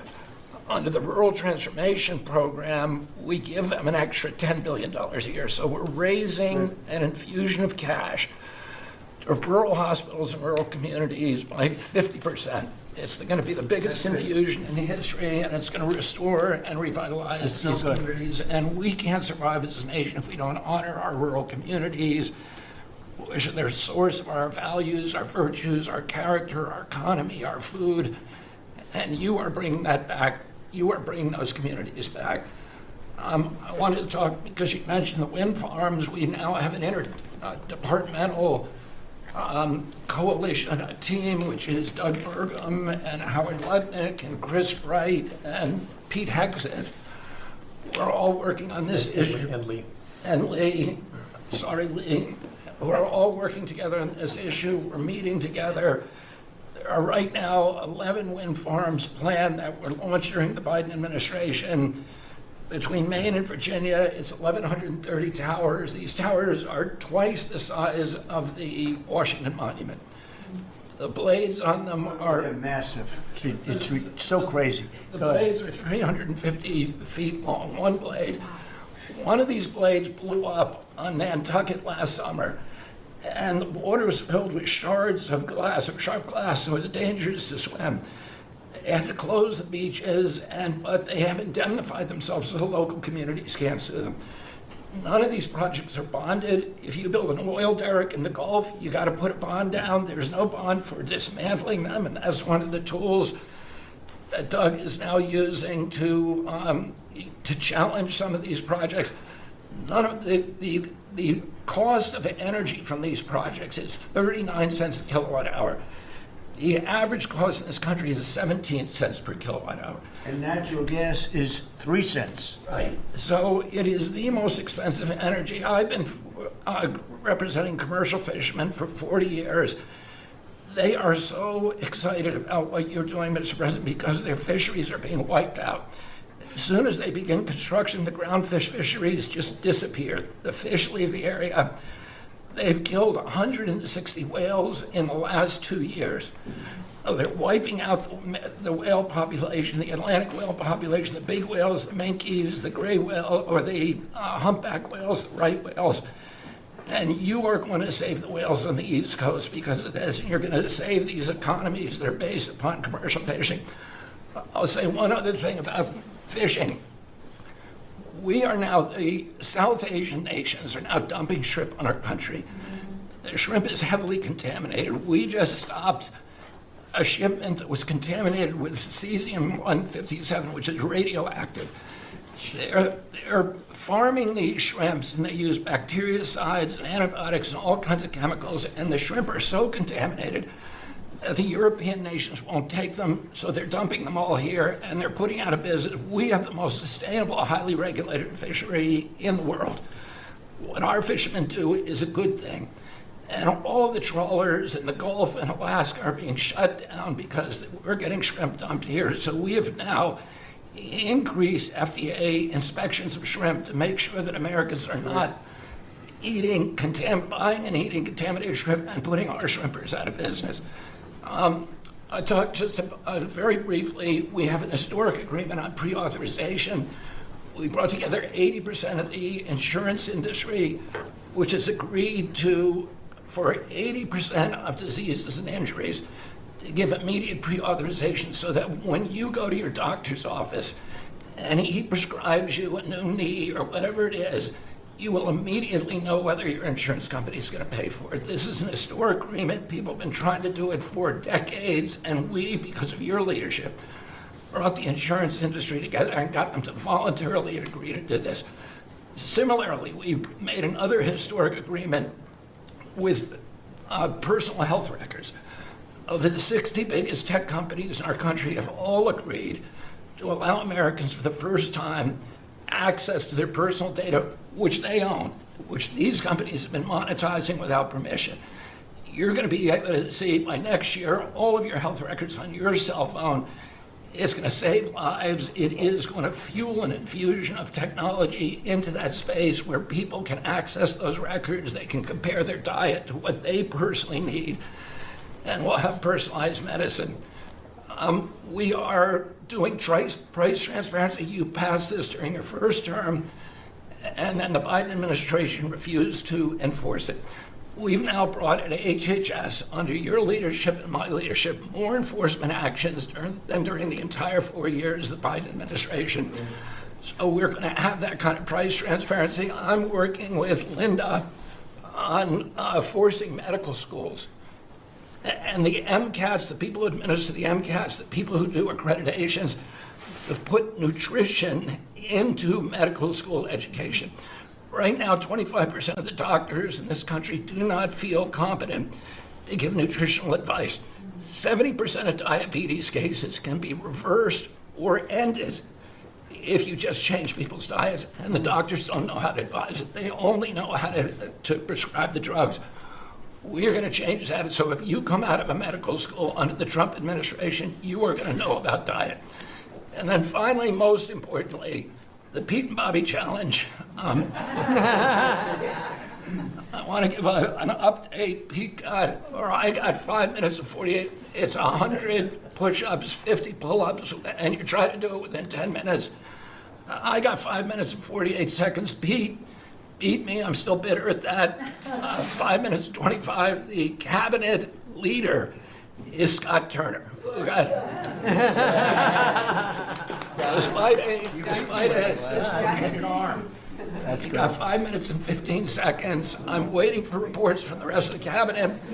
The only exemptions currently existing is if you can hit a 50 at Bedminster, which President Trump did with Bryson DeChambeau. So he's the only one exempt in this room. Everybody else. That's great, Bobby. Bobby, autism, if I could just, I don't want to go too long because we have a lot of people, but the autism is such a tremendous horror show, what's happening in our country and some other countries, but mostly our country. How are you doing on that? We are doing very well. We will have announcements as promised in September. We're finding certain interventions now that are clearly, almost certainly causing autism. And we're going to be able to address those in September.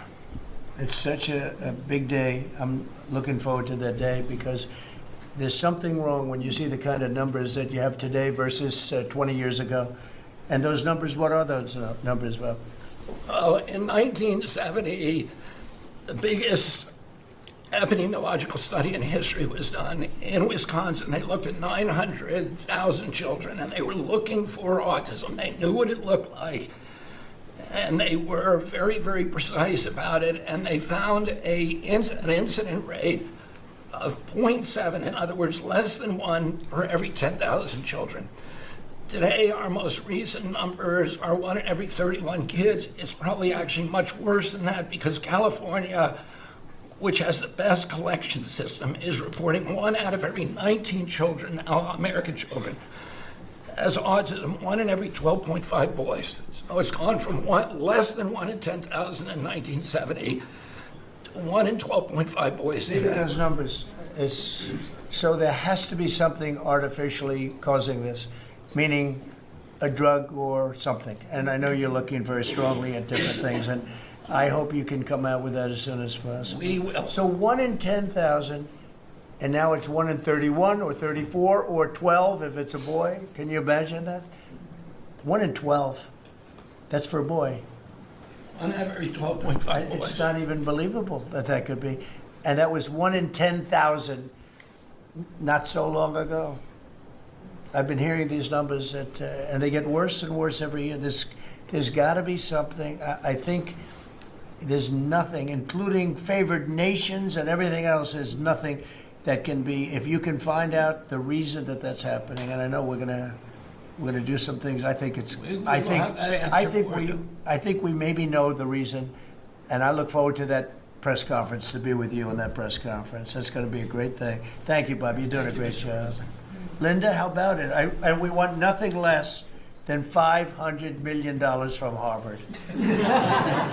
Don't negotiate, Linda. They've been very bad. Don't negotiate. Go ahead. All of that's working well. Mr. President, thank you very much. Since we are focusing today on Labor Day, and I know that Kelly and Lori are both going to echo some of the things that I'll say as well.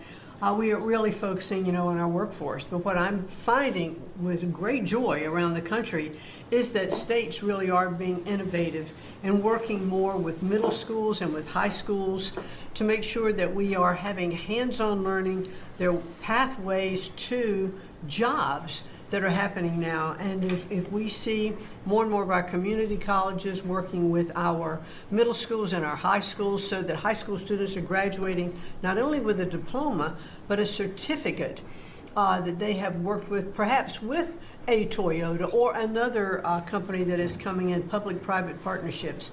And they're learning on the job so that when they graduate from high school, they're ready to go into the workforce, because we know with all of these wonderful jobs that are coming back into the country through AI, through just our normal jobs, that we need electricians, HVAC operators, et cetera.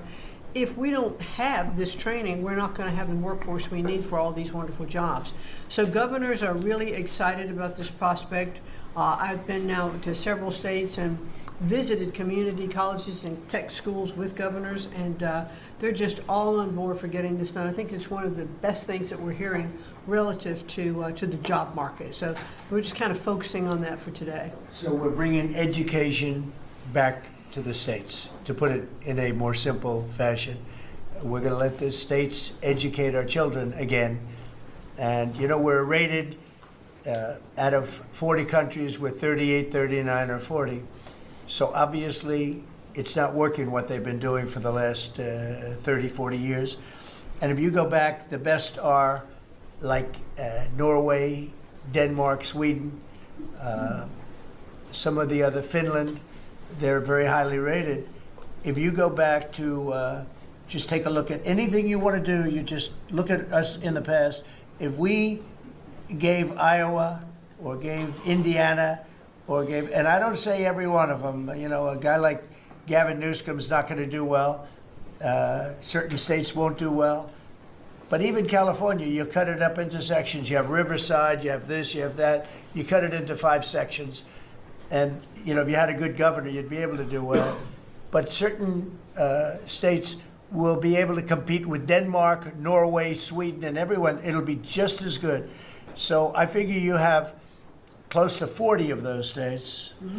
And then you'll have 10, you'll have 5 that won't be very good. You have 5 disasters, and we'll have to work on those disasters. But for the most part, we will have education that will go zooming up in those charts, just like we have in everything else we've done. And I think it's one of the most important things we're doing at this table. So bringing education back to the states where you have the parents running it, where you have the school boards that are local. We have people running from Washington that have never even been to the state that they're in charge of. They've never even been there, and I don't think they care about it. So we want to close up the Washington buildings, sell the buildings off, let somebody else get rich with the real estate, because it'll be a crime-free city. By the way, speaking of that, anybody murders something in the Capitol, capital punishment, capital punishment. If somebody kills somebody in the Capitol, Washington, D.C., we're going to be seeking the death penalty. And that's a very strong preventative. And everybody that's heard it agrees with it. I don't know if we're ready for it in this country, but where you have it, it is, we have no choice. So in D.C. and Washington, states are going to have to make their own decision. But if somebody kills somebody, like you could have been killed, very lucky you didn't get killed, it's the death penalty, okay? Fantastic job you're doing. Thank you, Linda. Very much appreciated. How are you doing with the colleges, by the way? You're doing some pretty good work in terms of getting them to treat people fairly. Well, interestingly enough, since we've been negotiating with some of the Ivy League schools, I have presidents of universities calling every single week. They want to sit down and talk to us about all of the steps that they are taking, because they would like to not come under the same investigative, program. And so it is having its desired effect. That's great. If I shot across the bound, the big guys, people kind of step in line and know you mean business, and we have teeth in these agreements. And I'm proud of the work that we're doing there. Well, they misbehaved, and some of these schools are getting billions and billions of dollars and they misbehave. So that's it. And so one way or the other, we're going to win that whole thing. It's going to straighten them out. Okay? Thank you. Great job. Lee, please. Mr. President, the Trump EPA has a special Labor Day message to America's workforce, especially our auto workers, our coal miners, our steam fitters, our pipe fitters, and the list goes on. See what a difference a year makes. A year ago, the way that the Environmental Protection Agency was operating, the choice was made to protect the environment. We would have to strangulate the economy. That's the way that the EPA operated for years. There was a binary choice. We had to choose one or the other. The Trump EPA completely rejects that. See, we choose to protect the environment and grow the economy. And a very special shout out to Russ Vogt and his team at the Office of Management and Budget. We give him a lot of work. He's happy to do it. Dozens of different deregulatory actions. We just announced a proposed rescission of the 2009 Obama EPA endangerment finding, all of the light, medium, and heavy-duty vehicle regulations that followed. It is the single largest deregulatory action in the history of the United States government. And when you add up the dozens of different actions that we have announced and that we're working through, in one agency in 1 year, we'll do more deregulation than entire federal governments have done across all agencies, across entire presidencies.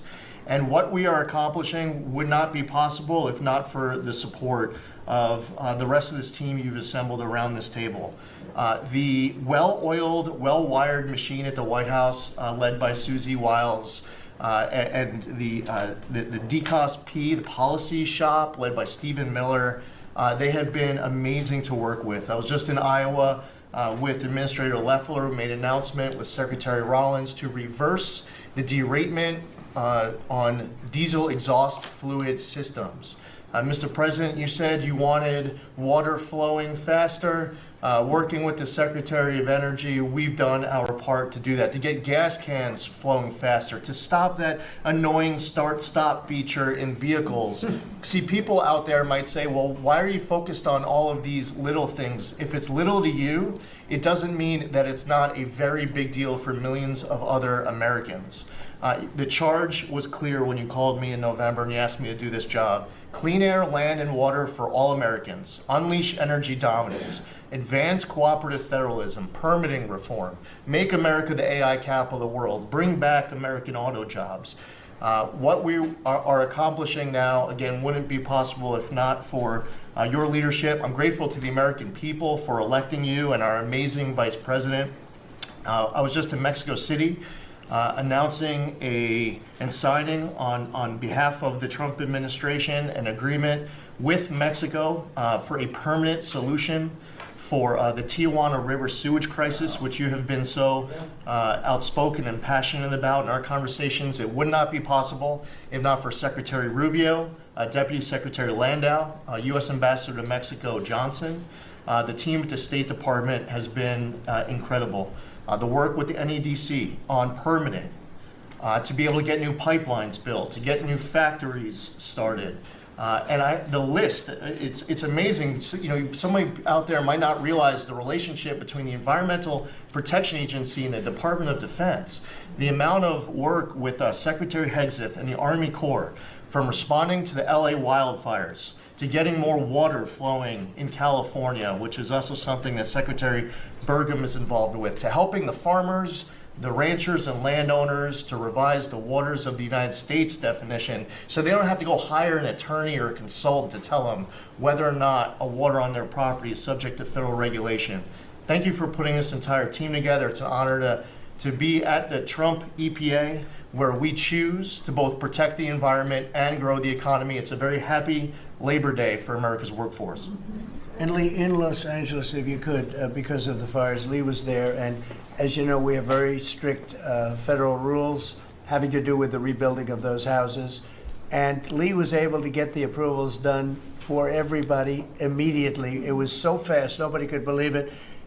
And the mayor and the governor still haven't gotten their approvals. And they're going to have riots out there for that reason. These are great homeowners. They want to build a house. They can't get approved. because you have the mayor, Bass, who has no idea what she's doing, and you have a governor who is just such a bad governor, and the people are unable to build their house.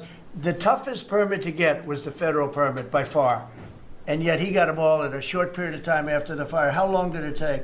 Well, Mr. President, you came in, signed an executive order, and told the EPA that we had less than 30 days to complete our hazardous material removal, which the initial response, once all of our heart rates went down a bit, was just to figure out how to get it done. We got it done in just less than 30 days. The Army Corps of Engineers then comes in for the debris removal. The federal government, in clearing over 13,000 properties that were destroyed because of these wildfires. We've got to the point today where property owners all across Los Angeles, they're grateful to the Trump administration. They're happy that we did our part, but they are desperate to rebuild. And there is not a single green light approval that they are waiting for from the Environmental Protection Agency. The EPA and the Army Corps of Engineers proudly have done our work. It's important for those local officials to let these property owners build on their land. It's their property. It doesn't belong to the mayor of Los Angeles. And they need to represent their people better. They're ready to build. When will they have their permits from Los Angeles? Well, here's the problem, Mr. President, is that they have been ready since the moment we were done with the federal part. I mean, I was visiting a week after. Actually, I thought my first trip was going to be to Los Angeles. However, the moment I got confirmed, the vice president said, "You're going to East Palestine right away." So that actually ended up being the first visit because the vice president's so passionate about that from the great state of Ohio. Then we went to Los Angeles from there. We're talking about the beginning of February, where we were meeting with property owners already. They were already all set up. They had the contractors. It was the beginning of February, and they were waiting for green lights from Los Angeles to be able to go onto their property and start rebuilding. Some of the same people who were waiting for a green light ready with the contractors at the beginning of February are still waiting now in the middle of August. Let these Californians rebuild. We're talking about also taking away some of the properties and building low-income housing on those properties. They're going to have problems like they've never had before. These people don't know what they're doing. So we have all our permit. Everything the federal government has to do was done long ago. They should have been. I went to a town hall with Lee, but we were there, and the mayor was saying it would take 2 years, maybe 3 years to get this approved. I said, no, not 2 years, 2 days. They should have it in 2 days. And I toured the site, and I met 100 homeowners, all standing in front of their site a couple of days after the fire, and they were ready to go right then. They wanted to just build right then. And the city won't let them do it. Los Angeles, I don't think it's that they won't. I think they're incompetent, okay, to be honest with you.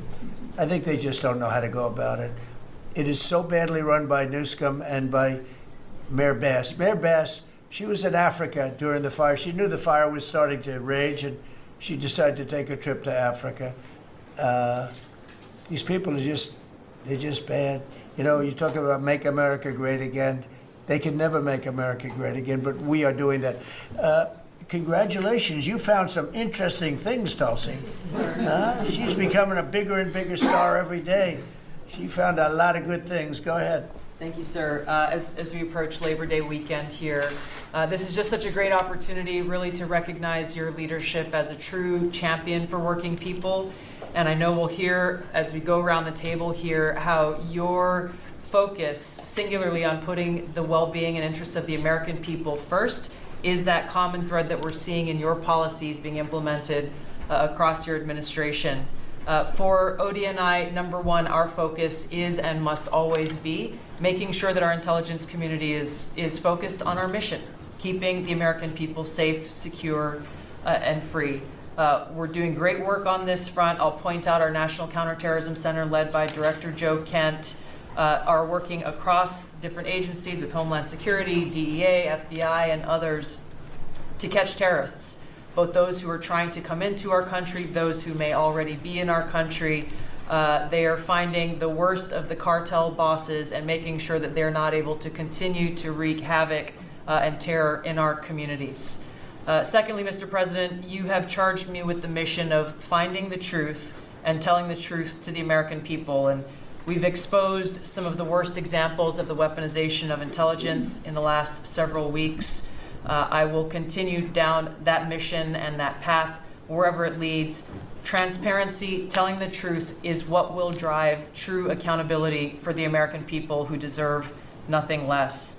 And lastly, Mr. President, all of us are charged with being good stewards of taxpayer dollars. I've gone through a reorganization for ODNI that we've announced in the last week.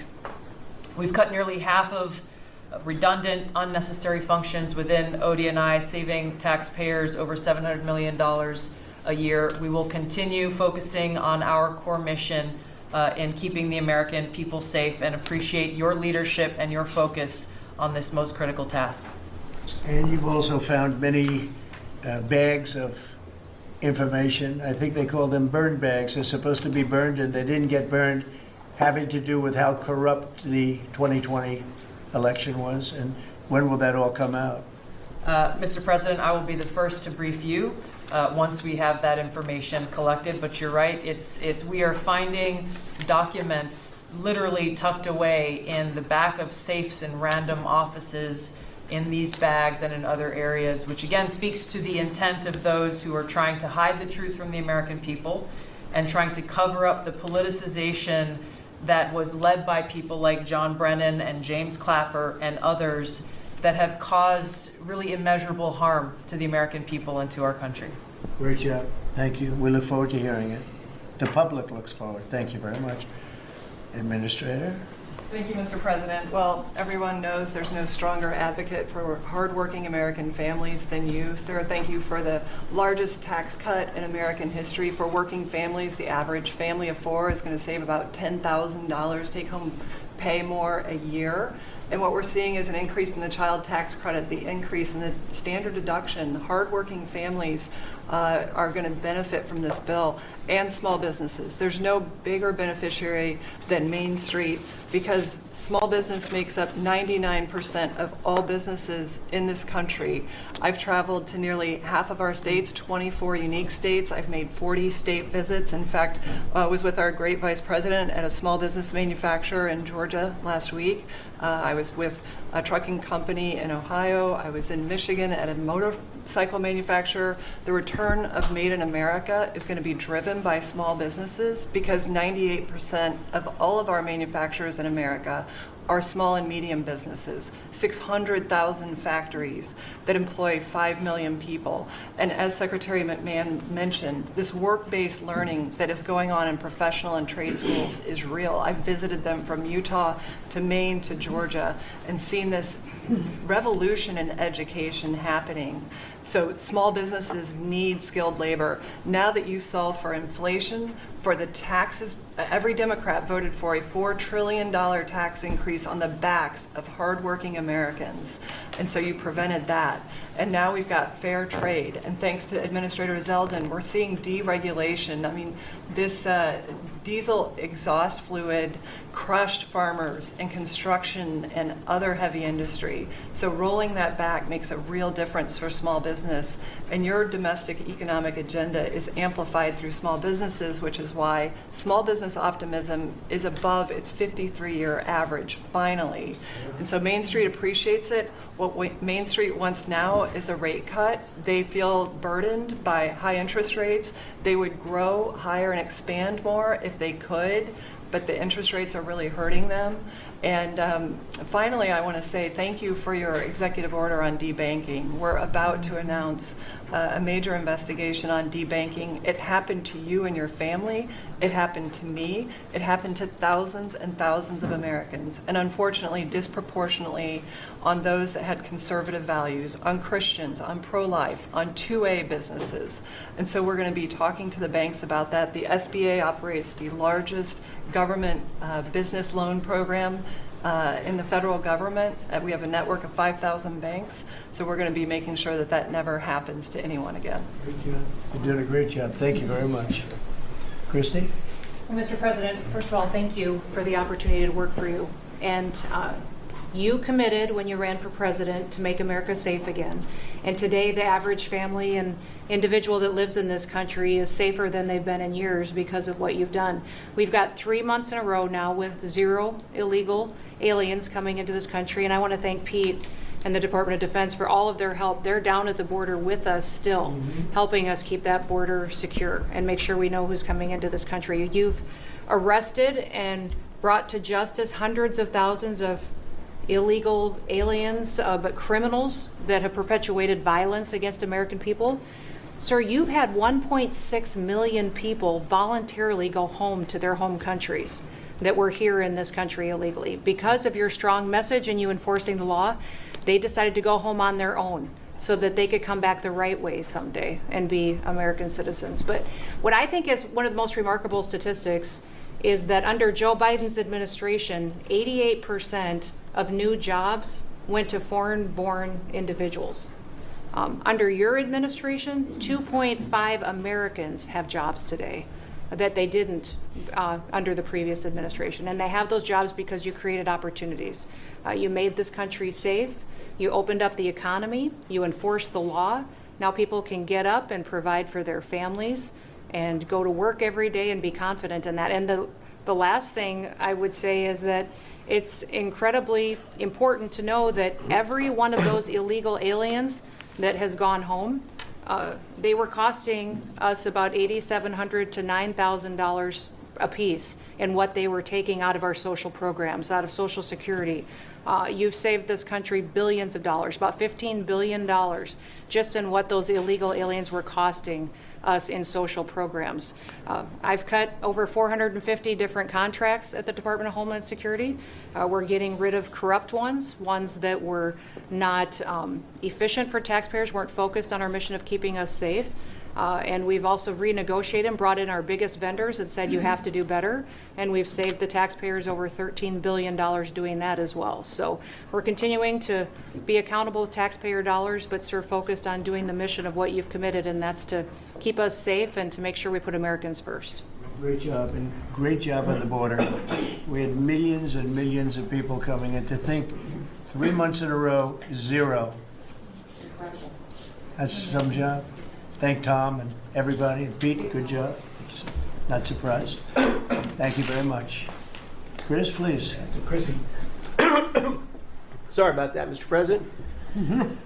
Like Secretary Noem, I'm thrilled to be here to work with you on the simple platform you were elected on, which was to bring back the American dream, to bring jobs and opportunity for families across the country and to lower their costs so they can live their lives and expand the choices they have.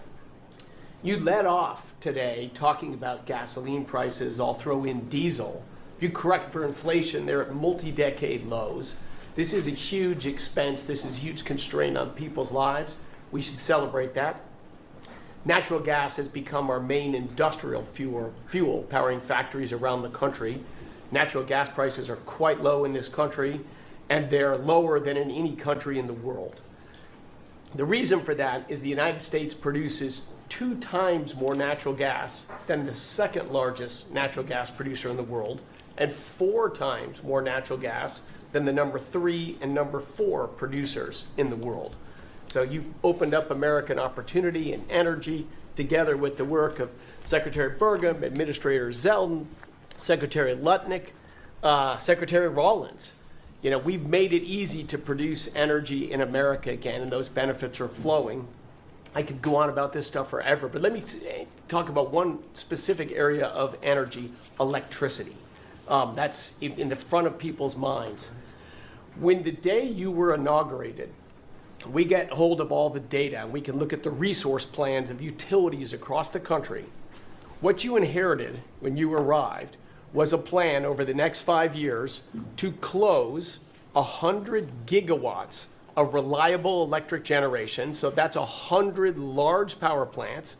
Now that was offset with the plan to build 22 gigawatts of reliable electricity generation. Their plan was to close more than 4 times as much electricity generating capacity as they were going to build in that 5-year period. how do we lead the world in artificial intelligence if we're shrinking our supply of reliable electricity? How do we reshore steel and aluminum and automobiles and semiconductors and all those jobs Americans want back in our country when we're degrading and shrinking our energy system? We were going to hand that leadership to China in artificial intelligence, not just to our economic loss, but to our huge national security loss. Your team around this table, and almost everyone around this table is involved in it, is just to completely pivot dramatically. We're stopping the closure of all these plants way before their retirement date. Some plants get to their end of life. That's a small percent of the planned closures. Most of those were just political nonsense at the cost to American taxpayers. So we have rapid new construction of power plants under in the United States. We're doing everything we can with suppliers who build the equipment for these power plants. They've got to build their factories bigger to build power plants in America. People thought those days were past. We weren't going to build big things in America anymore.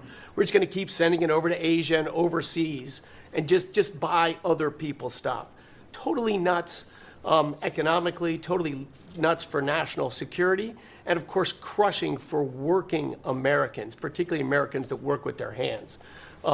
But we are seeing a revitalization of those people, of that optimism. You showed that picture of that plant being built in Arkansas, dozens of those under constructions, just in artificial intelligence. But the reshoring of steel, of aluminum, of plastics, of fertilizer, semiconductors, like this, America's the land of opportunity. How did we get to become this awesome nation? Because we believed in the American dream and we leaned in on it. But the wealthy in our country and the coastal elites that live away from where stuff's actually made, they just lost their way, and politicians just let them have it. Your tireless campaign and your relentless messaging made people realize the American dream isn't dead. It's just been smothered, and we're unsmothering it and setting it loose. God bless your efforts. God bless your assembly of this team around this table. We're bringing the American dream back. Thank you, Chris. Great job you're doing. Appreciate it. Lori, please. Mr. President, everybody here who spoke works at the Department of Labor, clearly, which I love. They have all the correct talking points, but I think that's a testament, again, that we are all working together every single day. We talk to each other often, and the workforce, the skilled workforce, the education factor, retirees, it's been so important because they all touch the Department of Labor, and I have the opportunity to work with every single one. If you all haven't stopped by the Department of Labor, Mr. President, I invite you to see your big, beautiful face on a banner in front of the Department of Labor, because you are really the transformational president of the American worker, along with the American flag and President Roosevelt, because we're bringing business and labor together. And I was so honored to unveil that yesterday, and everybody is taking note of that. You also mentioned crime, and I think it's been important for my colleagues to recognize that now American workers can return to work and feel safe. That business owners aren't shutting down their businesses because they're afraid they can't protect their workers, and now it's open for business again, and it's starting right here in our nation's capital. Many things have been mentioned about consumer confidence up, unemployment is holding steady, and more than 2 million net jobs for native-born Americans has been key under your leadership. 84% of the workforce and jobs has been produced by the private sector. I think that was the mission of this administration and the Department of Labor. And I will continue to say for a little bit longer, until I heard you today, the one big beautiful bill, because it equals one big beautiful workforce. And Congress passed this legislation. It probably will be the single most important bill that they did sign, because it is protecting our American workforce by expanding Pell Grants and child care and reduction in taxes, that they can keep more of their hard-earned dollars. I am at the Department of Labor announcing $30 million in grants for our skilled workforce, that I have an MOU with Secretary McMahon. I have an MOU with Administrator Loeffler. That's important to share the data points on how important this is. In June, we awarded nearly $84 million in grants for the capacity of what? Registered apprenticeships, an executive order to have 1 million active apprentices across this nation, where we've already registered 185,000 since in the last few months. One of the other things that we have done is the Biden administration's guidance on cryptocurrency. And thanks to you and your leadership on that, we've rolled that back. And of course, we're going to see the 401k, the investors in our alternative assets. That's been key through the Department of Labor to work through.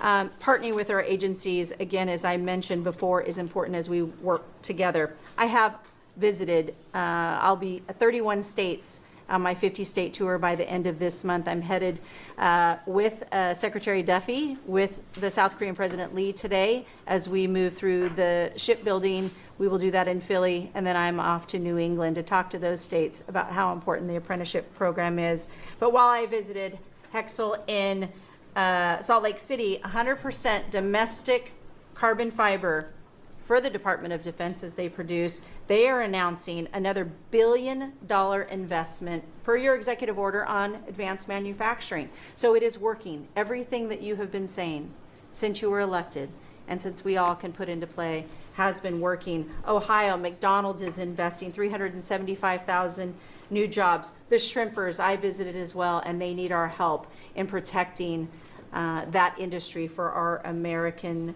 fishermen and shrimpers. In Minnesota, I toured Cambria. When we're talking about quartz countertops, all made in America. And again, in Oregon, where we are expecting a crackdown. Thank you for what you are doing with your agents on ICE, and thank you for the prosecution that I hope you will come to Portland, Oregon and crack down. But while there are still good people, I was able to visit Buckeye Pacific, really a trading floor for the timber industry. So we still want to focus on great, hardworking American businesses. Mr. President, I couldn't be more excited to ring in Labor Day in Erie, Pennsylvania for the Labor Day Parade. I will be there to welcome it. It is an honor to serve this country. It is an honor to serve under your administration as the Labor Secretary, and we will kick off, and Republicans will own Labor Day again, not Democrats. We will own it because we are, and you are the president of the American worker. So thank you for everything that you've done. Thank you very much, Lori. Absolutely. You're doing a fantastic job, and I will tell you that Lori was recommended by the Teamsters. And I said, that doesn't really work, does it? And it turned out to be one of our best choices. So I just want to thank you and Sean, who, as you know, recommended you very strongly. You really turned out to be a gem. Thank you. I was able to talk to the president on the phone the other day. He called and we visited, and he said, but I know that you were, you know, a little bit middle of the road and not so sure. I said, Mr. President, I have been a Republican. He's like, what? Wait, what? Now I like you even more. I said, I appreciate it. Thank you, Laura. Thank you. Thank you. Pam? President, I'm working with everyone around this table almost daily on legal issues that we're winning on. But today, because it's Labor Day, President Trump, if I could focus on public safety. Not only domestic, but from our foreign adversaries. And Secretary McMahon, I know you know, kids are out of school this weekend. It's Labor Day.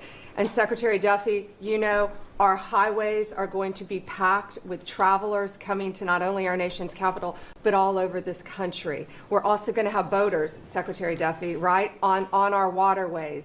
It is illegal to be under the influence and on a boat. So get a designated boater if you're out on our waterways, whether it's the Potomac or the Gulf of America or the Pacific. Wherever you're out this weekend, people need to be safe. And on an international level, Secretary Rubio, thank you for all your help on everything we're doing, and everyone around this room. But yesterday, there was a big, big win. El Mayo pled guilty, and he was the co-founder of Sinaloa cartel with El Chapo. And there's even a Narcos Netflix series about these guys. Well, now we know the ending. He's going to die in an American prison. They are one of the worst, El Chapo and El Mayo, some of the worst narco traffickers in our world. And he will spend life in prison now. And that's so important because those guys and others throughout this country, throughout this world, have brought into our country drugs, cocaine, heroin, fentanyl, methamphetamines that's killing our kids.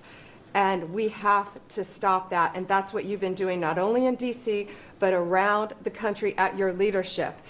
And over the weekend, parents need to know, with kids out of school, with people out on our highways and on our waters, do not take a pill from anyone you know, don't know, do not buy anything on the street. It could be laced with something toxic. We've seen so many fentanyl overdoses. And when you were here in DC, we showed you pictures of some of the drugs that had been seized right here in DC. President, they were packaged for children. Packaged for children. And people are dying from these around our country. So thank you, President Trump, for your leadership and for letting Americans know that it's now a safe place to go. But parents also have to know, college kids have to know, to be vigilant and not take this trash. Because you could be thinking you're taking a Xanax, an Adderall, anything, and it could be laced with something very lethal. It's a great message. Thank you, President Great Trump. message, Thank and you, you've been fantastic this last 12 days in DC. The job you and your whole group has done is, All of us. everyone's talking about it all over the world. I hate to have to talk about that, but we have to. It's becoming a very safe place again, and the work, I've seen how hard you worked the last, well, from the beginning in all fairness, but this focus on DC is so important for the country, so great job, and to everybody. And President, it's a team around. We're all working hand in hand, side by side, all of our agencies together to make America safe and DC safe. And Iris, congratulations on your baby, and I'm so glad that you're safe now. Thank you, Ben, very much. Mr. VP, would you like to say something? Yes, sir. I'll be brief, but I want to congratulate you and the entire team on all the things that have been accomplished. You'll hear about a lot of it. You've already heard some of it, but I thought it would be helpful, Mr. President, just to take stock, not just of what we've accomplished, what we will accomplish, but of the mess that we inherited, because I think it makes this first Labor Day a bigger and more special occasion. You heard, I think, Christie talk about this, that all of the net job growth under the Biden administration had gone to the foreign born. Now that net job growth is going to American citizens who deserve opportunity in their own country. That's a great accomplishment. You'll hear, I'm sure, Scott talk about the success with tariffs. People forget that we inherited the largest peacetime deficit in the history of the United States of America. And now, because the president is not letting foreign countries take advantage of us, we're collecting hundreds of billions of dollars, trillions of dollars over 10 years in tariffs from countries and companies that were formerly taking advantage of the American people. You heard Pam talk about the public safety and the success that we've had there. I happen to believe that maybe the most sacred thing that we can deliver to American workers is the ability to live safely and comfortably in their own neighborhoods. Public safety is not just something that should belong to the wealthy. It should belong to every working man and woman in the United States of America. And because of the work of this administration, that is happening. And of course, Mr. President, you yourself talked about the inflation mess that we inherited under the Biden administration. Maybe the most striking and even shocking statistic of the Biden administration is that housing costs had gone up by 100% over the 4 years of the Biden administration, literally doubled, making the American dream of homeownership unaffordable. We've made great strides and great progress already. But to the American people who are listening, there's a lot more to do. We're going to keep on working hard at it, but it's an honor to do this job under the president's leadership and with this very great team that you've assembled. So we've done a lot, but there's a lot more work to do, and we're very cognizant of it. Thank you, sir. Great job. Thank you, Scott? Good. Sir, as we've said very often, economic security is national security, and our country has never been so secure thanks to you. You have brought us back from the edge. You have the overwhelming mandate from the American people. You're restoring confidence in government, a topic that is on the front of everyone's mind, the Federal Reserve. The Federal Reserve's independence comes from a political arrangement between itself and the American public. Having the public's trust is the only thing that gives it credibility, and you, sir, are restoring trust to government. You are weeding out the waste, fraud, and abuse, and the old ways of doing things are not good enough. We are seeing a blue-collar boom. In the first 7 months of your administration, real blue-collar wages have taken off. And the only other time that they've done this in the past 70 years was in your previous term. Your efforts on tax, trade, and deregulation have boosted paychecks for American workers while slowing the pace of inflation and lowering the cost of energy. Inflation has plummeted to just 1.9% since you took office, and the economy rebounded with real GDP surging 3% last quarter. The blue-collar boom coincides with a CapEx comeback. In anticipation of your one big beautiful bill becoming law, CapEx increased by American businesses by nearly 14% in the first half of this year. And as you and I talk about frequently, and as that chart or that photo attests, we are going to see, I believe, a bigger CapEx boom from here. This is just the beginning, just the beginning. You have saved this country by making it the best place in the world to do business again. Treasury is helping to implement these new provisions, as well as no tax on tips, no tax on overtime, no tax on Social Security. This weekend, I will be meeting with workers from local restaurants to discuss the positive impacts of the pro-labor reforms on no tax on tips. And I have to tell you, thanks to you, when I go into a restaurant or stop by a hotel doorman, I am the most popular person there. And since my first job at age 9 was as a busboy getting tips, I am going to spend Labor Day going from restaurant to restaurant talking to workers who receive substantial amount of tip income. So I'll hear directly from them how your one big beautiful bill is increasing their take-home pay and making a big difference. Now, we can also talk, that is domestic. On the international front, you have leveled the international trading system whereby countries took advantage of us, and that's over. It's over.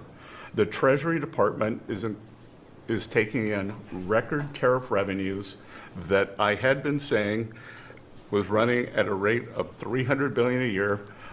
You chastised me for saying that it's not, that number is too low. And as usual, you're right, that we had a substantial jump from July to August. And I think we're going to see a bigger jump from August to September. So I think we could be on our way well over $500 billion, maybe towards the $1 trillion number. This administration, your administration, has made a meaningful dent in the budget deficit. The average budget deficit during this term is 26% less than the last 12 months under Biden. And even the CBO, and we don't agree with CBO on everything, as you said, last Friday, on a summer Friday, had to admit that they believe over the next 10 years, the budget deficit will be $4 trillion lower than they had previously scored. $4 trillion, $3.3 trillion of tariff income, $700 billion of lower interest cost, and I would expect that number could go up from here. So, Mr. President, your return to the White House marked the return of the American worker.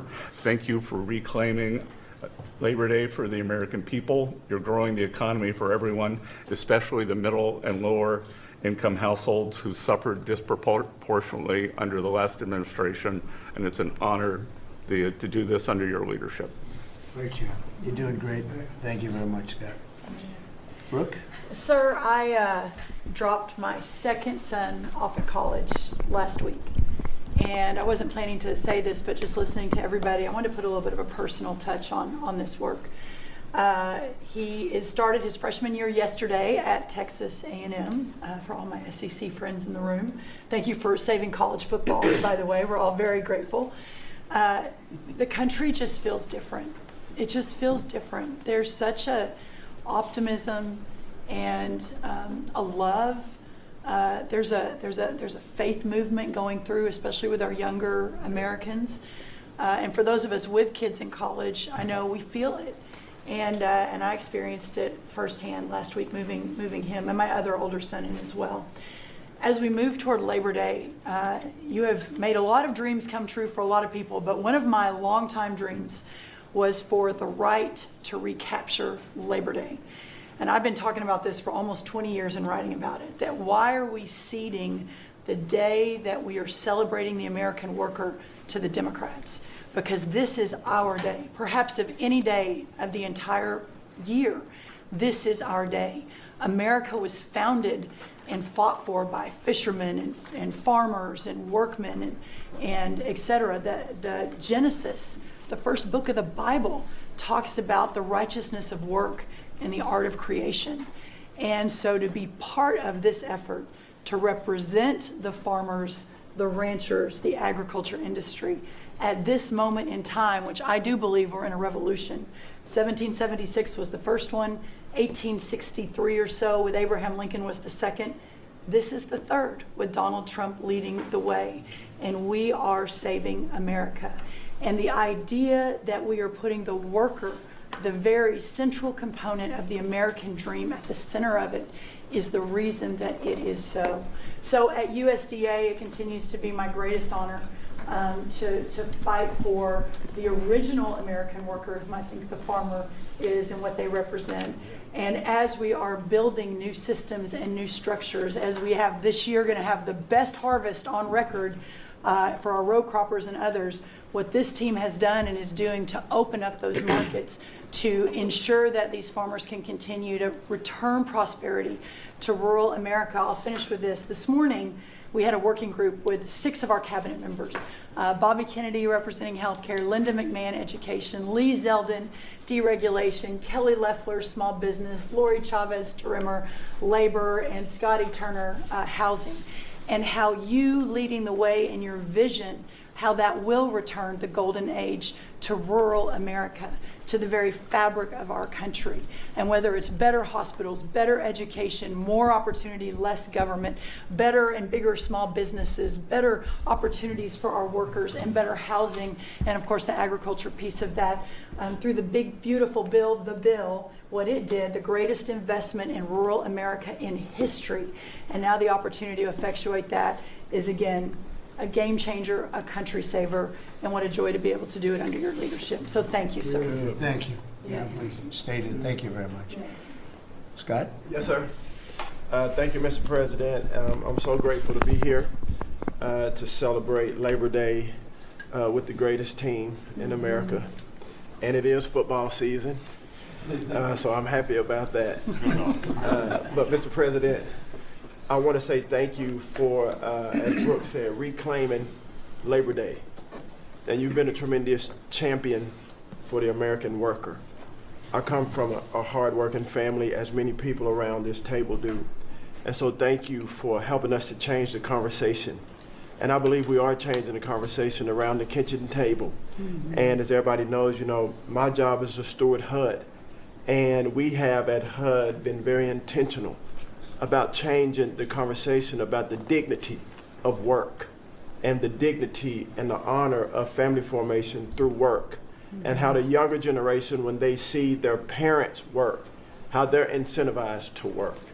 And that, you know, America is not a welfare state, but America was built on small business. It was built on entrepreneurship.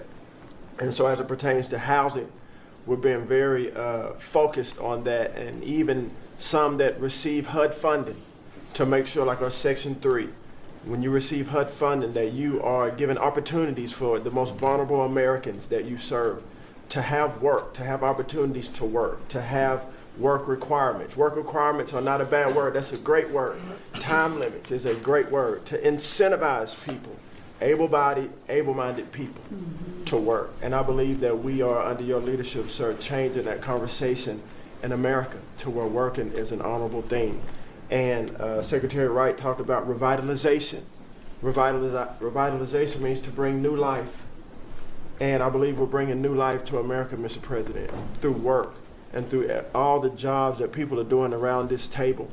And with the One Big Beautiful Bill, the most extensive tax break in American history, opportunity zones are now made permanent. And you know how passionate I am, and you are too, sir, about opportunity zones. And so this will allow us to continue to build affordable housing around our country. And Mr. Vice President, I'm coming your way. I'm coming to Columbus later this week and to see how we can continue to build affordable housing in our country with opportunity zones. And you know, 1 million people, Mr. President, were lifted out of poverty because of opportunity zones. $90 billion of private money was invested in opportunity zones, urban, tribal, and rural. And now that they've been made permanent, we're looking for millions more to be lifted out of poverty, $100 billion to be invested, hundreds of thousands of jobs to be created, hundreds of thousands of units of housing to come online. And so, sir, I sit here very excited about the future of this country. I'm very proud to be at this table, humbled to do so. And HUD, we're on a good path. So thank you for all your support and helping us, sir. Okay, God bless you. And I want to give credit to Tim Scott, great senator from a place called South Carolina that we love, right? And Tim really came up with opportunity zones, and we did a good job of working with him, and together we created something that nobody speaks of very much, but it's probably the most successful thing that's ever been done of its kind. It's been amazing. So Tim Scott deserves a lot of credit for that. Okay? Thank you. Thank you. So Russell, go ahead. Thank you, Mr. President. And I get the opportunity to go hand by hand with all of these people as they move their deregs through the Office of Management and Budget. And I wanted to zoom out for a second. In the first term, you gave us a goal of 2 for 1. And then we outperformed it through your leadership. We came in at around 5.5, 6 for 1. And then as you're running for your second term, you put out a goal that when you put it out, I was thinking to myself, that's going to be a pretty ambitious goal. You said 10 for 1. Well, where we are right now, in just 1 month, in 1 year, basically 8 months, we are at 245 deregulatory initiatives planned by these agencies. That comes out to 30 for 1. So we are making incredible strides, and you know, as you're focused on the details of each one, I mean, these aren't small things. Endangerment finding is one of the most deregulatory things we've in the history of this country. NEPA reform, incredibly deregulatory. WOTUS just came in, which is Waters of the United States. So every single one of these agencies is doing incredible work when it comes to deregulatory, and we add that to the work being done to get us going on energy, reduce spending. We're going to lower costs for the American people. We're going to be able to have innovative jobs and get them back to work. So thank you for your leadership, Mr. President. Thank you. Great job, Russell. Appreciate it. John? Central casting, I call it. Central. Well, Mr. President, I'm grateful to be with everyone today as we're talking about jobs and workforce. At CIA, consistent with your directives to all of us, we've embraced your mantra for a leaner, more effective, more efficient workforce. But at CIA, Mr. President, we had an additional challenge because, as you know, at times, our workforce had been misdirected. Its focus put on political narratives, some that even worked against you and always worked against the American people. I heard about that. But under your leadership and your direction, we have been focused back on the core mission of what CIA is supposed to be doing, which is to provide you and this entire incredible team around the table with a decisive strategic advantage in accomplishing your goals. And your success in that regard, the examples are clear and many. With regard to Iran, everyone knows that our DoD partners executed that mission flawlessly. But flawless military operations are subject to flawless intelligence. And as you know, Mr. President, CIA was the backbone in terms of its intelligence operations in providing that flawless execution that allowed you and your team to obliterate Iranian nuclear facilities and set back a nuclear program by years. Likewise, with regard to your ability to prevent and to preempt wars between India and Pakistan, between Armenia and Azerbaijan, between Rwanda and the Democratic Republic of Congo, in all those cases, CIA intelligence supported you and your entire team in making that possible. It's not just you, it's folks around this table, Secretary Bessent, Secretary Luckman, Trade Representative Greer, and their great successful negotiations on trade and tariffs. Again, it was a CIA workforce working to enable them to accomplish your goals. So as we roll into Labor Day, I tell you that the CIA workforce at the Trump CIA is grateful to be focused on what it's supposed to be, which is helping you prevent and end wars and to make America safer. Good. Thank you very much. You've been really fantastic, but I'm not surprised. I've known John a long time. I'm not surprised at all. Thank you very much. Steve, please.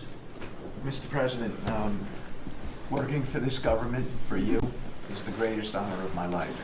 I tell it to everybody, and I really do feel that way, and I thank you, because it's a privilege to go out there and represent you in your humanitarian effort, in your goals of solving conflicts all over the world. I think there were actually more than 7 conflicts that you've put to bed in the last 8 weeks. And I hear these, I travel all over the world. In Hostage Square, they talk about you reverentially. It's really quite amazing. I sometimes wish that I had a cam recorder with me and I could put you right there as I listen to it. I was in Gaza, the first American diplomat.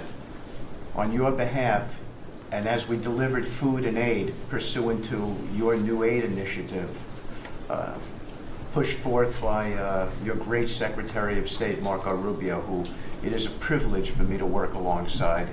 The people were applauding you. The signs were up. I mean, these are people who I just don't think you get the proper credit for it all. We are negotiating multiple entries into the Abraham Peace Accords because of your vision. Azerbaijan, all these different conflicts that we're out there on your behalf on, these are people who have never really seen the world change in this way. Peace through strength really, really works. Russia, Ukraine, Iran, Israel, Hamas, we're having meetings all this week on all 3 of those conflicts, and we hope to settle them before the end of this year. Your team is nothing short of incredible. And there's only one thing I wish for, that Nobel Committee finally gets its act together and realizes that you are the single finest candidate since the Nobel Peace, this Nobel Award was ever talked about, to receive that reward. Beyond your success is game-changing out in the world today. And I hope everybody one day wakes up and realizes that. Amen.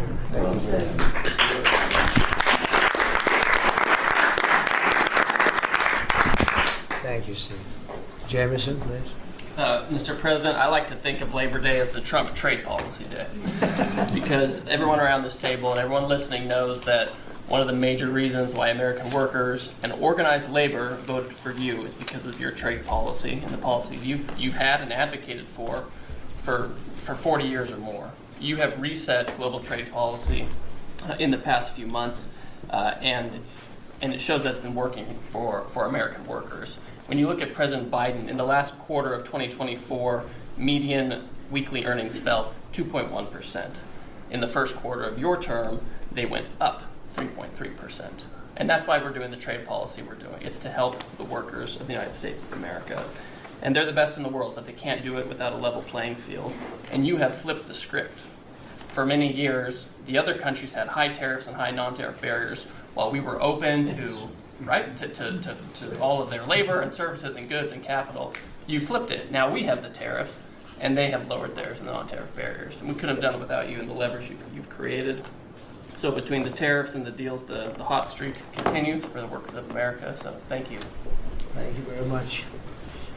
Really good job, by the way. He's a good negotiator. Good negotiator. Thank you. Please. Yeah. Well, Mr. President, I feel like, as everybody here has talked about how great working with this team is and all, but I do feel a special need that you've given me the privilege of working with the best of America. I get to take care of the veterans. I get to take care of the veterans who Labor Day really finds its roots in, if you think about it.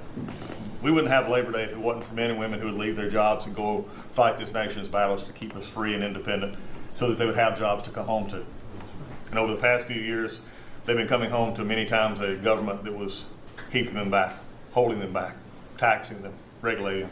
And now we have veterans who represent the bill, the big, beautiful bill, they're the beneficiaries of. And I get to see them all the time because they're receiving the benefit, because they see the jobs, they see the care that they're being given. And these veterans can look at their country with pride, knowing that we're taking care of them, just like you told me to do. When your only statement that you said to me, I asked you what to do, you said, go take care of my veterans. Well, that's what we're doing. One of the other things that we're doing right now is, for many of you, I love to hear how you're deregulating everything, and I've worked from Congress and worked with many of you before. I get to do the same thing with the largest bureaucratic organization in the government. We're deregulating from the inside. And it's amazing to me because we have such a powerful workforce at the VA who really want to do good, but yet they kept tripping themselves up. They kept making their own, they'd take one step forward and put a regulation in that put them 3 steps back, and it always hurt our veterans at the end. We're taking that away. We're making community care again, Mr. President. We talked about this yesterday. we're making community care a part of our direct care system. So if a veteran wants to get into the community, they have our direct care and they also have the ability to go into the community. Something that the previous administration decided they wanted to keep everybody inside because they thought it was a fiefdom they were building. I'm telling you, we're not building a fiefdom at the VA. We're trying to take care of a service organization that takes care of veterans. So how do we do that? We made best medical interest where a doctor can send a veteran to the community a lot quicker without having to worry about miles and time logged and wait times. Just get them the help they need. We've actually expanded out, and it's made a difference in this regulation, and also unleashed a workforce that is now free of the collective bargaining agreements and other things that have kept them from being able to do the job of national security that they've been intended to. I'm actually giving them the benefit of the doubt to actually go be the workers that they're called to be, and that's what Labor Day is about. The VA is going to have the best workers.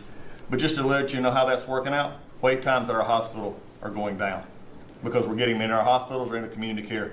And then one for you, Mr. President, you heard about this a lot, and that was backlogs. At the backlog when I first came in, and I've said this before, in February we had over 260,000 backlog. That means over 125 days of not getting an answer. In just a little over 4.5 months, we've dropped that over 100,000. We're under 150 and heading down to historic lows. We'll be within the next month lower than any time under the previous administration at all. That means our veterans are getting the help they need. So when you look at it this way, we've opened new facilities. We've put new facilities in places where workers can get to. We've expanded out hours, over 1 million extra hours, so veterans, younger veterans in particular, can get off of work and bring themselves and get their appointments in after hours or on Saturdays. That's what it means to be in the Trump administration. That's what it means to take care of veterans. That's what it means for Labor Day. Because you can't forget the ones who fought for us to be on this table today. And it's all because of what you've done and the progress that we've made. Well, you've done a tremendous job, and I hear it all the time. We have a 93% approval rating at the VA now. And you know what it was before? It was like horrible. So thank you very much. Mr. President, there's been some conversation about the Pete and Bobby challenge. I would just note that I don't think Pete or Bobby could hold these sticks for 2.5 hours. Yeah. Exactly. If they want that to be the challenge, so be it. But I think 50 pull-ups and 100 push-ups might be easy it is compared to impressive. it. Really is. I didn't have this problem with Biden. It was in and out very quickly. So kudos on Labor Day to the audio team that's holding the sticks. But Mr. President, it's pretty great to celebrate Labor Day with a builder who loves labor, who loves the men and women who have built this country, the people that sweat, that have great skills, they have grit. They do the dirty jobs of America that have made this country great, and you know them very well because you have worked with them. The great Trump projects have come from the very men and women we're going into this weekend to celebrate. We all want to claim Labor Day in our departments, but I'm going to claim this at DOT because roads, bridges, pipelines, shipbuilding, rail, passenger, and freight all fall under the great men and women who wear boots and make this country wonderful. And at DOT, we don't want to have the Congress spend money. We want to take the money that Congress gives us and actually deploy it and put these men and women to work building the great projects of this country. That you said, the big, beautiful projects that connect this country. And that's why we have got rid of the DEI. We've got rid of the green. We've done what we can to streamline the regulation to move these projects faster. Time is money. And time has been money. Even Democrats agree now that it takes too long to go through the regulatory process.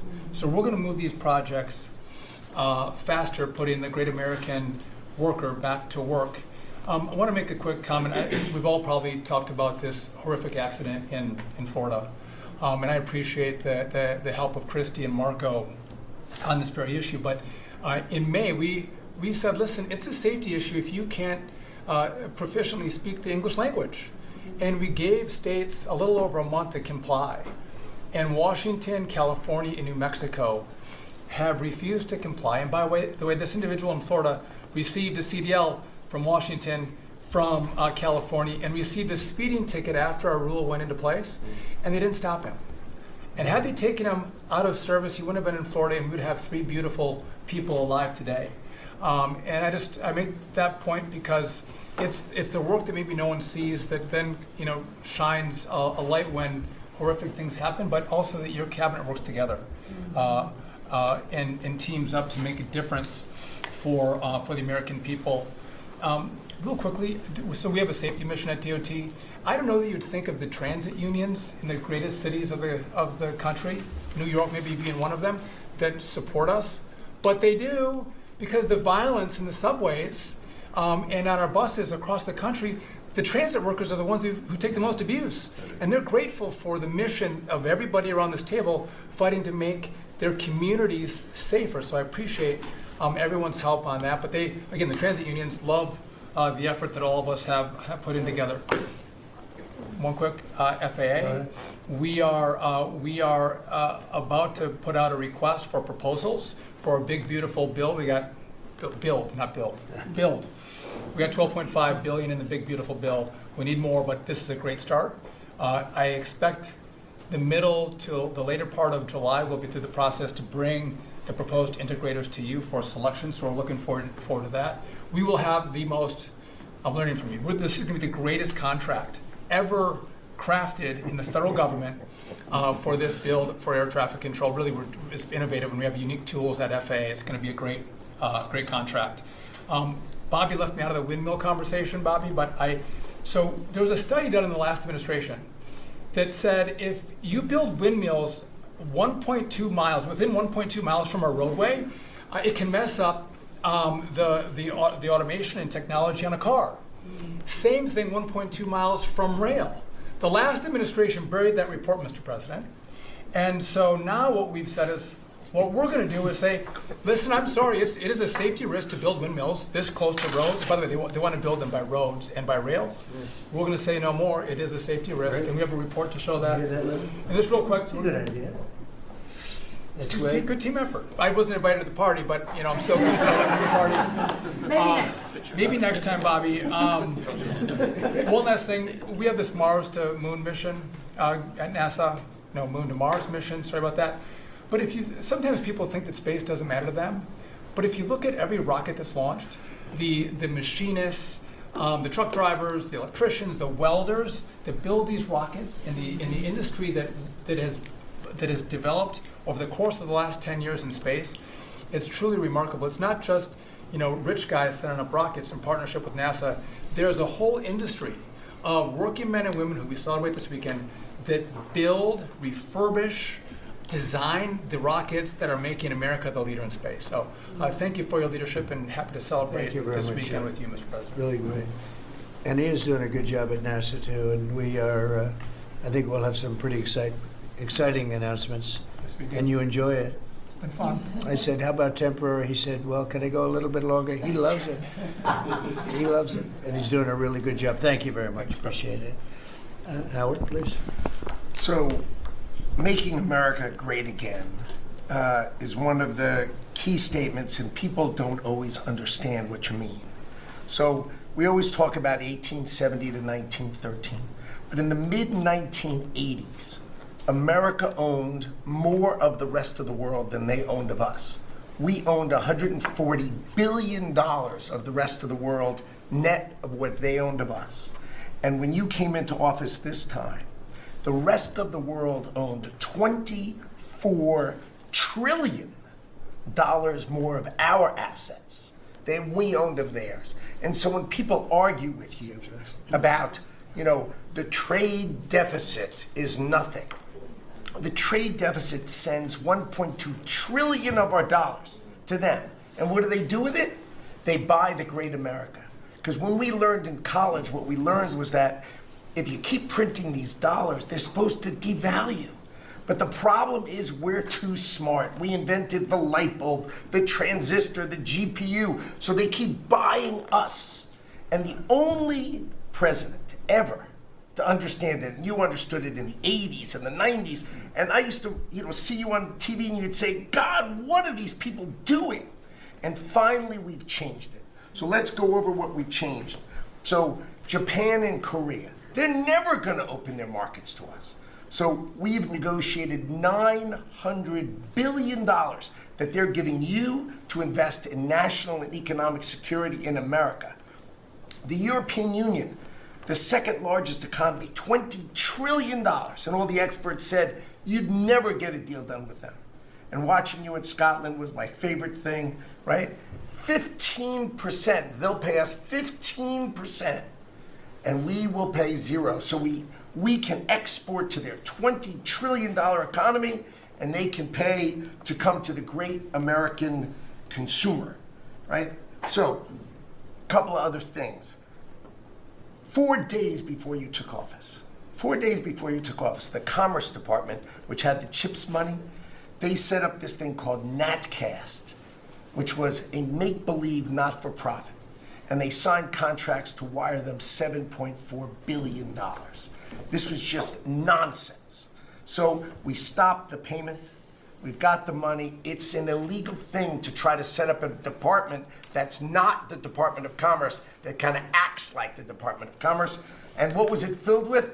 All these people who work for the Biden administration. I mean, it's exact corruption that you talk about. $7.4 billion now clawed back. Last week was the most fun. In 1 week, Intel came in, right? The Biden administration had given $11 billion to Intel, given it to them, done. Corporate just gift. And you turn that into really, it was like less than 5 minutes of conversation, and Intel agreed to give us 10% of their company, which of course was worth $11 billion. So it's not socialism. This is capitalism. If you give someone $11 billion, who's just building in America, they're not doing something special, they're building in America. And their CEO told the president he didn't need the grant. And you said, well, then why don't we get something for it? So it's amazing. You're going to watch semiconductors come home, right? We don't produce semiconductors. We've got $165 billion for TSMC, but you're going to watch the whole ecosystem come home because Donald Trump is the only president who understands the magnet to make them come home is one word, which used to be your favorite word. Now it's dropped to number 4, which is tariffs. Right? Tariffs are going to bring semiconductors home. They are going to empower Bobby to execute MFN. Tariffs are going to be one of those tools that he's going to use to do that. We're going to do it for furniture. We're getting autos. We got steel, aluminum. I mean, it has been a blast, a blast. So 2 more things.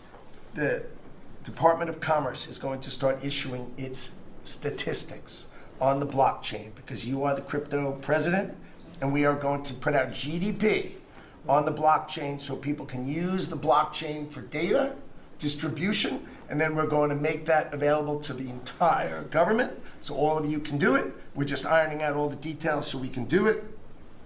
Patents. We have given tens, if not hundreds of billions of dollars to universities for them to do research, and they invent things. And you know who owns those patents?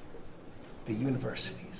So we are going to make a deal with them all, which is if we give them the money, don't you think it's fair that the United States of America and the taxpayers who funded it get a piece of that, right? So we wrote a letter to Harvard, so Linda and I working together. I mean, it's so much fun to work with everybody here. I mean, we just have a blast, because Linda's hitting Harvard and she says, what can we do? And now we send them a patent letter and we'll hit them again. So we're having fun together. This is the greatest cabinet working for the greatest president, and I just want to say thank you. I'm having the time of my life working for you, Mr. President. Thank you. That was very well stated, wasn't it? Some things people don't think of too much. Thank you very much. Great job. Pete? Sure. Well, amen to what Howard said. And I would just say, heading into Labor Day from the American military, sir, we happen to be the largest employer in America. We like to think we have a different form of employees. Yeah. Who need to be the toughest and the strongest and the most well-trained and the most lethal. And under the previous administration, and for decades, frankly, it was social justice, it was political correctness, it was divisive ideologies seeping into the ranks and changing how well we do our job. No more. Now it is only merit-based, gender-neutral, colorblind. The best of the best from the top to the bottom. That's our expectation. And sir, you've enabled that. So from the troops directly, which they ask me to say all the time, thank you for your leadership, for your boldness, for your clarity, for common sense, for for providing a shield for the rest of us to put America first and to apply peace through strength. We're in the strength business. That's our job, is to stand behind everybody here and alongside John in everything they do to keep the country safe. And the world is noticing. And I wish everybody could. There were 2 meetings yesterday that I think tell the story. One was, because today happens to be the 4-year anniversary of what happened at Abbey Gate in Afghanistan. Mr. President, you had the families in, who you've met with multiple times, who, when the cameras were on and not on, acknowledged, sir, you were the only one that gave them a proper greeting, that recognized what they gave their sons and daughters in the debacle that was the withdrawal in Afghanistan, that we will bring accountability for at the Defense Department through our investigation. That's good. But at the same time, the world sadly took notice, whether it was Israel, whether it was Ukraine. Those wars never would have started if you were president. Instead, they looked at the foolishness of Joe Biden. Under your military, your Pentagon, we are restoring deterrence. Whether it's Midnight Hammer and those beautiful B-2s, 37 hours straight, whether it's counter-drug operations in our own hemisphere, whether it's the border, working with Christie and the National Security Team, whether it's LA, whether it's Washington, D.C., you name it, whether it's Europe. Our allies paying 5%, now our allies in the Indo-Pacific stepping up to do the same. That's a recognition that American leadership is here. And then in the second meeting, we were talking about what we're doing in D.C. and Pam's taking the lead. I have to say, just pause for a second. When I look around this table, yes, there's a national security team of Steve Witkoff and John and Scott and Howard and the vice president and Susie and Christy and Tulsi, but to every person here, we work together on a daily basis. And if you call me and I call you, the answer is yes. How do we do it together? I think that's exceptional. It's what the American people deserve, and you've demanded that, sir. So I very much appreciate it. In that meeting on D.C., I started my sentence by saying, the Department of Defense, to which you said that just doesn't sound right. So maybe next time we're here, my card will read Department of War. We'll see. But it's not, here's the thing, here's what people miss. It's not just about words. It's about the warrior ethos. It's about what the department is supposed to do.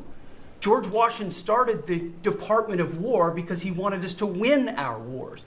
Our founders didn't want endless foreign entanglements. They didn't want endless contingencies and deployments. They wanted an empowered military that was, the handcuffs were taken off to fight to win and then bring those troops home. So my platoon in Guantanamo Bay, our motto was, those who long for peace must declare for war. We must prepare for war. We don't want war, we don't seek it. You are the peace president, sir. Because we are strong, our enemies know what we will do. And so whether it's Secretary of War or Secretary of Defense, that warrior ethos is changing. We're going back to basics. Our drill instructors can be drill instructors again, sir. So from the minute of the tactical of standards to the strategic of B-2 bombers, we're focused on what matters. Had a meeting yesterday on Golden Dome for America, which is on track to deliver strategically for the American people. Munitions, and the Deputy Secretary making sure our stockpiles are overflowing. That's our job. I'm an honor to be a part of it, sir. Thank you for your leadership. That's great. I think I like Department of War better, but we'll make that decision, right? But you've been great. Thank you very much. So Marco, go ahead. Well, Mr. President, first of all, everyone's made this comment already and needs to be echoed again. You were elected as the President of Working Americans, and that's why this Labor Day is so meaningful. For me personally, this is the most meaningful Labor Day of my life as someone with 4 jobs. And so,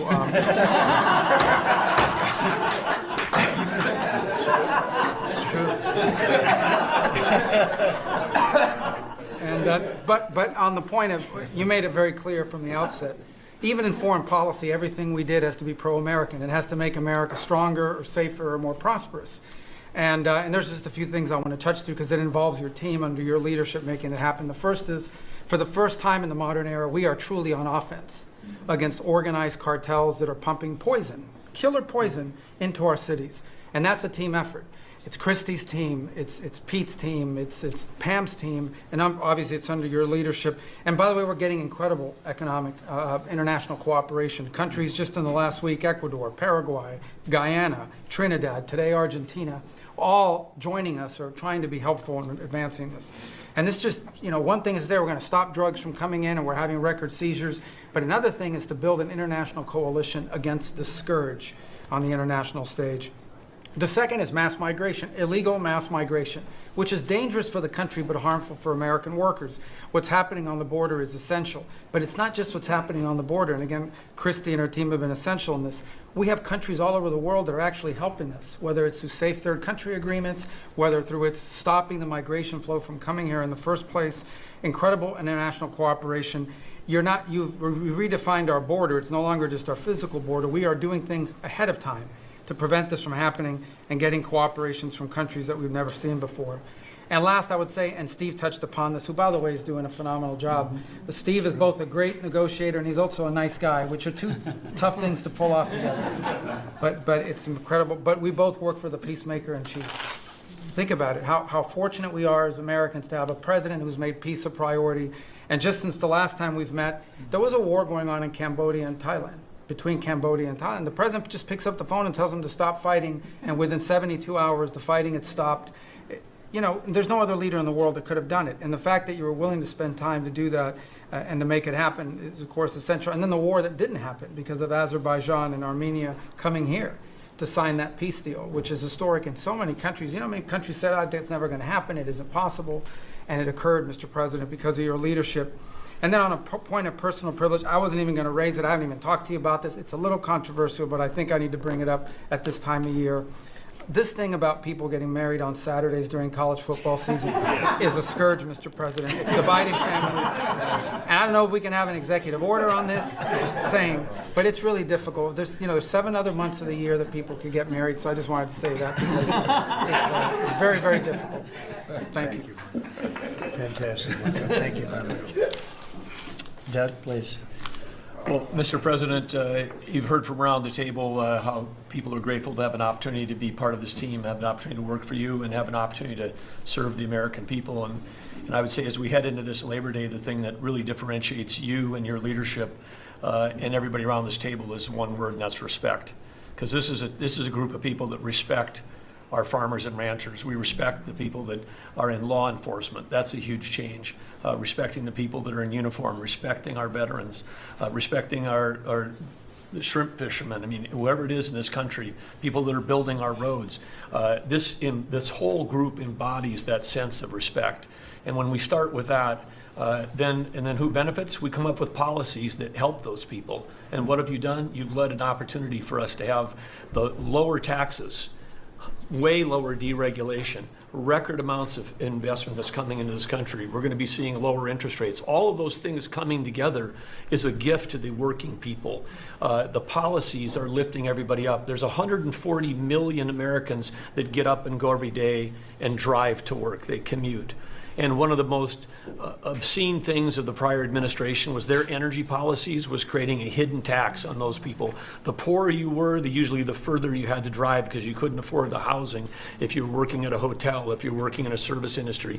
We were taxing them. A hidden tax on them was the high cost of energy. You're perhaps one of the only leaders in the world that understood the connection between peace abroad and prosperity at home was directly connected to energy policy. You came in and said, we're going to sell energy to our friends and allies. We're going to bring prosperity at home through policies here by having lower energy prices. And we're going to stop funding wars abroad with energy policies that help their adversaries and hurt us. You said we're going to sell energy to our friends and allies. And with the work that Jameson and Howard and Scott and everyone has done on these trade deals, we're going to have an opportunity to have a renaissance in American energy, selling energy to the world, which is going to help bring peace abroad. But the real key thing, in closing, I want to say is two things. One has to do with the U.S. Park Police. That's the group here in Washington, D.C. They're the oldest uniform law enforcement group in the nation.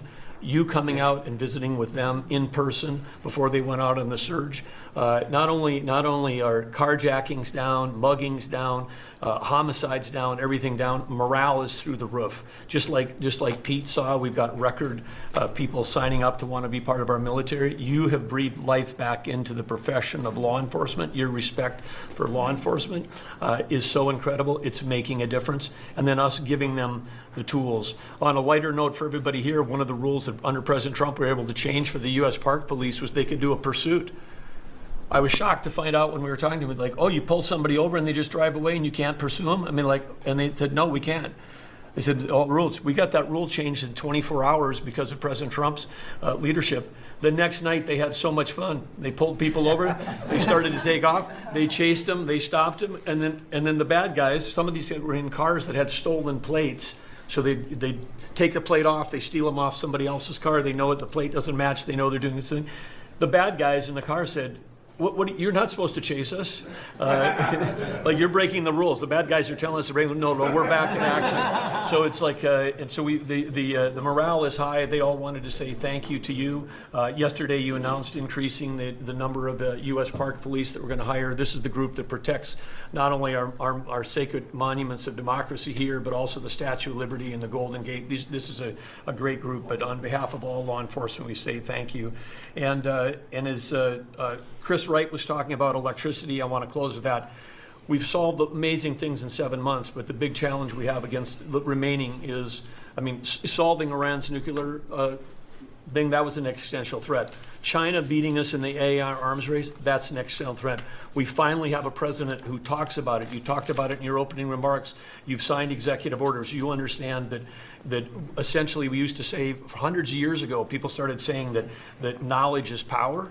But now, for the first time in history, we can take electricity and we can convert it into intelligence. So it's flipped. It's no longer knowledge is power. Power is also knowledge. And while we're ahead on the technology, we're way behind China on the amount of electricity they're bringing online. And your strong position to support affordable, reliable energy using our nation's resources, including those across the Department of Interior, bringing back coal mining, bringing back mining, bringing back timber. All the industries that have been killed in this country are coming back to life because of you. And with your leadership, we have a chance to not only win the AI arms race, but actually dominate it the way we're dominating in other things. So thank you, Mr. President. Thank you very much. And we're leading that race right now by a lot. And we're going to keep the electricity coming. You know, in China, they do it very quickly. They have one person that says, do it, and that's it. But essentially, we have one person that says, do it. And we've given that order, and the job they've done has been amazing. And I want to thank again, Lee, what you're doing in that regard is so important. And the rapidity, just as fast as them, because it's a question of a week versus a day, and that's not going to make the difference. But you've done fantastically, and Doug and Chris, amazing job. So we've done this for a little while now. I don't think you've ever seen anything like it, and I think Sean was right. These guys that are holding this up, if you ever try holding your hand out for 2 hours, that's a long time. These are pretty strong characters. You've been doing that a long time, I guess. Congratulations. Are you getting tired? Are you getting tired? I'm looking at these guys. They look like they have no problem. It's amazing, actually. It's I think they would have beaten you guys in the test. So I want to thank you. If you want, it's been a long time. If you want, we could go in and we can call it a day. And feel free then to ask some of the questions here. Look, I believe in very open, we want to be open, above board. We want to be honest with the media. I wish the media was totally honest with us, but I think they're getting better, to be honest with you. And so we'll see. But if you want to take a few questions, you really want to. On a serious note, when it comes to Fed Governor Lisa Cook, her lawyer has said that they're going to be filing a lawsuit challenging this legal action. What is your response? Are you prepared for a legal fight? And then a little bit Oh, sure, always. You always have legal fights. Look, I had a legal fight that went on for years with crooked people, with very horrible people that have been found out now between John Ratcliffe and Tulsi and Pam. And the things that we found out, of course, it's a very, very sad group of people. But no, she seems to have had an infraction, and she can't have an infraction, and especially that infraction, because she's in charge of, if you think about it, mortgages, and we need people that are 100% above board, and it doesn't seem like she was. Yeah, please. Mr. President, first, I would love to ask you a serious question, but I have to tell you the biggest pop culture news of the year broke while we were in this cabinet meeting. Travis Kelce and Taylor Swift are engaged, and the world wants your reaction, sir. Well, I wish him a lot of luck. No, I think he's a great player. I think he's a great guy, and I think that she's a terrific person. So I wish them a lot of luck. On a serious note, Mr. President, in May, Secretary Rubio said that they were aggressively removing visas of Chinese students. Yesterday, you said you want to allow 600,000 Chinese students to study in the United States. Could you and the Secretary clarify what is the policy on Chinese students in the United States? Well, we think look, we're getting along very well with China.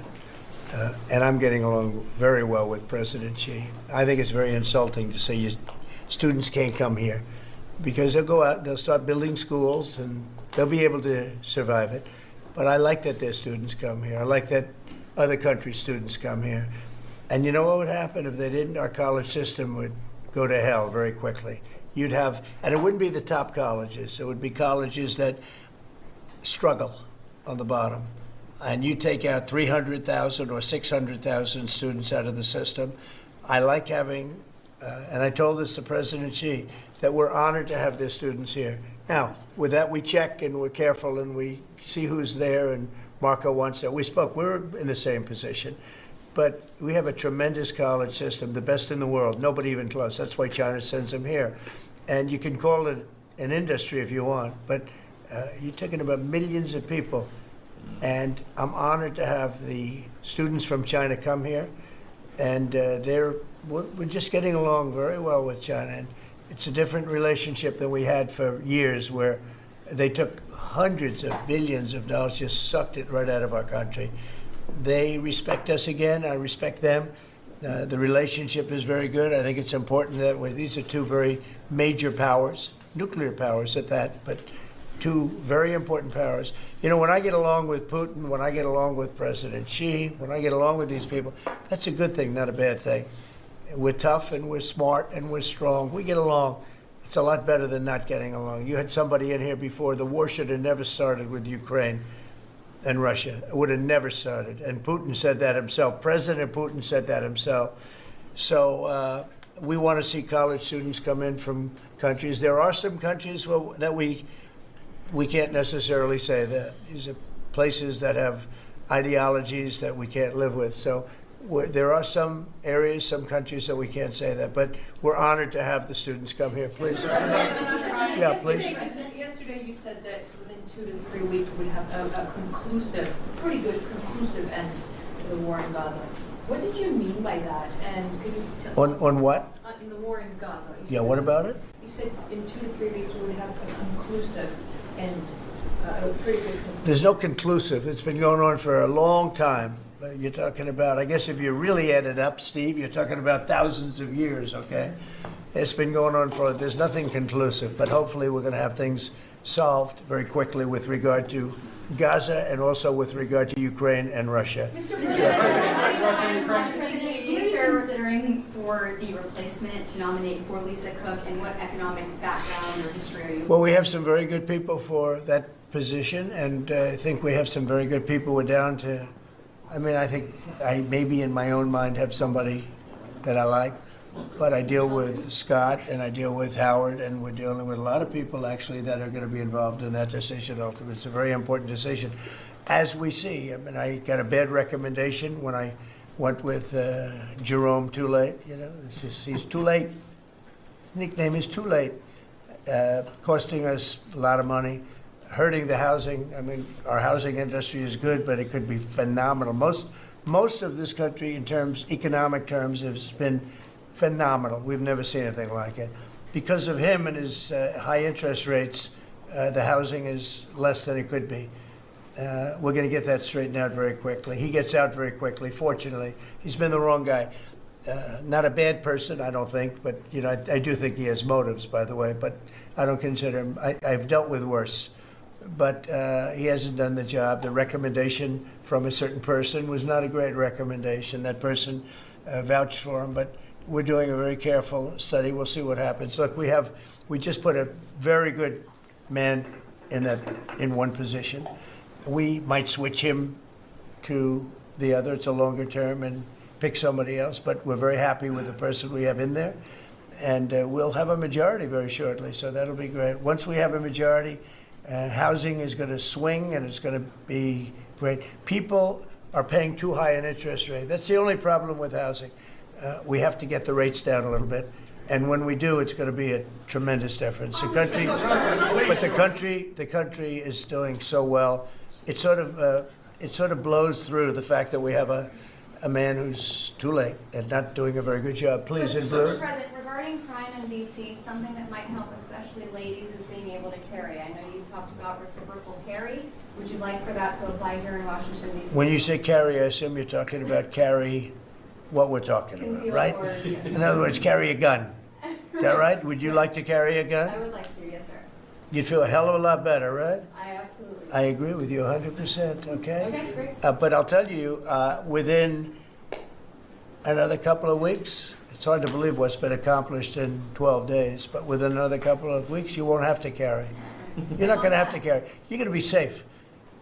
People are safe now. The turn has gone fast. I knew it was going to go fast, but this turn has gone really fast. And within a month or two, this is going to be one of the safest places in the country. I have no doubt about it. And we'll do an extension. We'll work with Congress, or I could declare an emergency, but I don't think that's going to be necessary. We'll work with Congress. We're going to be working with Congress. I spoke with our great speaker, and I will be speaking to John Thune, and we're getting tremendous support from Congress, especially maybe here. Everybody wants to see our capital be great. You could say be great again. You know, it's such a beautiful place, but if you have crime, nothing looks beautiful. So, but you won't need to carry a gun, but if you do, Well, I would like it's to going to be know your the choice. option, just in case. Well, a lot of Sure. people feel that. Also in other blue cities, you've got Karen Bass in Los Angeles, Brandon Johnson in Chicago. It seems to be very popular here, the fact that people can walk around, go to restaurants, shop, and Yeah. not have to worry about their safety. If blue city mayors oppose those efforts in their cities, do you anticipate that Democrat voters are going to take it out on them at these? I think so. I think that crime is going to be a big thing. And we are the party, the Republicans are the party that wants to stop crime. We're against crime. The Democrats like crime. I don't know why. I mean, we talk about common sense. I think I got elected on talking about common sense. The border, we have to have a wall. We don't want transgender for everybody. We don't, as I said before, we don't want to have men playing in women's sports. I mean, you see the difference. Weightlifting. Take a look at weightlifting. Take a look at long distance running, where a runner came in 5 hours and 14 minutes ahead of another runner, both champions. One male, one female. It's not fair. It's demeaning to women. It's so bad. But they have another one, and I think this is the beauty of them all. Crime. They're against crime prevention. You can't do that. You can't do that. And I think to myself, I say, is there some game? You know, they're smart people. Is there anybody that could cheat like that in elections is smart, okay? And there's never been in history anybody that could cheat like that. They're smart. They're brilliant in many ways. I say, is there some trick to this? When they say, Trump is in Washington, D.C., stopping crime. He's a dictator. And people are being mugged like your brilliant associate here. I don't know how you're alive. I mean, based on that story, you got very lucky. You didn't just go, all he had to do is this, right? And, you know, it's pretty amazing. So we have something. I think we have two things. I think what Bobby was talking about with respect to drug prices is unbeatable. Nobody else could have done it but us. And I think that crime will be the big subject of the midterms and will be the big subject of the next election. Think of it. They are, instead of saying, Trump's right about crime, it's really bad in Chicago. You have a guy in Illinois, the governor of Illinois, saying that crime has been much better in Chicago recently, and Trump is a dictator. And most people say, if you call him a dictator, if he stops crime, he can be whatever he wants. I'm not a dictator, by the way, but he can be whatever he wants. I think it's going to be a big subject for the midterms, and I think the Republicans are going to do really well. They called it a trap. This Democrat consultant, they said, he's put him in a trap again, because these are all traps. You know, 80-20, but they're not 80-20. almost 100-0, all these issues. But I would say that crime is stronger than men playing in women's sports. I think it's stronger than transgender for everybody. You know, it's transgender for everybody, according to them. It's stronger. Of course, this is the cause of it, open borders. Open borders gave us a lot of this crime. So, you know, so they're sort of on an equal footing, I guess. But crime is going to be a very big subject. And you know what he should do if he was smart? Illinois or New York, if they want, or Gavin Newsom, they should call me and they should say, you know, we've got a problem. You know, we could solve with this team, different players, but work the same way, because you'd leave them here. You don't want to take them out and let it go to hell. Everybody's so happy and I bet you walked over here today and you had no fear. Nobody has any fear anymore for the last 12 days. But it would be so smart. Gavin Newsom called me up, say, you know what, we have a big problem. We have the Olympics coming up. We want to do well. We have tremendous problems on crime and other things, and would love some help. Chicago in particular, maybe right now. I mean, it's a disaster. It's a disaster. We could solve their problem it's bigger than this, let's say 2 months, okay? Working with their police. I know their police very well. I have a big project in Chicago. I was so proud of it. It's the best site in Chicago. I got it. Nobody else got it. I was happy as hell. That was when I was a real estate guy, and I got it. The Sun Times site, they call it. And I built the building. It's a great building. And I'm so embarrassed when I see the kind of crime stats coming out there. So embarrassed. And if I were a governor, a Democrat governor, or mayor, or anybody having to do, I'd call up President Trump. I'd say, President Trump, we need your help. We saw what you've done in D.C. in a period of 12 days. This is 12 days. We haven't even started. This is going to be so safe. It's going to be the safest place on earth. And we'll do the same thing in Chicago. But I'd like to be asked, as opposed to just going in and doing it. Because, you know, when you go in and do it, then they start screaming, oh, he shouldn't be here. We don't need him. We're doing so well. And then the better we do, they take credit for it. So it's really pretty unfair. Yes, go ahead. Crime, for a lot of victims like myself, a big concern is long-term sustainability. Can you share with the American public about your plan in ensuring that DC is safe in the long term? Longer term, yeah. Well, it's a great question. Number one, we want to stay there for longer than 30 days, as you know. We have an absolute mandate, and I can extend it, but I'd rather not have to declare a national emergency, because by that time, I mean, right now there's not an emergency. We've done, as you sort of said yourself, it feels like a different world. We've got under arrest and prosecution, and we've thrown out, taken some, and we're in the process of taking hundreds out of our country that shouldn't be here. And these are hardcore professional criminals. They were born to be criminals, in my opinion, but they're seriously bad people. Murderers, drug dealers, you know them all. You see them all as you walk beautifully to work, and every once in a while somebody puts a gun to your head, because that's what happened in your case. We're getting a lot of them out of the country. We're putting a lot of them in prison because we're afraid to bring them out of the country. They could come back. You know, as good as we're doing, they could come back. We don't want them back. And that's going to solve a lot of it. We also think there should be a presence here for long enough. We should also work with our police department, because you have very good police here. Very good. We're working very well with them, by the way. And we have to work together for a while. We have some people that are very tough and very strong. Working with the police, they're going to be able to handle it.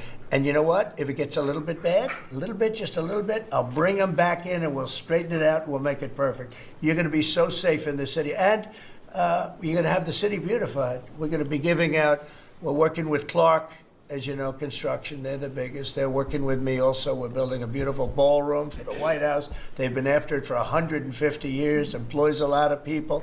It's going to be as beautiful a ballroom as has ever been built. And Clark is the big builder in this city. They've done, I guess, a majority of the good work, the big work. And we're working with them on the beautification, the fixing up of the roads, the fixing up of the medians, between the roads, so cars don't wrap into each other. They wrap into, I have one piece sitting on the ground for weeks. This was a year ago when I had to come in, unfortunately, for fake court cases. And I looked at the condition. We have it fixed up a lot right now. You know, the tents are removed, and a lot of things have taken place. But I'd come into this city and I'd say, boy, does it look bad. The filth on the roads, the medians were broken and always laying down and nobody would fix them and all of that. Well, we're going to have new medians. We're going to have a nice topping put on the road. We're not going to rip the roads apart and start a construction project that lasts for 2.5 years as they rebuild the road, which they don't have to do. And we're going to have this place so beautiful. That's going to be a part of it. Now, the biggest part is crime, but it's also a part, you know, when you see a dirty city, it's like I told, I don't know, it became the #1 thing viral. I said my father is a smart guy, he's a great guy, he's a loving, wonderful father, but he could be a little on the tough side. He told me that, son, when you walk into a restaurant and you see a dirty, filthy door going into the restaurant, don't go there because the kitchen's dirty also.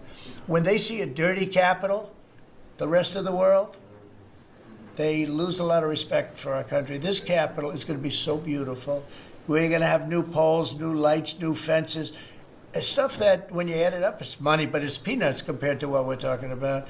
And we're also going to have great safety. Mr. President, I wanted to ask you on crime and also a question on foreign policy that maybe other officials can weigh into. And on crime, Iris shared her story, and you mentioned, you know, about people going to dinner. That was a terrible story. I'm just amazed she's here. When the gun is, Pam, when the gun is put to the head, did they ever capture these people, by the way? I kept calling, but I haven't heard back about this guy. It'd be really great if you could maybe give the information. She's very good at capturing people, you know? She's very good. If you could give that information to Pam, would be great. Would you do that? Yes. All right. Wouldn't you'd love to see them? I would assume you'd like to see them captured. For sure. You can't. You just can't. For years. Yeah, take a good look at that. So, Go ahead. So go ahead. Just a few weeks ago, I was out to dinner with my husband, and then, you know, we're taking the metro back, and then we get attacked on the metro. They're throwing things. Some teenagers, you know, like throwing liquid at us. Oh, they're throwing things. They throw. How about where they chop down the granite curbs and the concrete curbs? But the granite curbs so expensive. You know, those granite curbs, nobody uses them because they're so expensive. And you see a guy chopping them and handing out big chunks of them like a brick, because they couldn't get in because people were stopping them from walking out. A little bit unusual when you're walking with a bag of bricks. Generally speaking, Sean, that's not a good sign. Right? That's not a good sign. But they now come in with hammers. They can disguise a hammer, and they start pounding the concrete and the granite, and they hand out chunks.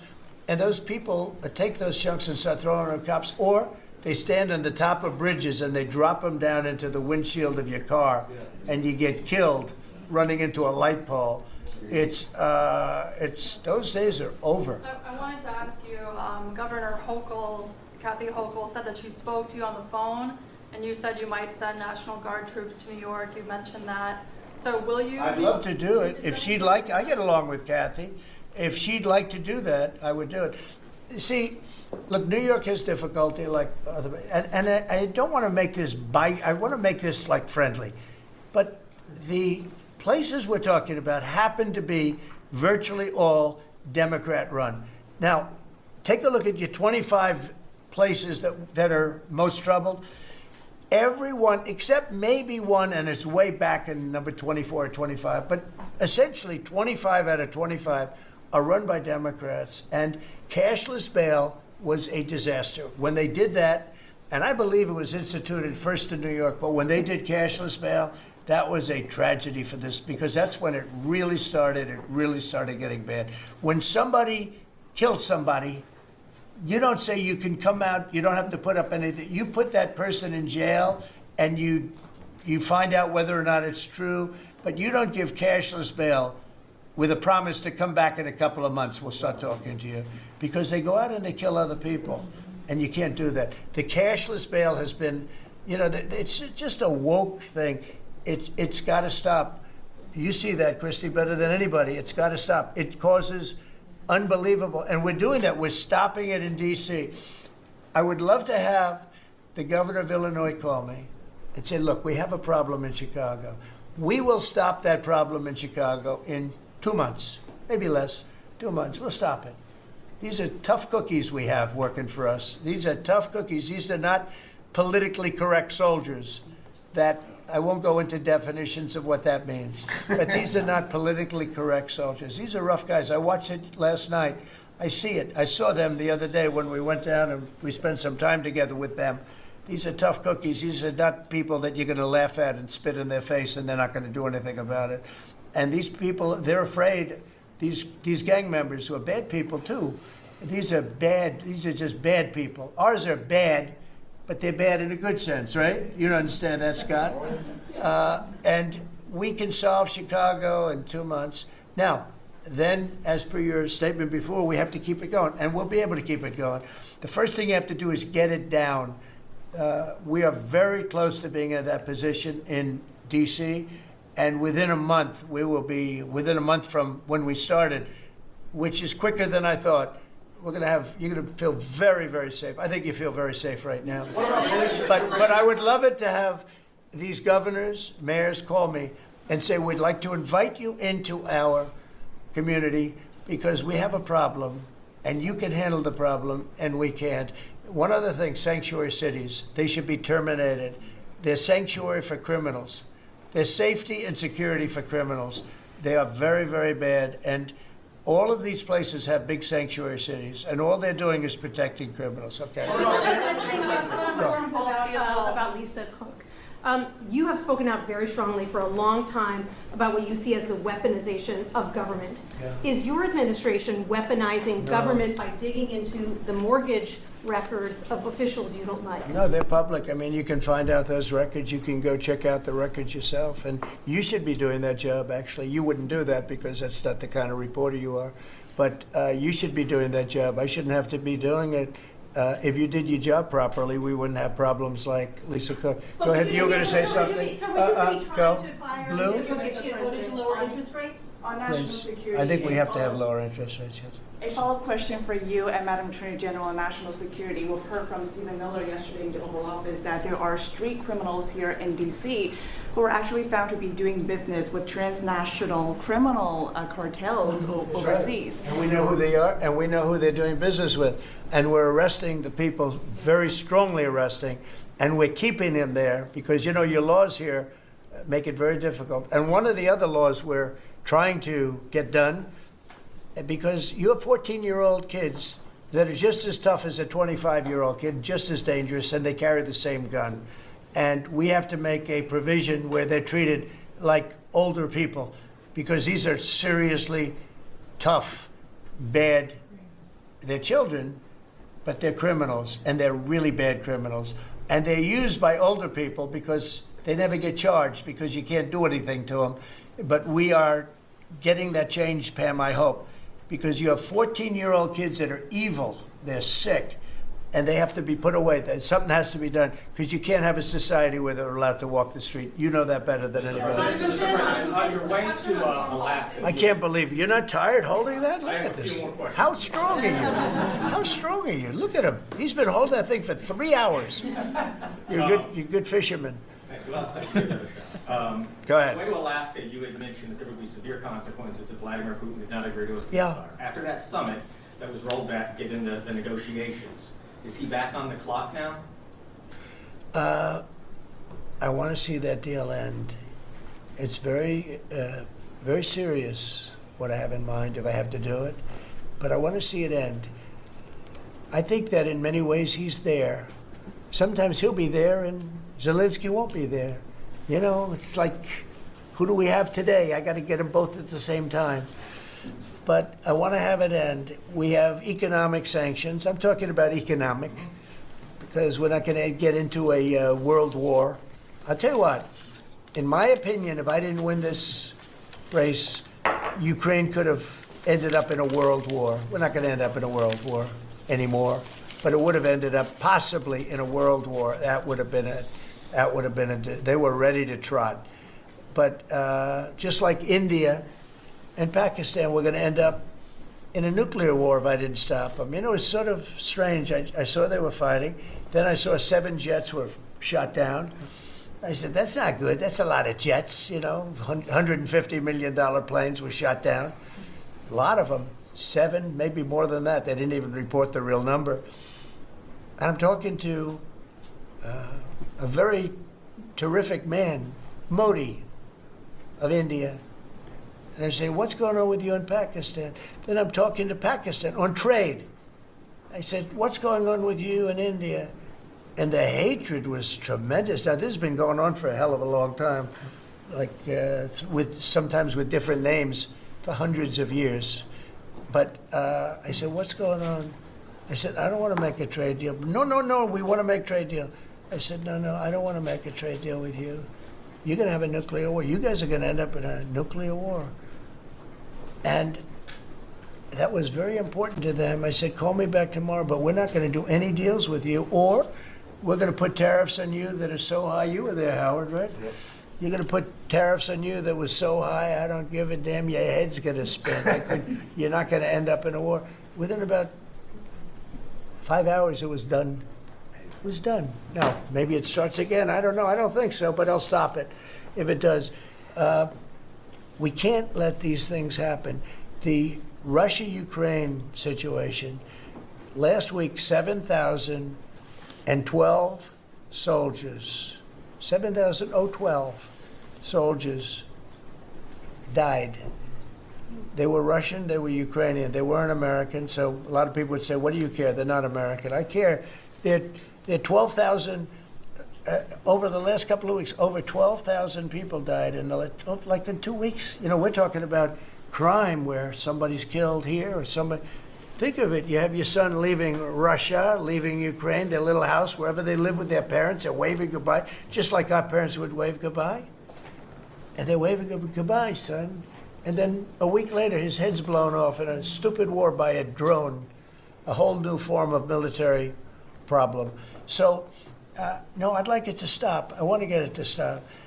And it will not be a world war, but it'll be an economic war. And an economic war is going to be bad. And it's going to be bad for Russia, and I don't want that. Now, I have to also see, because not everybody, Zelensky's not exactly innocent either, okay?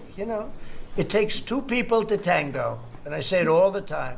You got to get them together. I get along with Zelensky now, but we have a much different relationship because now we're not paying any money to Ukraine. Stop that.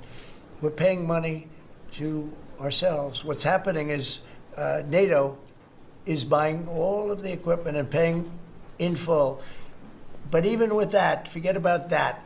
I want to get it stopped because it's a lot of lives that are being lost. Every week it's 7,000, 5,000, 6,000. I get the reports and I see battlefields. I'd rather not see them. And you read about Gettysburg. You read about Gettysburg and you see, those 600,000 people, but in that war in particular was really bad, like 150,000 or something, just dead body. I'm seeing the same. I see pictures. I see satellite pictures of heads over here, arms over here, legs over here. And this is like a modern age. It's no different than the worst wars that I've ever seen. And if I can stop it because I have a certain power or a certain relationship, I had a very good relationship with President Putin. Very, very good. That's a positive thing again. And I think I'm probably the only, Steve Witkoff would tell you I'm the only one that can solve it. I don't know, he's told me that a few times, unless he was saying that just to build up my ego, but it's not really. I have no ego when it comes to this stuff. I just want to see it stop. Thousands of young people, mostly young people, are dying every single week. If I can save that by doing sanctions or by just being me, or by using a very strong tariff system, that's very costly to Russia or Ukraine or whoever we have, But I stopped 7 wars, and 3 of those wars were going on for more than 30 years. If you look at Congo, if you look at, just look at any of them, almost all of them were going on for an extended period of time. Now, interestingly, one had just started. It was 2 days old, and that one. And we did that one when we were in Scotland negotiating. It was 2 days up, but there were 2,000 dead bodies laying on the border, and I got that one stopped too.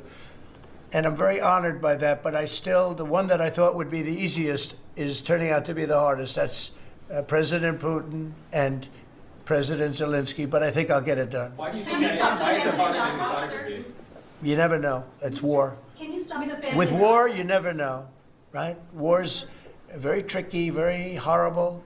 But with war, you never know. Things change. People go into war, think they're going to win the war, and then they get their asses kicked. And they lose their country, and they lose millions of lives. Nobody goes into a war thinking they're going to lose. They go in. I'm sure that Ukraine thought they were going to win. It's going to be, we're going to win. You're going to beat somebody that's 15 times your size. Biden shouldn't have let that happen.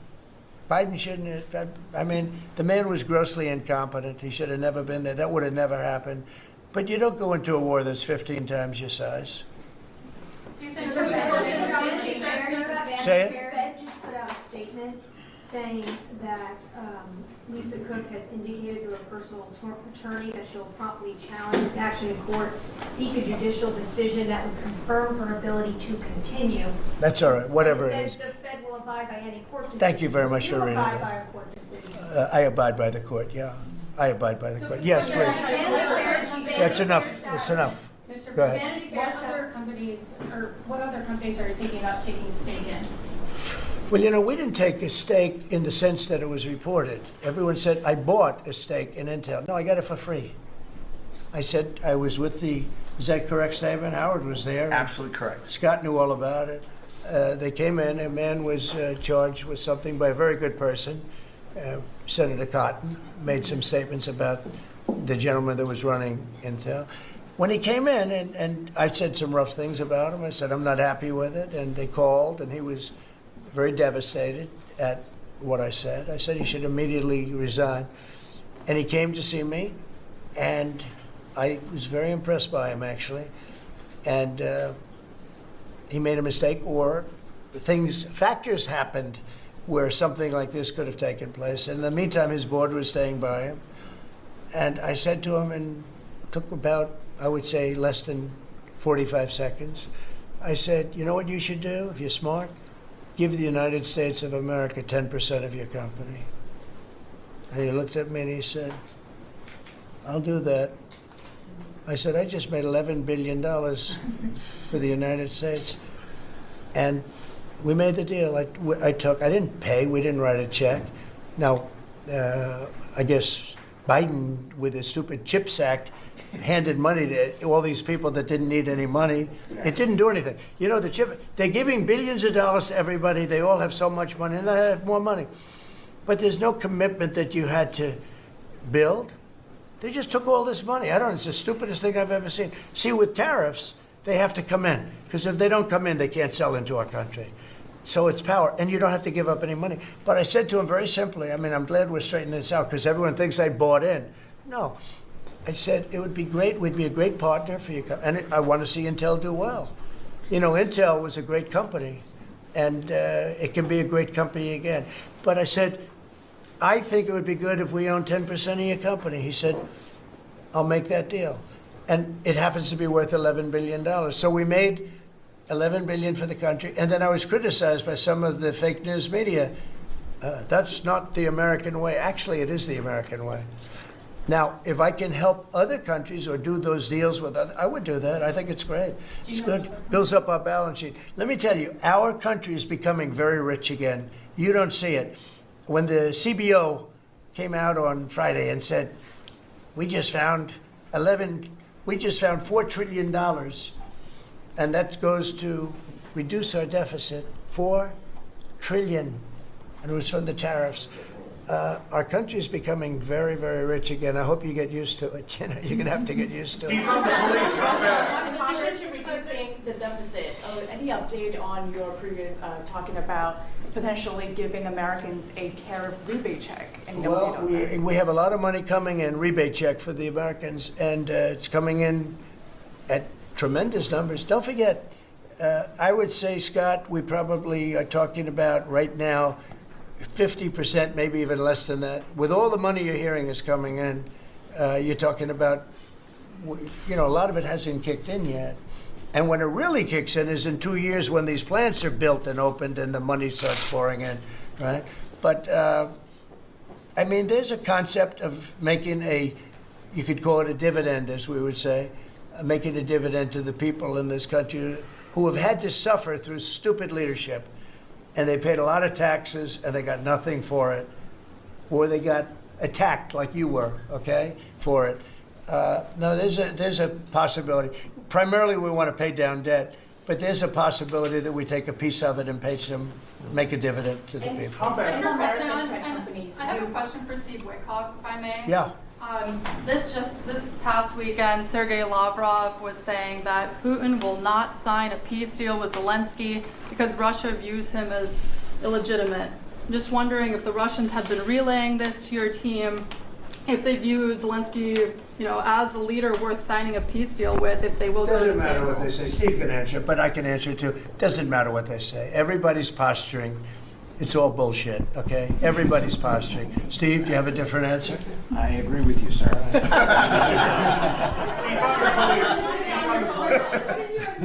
Here in this city, there are 500 people short on the police department, Metropolitan Police. In New York City, it's 3,000. In Chicago, it's 1,300. Would they have had to bring in troops from the National Guard if the police departments in this country were fully staffed? Defund the police. How bad did that turn out for America? It's an interesting question. I was surprised when I heard how many police were here. It's not a really big area.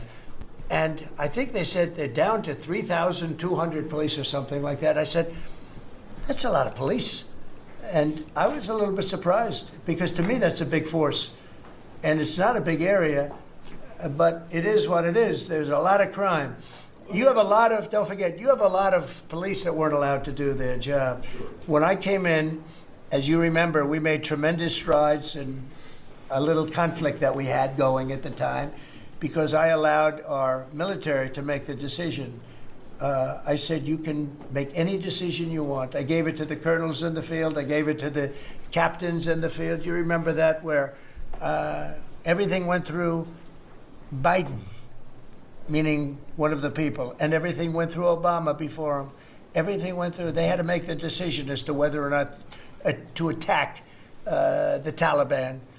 So they'd find 30 people together. They'd call up Washington, and they'd go to a political hack who knew nothing about it. My first night, I got that same call. Like they called me, and they said, "We have a." I got a call at 3 o'clock in the morning because I listened to their system, and they were calling me and they were asking me whether or not they could attack a group of people having to do with what war I'm talking about. And I said, I know nothing about this. Wait a minute. And then I said, who is he? Let me speak to the people calling. They're calling from Afghanistan. And I said, let me speak to the people. I want to speak to them. And it was a colonel. I said, where'd you go to school, Colonel? I went to West Point, sir. Were you a good student? I was, sir. I was a very good student. So you're calling the White House to ask for permission to attack, and by the time you get the answer, how long does it take? Sometimes 2 or 3 weeks. So by the time you get the answer, the people that you want to attack have already left, right? He said, how did you know that, sir?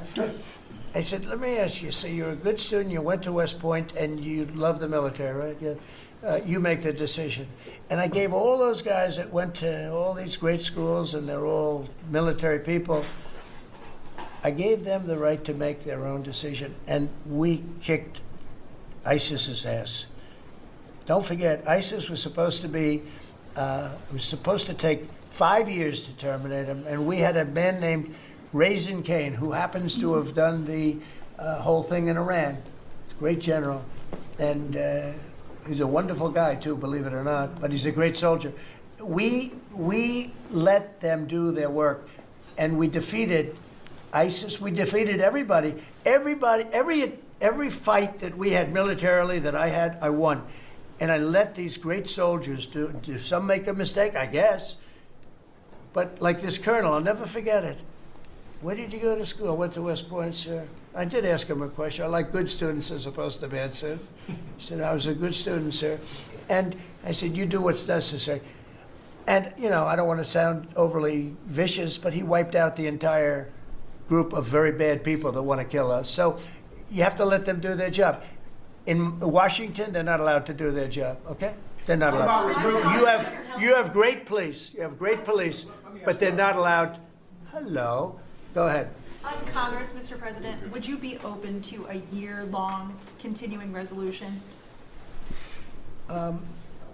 I'm always open to whatever is necessary. Look, here's the problem in Congress. You have Democrats that will never vote for anything. I could say that we're going to lower your taxes by 50%. We're going to guarantee you free cities, safe cities. Nobody will ever get touched, molested, beat up, shot in the head. We're going to give you the greatest country ever. We need your vote. And they won't vote. And they do it in unison. The only thing they do good is cheat on elections and unite. You know why they unite? Not because they're good or they're loyal people. They unite because they're afraid. They're afraid of the radical left. And you can't get their vote.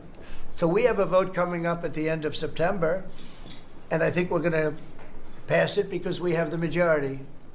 And I think almost every Republican will vote for an extension. Because no matter what deal you make with these people, look at Schumer. He made a deal a year and a half ago.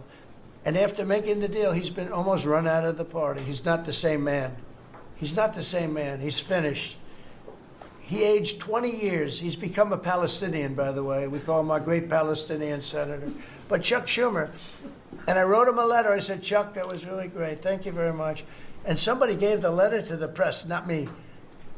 And he was destroyed because they thought I was being sarcastic, and I wasn't. He made a great decision. It kept our country open. That was a positive. But you can count on almost no vote. I mean, I see things. I'll give you an example, crime. So we're going to pass a bill to stop crime. We may not get one Democrat vote, okay? We may not get one. So when you say continuing resolution, I guess so, and it's going to be passed exclusively by Republicans. Mr. President, why do you use You mentioned in Iowa that you wanted to see some changes to the H-2A visa program for farm workers. Right. You mentioned in Iowa that you want to see changes. Do you want to see that before the fall harvest? Well, I love both groups, and we take care of our farmers, and we also take care of the people that want bad people out of our country. And we're working on something that's going to work really well. We take care of our farmers, but we also have to take care of those people that voted for me because they don't want criminals in our country. And we're working on something where we can take care of both. Mr. President, you were talking about the CBO report that two of your cabinet members were talking about. I remember back on Liberation Day, many of us reporters covered your detractors, people saying that it was going to explode the deficit and therefore explode the debt. Who all has called you to say I was wrong? That's very good. You know the answer to that. Okay, yeah, please go ahead. Governor Pritzker said yesterday that he, at a press conference, that he would encourage nonviolent resistance to the National Guard if they were sent to Chicago. What's your response to that? He said what? That he would encourage nonviolent resistance if the National Guard is sent to Chicago. Look, this guy doesn't know what resistance is or nonviolent resistance is. He's a bad politician. It's amazing. I mean, if he didn't have the money, he wouldn't get any votes because there's no compelling reason to vote for him. The guy's a major loser. But it would be nice if he would call me. I would change my mind immediately. He said, you know, because everybody knows Chicago is a hellhole right now.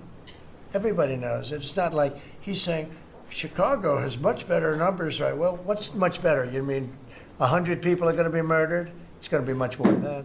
So I would have much more respect for Pritzker if he'd call me up and say, I have a problem. Can you help me fix it? I would be so happy to do it.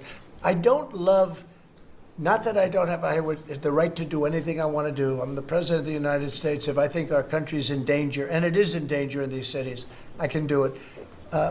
No problem going in and solving his difficulties.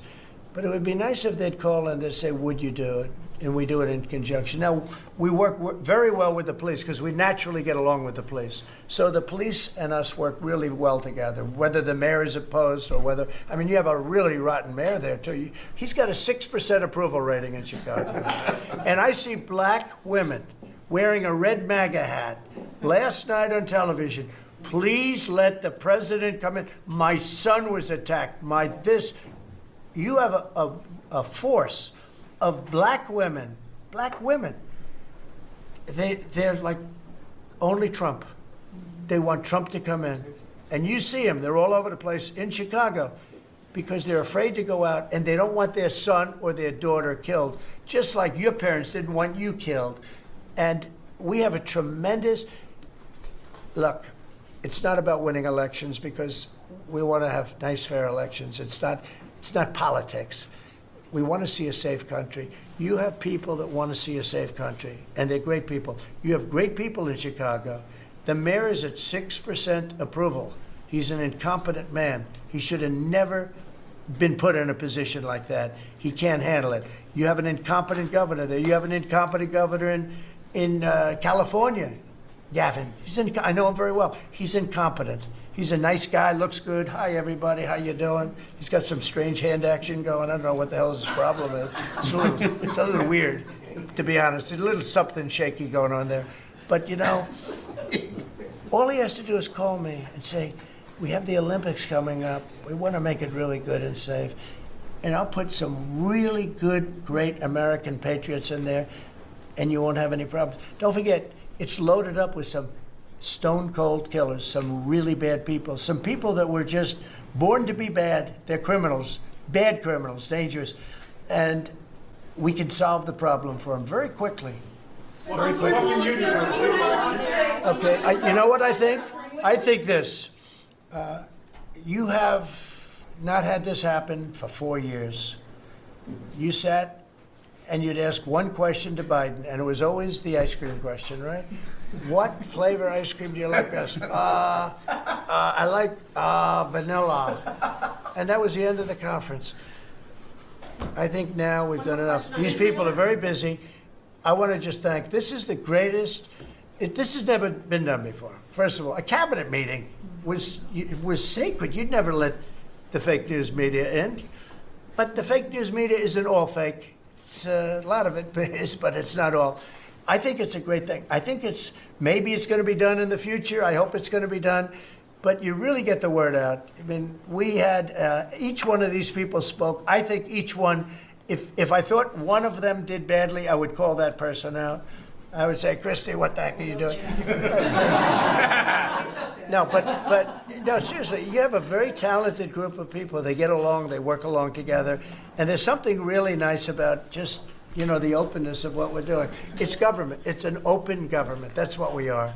And we haven't made too many mistakes.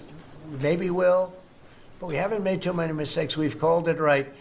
And I think you can be very proud of your country. We are a respected country again. We are really, right now, respected at the highest level, and we're doing great. And we're a very rich country again, very rich. And that's a good thing, because when we're rich, we can take care of poor. And that's what we're doing. And we're taking care of crime. And I hope, just in finishing, I hope that Illinois, I hope that New York, I hope that California, I hope they call me and they say, I'd love to have you come in and help us out. I will be a totally different person with them. I will respect them for doing it. Thank you all very much. Thank you, everybody.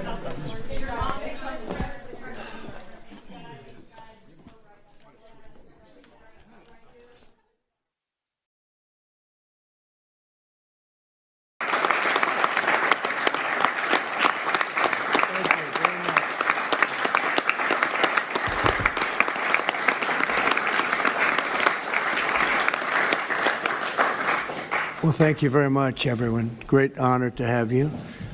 I know you've all been working very hard and very successfully. And it's a wonderful place, the White House. I want to begin, is Johnny here from World Cup? I want to thank you for this election. And they just had a presentation in the Oval Office, and I thought this was such a beautiful, this is the trophy. This is the big deal. The World Cup is the biggest sporting event. And Johnny Infantino is my friend for a long time, and during my first term, we worked out a deal to get the World Cup, and then because of lots of interesting things that happened, I ended up being president when it showed up. I was always disappointed. I wasn't going to make it. I was going to serve 8 straight. Instead, we did it the hard way, but maybe the more important way. So I will be with you as president, Johnny. So maybe you could just say a few words and show how beautiful the World Cup trophy is. Thank you. Yeah, sure, please. Yeah. The famous key. That's a great key. You want to open it, President? Or Well, you go ahead. I trust you. So this is the new trophy of the new competitions called the FIFA Club World Cup, the 32 best clubs in the world with the absolutely best players in the world. And for the first time in history, this competition takes place in the United States. Opening game on the 14th of June. Right. Obviously, in Miami, final on the 13th of July this year in New York, New Jersey. And it's not that, it's also special because as a key, and because as you can see, if I manage to do that, tricky. It's Oh. So this is a trophy. It is a trophy which represents, and that's why I think it's interesting to show this trophy exactly in this photo here, because it represents the past, but it's also projected to the future. There is no other sports trophy which looks like that. It has engraved the history of the game, of soccer, or football as we call it, the participating teams of the first edition, the stadiums, beautiful stadiums in the United States of America where this competition will take place. So at the same time, past, present, and projected to the future. And if I may, President, say another 2 words, and then I let you work. I would like to congratulate the President and the administration for, only for the World Cup, the Club World Cup, the World Cup, and the great work done, but also for this initiative that you are speaking about here. If I may add something in this respect, I'm not an expert at all, but FIFA, as you know, is a brand which is globally known, a very strong brand. The soccer economy in the world is worth around 270 billion a year. 70% of that, Mr. President, is in Europe. So imagine the potential that there is around the world only in soccer if we develop it. And so FIFA is very, very interested under my presidency to develop a FIFA coin, to do it from here, from America, and to conquer the 5 billion soccer fans in the world. So if there's anyone here who is interested to team up with FIFA, here we are in the United States of America, and we will conquer the world of soccer with the FIFA coin.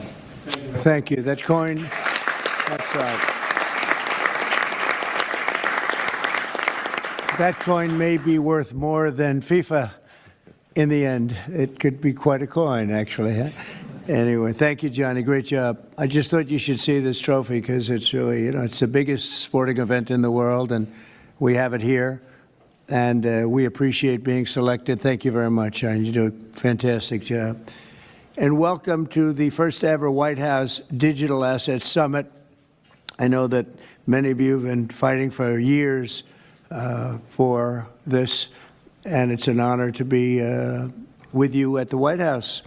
I want to thank the White House AI and crypto czar David Sachs, Treasury Secretary. This is David right here, in case you don't know. You know David. And a man who's doing a great job as Secretary of Treasury, Scott Bessent, who's right here. Scott, thank you very much. Commerce Secretary Howard Lutnick, wherever you may be, Howard. Hi, Howard. He's doing some interesting work right now with all that's going on. He's right in the middle of it and doing a great job. Thank you. SBA Administrator Kelly Loeffler. And thank you. SEC Commissioner Hester Pierce. Thank you, Hester. Acting CFTC Chairman Caroline Pham. House Majority Whip Tom Emmer. Hello, hello, Tom. Representative Brian Stile. Thank you. Brian, thank you very much. Digital Assets Council Director Bo Hines. Good, Bo. Great job. And many other distinguished guests. We have a lot of very distinguished people around the table. Some of them will be speaking. I want to thank Marco Rubio also, who's right over there. And we have tremendous people very interested in this subject. And last year, I promised to make America the Bitcoin superpower of the world, and the crypto capital of the planet, and we're taking historic action to deliver on that promise, as you know, around the table. Yesterday, I signed an executive order officially creating our strategic Bitcoin reserve, and this will be a virtual Fort Knox for digital gold to be housed within the United States Treasury. That's a big thing, Scott.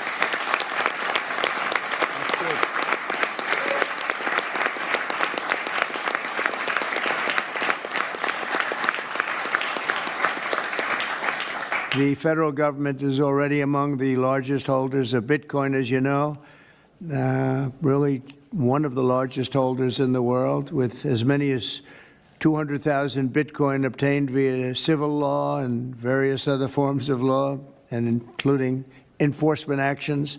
These existing holdings will form the foundation of the new reserve. Unfortunately, in recent years, the U.S. government has foolishly sold tens of thousands of additional Bitcoin that were worth billions and billions of dollars had they not sold them, but they did sell them, mostly during the Biden administration. And not a good thing to have done. From this day on, America will follow the rule that every Bitcoin knows very well: never sell your Bitcoin. That's a little phrase that they have. I don't know if that's right or not. Who the hell knows, right?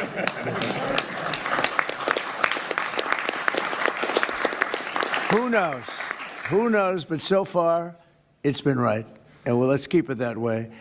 The Treasury and Commerce Departments will also explore new pathways to accumulate additional Bitcoin holdings for the reserve, provided it's done at no cost to the taxpayers. We don't want any cost to the taxpayers.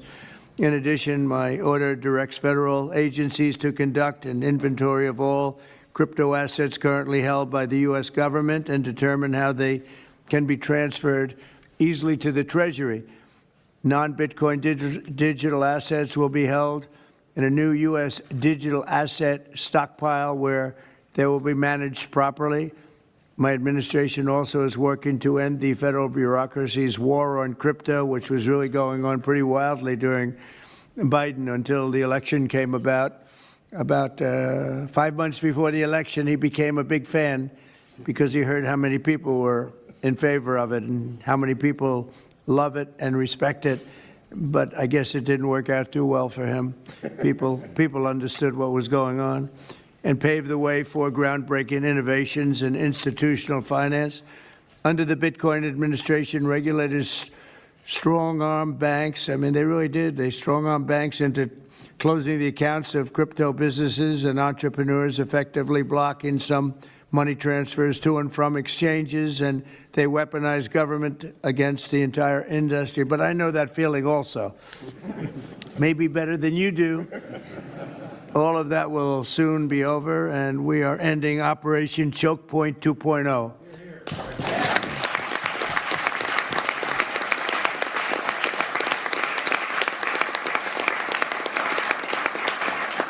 Now, some people really suffered. It was ridiculous what they were doing. But in the end, they came around, but they came around for the wrong reasons. They came around only because they wanted votes, and they saw that tens of millions of people were against them because of what they were doing. I also want to express my strong support for the efforts of lawmakers in Congress as they work on bills to provide regulatory certainty for dollar-backed stablecoins and the digital assets market. They're working very hard on that. This is a tremendous opportunity for economic growth and innovation in our financial sector, and will really go a long way. I think it's going to be a tremendous, we feel like pioneers in a way, of tremendous method of growth. And things are very much tied, and we want to keep it that way, the U.S. dollar. Long into the future, we're going to keep it that way. I hope lawmakers will send that legislation to my desk before August recess if they can. And they're very much working with you, and you know a lot of them, and a lot of them were committed right from the very beginning. So I just want to congratulate you all for being at the White House today, and a man who knows more about Bitcoin and AI and just about everything else than anybody, David Saxton. I'd like to have you say a few words, David. Thank you, Mr. President. We're all here today because of your leadership, your vision, and your generosity, and I really want to thank you for that. We're also here because of your desire to make America great and to introduce a golden age in America, including for digital assets. And we're here because of your love of innovators, or as you might say, high IQ people. Yeah, we know you love high IQ people. And we have about 30 of them here in the room today. These are the top people in the digital asset industry. And one other thing that I think that you love is legal fairness. This is an industry that was subjected to prosecution and persecution for the last 4 years, horrible lawfare, and nobody knows what that feels like better than you do. So we really appreciate the fact that you understand legal fairness and that you're always willing to fight for the right thing, for legal fairness. You never back down. You stand defiant, even in the face of an assassin's bullet. It's an inspiration to everyone in this room, I think. So it's an honor. Thank you. Thank you. So I just want to say it's an honor to work for you. It's an honor to work for a president who works every day to get so much done on behalf of the American people. Your administration is moving at tech speed. It's really amazing. It's actually faster than any startup that I've been part of. Is that your administration moves even faster. So I just want to say thank you for having me be a part of it. I've enjoyed every minute of it. I love working for you, and thank you again for this opportunity. Thank you, David, very much. Appreciate it. And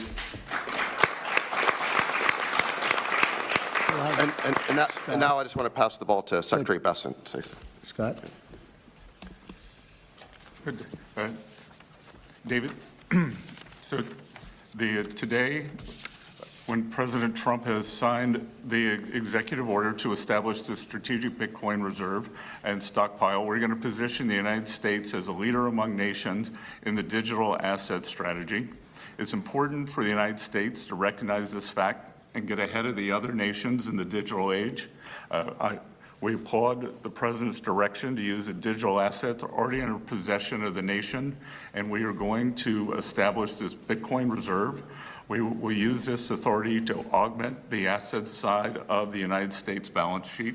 As I've said many times, President Trump is creating assets for the American people while most past presidents have created debt, and a large part of this asset program can be in digital assets.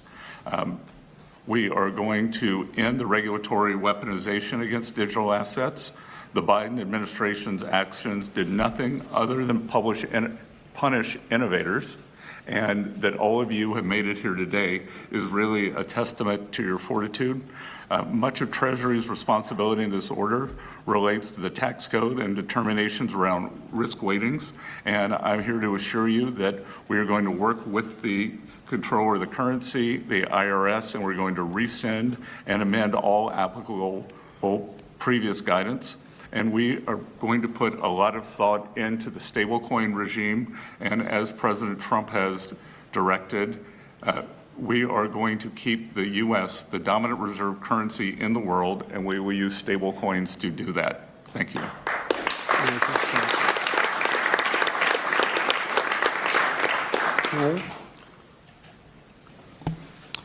Technology is at the foundation of the Trump presidency. He understands technology, he embraces technology, and he's going to use technology to drive America forward. The blockchain and Bitcoin technology are a key part of that thinking and embracing that, and here today shows how much a leader the Trump administration and our president is. He understands it. He embraces it. As you said, you're a pioneer in this place, and this is where we're going. We're using the blockchain, we're using Bitcoin, we're going to use digital assets to pound forward, and Donald Trump is leading the way. Can't be more proud of you today. Thank you very much. Thank you, Howard.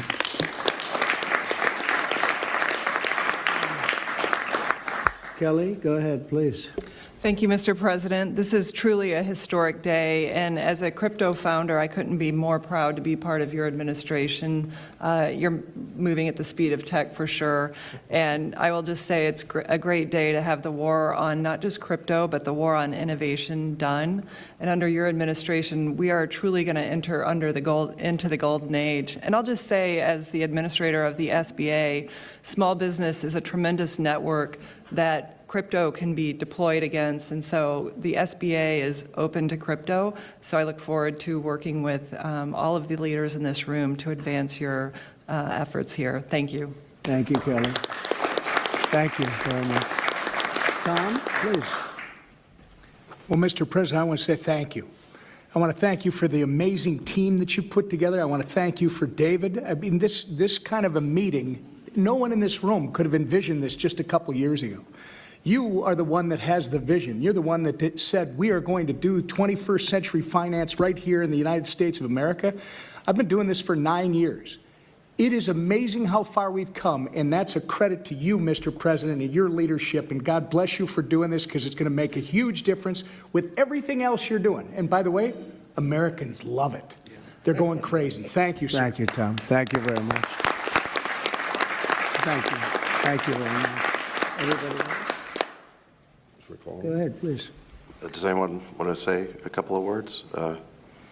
Cameron or Tyler, do you want to? You're very shy in front Actually, of the camera. Cameron, I think you said something earlier that I thought was really profound. You said that a year ago you thought it would be more likely that you'd end up in jail than at the White House. Not to put you on the spot, because you didn't do anything wrong, but that was the environment a year ago. But do you guys want to say something, either one of you? Sure, that was actually Tyler who said that. but it's sorry, I still get mixed up. But yeah, we never thought that we'd get attacked the way we did in our backyard after trying to do the right thing for so many years and always trying to raise the bar with respect to regulations. So it's truly wonderful to see how things have changed and how the pendulum has swung back in the way that it has. And we've always felt that the U.S. should lead in Bitcoin and crypto, and it's ours to sort of lead and win. And it's just wonderful what President Trump has been doing with this, and we look forward to working together. And thanks for inviting us, David, and setting this up. Thank you. Thank you both. Please. I was just going to say thank you, Mr. President. Cameron takes credit for a lot of my things I say, so it's not the first time. But the U.S. won the internet, and the U.S. should win crypto. So thank you for your leadership on this. Thank you both very much. High IQ individuals around this table. That's what I always say. We need high IQ. So thank you very much. Would anybody like to say anything? Please. Okay, we'll come. I just want to express my deep gratitude for the seriousness with which you're approaching our industry and how you're actually helping guide it in the right direction. I've worked with many central banks in other countries, and when I was working there, I was wondering why I, as an American citizen, can't help the United States financial system reach this higher level that the world is on course towards generally. Right. And so I'm very grateful that finally there's been a new level of kind of common sense and adoption of these ideas. Me and the other people in this room do believe that the crypto, blockchain, Web3 infrastructure is the next iteration of the financial system. And I think that the U.S. should have its leadership position continue in that new financial system. And I'm very, very happy to see people like David Sachs, Secretary Bessent, Secretary Lutnick taking this very seriously with their time, and very grateful to them too. So I'm just overjoyed to see this, and I think it is a big part of how the U.S. can continue its role in the global financial system. So thank you. Thank you very much. I thought it was very important that we stay in the front of this one. This is a big one.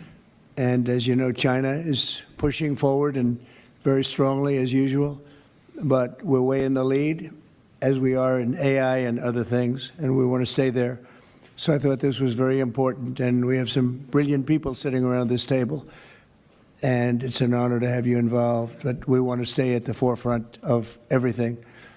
And this is a very important day in your lives. I know you worked, some of you, very long before people really understood what was happening. And so I congratulate you, but this is a big day. Being in the White House is a big deal, and you have great support. Thank you all very much. Thank you very much. Thank you, please. Thank you very much. Thank you, media. Thank you. Please.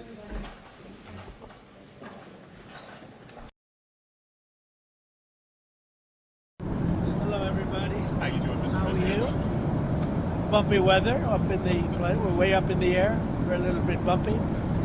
So what's the word? Do you have any questions? Sir, could you tell us a little bit about how the Lula meeting went yesterday? Very good. We had a good meeting. We'll see what happens. I don't know if anything's going to happen, but we'll see. They'd like to do a deal. We'll see. Right now they're paying, I guess, 50% tariff. But we had a great meeting. It's happy birthday. I want to wish the president happy birthday. Okay? It's his birthday today. Did you know that? No. He's a very vigorous guy, actually, and I was very impressed. But today's his birthday. So happy birthday. All right? Would you let him know, please? Mr. President, a couple more questions on tariffs. Secretary Bessent and Jameson Greer He's right here. have both said... Where is he? He's right here, the handsome guy behind me. Hi, Mr. Secretary. You said you're near a framework to present Stand right to over the... here. Wait, let me just give him a little room. Hi, Mr. Secretary. He's doing a good job. No, get over here. We also have Marco here. You said, can you give us a status on the preliminary talks with the Chinese and where that sets things up for Thursday's meeting? So we had a very good meeting, Jadis and myself, with our counterpart, the Vice Premier, and we have a framework for President Trump, President Xi to decide on, and we discussed a wide range of things from tariffs, trade, fentanyl, substantial purchase of U.S. agricultural products. And rare earths, and right? rare earths. That's nothing has been agreed to yet. How do you feel But about it? we feel good. I mean, we feel good. I feel better that this guy's got nice broad shoulders. If the plane makes a big turn or something, I'm grabbing his shoulder.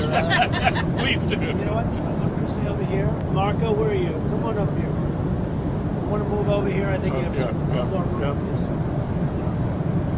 Sir, We've got a good team. This is the greatest team ever assembled. Mr. President, You know that if I weren't elected president, in my opinion, every automobile company in the United States would be either bankrupt or very close to it. And instead, they're hitting record highs. Their stock is through the roof. You saw Ford and you saw General Motors yesterday go up big. It's all because of tariffs. If it weren't tariffs, it'd be just like it's been for the last 30 years, where we lost about 52% of our automobile manufacturing business. In my opinion, whether it be now or very shortly, if it weren't for what I've done as president, every automobile company in America would be bankrupt. Instead, they're doing phenomenal business. That's all because of tariffs. All right. you on the flight yesterday, you sent out your Truth Social about the Canada tariffs. Can you walk through when you expect those to take effect? And can I ask why? I don't know. We're gonna let them know. Ronald Reagan loved tariffs. He used them sparingly, which he probably would make a mistake. He made a mistake in that. And again, I was the biggest fan of Ronald Reagan, but on finance, on trade, it wasn't his strong suit. But he liked tariffs, and they totally changed that to say that he didn't, because they're catering to the Supreme Court. Because Canada's been ripping us off for a long time, and they're not going to rip us off anymore. Canada has been ripping us off for a long time. One of the most difficult countries to deal with has been Canada. As much as I love Canada itself and the people of Canada, they've just had a lot of bad representatives. They did a fake ad yesterday. They were caught.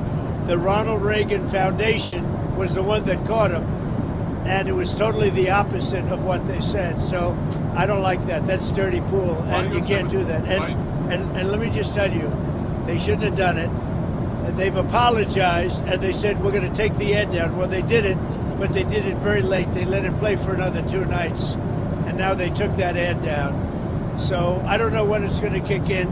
We'll see, but I don't really want to discuss it. Let's go. Can I just add, Mr. President, can I just add, this is an ad, that was an ad run by a provincial government in Canada. Why are you mad at the federal government? Because whether it's provincial or Canada itself, they all knew exactly what the ad was.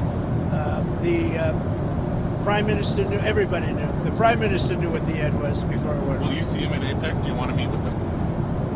I don't want to meet with him, no. I'm not going to be meeting with him for a while, no. I'm very happy with the deal we have right now with Canada. We're going to let it ride. Well, we have Secretary Bessent here. Can we ask about the Fed search as well? Where are you on interviewing candidates for a new chair? We're down to 5. We're obviously traveling a lot now. We're going to continue. We're going to do a second round, and we hope to present a good slate to the president right after Thanksgiving. It'll all ultimately be his choice.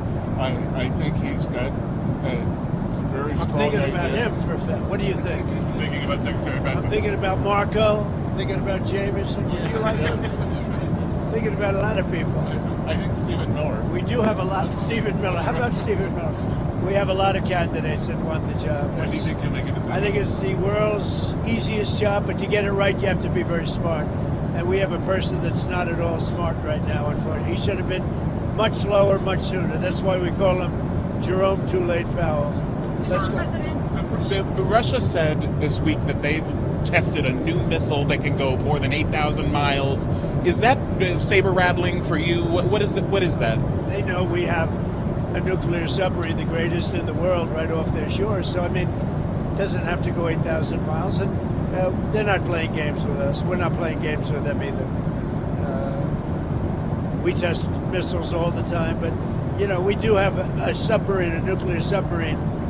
We don't need to go 8,000 miles. And I don't think it's an appropriate thing for Putin to be saying either, by the way. He ought to get the war ended. A war that should have taken 1 week is now in its soon 4th year. That's what he ought to do instead of testing missiles. Mr. President, should the EU use frozen Russian assets to help pay for defense of Ukraine? You have to ask EU. I'm not involved in that. That's up to EU. Are you considering additional sanctions against Russia? You'll find out. So, Mr. President, shipbuilding has been a big part of your trade deals with both South Korea and Japan. Why is it so important to increase our shipbuilding to counter China? Well, pretty obvious answer to that, because we want more ships. We're going to be back in the shipbuilding industry. We have a lot of companies coming into our country now. They're going to start building. We have the shipyards available. You know, in World War II, we were the biggest in the world in shipbuilding. And then over the years, we went wokey and stupid and weak, and we started buying ships from everybody. And, you know, we lost that industry. But we'll get that industry back. We were the best at it, and we'll soon be very good at it, if not the best. What are you going to announce in Japan? Can you give us any preview? We're going to just announce great friendship. I look forward to meeting the new prime minister.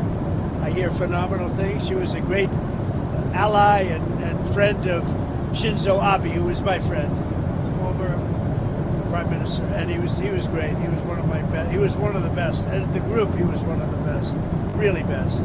And I know they were very close. And I think philosophically they were close, which is good. It's going to be very good. That really helps Japan and the United States. I think she's going to be great. Which CEOs are going to come to your dinner tomorrow? Can you say what companies? I'd rather not say. You'll see tomorrow. So are you planning to sign a final deal on TikTok on Thursday when you meet with We might.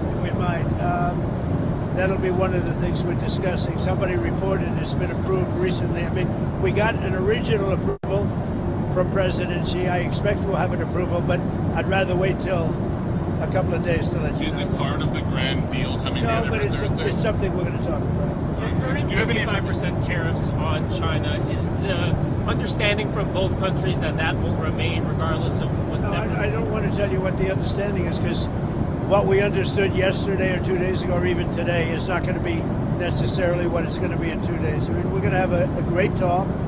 I have a lot of respect for President Xi. I like him a lot. He likes me a lot, I believe, and respects me, and I think he respects our country a lot. And I think we're going to have a successful transaction for both countries. Have you been briefed on the incident on the Nimitz, both a fighter jet and a helicopter? I've heard about it, yeah. Do you know what happened there? Was that? They're going to let me know pretty soon. I think they should be able to find out. It could be bad fuel. I mean, it's possible it's bad fuel. Very unusual that would happen to But you don't think there was foul play or anything? No, I don't. Security threat? No, they think it might be bad fuel. We're going to find out.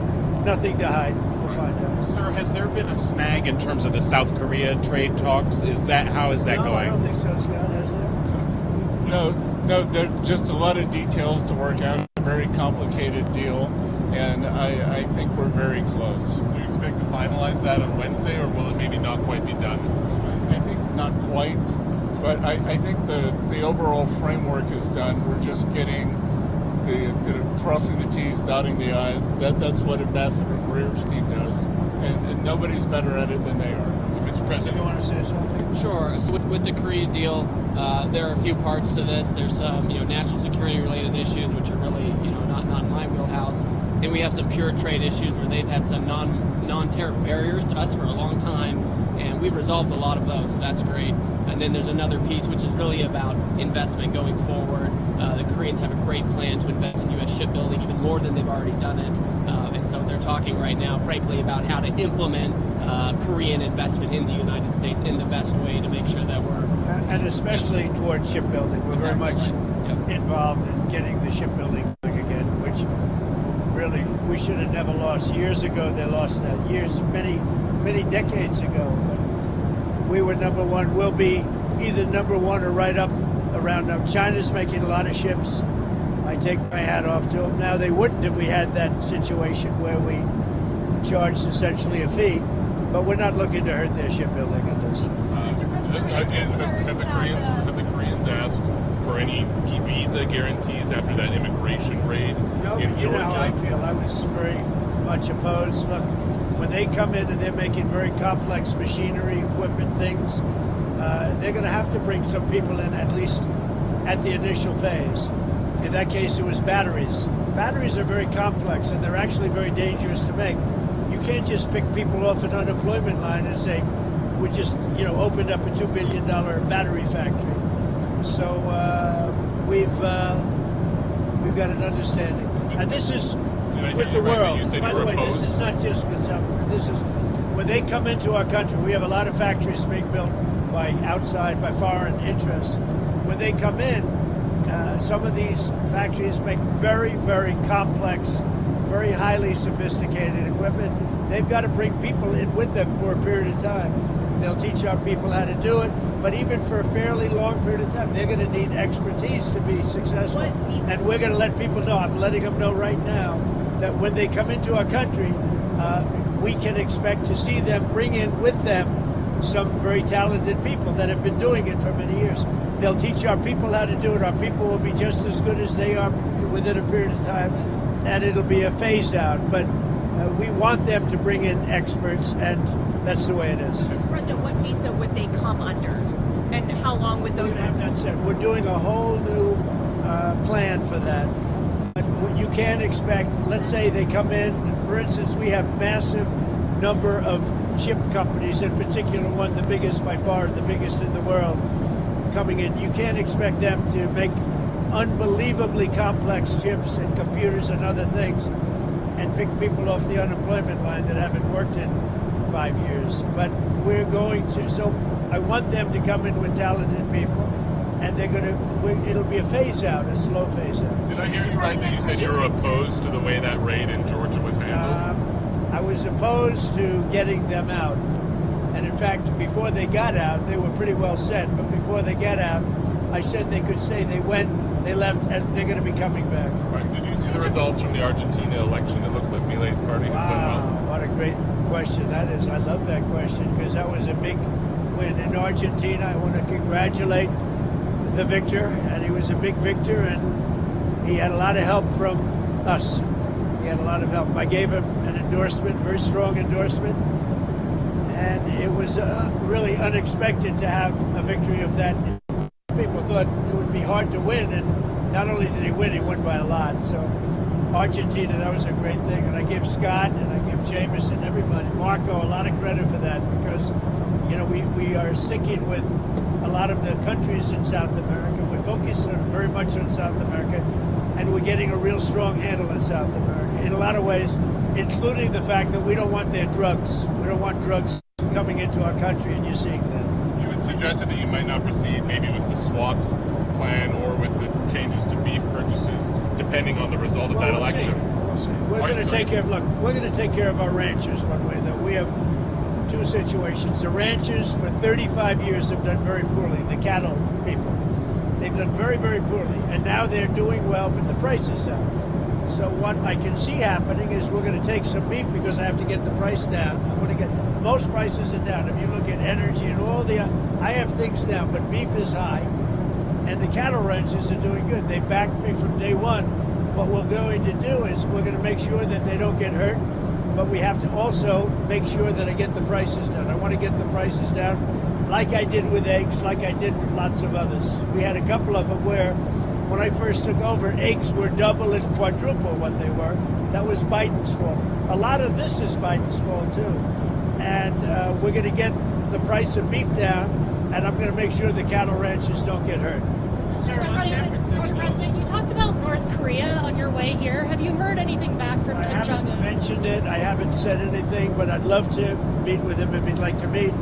I got along great with Kim Jong-un. I liked him. He liked me. If he wants to meet, I'll be in South Korea. Would you extend your trip in order to try to meet Kim? Would you extend your trip in Asia in order to meet with him? Well, I hadn't thought of it, but I think the answer would be yeah, I would do that, sure. When you It's do, our last stop. when So it's pretty easy to do. Yeah, I would do that. when you do meet with him, sir, With Kim Jong-un? yes, what does the U.S. have Well, to I offer didn't say I him? was meeting with him, but if he'd like to meet him around, I'll be in South Korea, so I can be right over there. We'll hop. But what could the U.S. offer him at this point? Well, we have sanctions. Well, that's pretty big to start off with. I would say that's about as big as you get. Anything as like an inducement to do a deal? I just had a good relationship with him. I would love to see him if he wants to, if he even gets this message. We haven't mentioned anything, but he knows I'm going over there. If he'd like to meet, I'd love to meet him. Are you concerned about flights being halted at LAX due to shortages for air traffic controllers? Is there a way we could pay them? Yeah, there is, but the Democrats should just do a simple extension. The Democrats are holding it up. They want $1.5 trillion for people that came out of prisons, for illegal aliens that come into our country. We don't want to do that because that will really hurt the health care that we have in our country. And frankly, we'd like to see better health care, period. We're not looking to do that. The Democrats can solve that problem with air traffic control. All they have to do is say, the country's open. We only need 5 votes. The Republicans are with us. We only need 5 votes. So let's see what happens. I would imagine that gets taken care of. Not only the controllers, but other people too. How is your relationship with Elon these days? And is there a Doge 2.0? I saw that during Charlie's beautiful tribute. Elon came up. It's good with Elon. I like Elon. I've always liked Elon. Elon's good. Have you talked to him since the memorial? On and off a little bit. Yeah, very little. Nothing much. Look, he's a nice guy. And he's a very capable guy. I've always liked him. He had a bad spell. He had a bad period. He had a bad moment. It was a stupid moment in his life. Very stupid. I'm sure he'd tell you that. But I like Elon, and I suspect I'll always like him. Sir, what are your thoughts on the continued protests outside immigration centers in Chicago? Well, when people come into our country illegally, especially in terms of speed, the very bad ones, like murderers, because we've had murderers came in through the Biden administration. We have very tight borders now, but we had open borders. Incredibly, we had open borders. What were they thinking? But we have murders. Over 11,000 murderers came in. Many of them murdered more than one person. We want those people out. We want people that were in prisons. We want them to go back to their prison, not our prison. We want them out. And get them out. Get them all out. Do you think deportations are happening? Really a terrible mistake that was made. When you think of it, so much of our time is spent on that subject. And it's a big subject because there's probably 20 or 25 million people, the real number. And of the 25 million people, it's, millions of people should not be here. Now, all of them shouldn't be here if they came in illegally, but we have to get the criminals out. Washington, D.C. is doing great. Memphis is starting to do great. We just started there 2 weeks ago. Any place we touch is going to do well. If I were a governor, I'd say, please get your people in, whether it's National Guard or the military. Get them in. Is there a deadline? And as you know, we've been winning those cases. Is there a deadline for San Francisco to get their crime rates down before you send the Yeah, I mean, I'd like to do it, but, I have a lot of very important people that are really into San Francisco that are really trying to do it themselves.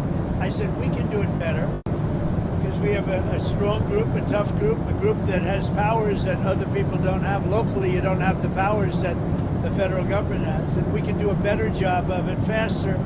But I listened to a few of the people, Jensen, who's fantastic, from NVIDIA, as you know, and Mark he owns Time Magazine, among a lot of other things, right? He's a good man.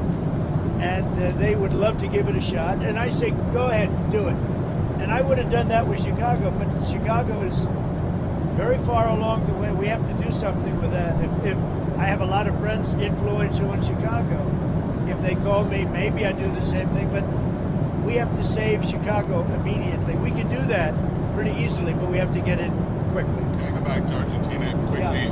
What do you think the state of the fiscal situation is there now? Do you think you'll have to do another Well, we have the old-time deal? expert right here. I think right now we've made a lot of money based on that election because the bonds have gone up, their whole debt rating has gone up. You know, that election made a lot of money for the United States. Now, we're not in that for money per se, but if you look at the value of the bonds, the debt, Scott, you go ahead. Yeah, I think the great victory in this election, President Milei, I think he is going to expand his coalition, and they have some big refinancings next year. But the Argentinian people have spoken. President Trump, they know that the U.S. is their ally. Thanks to President Trump, we're behind them, and that they're going to be able to fix their fiscal and keep on the road. He's working against 100 years of bad policies, and he's going to break them thanks to the support for the United States. And we're helping other South American countries also, as you know. Will they need more support, or would you consider it if they need it? They might. Yeah, we would consider it. I think there'll be a good shot. Yeah, we think the market's going to do it from here now that he's gotten over this. As I always said, this was a bridge. We've bridged him. Thanks to President Trump's support, he did better than anyone ever expected. The Coronas said it wasn't a fair election because we were running against Donald Trump too. And now I think the market is going to take care of itself, and it's going to have a lot of confidence in his policies and the way forward. The polls were very wrong on that election. I mean, the polls really got it wrong. That was an election they said was going to be lost, and not only was it won, but it was won by a lot. And maybe we did help. I hope we helped. Sir, for you or Secretary Rubio, over the weekend, Israel assassinated a military official of the Palestinian Islamic Jihad movement. Does that violate the ceasefire law between Israel and Hamas, or are they treated as a separate group? You're talking about the strike against the Palestinian Jihad individuals? Yes. Yeah, look, Israel didn't surrender its right to self-defense. Obviously, the ceasefire is based on obligations on both sides. By the way, we'd also like to see Hamas speed up the return of hostage bodies. We still have 13 hostages, 2 Americans included. But we don't view that as a violation of the ceasefire. They have a right. There's an imminent threat to Israel, and all the mediators agree with that. How transparent is the Trump administration? You got Scott, you got Jameson, you got Marco. We're not saying you please don't ask this question. You can ask anything you want. There's never been anything like this. Do you agree with that? Well, I just wanted to ask a clarifying question from my earlier thing. You said 5 Fed candidates. That's Waller, Hassett, Warsh, Ryder, and Bowman, right? Reader, and Bowman. All right, thank you. I just wanted to clarify. Whether a surprise 5th, and you've added a surprise 6th occasionally with Secretary Bessent. He likes what he's doing too. I don't think you could pull him out of there no matter what. It's like Caroline. How's Caroline doing? Good? Would you say she's doing good or just okay? I think she's good. She's been very gracious to me. I'm the one who brought them all back here. Yes, we wouldn't be here right now. She's doing great. When do you think you'll make a decision on the Fed? Last Fed question. I'd say maybe by the end of the year. Yeah, before Christmas, right around. I think by the end of the year. Early next year, but by the end of the year. We want to get too late out as soon as possible. We want to be too early with too late. Sir, Steve Bannon said in a recent interview that there could be plans for you to be able to run and potentially win a 3rd term in 2028. Is that something you'd be willing to challenge in court to be able to do? I haven't really thought about it. We have some very good people, as you know, but I have the best poll numbers I've ever had. I mean, I just solved 8 wars, and a 9th is coming. I believe Russia, Ukraine will happen. But we just did, we just left, and when you look at the treaty we just did, that was a war, that was thousands of people were already shot at the border.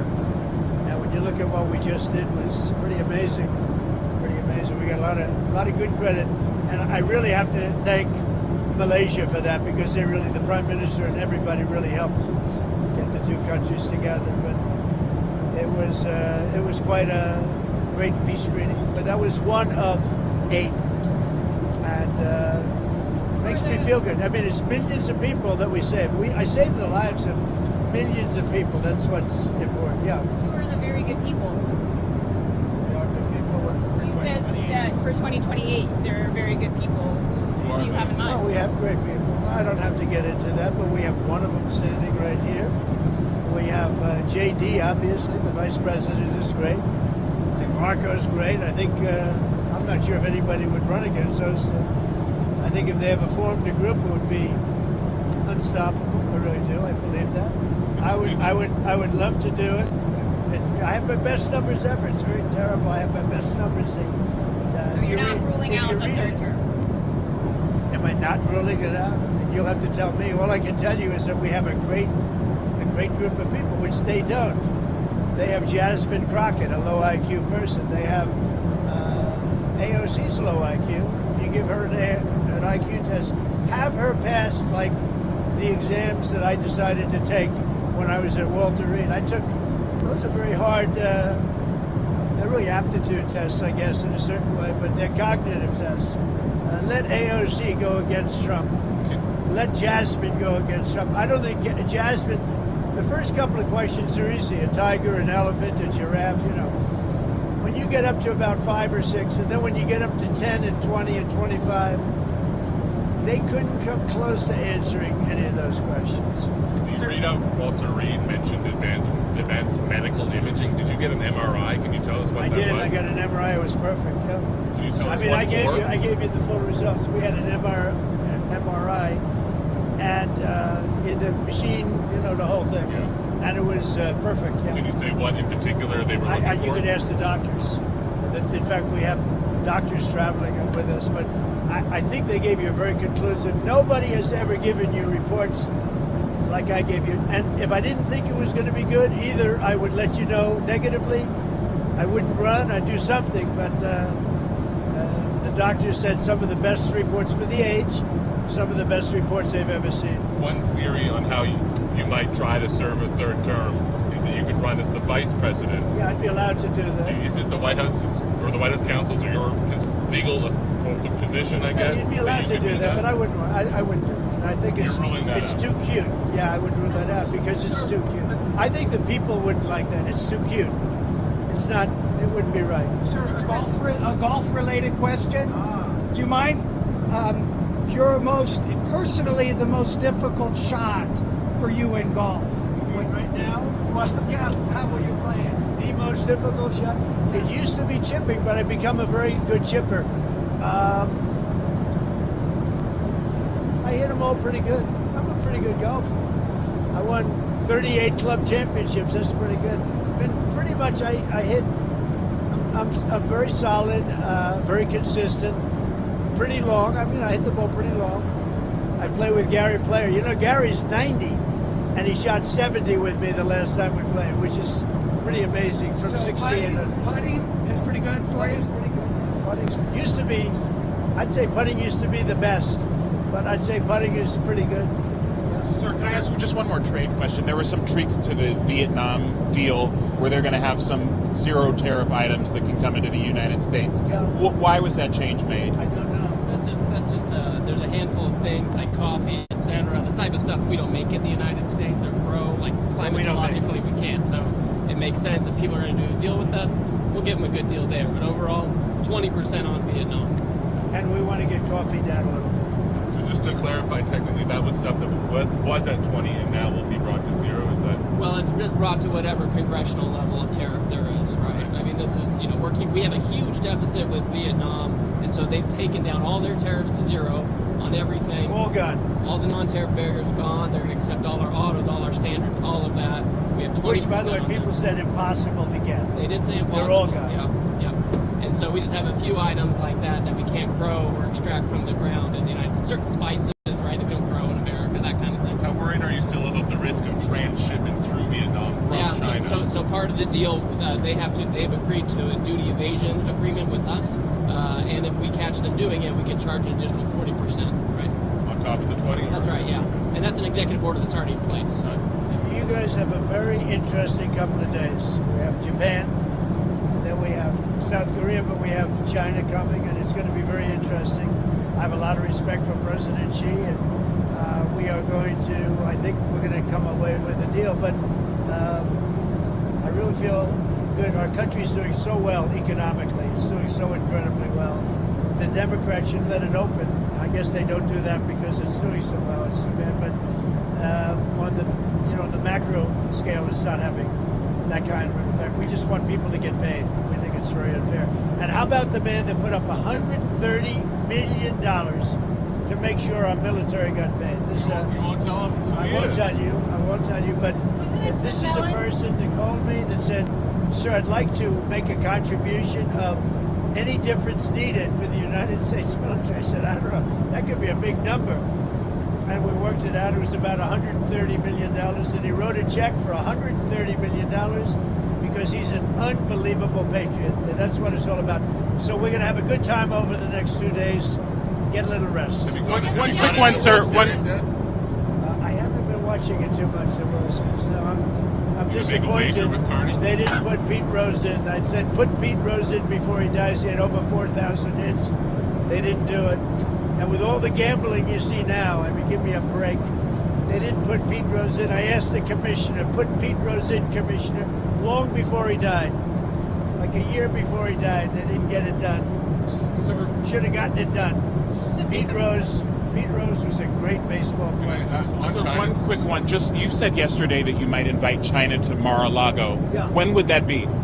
Well, sometime after. I'm going to go. We pretty much agreed that I'll be going to China.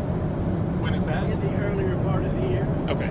And President Xi will be coming into maybe Washington or Palm Beach or someplace sometime after that. Vietnam said that you accepted an invitation there as well. Do you plan on visiting Well, he them? invited me. If I can, I will. We have a good relationship with Vietnam. And they've made a lot of money with the United States over the years with presidents that really didn't know what they were doing. But now, as you know, Vietnam is not charging us tariffs. And that's a big step. And based on that, I would. And on Friday, that's a big move. On Friday, Ambassador Greer launched a 301 on whether China reneged on its Phase 1 deal. Part of these talks, would you pause that? How connected is that to the Thursday talks? It may be a part of the talk, but it may be a part of just the negotiation. That was a separate deal from before, and there's a lot of view in the United States that they didn't keep aspects of that deal. So we're just looking into it. That's continuing, but we're really focused If all works out well, I'm sure they'll be able to talk us out of it. You agree? We'll see. I think so. Up to you.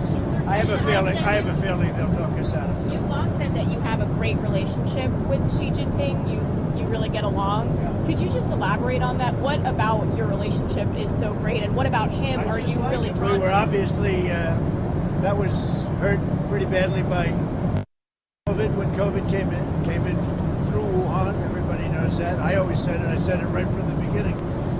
So that had an impact, but an impact for a lot of reasons. Number one, we didn't get to speak as much because we're all busy getting out of that nightmare. But no, I think I have a very good relationship, as good as anybody, and I would say that likewise with him. Thank you very much, everybody. Thank you, Mr. President. There you have it. The commander-in-chief, always working, unstoppable. Of course, he's not going to be perfect because everybody wants a perfect human being. He is not supposed to be a priest, a rabbi, or a pastor. Okay, even pastors or rabbis or priests. I don't think any human being is perfect, but who knows? Okay, who knows? Anyway, the legendary 45th, now the 47th, actually had a summit this morning in Miami concerning American businesses. And we checked it out earlier, but I want us to check it out one more time because we're having a good time, ladies and gentlemen. God bless you guys. God bless America. God is the greatest. Here we go.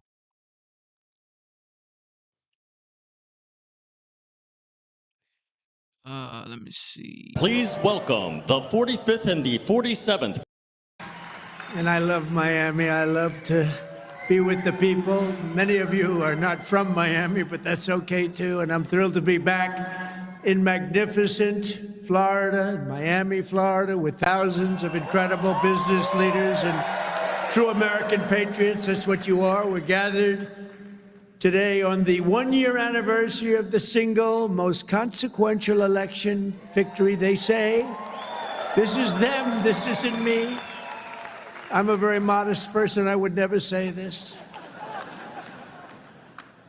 The single most consequential election victory in American history. It's possible. I mean, it's possible. We've done a lot. On November 5th, 2024, the American people reclaimed our government. We restored our sovereignty.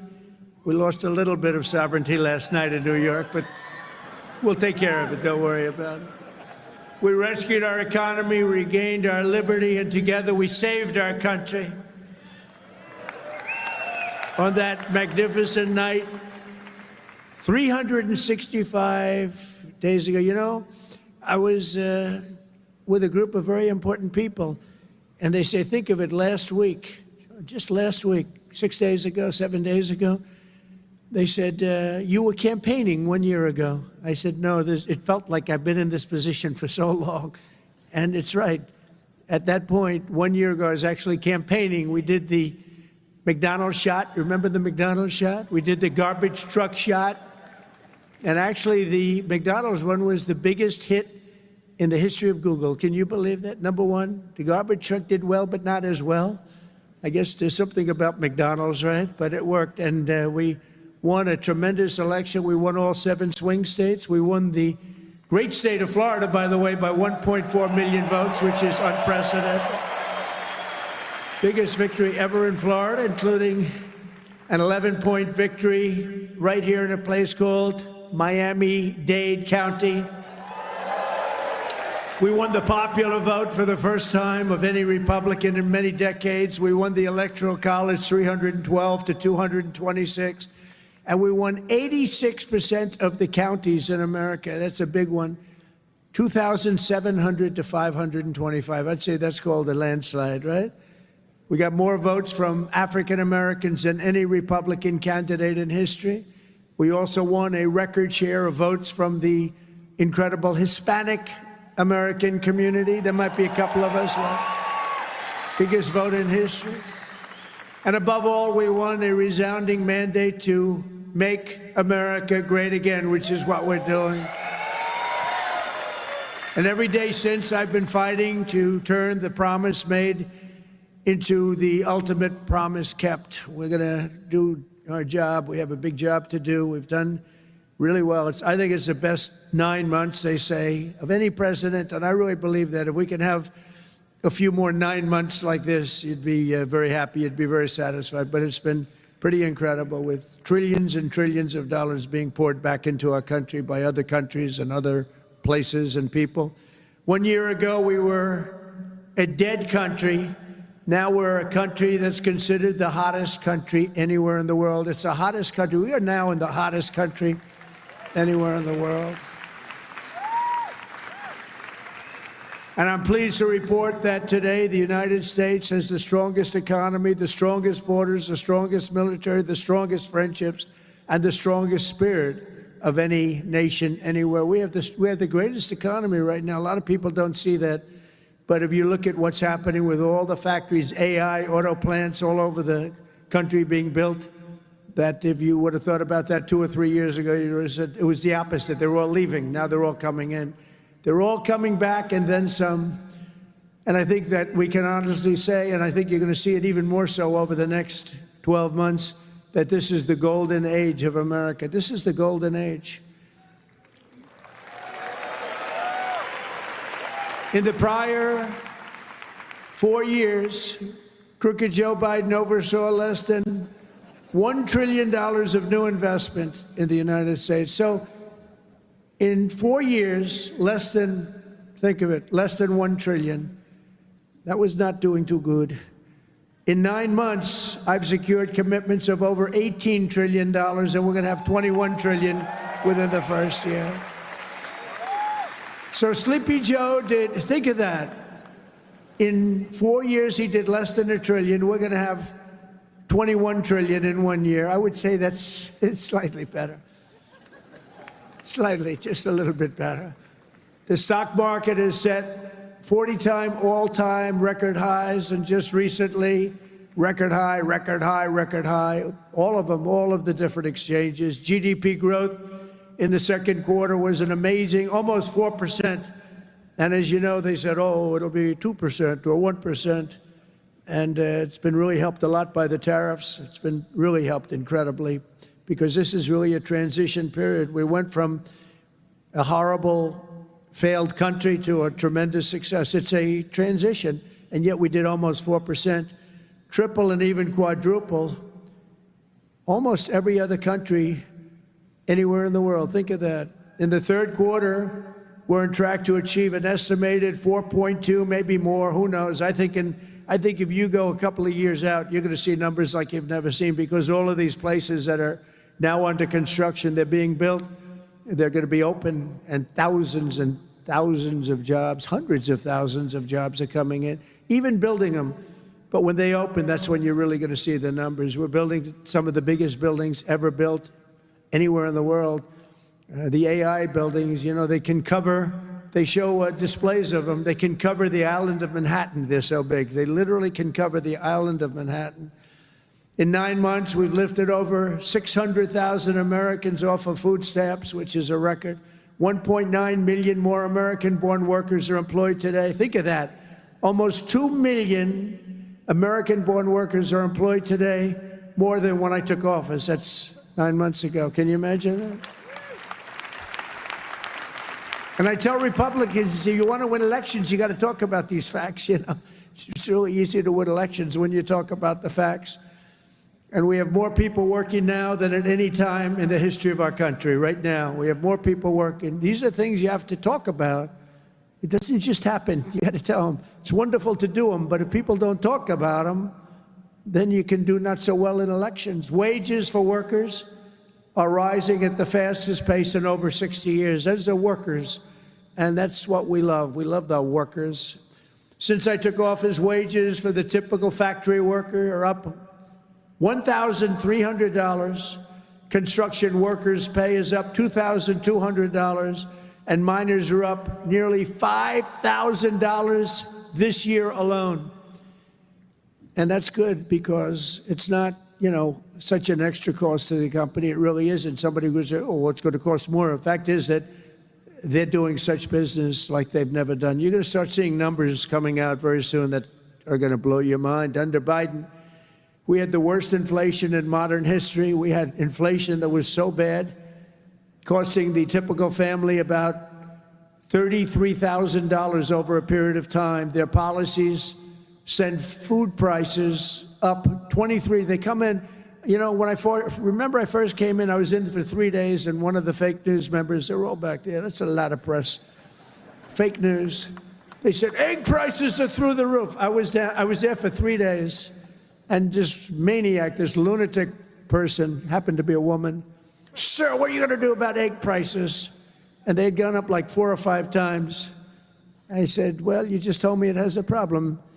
And people weren't buying Easter eggs. You believe it? I said, we're buying Easter eggs for the White House, for the egg hunt, the famous egg hunt. But within a couple of months, we got them down. We have a great Department of Agriculture headed by Brooke Rollins, and we did a great job, and we got them down to the level they originally were a long time ago. And we have that in just about everything. And if we don't have it, we get them down. Their policies sent food prices soaring 23%, the Biden policies. And it wasn't him. It was the people surrounding him around the desk. He didn't know what the hell he was doing. Biden. How the hell did that happen? Well, I know how it happened. A rigged election. That's how it happened. Think of the damage done. Although I must tell you, but this is a much more powerful term. I mean, this is a much better term. In one way, it's bad to see how bad people... You're going to see the same thing in New York, by the way. You watch what happens in New York. Terrible. But you're going to see that same thing. And I hope it doesn't happen, but you're going to see it. Gas prices are surging to $5 a gallon, even higher, and mortgage rates skyrocketed by 152%. But under the Trump administration, all of that is changing. Prices are coming down very fast, and we're bringing them back to the beautiful part where you can have, and you can truly say, we're talking about the American dream again. You didn't used to hear that term. You heard it during my 4 years, and then it disappeared. Now you're hearing it again more than ever. Because we had the most successful economy in the history of our country during my first 4 years. We rebuilt the economy, cut the biggest tax cut in history. We had the biggest tax cut in history, the biggest regulation cut in history. That's why we had the great economy. And now the only difference is we're doing better this time. Actually, we're going to have a bigger, better, stronger economy than the first 4 years. And that was the most successful economy in history. Gasoline prices have plummeted to the lowest in 2 decades, and we're going to soon see $2 gasoline. Think of that, $2 a gallon. It was up to $4.50, $5. And you know, when you get gasoline and you get oil and gas down, it's so big, it's so massive, the importance of it, that everything else starts to follow. And that's what's happening. Grocery prices are way down, and Walmart just announced that the cost of their standard Thanksgiving meal, this is the greatest. They're wonderful. They come out every year with how much does a Thanksgiving meal cost compared to last year, right? And it always goes up, up, up. It's 40%, 30% more. Is 25% lower than 1 year ago. Isn't that great? That's a big deal, Rima. That's a big deal. I don't know if they care about that in Saudi Arabia, but here it means a lot. We got the princess here from Saudi Arabia. She's got a lot of cash. Serious cash, and she's a great person. So she doesn't care about the price of a turkey is down a little bit, you know, she doesn't have to worry about it. Since March, the price of eggs is down 85%. Energy prices are down, interest rates are down, despite the fact that we have a total nincompoop at the Federal Reserve. It was recommended by one of my real great people, who I'd never spoke to again. And the cost of the typical new mortgage is down by nearly $3,000 a year. Day by day, we're making America affordable again. It's going to be affordable again at a really record pace. And, you know, other people are going to take credit. All the mayors and all the governors, they're going to say what a great job. They didn't do a damn thing. Yet as we speak, the Democrats in Congress are trying to put all of this progress at risk and drag us back to the Biden policies of soaring prices, crushing energy costs, massive spending, open borders, let the world come into our country from prisons and from mental institutions, let them pour in, and rampant inflation. That's what Biden gave us, all of those things. With the reckless Democrat shutdown, virtually every Democrat in Congress has voted to hold the American people hostage in an effort to extort hundreds of billions of dollars in new spending. They're demanding free health care for illegal aliens that just came into our country from prisons and from mental institutions, and drug dealers and drug addicts, and they want to give $1.5 trillion in giveaways that would turbocharge rapid inflation again, as they did the first time. You remember that just a couple of years ago, 4 disastrous years we just had. They were the worst years. Meanwhile, the radical left Democrats are causing millions of Americans who depend on food stamps to go without benefits. They're forcing federal workers to go without paychecks, and they're stranding thousands of travelers at the airports. And you understand it, and they understand it. All because they want to return to the failed Biden policies that created, and also Obama policies. I watched him the other day up talking, well, Donald Trump is a mean person. I'm not a mean person. I just want to have a country that's great again. Is that okay? I'm not a mean person. He's a mean person. He's a divider. He's a divider. Obama, Barack Hussein Obama. And by the way, ask him how he's doing on his museum library. He's got hundreds of millions of dollars of cost overruns. It's come to a dead halt. He built it in not a particularly good location. He's not into real estate, you know. He doesn't know about location. He doesn't know about location. But he built it in a location that's not going to be too good. But the thing has come to a dead halt. It's way over budget. It's sort of like Gavin Newsom in California. He's got a train that was supposed to go from San Francisco to Los Angeles, which is a stupid idea because an airplane is faster. I don't care how fast it goes. And they had plenty of airplanes. San Francisco, inside San Francisco to inside right there, L.A. And what they did is they said, oh man, this has been going on for years. It's billions and billions of dollars over budget. So what they decided to do is cut it so that it doesn't go into San Francisco and into L.A. It goes way short of both. And then they cut it again and again and again. Pretty soon they're going to have like 2 miles of track. Billions and billions of dollars, totally incompetent. The biggest cost overrun proportionately that I've ever seen. Many, many, many times more. And it's no longer the same. It was supposed to go into the city. Now it's way short, many miles short of the city. So they're going to drop you off and you can walk the rest of the way. That train is going to haunt him. You watch, because he doesn't have what it takes. I tell you that. Slimy guy. He's a slimy one. Maybe that should be his nickname. Slimy Newscomb, right? But he doesn't have it. But you look at that train, it's going to cost him. Republicans have voted 14 times to fund the government. And it's time for Chuck Schumer, crying Chuck. Remember he started crying at the airplanes? They were the worst forced tears. I've known him all his life. He's never cried. But he broke down in tears. He was so devastated. He didn't know why he was crying, but he just thought it was good to do. His people told him this was a good time to cry. Crying Chuck. But it's time for Chuck Schumer and the radical Democrat Congress to stop playing games with the people's lives and to pass a clean funding bill that they've done 30 times before. And to reopen government immediately. Just reopen it. They don't like it to be reopened because we're setting records. They think actually, I don't think anything's going to hurt. We are so strong now that I'm not sure that anything's going to hurt. But it would be good to open it up, take care of the people with jobs that aren't going to get paid and aren't getting paid. And no matter what, we will not let them impose their inflation-causing extremism on the American people. We're not going to pay $1.5 billion for people that came into our country illegally, okay? If you don't mind. That's what they did last time. Remember the Inflation Reduction Act? The greatest scam, one of the greatest scams. I would say some of their environmental scams were even bigger, but one of the greatest scams ever, Inflation Reduction Act. And then they admitted it had nothing to do with inflation reduction, remember? But it did actually cause massive inflation. It actually caused massive inflation. But we don't use auto pens in the Trump administration to sign things. We don't believe in that. You know, I get these guys come in with these big, beautiful documents, gorgeous, beautiful, must cost a fortune. I should check the price. But, you know, a general is being made or something, you know, some big post. And they say, sir, would you sign this, please? It's going to be a 4-star general, or it's going to be a big cabinet position, or it's going to be something with medical or whatever.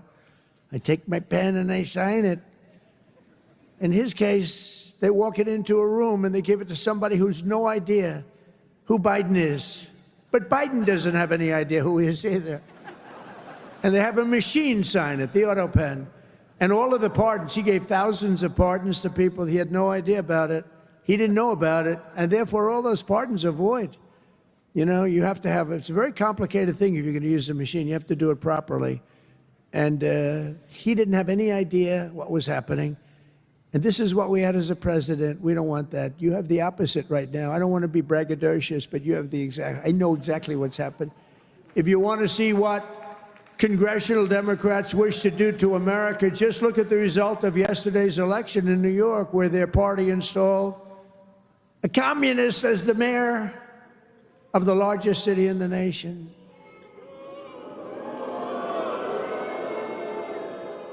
Remember, I've said we will never have a socialist elected to any post in our country. I used to say that, and I was right.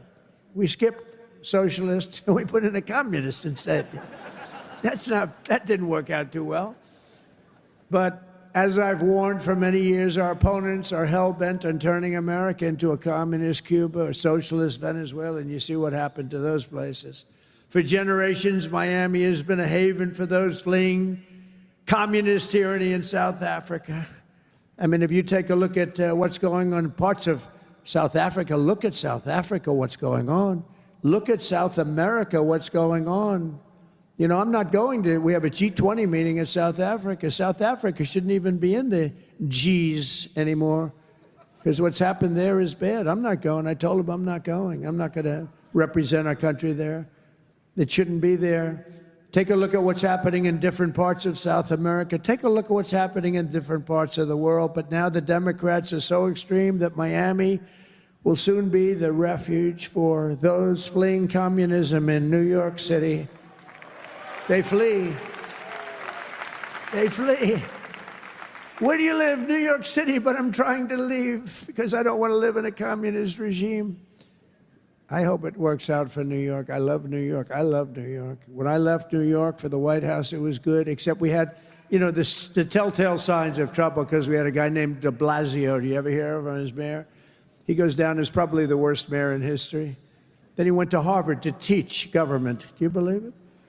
They took de Blasio, and they took that mayor from Chicago, the woman, the one that gets her hair done very expensively, right? Beautiful hair. She got beautiful, luxuriant hair. And they took her, and she's teaching at Harvard. They're teaching government. And then you hear about Harvard. We're trying to work a settlement with Harvard right now for about, like, a lot of money. I won't tell you what, but you'll be reading about it pretty soon. Because what they've done to Jewish people and what they've done to others is pretty bad, I'll tell you. It's pretty bad. Going to cost them a lot of money. After last night's results, the decision facing all Americans could not be more clear. We have a choice between communism and common sense. Does that make sense to you? Common sense. It's common sense or communism. And you know, you take a look back 1,000 years, it hasn't worked. If it worked, we'd be using it, I guess, but it hasn't worked. Our opponents are offering an economic nightmare. We're delivering an economic miracle. We have delivered in 9 months. This is an economic, the biggest investment of funds in a country in history by many times. That's good. They want higher spending for government and illegal aliens. We want bigger paychecks for American workers and American families, and that's what we're delivering. You see that. They stand for crime and chaos and corruption. We stand for law and order and justice. Also strong borders. Boy, do we have strong borders. They put America last. We put America first. We put America first. And as long as I'm in the White House, the United States is not going communist in any way, shape, or form. We'll stop it. We're going to stop it. Stop this nonsense. You know, I said they were voting last night. You could have a communist or a thug. A communist, and they took the communist, you know. It's pretty amazing. We could have done a little better in terms of candidates. From day one of my administration, I've been fighting every single day to turn around the catastrophe we inherited to make America the best place on the planet Earth to do business, and that's what it is. Right now, we're the #1 place. I'm getting plants approved in 2 weeks. It used to take 20 years before they got rejected. You'd have young people start off. Their whole business was getting a certain plant accepted. 22 years later, they're ready to retire, and they haven't gotten it. And then they go to a vote, and they get rejected after 22. They wasted a whole life looking for an acceptance. We do it in 2 weeks. We make sure it's good. We make sure it's great and proper, environmentally sound. Takes 2 weeks. My goal is to have the best tax rates, the lowest energy cost, the lowest regulatory burden, the most advanced technology, and the fairest trade deals anywhere in the world. You know, we're leading China. We're leading everybody by a lot in AI. And this was my idea, so I'm very proud of it. I said, build your own electric. People would come. We need more electric grid, sir. The electric grid's 200 years old. We need more electric grid. It's old. The electricity that the AI plants need alone is double the entire electricity that we have in the country right now. Can you believe it? So I had this idea. I said, we can't fix the old grid that much. We'll fix it up. We'll keep it going. A little Band-Aid here, a little Band-Aid there. It's old. And I said, here's what we're going to do. We're going to let these geniuses build their own electric generation. So they are building their own electric utility plants. They become a utility, if you think about it. They're building the utility and the electric right alongside. This is where they have their transformers and everything. They're building the most expensive electric plants you've ever seen, generating plants, some by nuclear, some by oil and gas, some by coal as a substitute. They're building them right next to their plant, and they're incredible. People say they've never seen anything like it because these mines are genius. To them, an electric plant is not complicated. To them, an electric plant is better than the people that produce electricity, although Florida Power and Light is doing a lot of plants for people. They're pretty advanced, I have to tell you. But they're building their own juice next to the plant. Isn't that sort of a cool idea? And you know, when I first proposed that, they came into my office with, they have unlimited money, but they were trying to figure out how they can build it because they had no electric of any consequence. And they said, you're going to build your own plant. I'm going to get you your approvals in 2 weeks, 3 weeks, maybe a month if I'm slow. We have a great man, Lee Zeldin, in charge of the environment. He's incredible. And he's tough, too. He's very tough. But they have their approval in 2-3 weeks. They're dealing with the best experts in the world. They know what they're doing. It's amazing when you see some of this stuff come in, designed by guys with 190 IQs, and then you have an inspector who's not quite as smart as that, inspecting it to see whether or not it's okay, and he has no idea what he's looking at. No idea. But I said, you're designing your own electric plant, and they didn't believe it. They come in 2 weeks later, they say, the biggest problem is electric. I said, you can design your own plant, and we're going to have your approvals within 2 to 4 weeks. And they said, he's really serious about it. They thought I was kidding. It was so good. They couldn't believe it. They'd leave and they couldn't believe it. It took me 2 or 3 times to say it. Yeah, they're designing their own electric plants, and it's unbelievable. And then they're going to sell their excess electricity back into the grid. So we benefit in that way, too. In July, I proudly signed into law the largest tax cuts in American history. Now, that's the second time. I did it the first time, but these are even larger, the great, big, beautiful bill. And that includes no tax on tips, no tax on overtime, no tax on Social Security for our great seniors, no tax on Social Security. I wonder which is the most popular of the no tax on tips. I was in Nevada, in my building in Las Vegas, and I had this beautiful young waitress come up to me. I never talk about beauty anymore because politically, if you mention somebody's beautiful, that's the end of your political career. So I don't mention that she was beautiful, but she was beautiful. And she came up and I said, how you doing? Oh, sir, I'm not doing well. The government is horrible on tips. I said, really? How do they tax? They tax tips? They tax us and they go after us. I've never seen anything like it. It's made my life miserable. Sir, there should be no tax on tips. She said to me, no tax on tips. I said, say it again. She said, sir, there should be no tax on tips. So we had a lot of the fake news waiting for me outside of the restaurant. So I went out, I said, ladies and gentlemen, I have an announcement to make. There will be no tax on tips. That's how it all started. And I won Nevada. Because, in Nevada, every job is basically, you're a waitress or you're working in a hotel. No, that's how it started. So it was amazing. We won Nevada easily, which is usually not a stronghold for Republicans, but it's become a stronghold. So I want to thank the waitress. She did a great job. But when she said those words, sir, there should be no tax on tips, it's amazing. Somebody else would hire a consultant, pay them millions and millions of dollars. They'll come back and they'll say, sir, I think you should absolutely tax tips. And you'll lose the election. But we also have 100% expensing for all new factories, plants, and equipment, so your businesses can write it off all in 1 year, and that's a lot of jobs you're doing and producing. That was, to me, the biggest thing in the first bill. But this is even better because this goes for a 10-year period. Upon taking office, I signed an executive order requiring that every new regulation, every time we issue a new regulation, think of this, 10 old regulations must be eliminated simultaneously. So if we give you one, you get rid of 10. And so far, for 9 months, we're exceeding that. And it's 30 to 1. For every new one we give, they're getting rid of 30 old, broken down regulations. And we've slashed nearly $1 trillion worth of regulatory burdens. We have regulations that are so old and nobody uses them, but they stymied a lot of production, a lot of jobs. And I did it the first time, and we had the largest regulation cuts in history, and now we're exceeding it this time. So it's big. It's one of the reasons we did so well then, and I think it's one of the reasons we're doing so well now. Again, we have to talk about it, because if we don't talk about it, nobody else, the fake news, is not going to talk about it. And we have streamlined permitting for the new energy and mining projects. What used to take decades now takes 28 days. And on day one, I signed an executive order to unleash American energy and officially terminate the Green New Scam. Has anyone ever heard of the Green New Scam?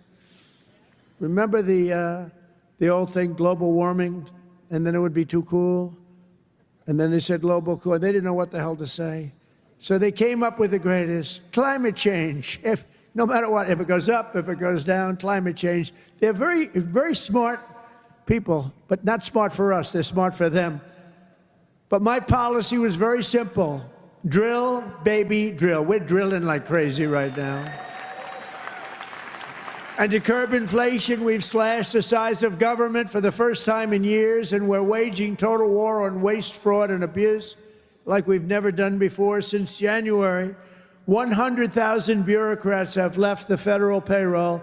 Government spending is down 2.5% this quarter compared to 1 year ago. Think of that. And in stark contrast to last administration, 100% of all new jobs created in America under my administration have been created in the private sector. 100% of the jobs have come from the private sector. Otherwise, you don't have a country.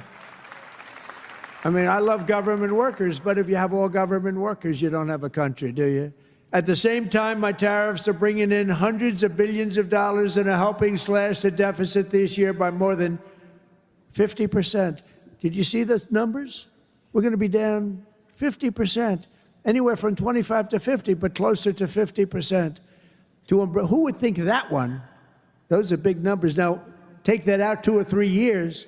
To embrace a vital industry here in Miami, I've also signed historic executive orders to end the federal government's war on crypto. Crypto was under siege. It's not under siege anymore because it's a big industry. It's a big industry, and I have a lot of people that are great people, great business people. They're in other businesses, but they're in crypto too. And it takes a lot of the pressure off the dollar. It does a lot of good things, but we're into it. Biden was vicious on crypto. They were going after these crypto guys. It was terrible. They were under indictment, but I got indicted too. I made a phone call. Congratulations on your victory. He made a phone call. Let's indict him. These people are the worst. Then they say, he's gone after Comey. They indicted me. They impeached me. They did everything. It's unbelievable. Who the hell else could have taken that? Do you guys know anybody else that could have taken it? I don't think so. A lot of people say, you're the only one could have taken that. I don't know if that's true, but there aren't too many. We're making the United States the Bitcoin superpower, the crypto capital of the world, and the undisputed leader in artificial intelligence. We're leading China by a lot.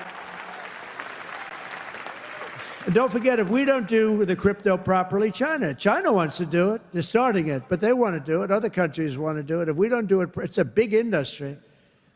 We're honored to be joined today by a man who has been a true champion for many of these bold policies. He really has. He's been a great guy.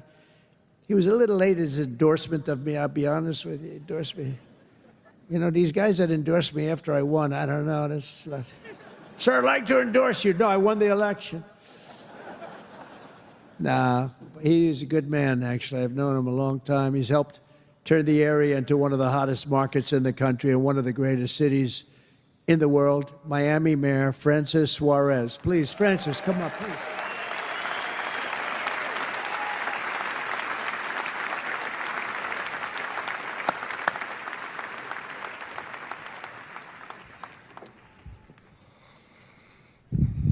You're never gonna let me forget that one, huh? Thank you, my brother.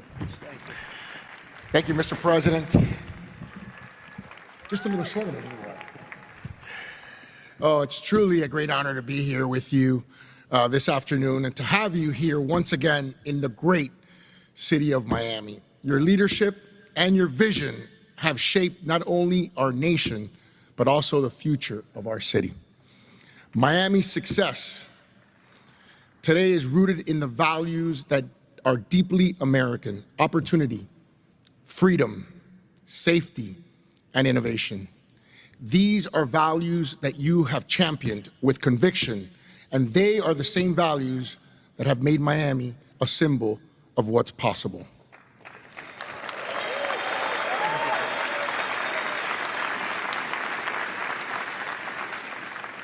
When people believe in the promise of America, Mr. President, I want to personally thank you for your continued support of our vision for this city. It was an honor to stand beside you in the Oval Office when you announced the next year's G20 right here in the city of Miami.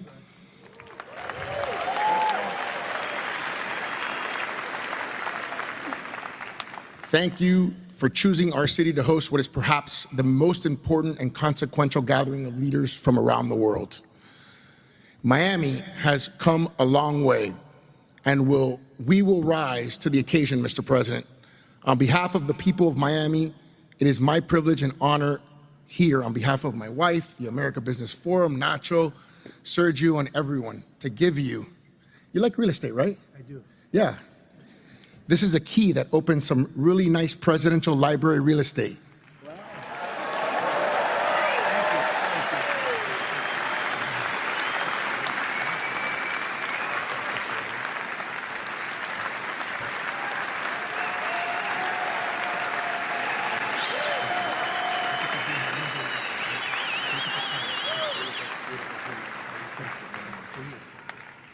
That's beautiful.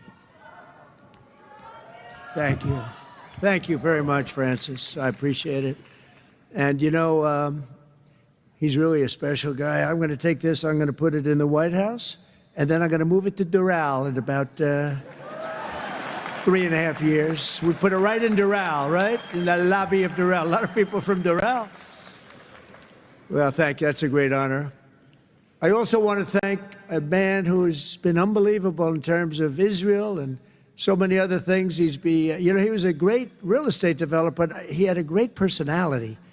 And you need a personality for this. And I said, he's just as good as there is, and he's done so well. And you look at what's happened with Israel. We have peace in the Middle East. Can you believe it? Peace in the Middle East. And he's special envoy Steve Witkoff. Steve, where are you, Steve? Wherever you may be. Where are you? Steve, thank you. What a job you've done. Thank you very much. What a job he's done. That guy's got that personality. Now, I wanted a deal maker, but, you know, a lot of deal makers don't have good personalities. You end up in a war. They make the deal, but you end up in a war. This guy, everybody loved him for years. I've known it.